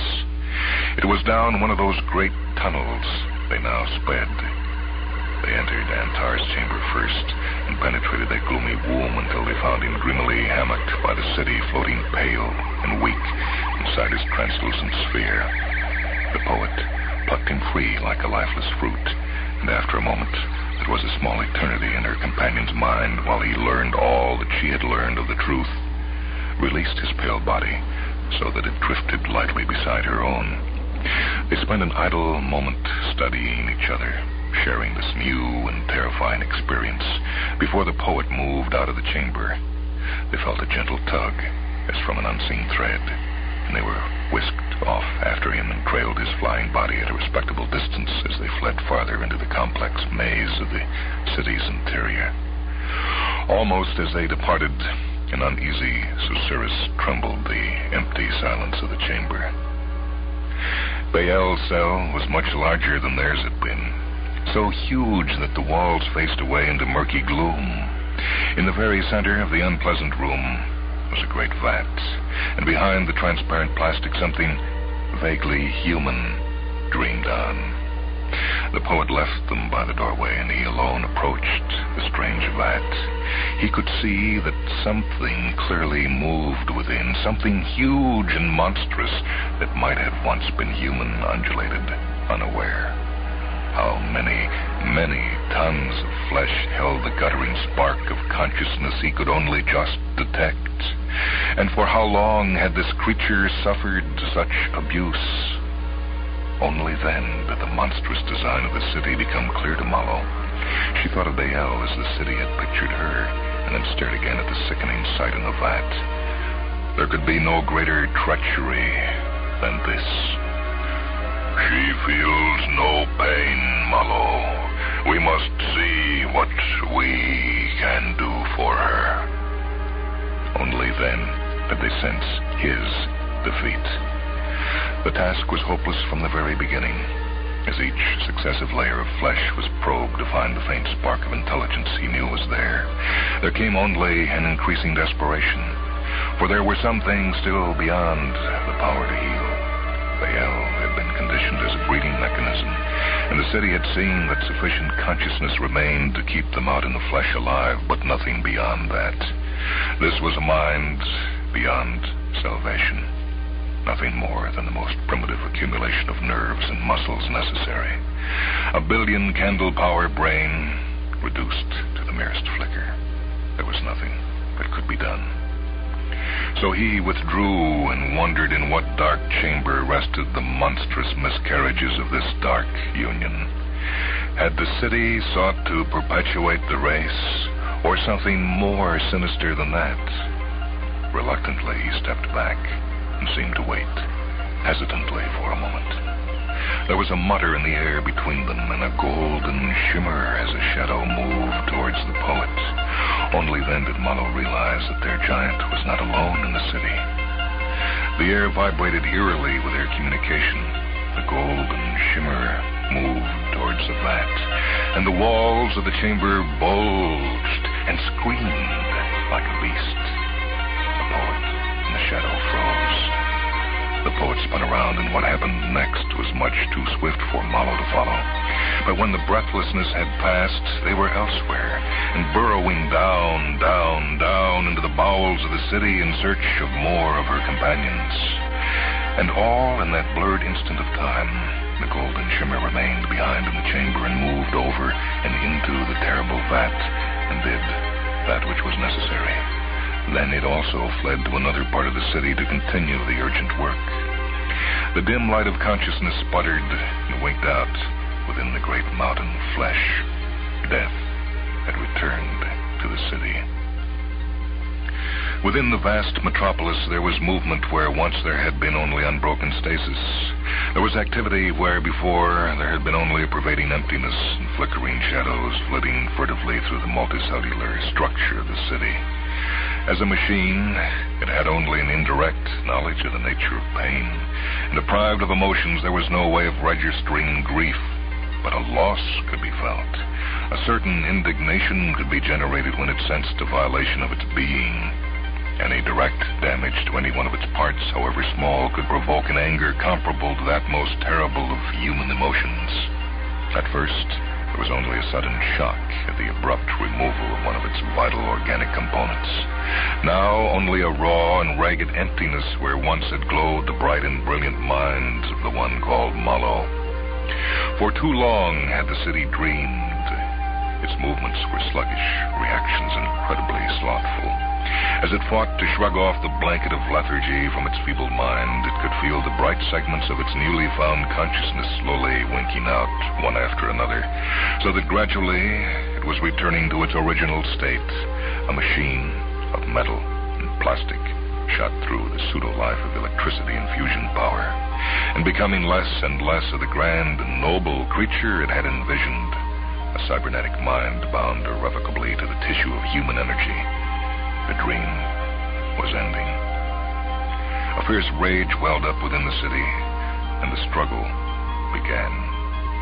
Already the magnificent intelligence was fading. Deprived of Malo's biological memory, it was forced to fall back upon old and disused circuits in its own mind, so that it might devise a means of expelling the creatures from its system. Gradually, as it felt the passage of the tiny creatures through its substance, the mind grew progressively dimmer. Already the pleasures of flesh and organic mind had faded, and the remorseless crush of steel was returning to the city. The invaders were men. The weary mind wrestled with this impossible equation. There were no men, not anymore. Only those it held, those who dreamed. Ah, but the lights were fading, fading, fading. The vast bulk of the city lay above them now, and with dizzying speed the poet whisked his slender cargo along through the very bottommost levels of the city's tunnel system. They had not anticipated the almost human agony of the city. Even now its despair flew after them, leapt from every fresh turn in the twisting passageways, and the city cried, "You do not understand! I am like you!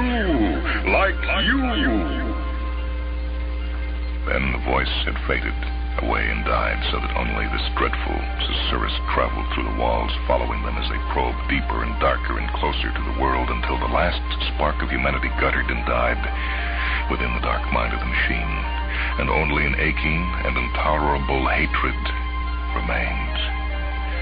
The walls of the tunnel lurched and crushed in upon them.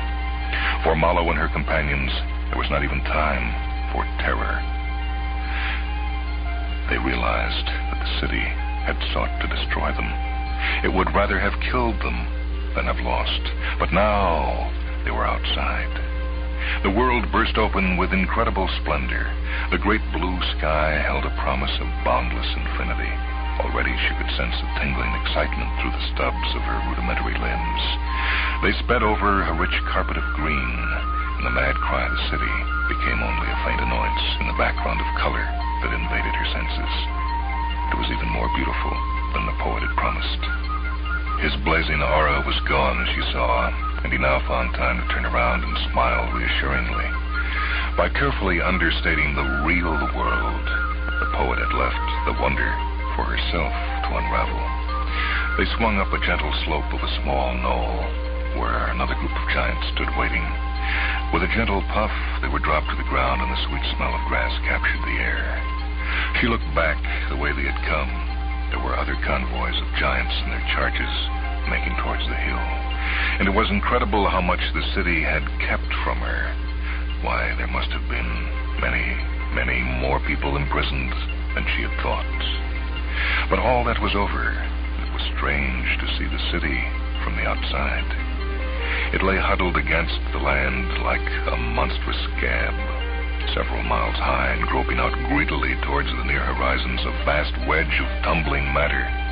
Once there had been fine spires scraping at the sky, but no more. The passage of time had forced a terrible pattern upon the once noble machine, and in its dazed and crippled mind there was now only darkness, darkness everywhere, and of hope no sign at all. Raging impotence whirling like an acrid fluid throughout its vast and lonely structure. The poet said, "Come, little ones, we must go." Now she saw the great golden sphere shimmering impatiently atop the hill. They were raised in that warm and gentle way they were accustomed to, and as they were whisked towards an open portal, there came a terrifying sound which tore savagely at the world. Mallow cried out, but the poet said reassuringly, "It is nothing, nothing to fear." And this was so. But the sound, it was the anguished cry of the city that leapt after them. It seemed it would last for all eternity as a mark of their passing. The ground beneath the wild machine began to shake, and the grass around the sphere writhed like an animal in pain.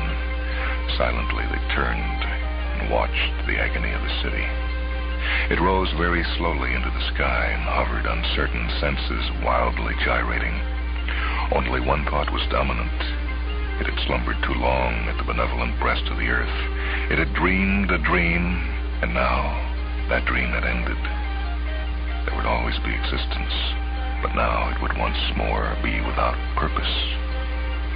For several long moments it seemed undecided, and then, a terrible cry still clawing at the sunlight, it surged many hundreds of feet into the air and wheeled blindly around and careened away towards the far horizon. Long after it had faded to a dim smudge against the blue of the sky, its doleful cry lingered like a scar upon the day. But that was not for Mallow's thoughts. The great ship lifted and flung them at the stars, where they might scatter like jewels once they had been made over as men again, and would have a universe for their playground. Already she had sloughed off the useless carapace of her old and senseless life, and could feel her mind, like her growing limbs, bursting with fresh growth, rich and strange, while far below and beyond the range of discarded care, the city fled blindly over a dark and lonely ocean in search of tomorrow, crooning its mournful loss like some stricken animal. Wallowing on until the dreadful arms of night swept down and everything was dark and only the uncaring stars looked down and the earth turned again and again and again and was unchanging and forsaken and forever young.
story by Lee Harding, which appears in New Writings in SF5, a Bantam book edited by John Carnell.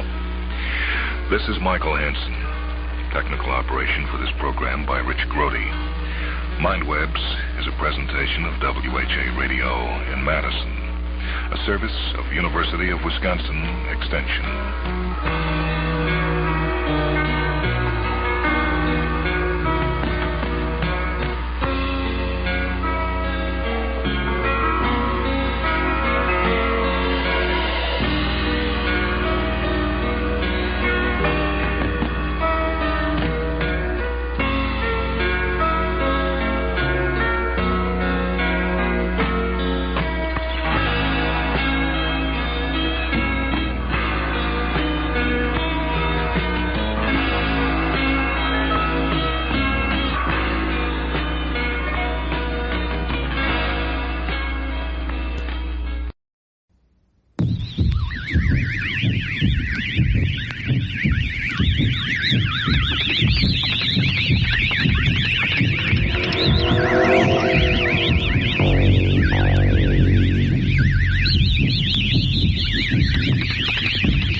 Welcome to a half hour of Mindwebs, short stories from the worlds of speculative fiction. The first story is from the book Science Fiction for People Who Hate Science Fiction, edited by Terry Carr. It's The Man with English by H.L. Gold.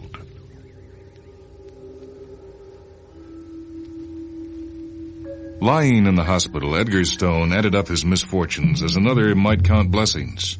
There were enough to infuriate the most temperate man, which Stone notoriously was not. He smashed his fist down, accidentally hitting the metal side of the bed, and was astonished by the pleasant feeling. It enraged him even more. The really maddening thing was how simply he had goaded himself into the hospital. He'd locked up his dry goods store and driven home for lunch. Nothing unusual about that. He did it every day. With his miserable digestion, he couldn't stand the restaurant food in town. He pulled into the driveway, rode over a collection of metal shapes his son Arnold had left lying around, and punctured a tire. Rita, this is going too damn far. Now, where's that brat? I'm in here. He kicked open the screen door. His foot went through the mesh. A ripped tire and a torn screen. He shouted at Arnold, who was sprawled in angular adolescence over a blueprint on the kitchen table. You'll pay for them, by God. They're coming out of your allowance. I'm sorry, Pop. Sorry, my left foot. You could have watched where you were going. He promised to clean up his things from the driveway right after lunch. And it's about time you stopped kicking the door open every time you were mad. Mad? Well, who wouldn't be mad? Me hoping he'd get out of school and come into the store, and all he wants to do is become an engineer. An engineer, and he can't even make change when he helps me out in the store. He'll be whatever he wants to be. Please, I can't concentrate on this plan. Edgar Stone was never one to restrain an angry impulse. He tore up the blueprint and flung the pieces down on the table. Oh, Pop. Don't say "oh, Pop" to me. You're not going to waste a summer vacation on junk like this. You'll eat your lunch and come down to the store, and you'll do it every day for the rest of the summer. Oh, we will, Willie. To catch up on his studies. And as for you, you can go back and eat in the restaurant. You know I can't stand that slop. You'll eat it because you're not having lunch here anymore. I've got enough to do without making 3 meals a day. But I can't drive back with that tire. He did, though not with a tire. He took a cab. It cost $1 plus tip. Lunch was $1.50 plus tip. Bicarb at the right drugstore a few doors away, and in a great hurry, came to another 15 cents, only it didn't work. And then, Miss Ellis came in for some material. Miss Ellis could round out any miserable day. She was 50, tall, skinny, and had thin, disapproving lips. She had a sliver of cloth clipped very meagerly off a hem that she intended to use as a sample. The arms of the slipcover on my reading chair wore through. I bought the material here, if you remember. That was about 7 years ago. 6.5.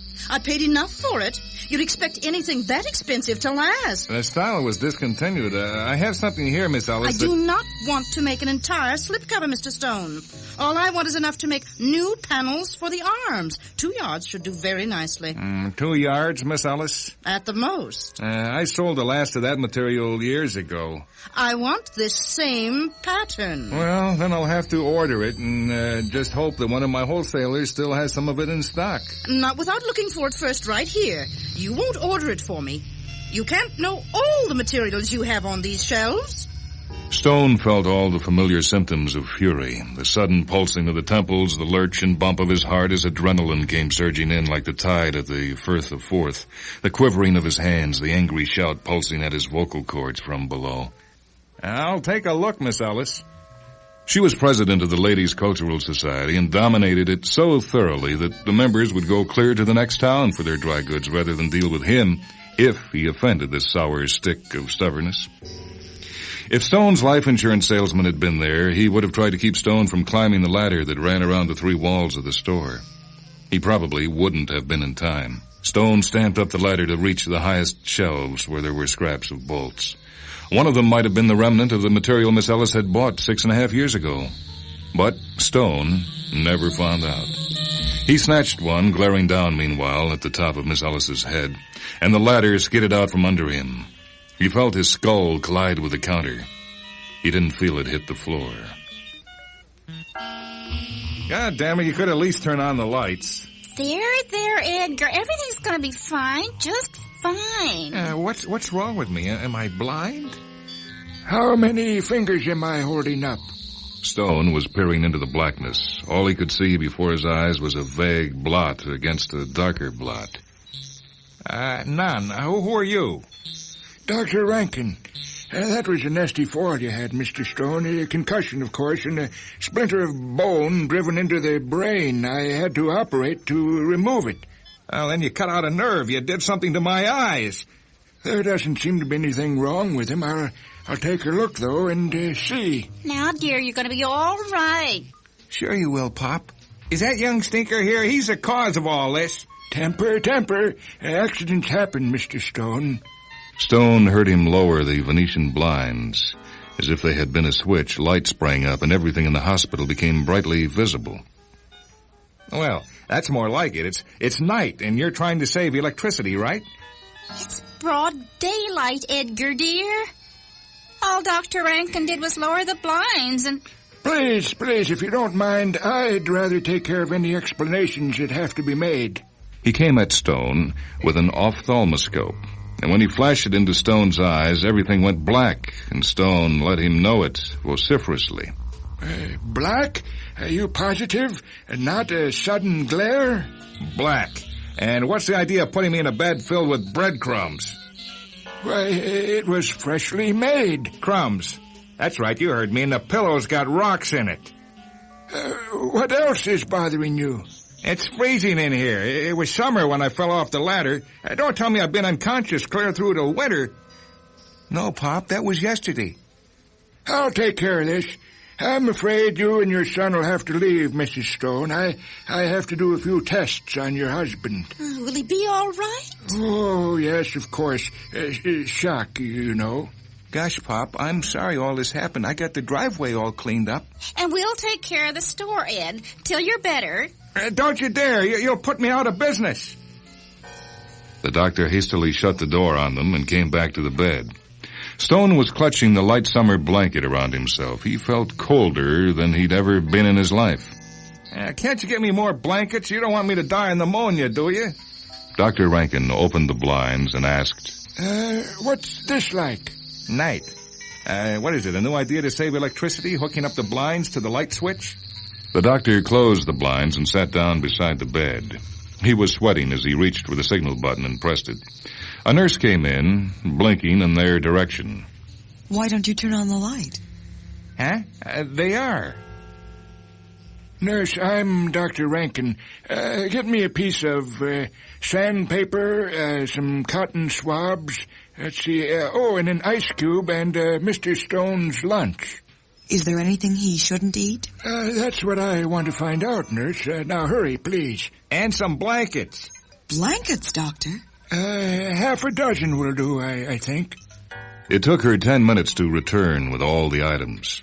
Stone wanted them to keep adding blankets until 7 were on him, and he still felt cold. Maybe some hot coffee. The doctor nodded, and the nurse poured a cup, added a spoon and a half of sugar he requested, and he took a mouthful. He sprayed it out violently. Ice cold! And who put salt in it? Salt? It's so dark in here. I'll attend to it, nurse. Thank you. She walked cautiously to the door and went out. Try this, said the doctor after filling another cup. Well, that's better. Damn practical joker. They shouldn't be allowed to work in hospitals. And now, if you don't mind, I'd like to try several tests. Stone was still angry at the trick played on him, but he cooperated willingly. Dr. Rankin finally sagged back in the chair. The sweat ran down his face and into his collar, and his expression was so dazed that Stone was alarmed. What's wrong, Doctor? Am I going to... No, it's not that. No danger. At least I don't believe there is, but I can't even be sure of that anymore. You can't be sure if I'll live or die? Look, it's broad daylight, and yet you can't see until I darken the room. The coffee was hot and sweet, but it was cold and salty to you, so I added an ice cube and a spoonful of salt, and then it tasted fine, you said. And, Mr. Stone, this is one of the hottest days of the year, and you're freezing. And you told me the sandpaper felt smooth and satiny. Then you yelled that somebody had put pins in the cotton swabs when there weren't any, of course. I've tried you with different colors around the room, and you saw violet when you should have seen yellow, green for red, orange for blue, and so on. Now, do you understand? No. What's wrong, Doc? Well, all I can do is guess.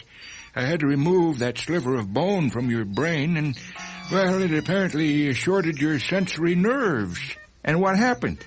Every one of your senses has apparently been reversed. You feel cold for heat, heat for cold, smooth for rough, rough for smooth, sour for sweet, sweet for sour, and so forth, Mr. Stone, and you see colors backward. Murderer! You thief! You've ruined me! The doctor sprang for a hypodermic and sedative. Just in time, he changed his mind and took a bottle of stimulant instead. It worked fine, though injecting it into a screaming, thrashing patient took more strength than he'd known he owned. Stone fell asleep immediately. Now there were 9 blankets on Stone, and he had a bag of cement for a pillow, when he had his lawyer, Manny Lubin, in to hear the charges that he wanted brought against Dr. Rankin. The doctor was there to defend himself, and Mrs. Stone was present in spite of her husband's objections. Well, I'll be honest with you, Mr. Lubin. I've hunted for cases like this in medical history, and this is the first one ever to be reported. Well, except I actually haven't reported it yet. I'm hoping it'll reverse itself. That sometimes happens, you know. And what am I supposed to do in the meantime? I'll have to go out wearing an overcoat in the summer and shorts in the winter, and people will think I'm a maniac or something. And they'll be sure of it because I'll have to keep the store closed during the day and open at night. I can't see except in the dark. And matching materials. I can't stand to feel the smooth cloth, and I see colors backward. How would you like to have to put sugar on your food and salt in your coffee? But we'll work it out, Edgar, dear. Arnold and I can take care of the store. You always wanted him to come into the business, so that ought to please you. As long as I'm there to watch him, it will. And Dr. Rankin said maybe things will straighten out. Well, what about that, Doctor? As his attorney, I'm interested in what are Stone's chances. I don't know. This has never happened before. All we can do is hope. Hope nothing. I want to sue him. He's got no right to go meddling around and turn me upside down. Any jury would give me $250,000. Oh, I'm no millionaire, Mr. Stone. But the hospital has money. We'll sue you and the trustees. Well, I'm afraid we wouldn't have a case, Mr. Stone. It was an emergency operation, and any surgeon would have had to operate. Am I right, Dr. Rankin? The doctor explained what would have happened if he had not removed the pressure on the brain resulting from the concussion, and the danger that the bone splinter, if not extracted, might have gone on traveling and caused possible paralysis or death. Well, that'd be better than this. But medical ethics couldn't allow him to let you die, Mr. Stone. He was doing his duty. That's point one. Mr. Lubin is absolutely right, Edgar. There, you see, everybody's right but me. Will you get her out of here before I have a stroke? Her interests are also involved. And point two is that the emergency came first. The after effects couldn't be known or considered. Any operation involves risk, even the excising of a corn. I had to take those risks. You had to take them? All right, what are you leading up to, Lubin? Well, what I mean to say, Mr. Stone, is that we'd lose. Yeah, so we'd lose, but if we sue, the publicity would ruin him. I want to sue. For what, Edgar, dear? We'll have a hard enough time managing. Why throw good money after bad? Why didn't I marry a woman who'd take my side, even when I'm wrong? Revenge, that's what. And he won't be able to practice, so he'll have time to find out if there is a cure. And at no charge either. I won't pay him another cent. Well, I'm willing to see what can be done right now. And it wouldn't cost you anything, naturally. What do you mean? Why, if I were to perform another operation, I'll be able to see which nerves were involved. There's no need to go into the technical side of it right now, but it is possible to connect nerves. Of course, there are a good many, which complicates things, but the splinter went through several layers, you must remember. Are you offering to attempt to correct the injury? Greatest? Certainly. I mean to say I'll do my absolute best, but keep in mind, please, that there is no medical precedent. Well, in view of the fact that we have no legal grounds whatever for suit, does this offer of settlement satisfy your claim against him, Mr. Stone? Oh, yes. Yeah, I guess so. Well, then it's in your hands, Doctor. I'll have him prepared for surgery right away. It better work this time, Stone warned, clutching a handful of ice cubes to warm his fingers. Stone came to foggily. He didn't know it, but he had given the anesthetist a bewildering problem which finally had been solved by using fumes of aromatic spirits of ammonia. Now 4 blurred figures around the bed seemed to be leaning precariously toward him. Hey, Pop. Pop, look, he's coming out of it. Pop! Edgar? Speak to me, Edgar, dear. See how he is, Doctor. Oh, he's fine. He must be. The blinds are open, and he's not complaining that it's dark or that he's cold. How are we feeling, Mr. Stone? It took a minute or two for Stone to move his swollen tongue enough to answer. And he wrinkled his nose in disgust and demanded, what smells purple?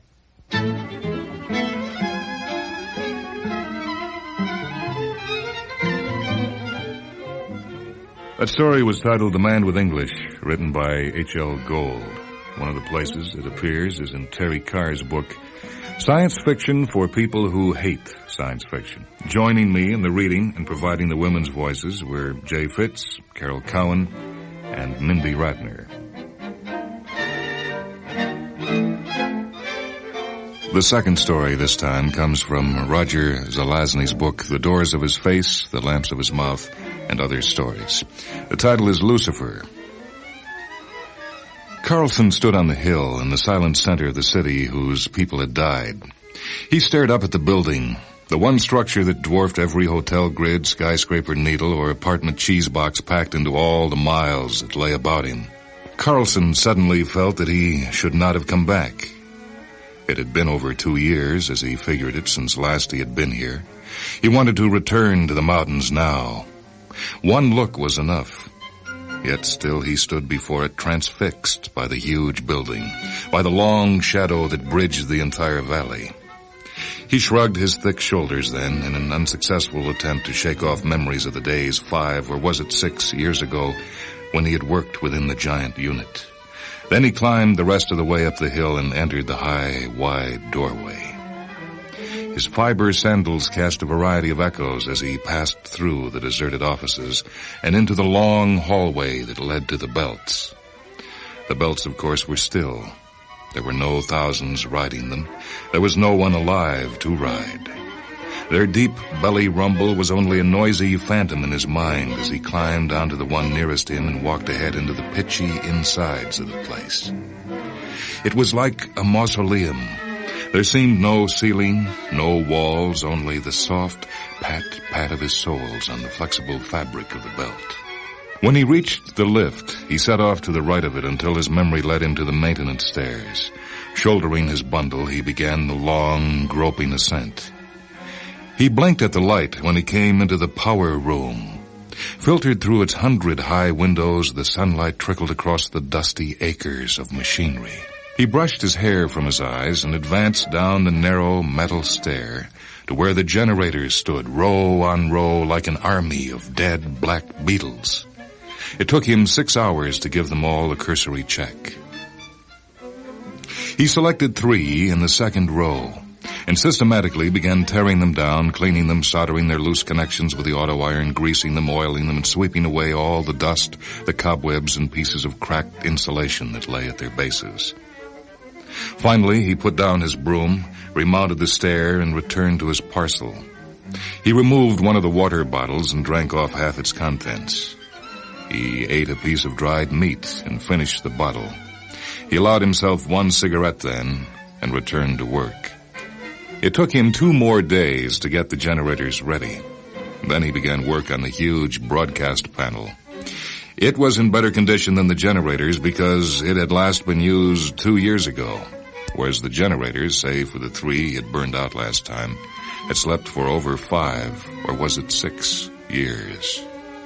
He soldered and wiped and inspected until he was satisfied. Then only 1 task remained. All the maintenance robots stood frozen in mid-gesture. Carlson would have to wrestle a 300-pound power cube without assistance. If he could get one down from the rack and onto a cart without breaking a wrist, he would probably be able to convey it to the igniter without much difficulty. Then he would have to place it within the oven. He had almost ruptured himself when he did it 2 years ago, but he hoped that he was somewhat stronger and luckier this time. It took him 10 minutes to clean the igniter oven.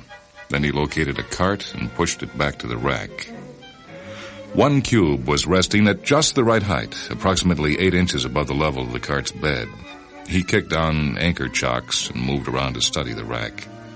The cube lay on a downward slanting shelf, restrained by a 2-inch metal guard. He pushed at the guard. It was bolted to the shelf. Returning to the work area, he searched the toolboxes for a wrench.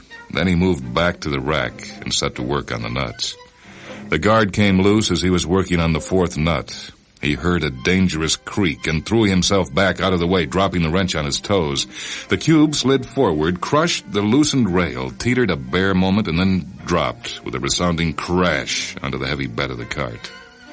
The bed surface bent and began to crease beneath its weight.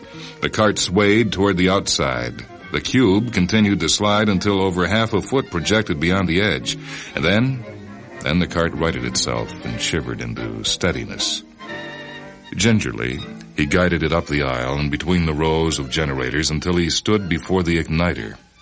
He anchored the cart again, stopped for water and a cigarette, then searched up a pinch bar, a small jack, and a long flat metal plate. He laid the plate to bridge the front end of the cart in the opening to the oven. He wedged the far end in beneath the igniter's door frame. Unlocking the rear chocks, he inserted the jack and began to raise the back end of the wagon slowly, working with one hand and holding the bar ready in the other. The cart groaned as it moved higher. Then a sliding, grating sound began, and he raised it faster. With a sound like the stroke of a cracked bell, the cube tumbled onto the bridgeway. It slid forward and to the left. He struck at it with a bar, bearing to the right with all his strength. About half an inch of it caught against the left edge of the oven frame. The gap between the cube and the frame was widest at the bottom. He inserted the bar and heaved his weight against it 3 times. Then it moved forward and came to rest within the igniter. He began to laugh. He laughed until he felt weak.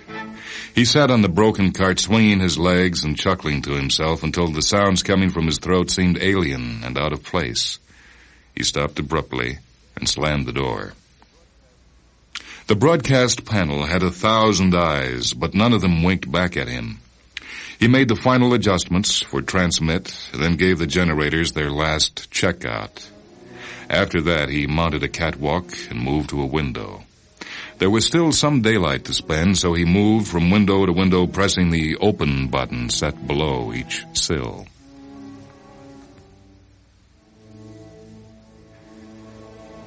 He ate the rest of his food then and drank a whole bottle of water and smoked 2 cigarettes. Sitting on the stair, he thought of the days when he had worked with Kelly and Murchison and Dajinski, twisting the tails of electrons until they wailed and leapt out over the walls and fled down into the city. The clock. He remembered it suddenly, set high on the wall to the left of the doorway, frozen at 9:33 and 48 seconds. He moved a ladder through the twilight and mounted it to the clock. He wiped the dust from its greasy face with a sweeping circular movement, and then he was ready. He crossed to the igniter and turned it on. Somewhere the ever batteries came alive, and he heard a click as a thin, sharp shaft was driven into the wall of the cube. He raced up the stairs and sped hand over hand up to the catwalk. He moved to a window and waited. "God," he murmured, "don't let him blow. Please don't." Across an eternity of darkness, the generators began humming. He heard a crackle of static from the broadcast panel, and he closed his eyes. The sound died. He opened his eyes as he heard the window slide upward. All around him, the 100 high windows opened. A small light came on above the bench in the work area below him, but he did not see it. He was staring out beyond the wide drop of the Acropolis and down into the city, his city. The lights were not like the stars. They beat the stars all to hell. They were the gay, regularized constellation of a city where men made their homes. Even rows of street lamps, advertisements, lighted windows in the cheese box apartments, a random solitaire of bright squares running up the sides of skyscraper needles. A searchlight swiveling its luminous antenna through cloud banks that hung over the city. He dashed to another window, feeling the high night breezes comb at his beard. Belts were humming below. He heard their wry monologues rattling through the city's deepest canyons. He pictured the people in their homes and theaters and bars, talking to each other, sharing a common amusement, playing clarinets, holding hands, eating an evening snack. Sleeping row cars awakened and rushed past each other on the levels above the belts. The background hum of the city told him its story of production, of function, of movement, and service to its inhabitants. The sky seemed to wheel overhead as though the city were its turning hub in the universe, its outer rim. Then the lights dimmed from white to yellow, and he hurried with desperate steps to another window. No, not so soon. Don't leave me yet," he sobbed. The windows closed themselves, and the lights went out. He stood on the walk for a long time, staring at the dead embers. A smell of ozone reached his nostrils. He was aware of a blue halo about the dying generators. He descended and crossed the work area to the ladder he had set against the wall. Pressing his face against the glass and squinting for a long time, he could make out the position of the hands. 9:35 and 21 seconds, Carlson read. "Do you hear that?" he called out, shaking his fist at anything. 93 seconds. I made you live for 93 seconds. Then he covered his face against the darkness and was silent. After a long while, he descended the stairway, walked the belt, and moved through the long hallway and out of the building. As he headed back toward the mountains, he promised himself again that he would never return.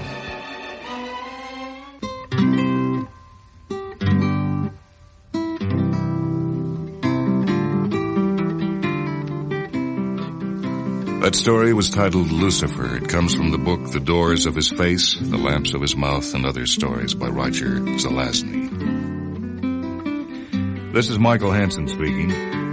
Technical production for Mindwebs by Leslie Hilsenhoff and Steve Gordon. Mindwebs is a production of WHA Radio in Madison, a service of University of Wisconsin Extension.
This is the perfect robot.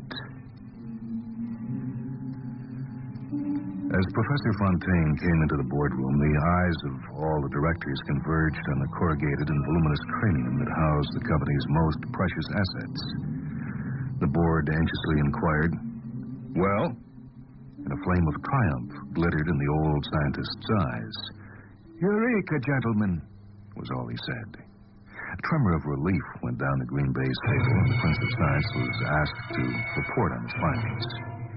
In its early days, the EBC, Electronic Brain Company, used to manufacture modest calculating machines capable of carrying out simple arithmetical operations. The scope of these machines had been enormously enlarged.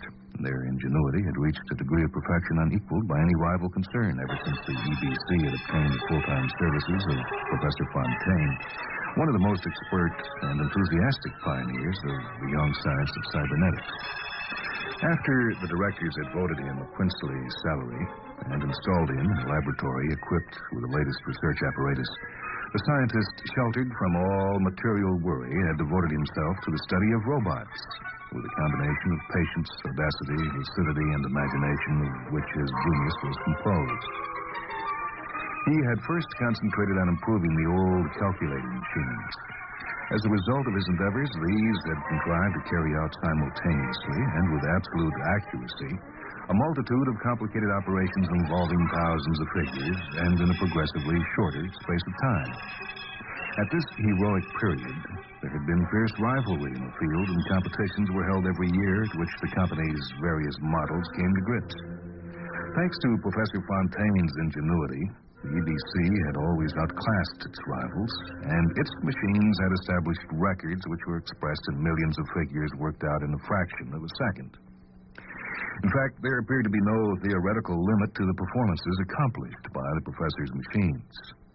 The board of directors had to confine him to a ceiling above which the results were too abundant to be put to practical use. Once this ceiling was reached, the machines of other companies had slowly attained it. But long before they did so, the scientist had immersed himself in fresh researches, no longer aimed at perfecting the old machines, but at creating others capable of solving problems of a more delicate nature than arithmetical operations. He had obtained such results that the EBC's publicity had long since ceased to refer to calculation and instead used the word thought. This claim had given rise to heated controversy. The objectors asserted that the most ingenious achievements in the field of cybernetics would always remain mechanical. That's to say, they would never be able to solve anything but problems whose solution was explicitly or implicitly contained in the data. The machine, they said, combines the elements of these data and reproduces them in a different form known as result or conclusion. It was merely a formal transformation, and in no way a creative process comparable to that of the human mind. But to this, Professor Fontaine replied that, properly speaking, there was no such thing as creation, since this word should always be understood in the sense of combination or potential rearrangement of former facts. According to him, in all operations of the human mind, the solution or outcome was always contained, at least implicitly, in previous data. The brain had never done otherwise than modify the disposition of these data and present them in a new aspect. Consequently, between the aforesaid human brain and the artificial electronic brain, there was a difference only of quality and not of nature. By a systematic improvement of the machine, he claimed, one would eventually be able to obtain all the manifestations generally regarded as being within the exclusive realm of intellect. Professor Fontaine added, "The number of cells in the human brain being finite, whereas the number of the circuits in the machine is unlimited, mere calculation of probability shows that machines will one day attain more complicated forms of arrangement than those within the scope of the human mind, and therefore more profound speculations and original creations, as you call them, exceeding human capacity."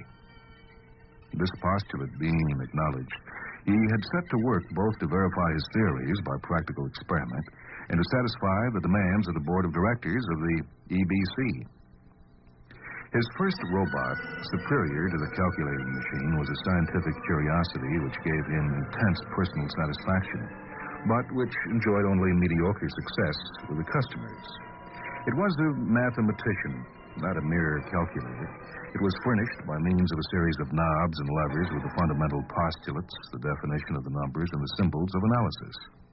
Various electronic circuits combined these data and it then entered upon the multiple branches of the science, extending its deductions in each branch as far as the latest conclusions formulated by the greatest mathematical minds, and rediscovering the most famous theorems. By means of more and more complicated permutations and arrangements of the data, it had even reached the stage of stating theorems that had never before been formulated, the accuracy of which had been verified a posteriori, but the demonstration of which had defeated the leading authorities. Professor Fontaine's opponents had maintained that the so-called new theorems had existed for all eternity, the basic axioms and definitions, in which point they were in agreement with the scientist. But they added that mathematical analysis, being precisely the science of formal transformations, involved only a minute and purely mechanical fraction of the intellect. The robot mathematician provided no proof as to the actual intelligence of the machine.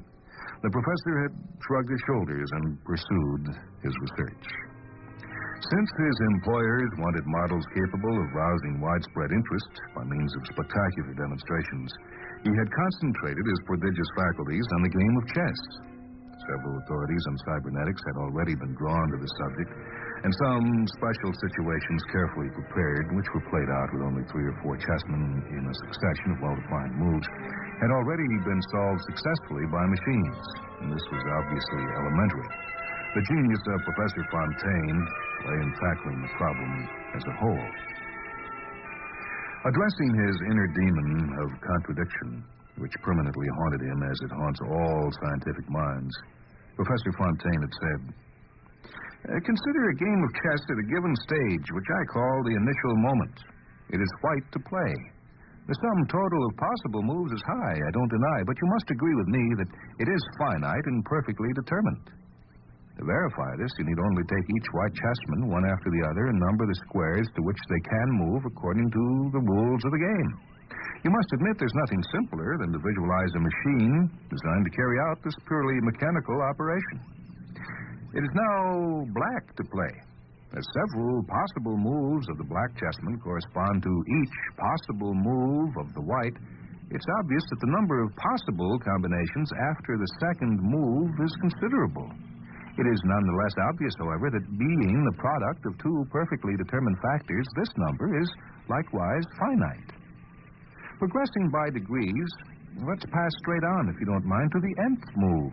You'll see that the number of possible arrangements for the chessman, albeit immensely large and being expressed by a numerical symbol that covers several pages, remains in every case absolutely definite. To say that the nth move depends entirely on the whim or skill of the player is a gross error. The latter has only the choice between a large number of determined moves, and after he has made a move, the consequent position is none other than a selection from an ineluctably fixed total. In his subsequent reasoning, the scientist enlarged ingeniously on the meaning of the word necessity. So far, I've considered all the combinations compatible with the displacement of the chessmen and the position of the squares. Now, imagine a game between two beginners who know only the elementary moves. You'll perceive that this total is already reduced by the tendency of both players to avoid a manifestly and immediately dangerous position, such as would gratuitously place the queen in jeopardy or stupidly lay open the king. You call this the human factor. I say, and if you think it over, I think you'll readily agree that the volition of the player in the act of eliminating these manifestly risky moves, which are characterized by a limited number of definite positions, may well be replaced, as to its effect, by a machine. The necessity of a mechanical order will take the place of the impulse induced by elementary prudence. The law will automatically avoid any combination resulting in the immediate loss of the game. Now, observe two expert players. The number of favorable combinations is limited in a far higher proportion by what you call their skill, and which is again related, I maintain, to a sort of mechanical necessity, even though this characteristic is less distinct than in the first case. The necessity of avoiding disaster in the future, which doesn't appear clearly to the beginner because his brain is not trained to consider a large number of positions. This necessity will reveal itself to him only after the fifth move, for instance, but it's nevertheless contained in its entirety in a potential state in the fatal moves. Now, if the opponents are first-class players, the limitation of their judgment will be even more pronounced, the necessity more imperative, being based on a more distinct, keener perception of arrangements possible in a more distant future. If you consult a champion on this matter, he'll tell you that for him there exists only a small number of advantageous moves, what I call the only moves possible for him as a champion. And I maintain that a super champion, or the robot I intend to build, must in every case reduce this number of possible moves to a single one by automatically considering all the subsequent arrangements resulting from a certain position right up to the end of the game, and by eliminating every fatal move. The application of this theory had led to astonishing results. The professor had created a robot which did indeed always make the right move and invariably beat any opponent. But this success had galvanized the research workers of the rival companies, and one of them, working on similar principles, had then produced a second robot as ingenious as the first, which likewise made no mistakes and invariably countered a good move by the good move. It then became apparent that all the possible games of chess were reduced to a single one, the ideal game always identical with itself, and which invariably resulted by an identical process in a draw. Chess had thus been deprived of a great deal of its interest, and the craze for electronic players had come to an end. Professor Fontaine had re-immersed himself in his speculations to discover something new. Mechanical, Professor Fontaine's opponents had said, referring to the chess player. Mechanical indeed, the scientist had readily acknowledged. But everything human is mechanical. Language, for instance. And without heeding the sarcastic remarks that had ridiculed the claims and the songs that celebrated the coming of the robot writer, Fontaine had gone more deeply into the idea by thrashing it out with his own demons. For the time being, there's no question of composing the story, even though this should not be dismissed as a future possibility. We shall make a modest start and confine ourselves to a few short sentences. It is not particularly difficult to imagine a machine capable of producing words. Words are only combinations, finite in number of consonants and vowels, and their synthesis may be reduced to a purely mechanical operation that starts from an initial letter. Consider a robot which is furnished with data consisting of a very large number of these consonants and vowels. It's child's play to imagine an apparatus connecting every word in the language to the machine, and in such a way that all non-existing combinations of letters are automatically eliminated. Supposing that the first circuit happens to start off with the letter S. A second circuit then comes into action and proposes D as the second letter. The combination SD is impossible as the first two letters of the word. It'll be rejected by the apparatus. The D will be discarded, and the machine will successfully suggest other letters until one of these is admissible. If H is suggested, it'll be admitted. The combination SH will be selected, and further circuits will yield a third letter, and so on. Starting from the fortuitous initial letter, and then proceeding by trial and error, and without intervention from the human mind, my robot will compose a group necessarily corresponding to an existing word beginning with SH, sheep, for example. When such a combination has thus been found, then, and only then, will my apparatus automatically halt the process. It's equally easy to imagine specialized compartments for the formation of nouns and adjectives, verbs, articles, and other parts of speech, the singulars and plurals, persons, and tenses. We may then conceive a second stage at which an initial conjunction of words will be made. If the noun sheep has been chosen, it is obviously within the possibilities of a mechanism to combine it with a grammatically suitable article and adjective to select, for instance, phrases such as the fluid sheep, or the somber sheep, or the white sheep, to the exclusion of any that conflict with the strict rules of agreement in gender and number. Up to this point, we have encountered no difficulty. The fluid sheep doesn't make sense, interjected the demon of contradiction. Oh, let me go on. Everything in its own time. We shall not find much more difficulty at the following stage, which will see the complete construction of a simple sentence in agreement with the rules of syntax, which are determined and which a machine can apply just as well and even better than the human brain. We shall thus see the formation of a certain number of grammatically correct phrases, such as the fluid sheep flies under the pointed sky, or the white sheep eats grass. That's what I'm getting at. Most of your sentences, though grammatically correct, as you say, will be absurd. They will be irreproachable from the point of view of construction. That's the essential point which I wanted to make you admit. Among them, there are bound to be some that will make sense. We shall then only need to proceed with a fresh selection. Now, this is where my theory of primary truths comes in. Primary truths? Follow closely. The problem is of the same order as that of the game of chess, albeit slightly more subtle. In this case, it's a question of eliminating any expression that is meaningless. You think perhaps this is beyond the capacities of a machine? Nothing of the sort. Every meaning is merely a transformation of a previous meaning. The most erudite pronouncement is merely a permutation of the elementary findings of the primary pronouncement. Proceeding by degrees, we arrive at a statement of fact, what I call a primary truth. These are limited in number and may well be electronically connected to the selective organs of the machine, which, after carrying out the necessary permutation, will ruthlessly eliminate from the expressions it is given anything that conflicts with any of these statements, or even anything that's not connected with any of them. Only the sentences which really make sense will be produced. I maintain that the human mind does not proceed in any other way itself when it tries to express itself. The professor had built his machine.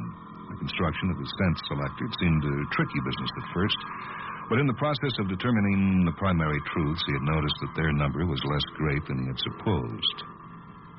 It needed only a suitable classification to reduce them all to a few fundamental axioms, such as A is A or A is not non-A, and to a small number of immediate sense perceptions. Starting from these data alone, and by combining them, the machine managed to discern any expression that did not make sense. Thus, sentences such as the fluid sheep flies under the pointed sky, or the white sheep eats a veal, were eliminated. Partial groups such as fluid sheep or pointed sky were discarded by a preliminary selector. The ingenious professor had devoted several years to perfecting his electronic writer.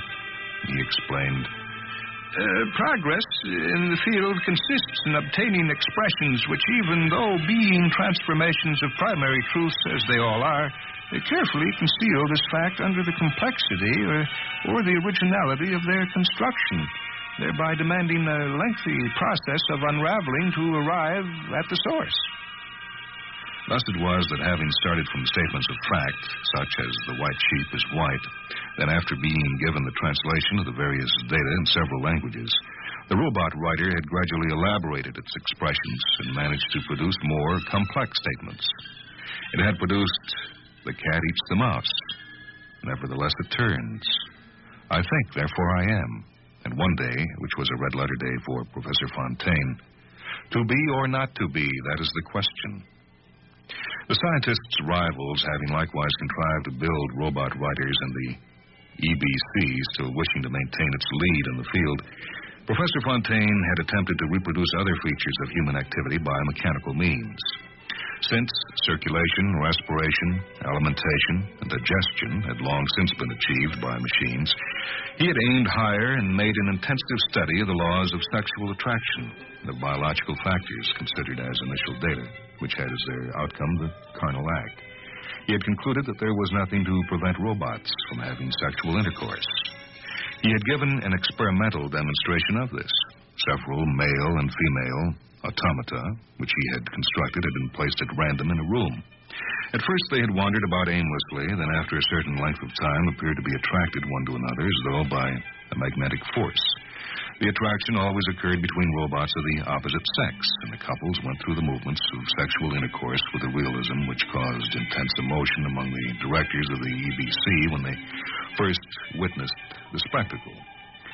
As Professor Fontaine foresaw, these latest achievements were to lead in the long run to sentiment.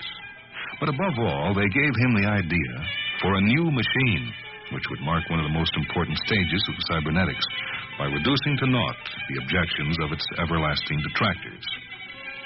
The latter said in so many words, Fontaine, your mechanisms are the most ingenious in the world, we don't deny that, but they merely testify to your scientific knowledge, to your inventive genius. All the qualifications of these robots must be attributed to you. You created them.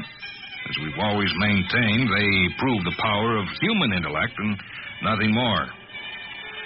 The professor had then had the brainwave of constructing a robot capable of engendering other robots.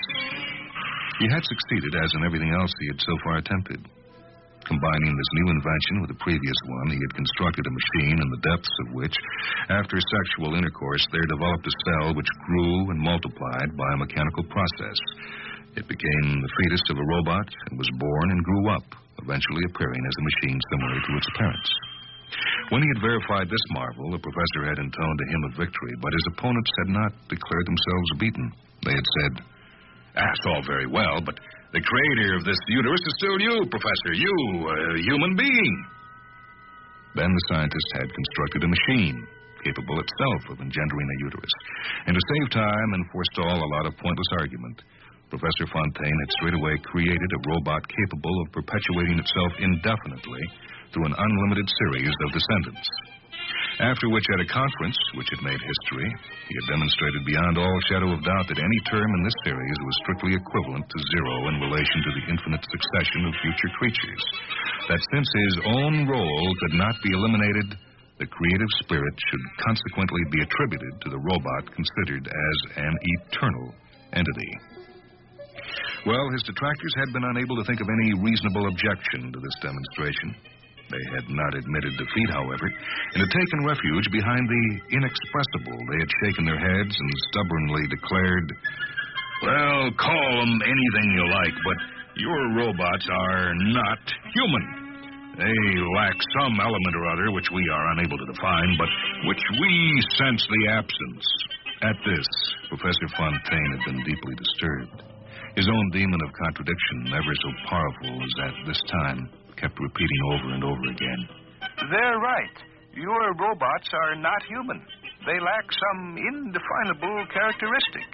He had feverishly set to work again, and with a final effort had succeeded in creating a sort of mechanism, the successive generations of which evolved.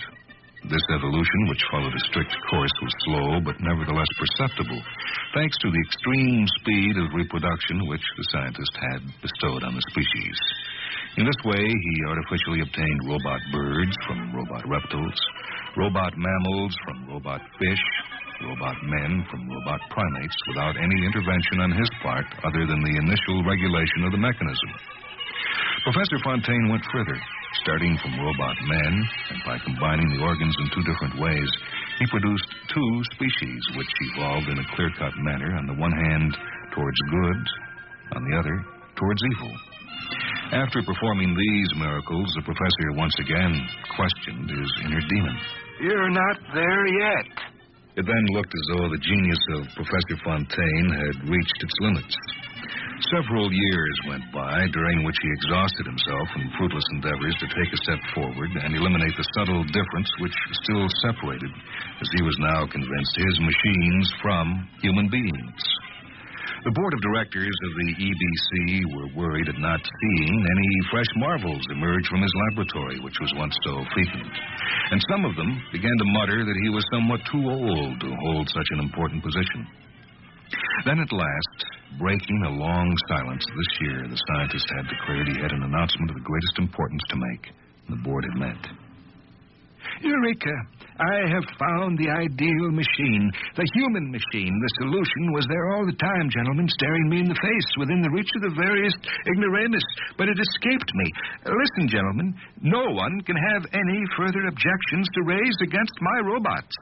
I now possess the secret which will crown my career of arduous labor and meditation. I can give you palpable proof of my theories. My machine now acts exactly like a human being. It thinks like a human being. It possesses an intellect similar to our own. This characteristic was already contained at the latent stage in all my previous inventions. It needed only a minute detail, which was too simple. That's why it escaped me. To endow my robots with this indefinable quality which they still lack, gentlemen, I had merely to sabotage them.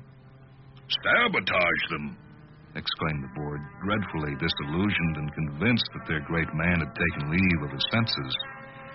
Yes, sabotage them. That's what I've done. I have unhinged them. Do you understand? My calculators, for instance, now make mistakes. They no longer invariably give the accurate answer. Do you follow? They go wrong. They only occasionally produce a correct solution. This announcement was greeted by a long, contemptuous silence.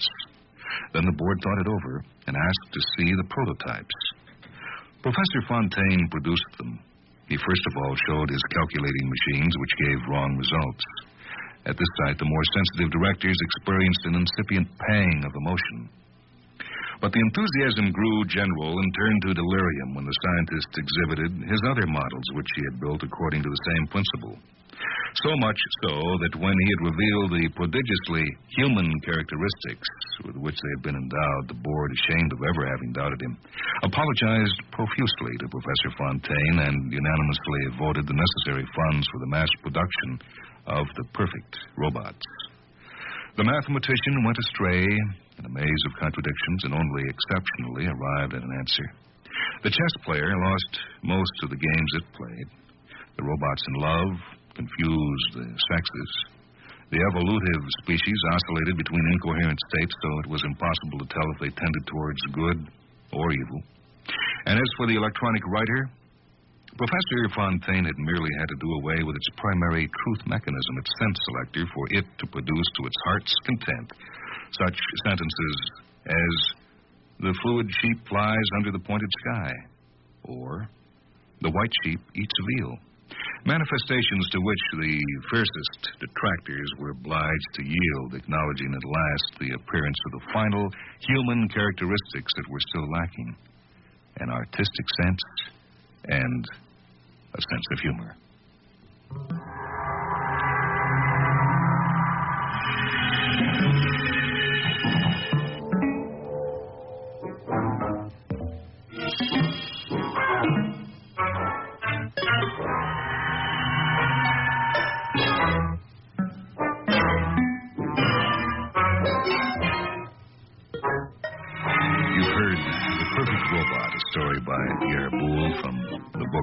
Time Out of Mind and Other Stories, published by the New American Library.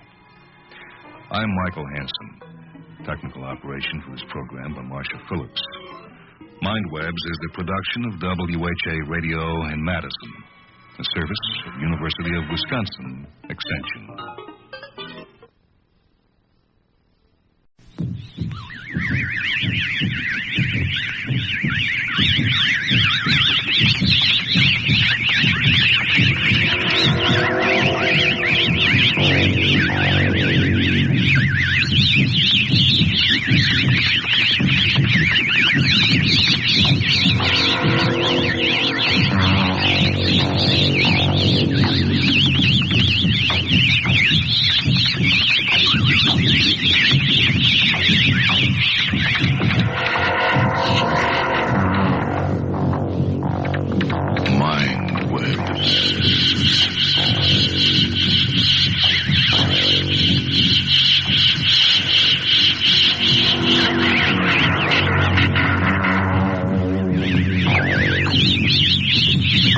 to a half hour of Mind Webs. Short stories from the worlds of speculative fiction.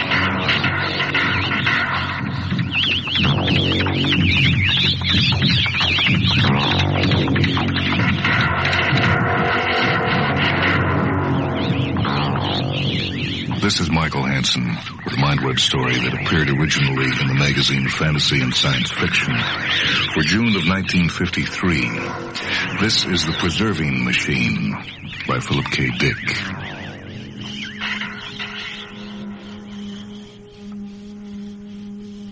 Doc Labyrinth leaned back in his lawn chair, closing his eyes gloomily, and he pulled his blanket up around his knees. Well, I said. I was standing by the barbecue pit warming my hands. It was a clear, cold day. The sunny Los Angeles sky was almost cloud-free. Beyond Labyrinth's modest house, a gently undulating expanse of green stretched off until it reached the mountains, a small forest that gave the illusion of wilderness within the very limits of the city. Well, I said, well, then the machine did work the way you expected. Labyrinth did not answer. I turned around. The old man was staring moodily ahead, watching an enormous dun-colored beetle that was slowly climbing the side of his blanket. The beetle rose methodically, its face blank with dignity. It passed over the top and disappeared down the far side. We were alone again. Labyrinth sighed and looked up at me. Oh, it worked well enough. I looked after the beetle, but it was nowhere to be seen. A faint breeze eddied around me, chill and thin in the fading afternoon twilight, and I moved nearer the barbecue pit. Tell me about it, I said. Dr. Labyrinth, like most people who read a great deal and have too much time on their hands, had become convinced that our civilization was going the way of Rome. He saw, I think, the same cracks forming that had sundered the ancient world, the world of Greece and Rome. And it was his conviction that presently our world, our society, would pass away as theirs did, and a period of darkness would follow. Now, Labyrinth, having thought this, began to brood over all the fine and lovely things that would be lost in the reshuffling of societies. He thought of the art, the literature, the manners, the music, everything that would be lost. And it seemed to him that of all these grand and noble things, music would probably be the most lost, the quickest forgotten. Music is the most perishable of things, fragile and delicate, easily destroyed. Labyrinth worried about this because he loved music, because he hated the idea that someday there would be no more Brahms and Mozart, no more gentle chamber music that he could dreamily associate with powdered wigs and resined bows, with long, slender candles melting away in the gloom. What a dry and unfortunate world it would be without music. How dusty and unbearable. This is how he came to think of the preserving machine. One evening, as he sat in his living room in his deep chair, the gramophone on low, a vision came to Labyrinth. He perceived in his mind a strange sight. The last score of a Schubert trio. The last copy, dog-eared, well-thumbed, lying on the floor of some gutted place, probably a museum.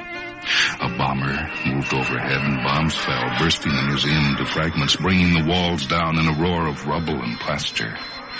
In the debris, the last score disappeared, lost in the rubbish to rot and mold. And then, in Doc Labyrinth's vision, he saw the score come burrowing out like some buried mole. Quite like a mole, in fact, with claws and sharp teeth and furious energy. If music had that faculty, the ordinary, everyday instinct of survival, which every worm and mole has, how different it would be. If music could be transformed into living creatures, animals with claws and teeth, then music might survive.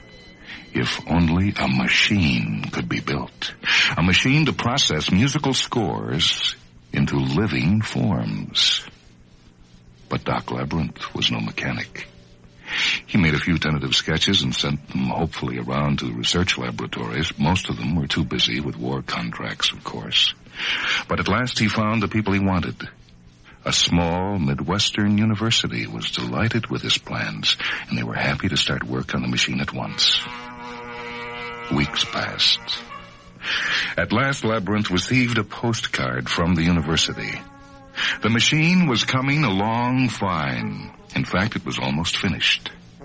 They had given it a trial run, feeding a couple of popular songs into it. The results? 2 small, mouse-like animals had come scampering out, rushing around the laboratory until the cat caught and ate them. But the machine was a success.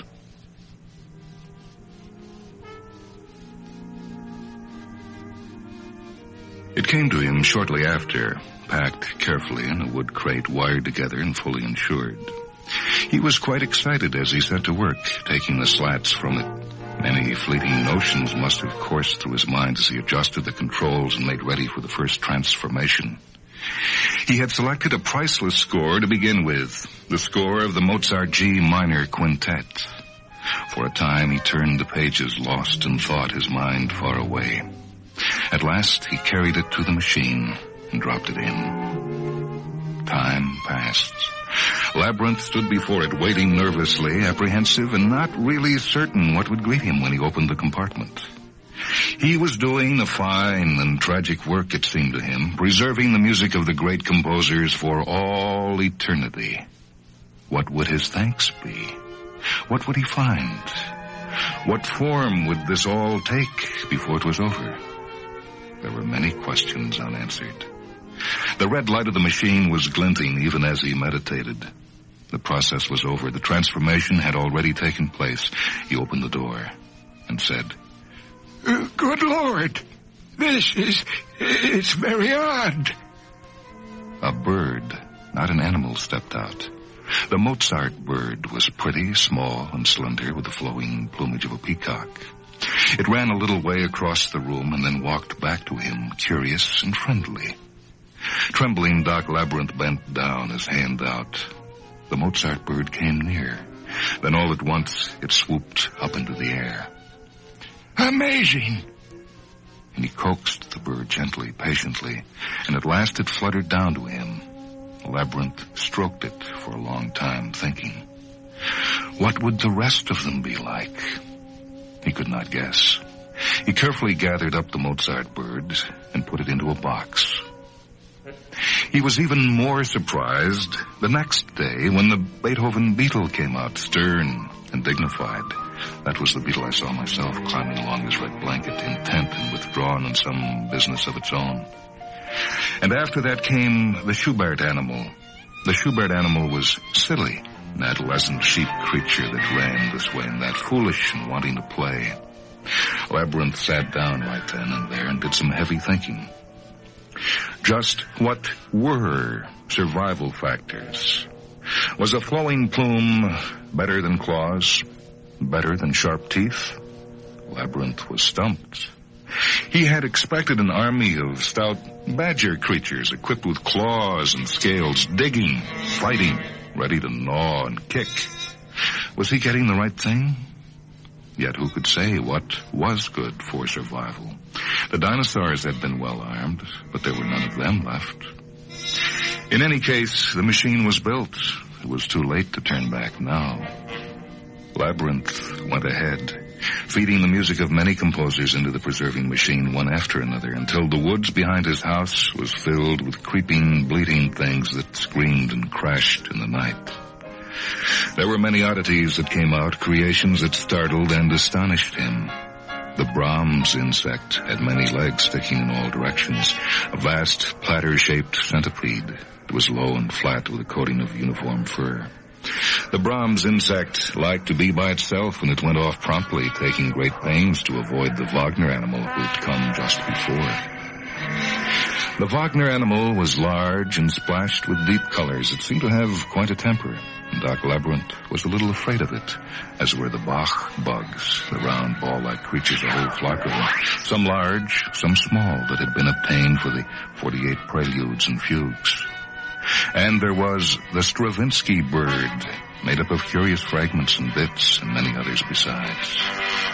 So he let them go, off into the woods, and away they went, hopping and rolling and jumping as best they could. But already a sense of failure hung over him. Each time a creature came out, he was astonished. He did not seem to have control over the results at all. It was out of his hands, subject to some strong, invisible law that had subtly taken over, and this worried Labyrinth greatly. The creatures were bending, changing before a deep, impersonal force, a force that Labyrinth could neither see nor understand, and it made him afraid. Labyrinth stopped talking. I waited for a while, but he did not seem to be going on. I looked around at him. The old man was staring at me in a strange, plaintive way. I don't really know much more. I haven't been back there for a long time, back in the woods. I'm afraid to. I know something is going on, but... Why don't we both go and take a look? He smiled with relief. Oh, you wouldn't mind, would you? I was hoping you might suggest that. This business is beginning to get me down. And he pushed his blanket aside and stood up, brushing himself off. Let's go, then. And we walked around the side of the house and along a narrow path into the woods. Everything was wild and chaotic, overgrown and matted, an unkempt, unattended sea of green. Doc Labyrinth went first, pushing the branches off the path, stooping and wriggling to get through. Oh, quite a place, I observed. We made our way for a time. The woods were dark and damp. It was almost sunset now, and a light mist was descending on us, drifting down through the leaves above. No one comes here. The doc stopped suddenly, looking around. Maybe we'd better go and find my gun. I don't want anything to happen. Oh, you seem certain that things have got out of hand. I came up beside him and we stood together. Doc, maybe it's not as bad as you think. Labyrinth looked around and he pushed some shrubbery back with his foot. Oh, they're all around us, everywhere. They're watching us. Can't you feel it? I nodded absently. What's this? I lifted up a heavy, moldering branch, particles of fungus breaking from it. I pushed it out of the way, and a mound lay outstretched, shapeless and indistinct, half buried in the soft ground. And I said again, "What is it?"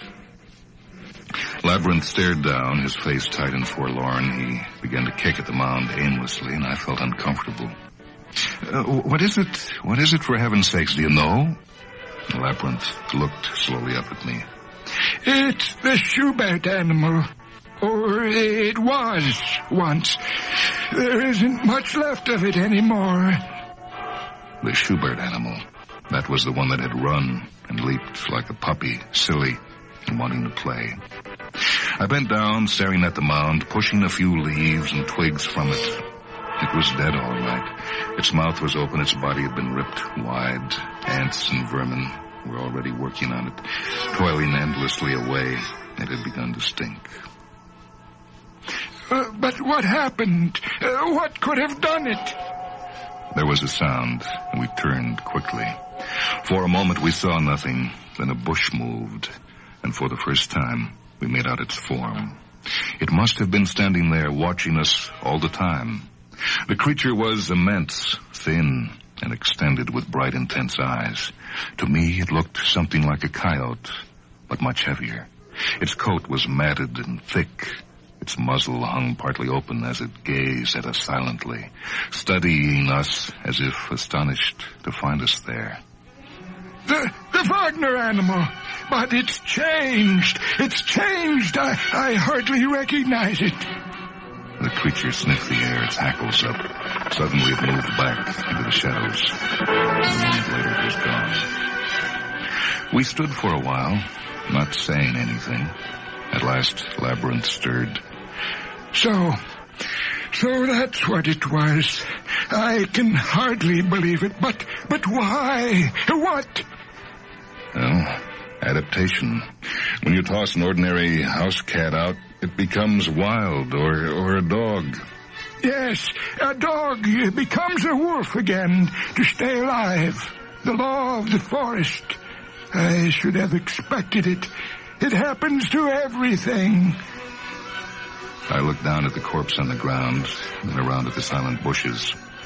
Adaptation, or maybe something worse. An idea was forming in my mind, but I said nothing. Not right away. I'd like to see some more of them. Some of the others, Doc. Let's look around some more. And he agreed. We began to poke slowly through the grass and weeds, pushing branches and foliage out of the way. I found a stick, but Labyrinth got down on his hands and knees, reaching and feeling, staring nearsightedly down. You know, even children turn into beasts. You remember the wolf children of India? No one could believe they had been ordinary children. And Labyrinth nodded. He was unhappy, and it was not hard to understand why. He had been wrong, mistaken in his original idea, and the consequences of it were just now beginning to become apparent to him. Music would survive as living creatures, but he had forgotten the lesson of the Garden of Eden, that once a thing has been fashioned, it begins to exist on its own, and thus ceases to be the property of its creator, to mold and direct as he wishes.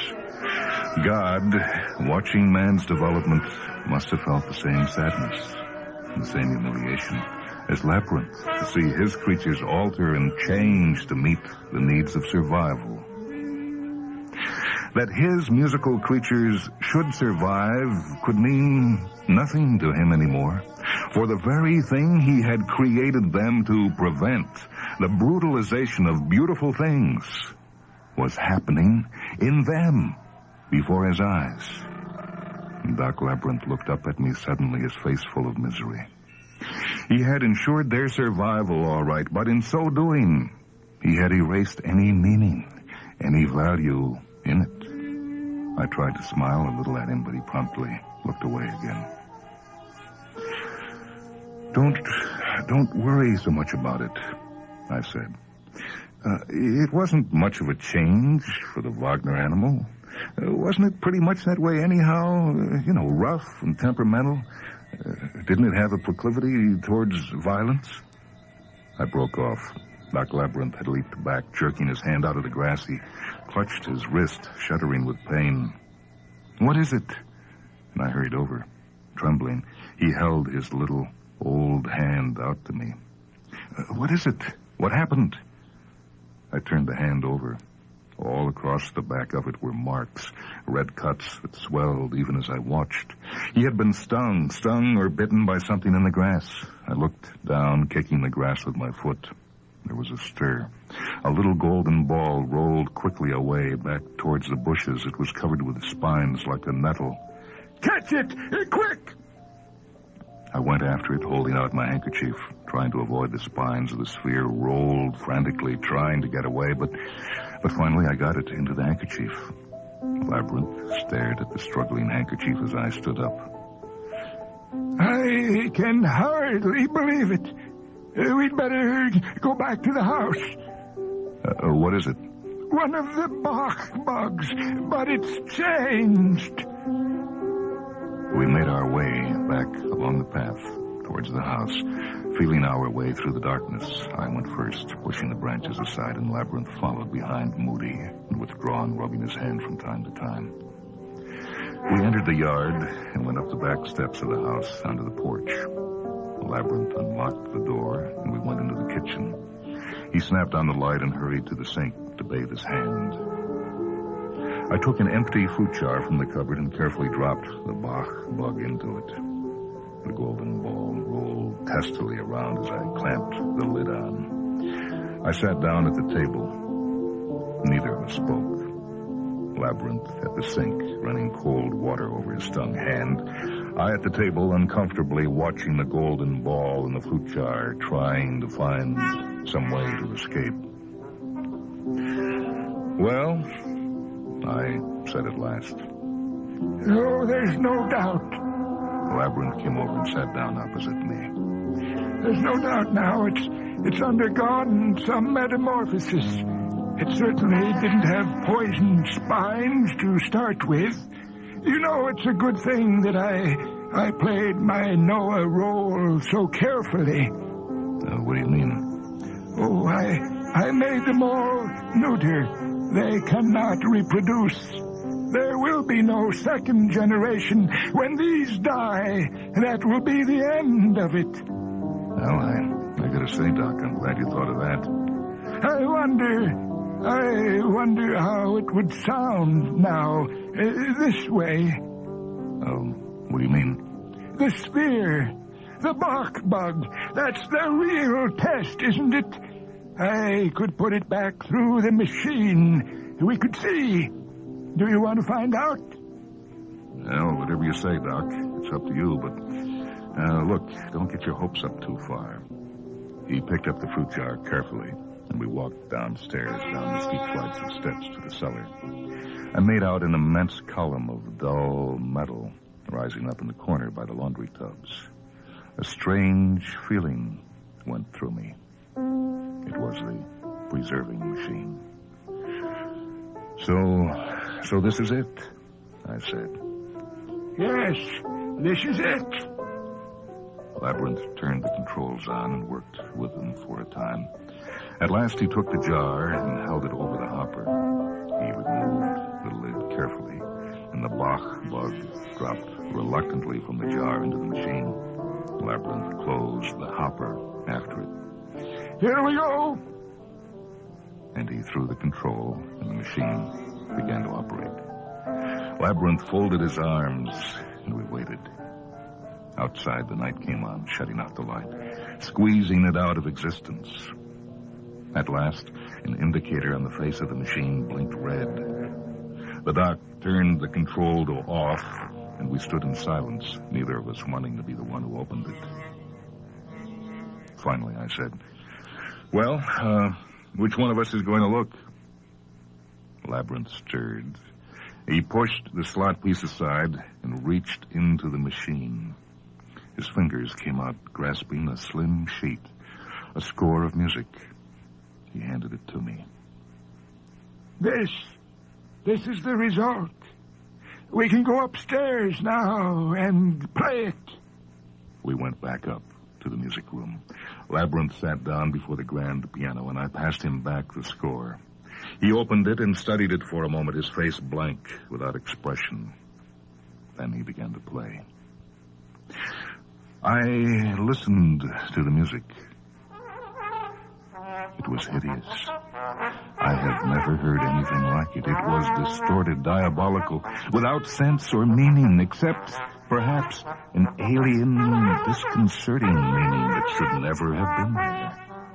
I could believe only with the greatest effort that it had once been a Bach fugue, part of a most orderly and respected work. "That settles it." Labyrinth stood up, took the score in his hands, and tore it to shreds. As we made our way down the path to my car, I said, "I guess the struggle for survival is a force bigger than any human ethos. It makes our precious morals and manners look a little thin." Perhaps nothing can be done then to save those manners and morals. Only time will tell, I said. Even though this method failed, Doc, some other may work. Something that we can't foresee or predict now may come along someday. I said goodnight and got into my car. It was pitch dark. Night had fallen completely. I switched on my headlights and moved off down the road, driving into the utter darkness. There were no other cars in sight anywhere. I was alone and very cold. At the corner, I stopped, slowing down to change gears. Something moved suddenly at the curb, something by the base of a huge sycamore tree in the darkness. I peered out, trying to see what it was. At the base of the sycamore tree, a huge, dun-colored beetle was building something, putting a bit of mud into place on a strange, awkward structure. I watched the beetle for a time, puzzled and curious, until at last it noticed me and stopped. The beetle turned abruptly and entered its building, snapping the door firmly shut behind it. I drove away.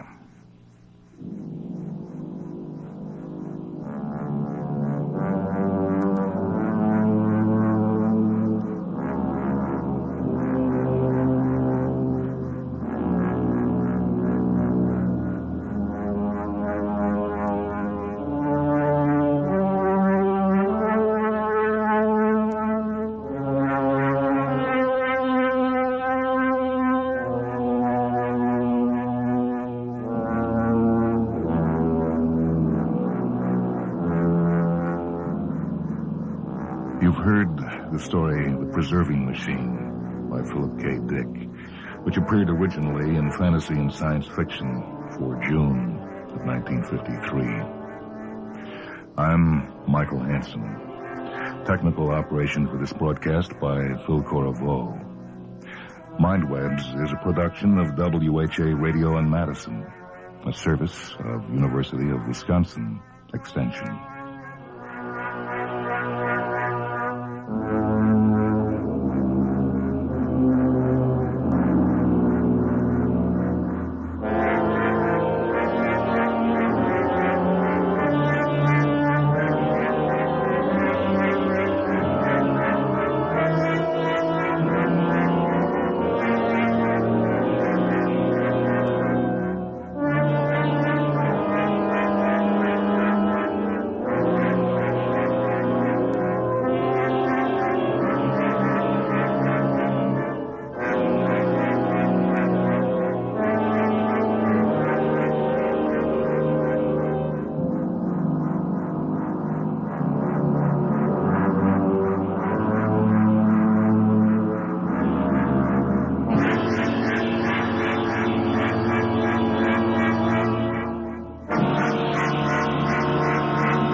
This is the Wisconsin Educational Radio Network.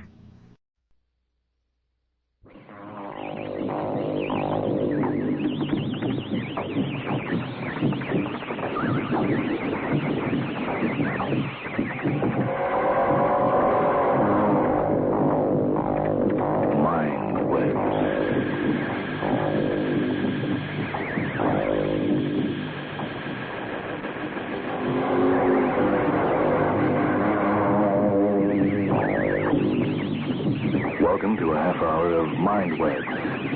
Short stories from the worlds of speculative fiction.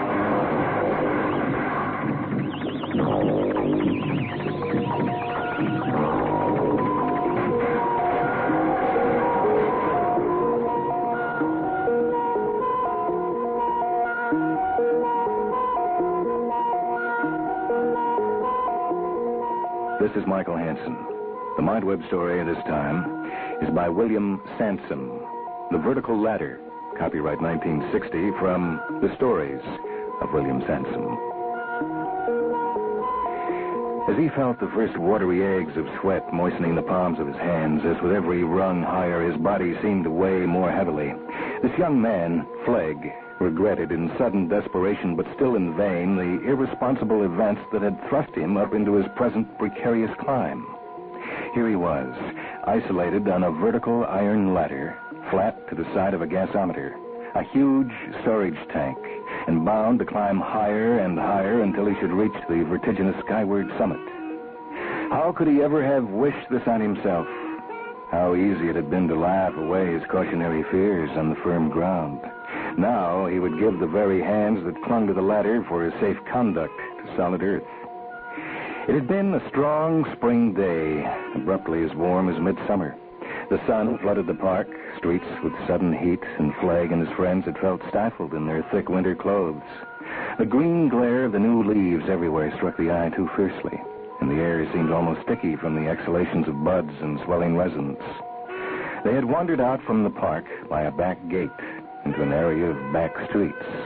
The houses there were small and old, some of them already falling into disrepair. Short streets, cobbles, narrow pavements, and only shops, a tobacconist, or a desolate corner oil shop to color the gray. It was the outcrop of some industrial undertaking beyond. At first, these quiet, almost deserted streets had seemed more restful than the park. But soon a dusty air of peeling plaster and powdering brick, the dark windows and the dry stone steps, the very dryness altogether had proved more wearying than before. So that when suddenly the houses ended and the ground opened to reveal the yards of the disused gasworks, Flegg and his friends had welcomed the green of nettles and milkwort that grew among the scrap iron and broken brick. They walked out into the wasteland, the two girls and Flegg and the other two boys, and stood presently before the old gasometer itself. Among the ruined sheds, this was the only erection still whole. It still predominated over the yards, towering high above other buildings for hundreds of feet around. So they threw bricks against its rusted sides. The rust flew off in flakes, and the iron rang dully. Flegg, who wished to excel in the eyes of the dark-haired girl, began throwing his bricks higher than the others. He felt the girl's eyes follow his shoulders, and his shoulders broadened.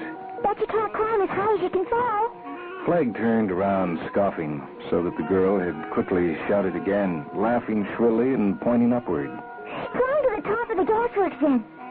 Go on, climb it. Here, tie my hanky on the top. Tie my Flegg to the top. Even then, Flegg had a second chance. It occurred to him instantly that he could laugh it off. But a hysterical emphasis now possessed the girl's face. She was dancing up and down and clapping her hands insistently, and this confused Flegg. So, off we go, then, he had said, and he had turned to the gasometer. It was not, after all, so very high. It was hardly a full-sized gasometer. Its trellised iron top rail would have stood level with the roof coping of a 5- or 6-story tenement. Until then, Flegg had only seen the gasometer as a rough mass of iron. But now, every detail sprang into abrupt definition. He studied it intently. alertly considering its size and every feature of stability. The brown, rusted iron sheeting smeared here and there with red lead, a curious buckling that sometimes deflated its curved bulk as though a vacuum were collapsing it from within. The ladders scaling the sides flush with the sheeting. The grid of girders, a complexity of struts, the bolting. There were two ladders, one a Jacob's ladder clamped fast to the side, another that was more of a staircase, zigzagging up the belly of the gasometer in easy gradients and provided with a safety rail. This must have been erected later as a substitute for the Jacob's ladder, which demanded an unnecessarily stringent climb and was now unused, for some 20 feet of its longer rungs had been worn away. However, there was apparently some painting in progress, for a painter's wooden ladder had been propped beneath, reaching to the undamaged bottom of the vertical ladder. The ascent was thus serviceable again. Flagg looked quickly at the foot of the wooden ladder. Was it well grounded? And then at the head, farther up. Was this secure? And then up to the top, screwing his eyes to note any fault in the iron rungs, reaching innumerably, indistinctly, and dizzyingly to the summit platform. The two boys and his own girl kept up a chorus of encouraging abuse. But the second girl had remained quiet throughout. She was already frightened, sensing instantly that the guilt for some tragedy was hers alone, although she had never in fact opened her mouth. Suddenly, the chorus rose shriller. Behind him, they still kept up a din, still kept him up to pitch, worrying at him viciously. So Flagg realized finally that there was no alternative. He had to climb the gasometer by the vertical ladder. And as soon as this was finally settled, the doubt cleared from his mind. He braced his shoulders and suddenly found himself really making light of the job. After all, he thought, it isn't so high. Why should I worry? Hundreds of men climb such ladders every day. No one falls. The ladders are clamped as safe as houses. He began to smile within himself at his earlier perturbations. Added to this, the girl now ran up to him and handed him her handkerchief. As her black eyes frowned to smile at him, he saw that her expression no longer held its vicious, laughing scorn, but now instead had grown softer, with a look of real encouragement and even admiration. Here's your flag. Tell you what, you don't really have to go. I believe you. But this came too late. Flagg had accepted the climb. It was fact, and already he felt something of an exhilarating glow of glory. He took the handkerchief, blew the girl a dramatic kiss, and started up the lowest rungs of the ladder at a run. This painter's ladder was placed at a comfortable slant, but nevertheless Flagg had only climbed some 10 feet, what might have corresponded to the top of a first-floor window, when he began to slow up. He stopped running and gripped harder at the rungs above and placed his feet more firmly on the unseen bars below. Although he had not yet measured his distance from the ground, somehow he sensed he was already unnaturally high, with nothing but air and a precarious skeleton of wooden bars between him and the receding ground.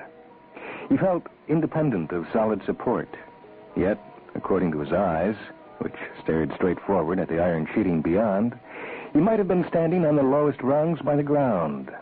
The sensation of height infected him strongly. It had become an urgent necessity to maintain a balance. Each muscle of his body became unnaturally alert.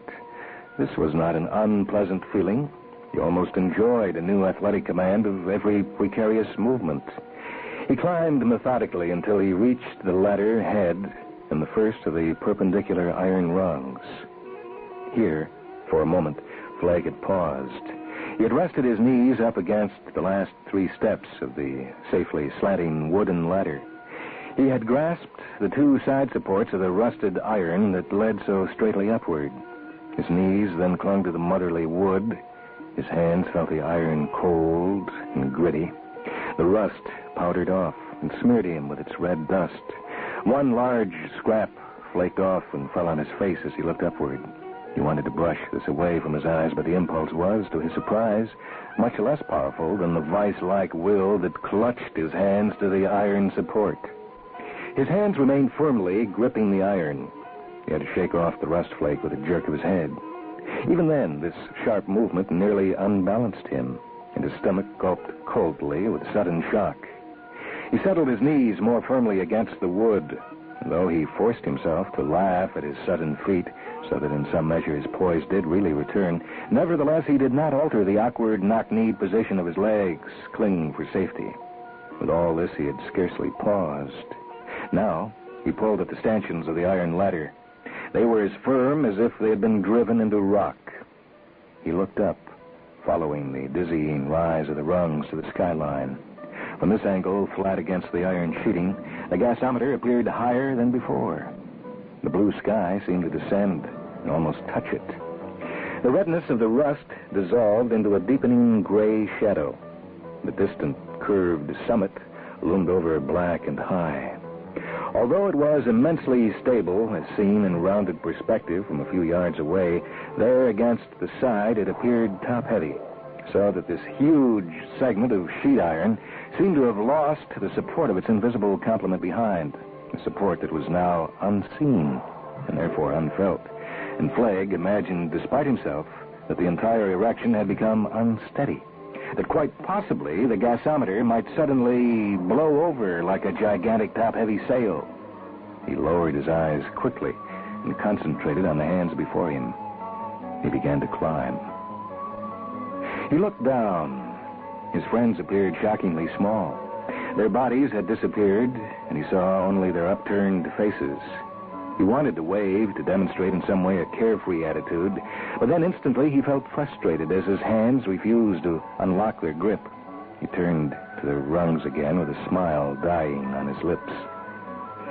He swallowed uneasily and continued to tread slowly upward, hand after hand, foot after foot.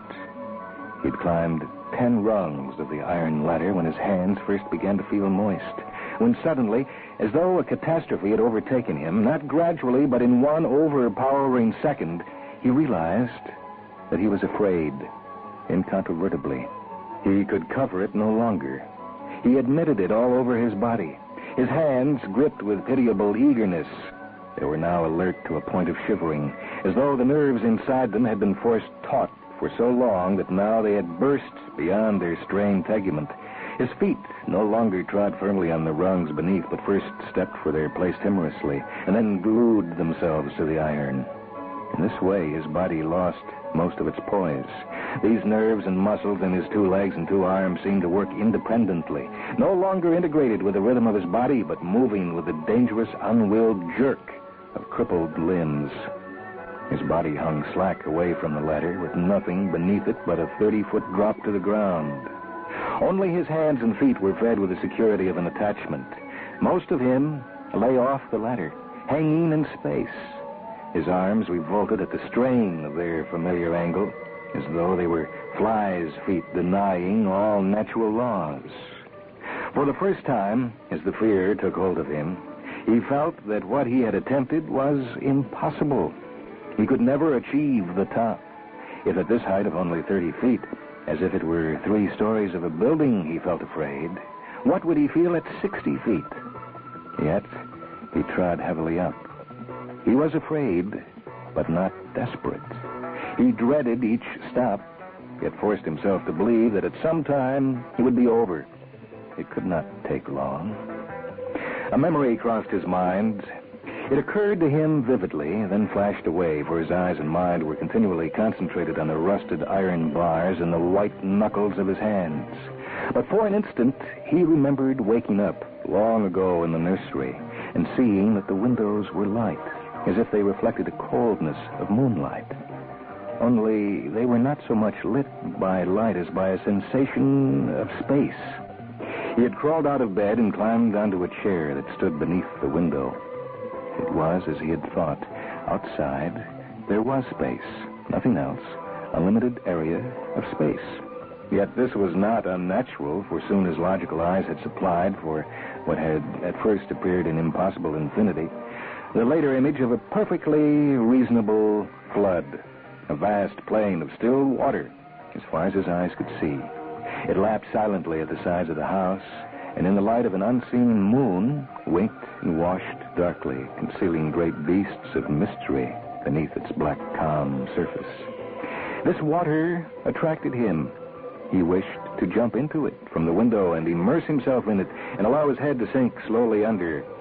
However, he was perched up too high. He felt, alone at the window, infinitely high, so that the flood seemed to lie in miniature at a great distance below, as later in life, when he was ill, he had seen the objects of his bedroom grow small and infinitely remote in the fevered reflection behind his eyes. Isolated at the little window, he had been frightened by the emptiness surrounding him, only the sky and the water and the marooned stone wall of the house. He had been terrified, yet drawn down by dread and desire.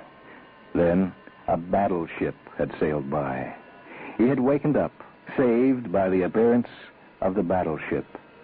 And now, on the ladder, he had a sudden hope that something as large and stable would intervene again to help him. But 10 rungs farther up, he began to sweat more violently than ever. Another flake of rust fell on his forehead. This time it stuck in the wetness. He felt physically exhausted. Fear was draining his strength and the precarious position of his body. Each stressed muscle ached. His body weighed more heavily at each step upward. It sagged beneath his arms like a leaden sack. His legs no longer provided their adequate support. It seemed as though they needed every pull of their muscles to force themselves as independent limbs close to the ladder. The wind blew faster. It dragged now at his coat. It blew its space about him. It echoed silently, a lonesome spaciousness. Don't look down. Don't look down. Don't look down. The blood whispered in his temples. 3/4 up the gasometer, and 50 feet from the ground, Flegg grew desperate. Every other consideration suddenly left him. He wanted only to reach ground as quickly as possible. Only that. Nothing else mattered. He stopped climbing and clung to the ladder, panting. Very slowly, lowering his eyes carefully so that he could raise them instantly if he saw too much, he looked down a rung and another past his armpit, past his waist, and focused them on the ground beneath. He looked quickly up again. He pressed himself to the ladder. Tears started in his eyes. For a moment they reeled red with giddiness. He closed them, shutting out everything. Then instantly he opened them, afraid that something might happen. He must watch his hands, watch the bars, watch the rusted iron sheeting itself. No movement should escape him. The struts might come creaking loose. The whole edifice might sway over.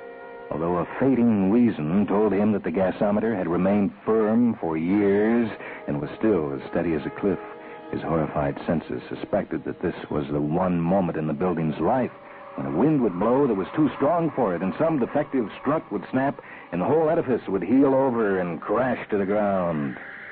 This image became so clear he could see the sheets of iron buckling and folding like cloth as the huge weight sank to the earth. The ground had receded horribly. The drop now appeared terrifying, out of all proportion to this height he had reached. From the ground, such a height would have appeared unnoteworthy. But now, from here, the distance seemed to have doubled. Each object familiar to his everyday eyes, his friends, the lampposts, the brick wall, the curb, a drain, all these had grown infinitely small. His senses demanded that these objects should be of a certain accustomed size. Alternately, the world of chimneys and attic windows and roof coping would grow unpleasantly giant as his pavement-bred eyes approached. Even now, the iron sheeting that stretched to either side and above and below seemed to have grown. He was lost among such huge, smooth dimensions, grown smaller himself and clinging now like a child, lost on some monstrous desert of red dust. These unfamiliarities shocked his nerves more than the danger of falling. The sense of isolation was overpowering. All things were suddenly alien. Yet exposed on the iron spaces with the unending winds blowing around him among such free things, he felt shut in. Trembling and panting so that he stifled himself with the shortness of his own breath, he took the first step downward. A commotion began below. A confusion of cries came drifting up to him. Above all, he could hear the single voice of the girl who had so far kept quiet. Flegg, thinking that these cries were to warn him of some new danger apparent only from the ground, he gripped himself into the ladder and looked down again. He glanced down for a fractional second, but in that time saw enough. He saw that the girl was screaming and pointing to the base of the iron ladder. He saw the others crowding around her, gesticulating. He saw that she really had been crying, "Put it back," and he realized now what the words meant. Someone had removed the painter's ladder. It lay clearly on the ground, outlined white like a child's drawing of a ladder. The boys must have seen his first step downward, and then, from fun or from spite, they had removed his only means of retreat. He remembered that from the base of the ladder to the ground, the drop fell 20 feet. He considered quickly descending and appealing from the bottom of the ladder, but he foresaw that for precious minutes they would jeer and argue, refusing to replace the ladder, and he felt then that he could never risk these minutes, unnerved, with his strength failing. Besides, he had already noticed that the whole group of them were wandering off. The boys were driving the quiet girl away, now more concerned with her than with Flegg. The quiet girl's sense of guilt had been brought to a head by the removal of the ladder. Now she was hysterically terrified. She was yelling to them to put the ladder back. She, only she, the passive one, sensed the terror that awaited them all. But her screams defeated their own purpose.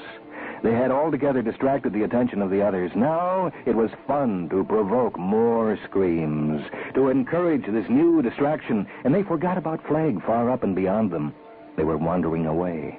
They were abandoning him, casually unconcerned that he was alone and helpless up in his wide prison of rust. They were wandering away. There was no retreat. They did not even know he was in difficulty. So Flegg had no option but to climb higher. Desperately, he tried to shake off his fear. He actually shook his head. Then he stared hard at the rungs immediately facing his eyes and tried to imagine that he was not high up at all.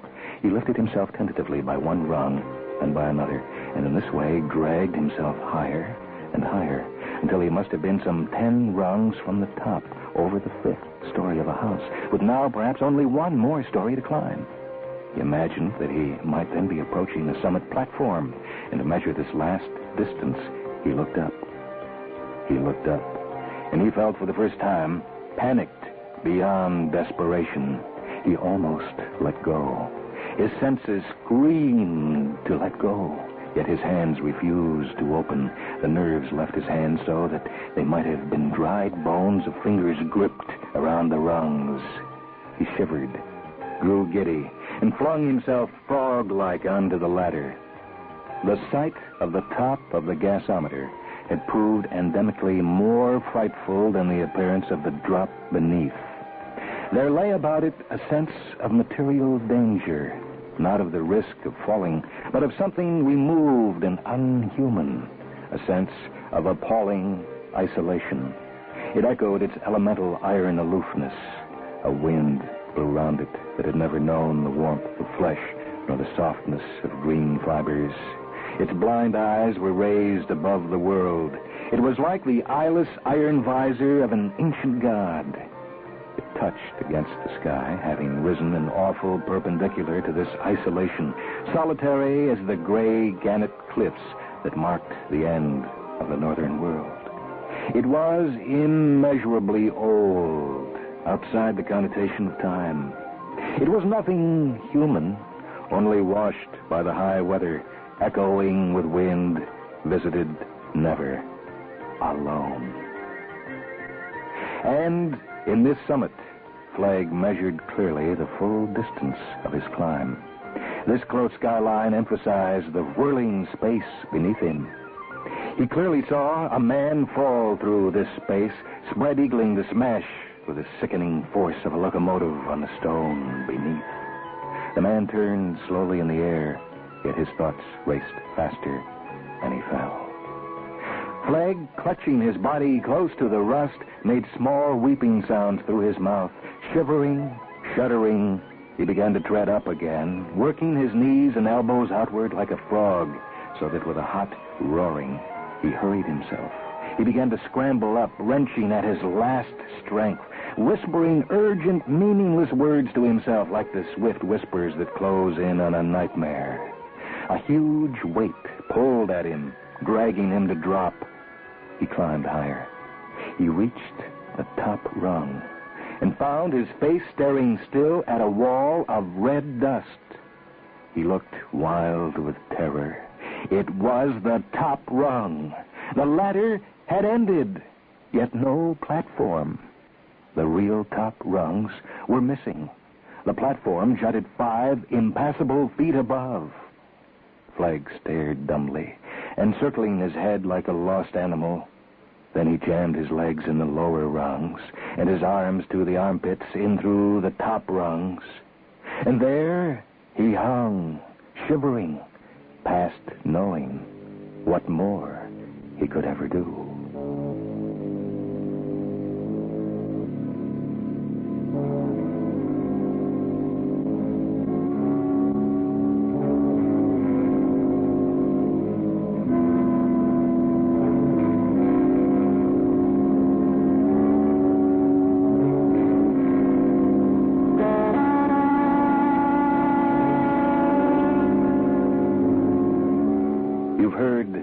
Vertical Ladder, from the stories of William Sansom, copyright 1960. I'm Michael Hansen. Technical production for this program by Rich Grody. Mindwebs is produced at WHA Radio.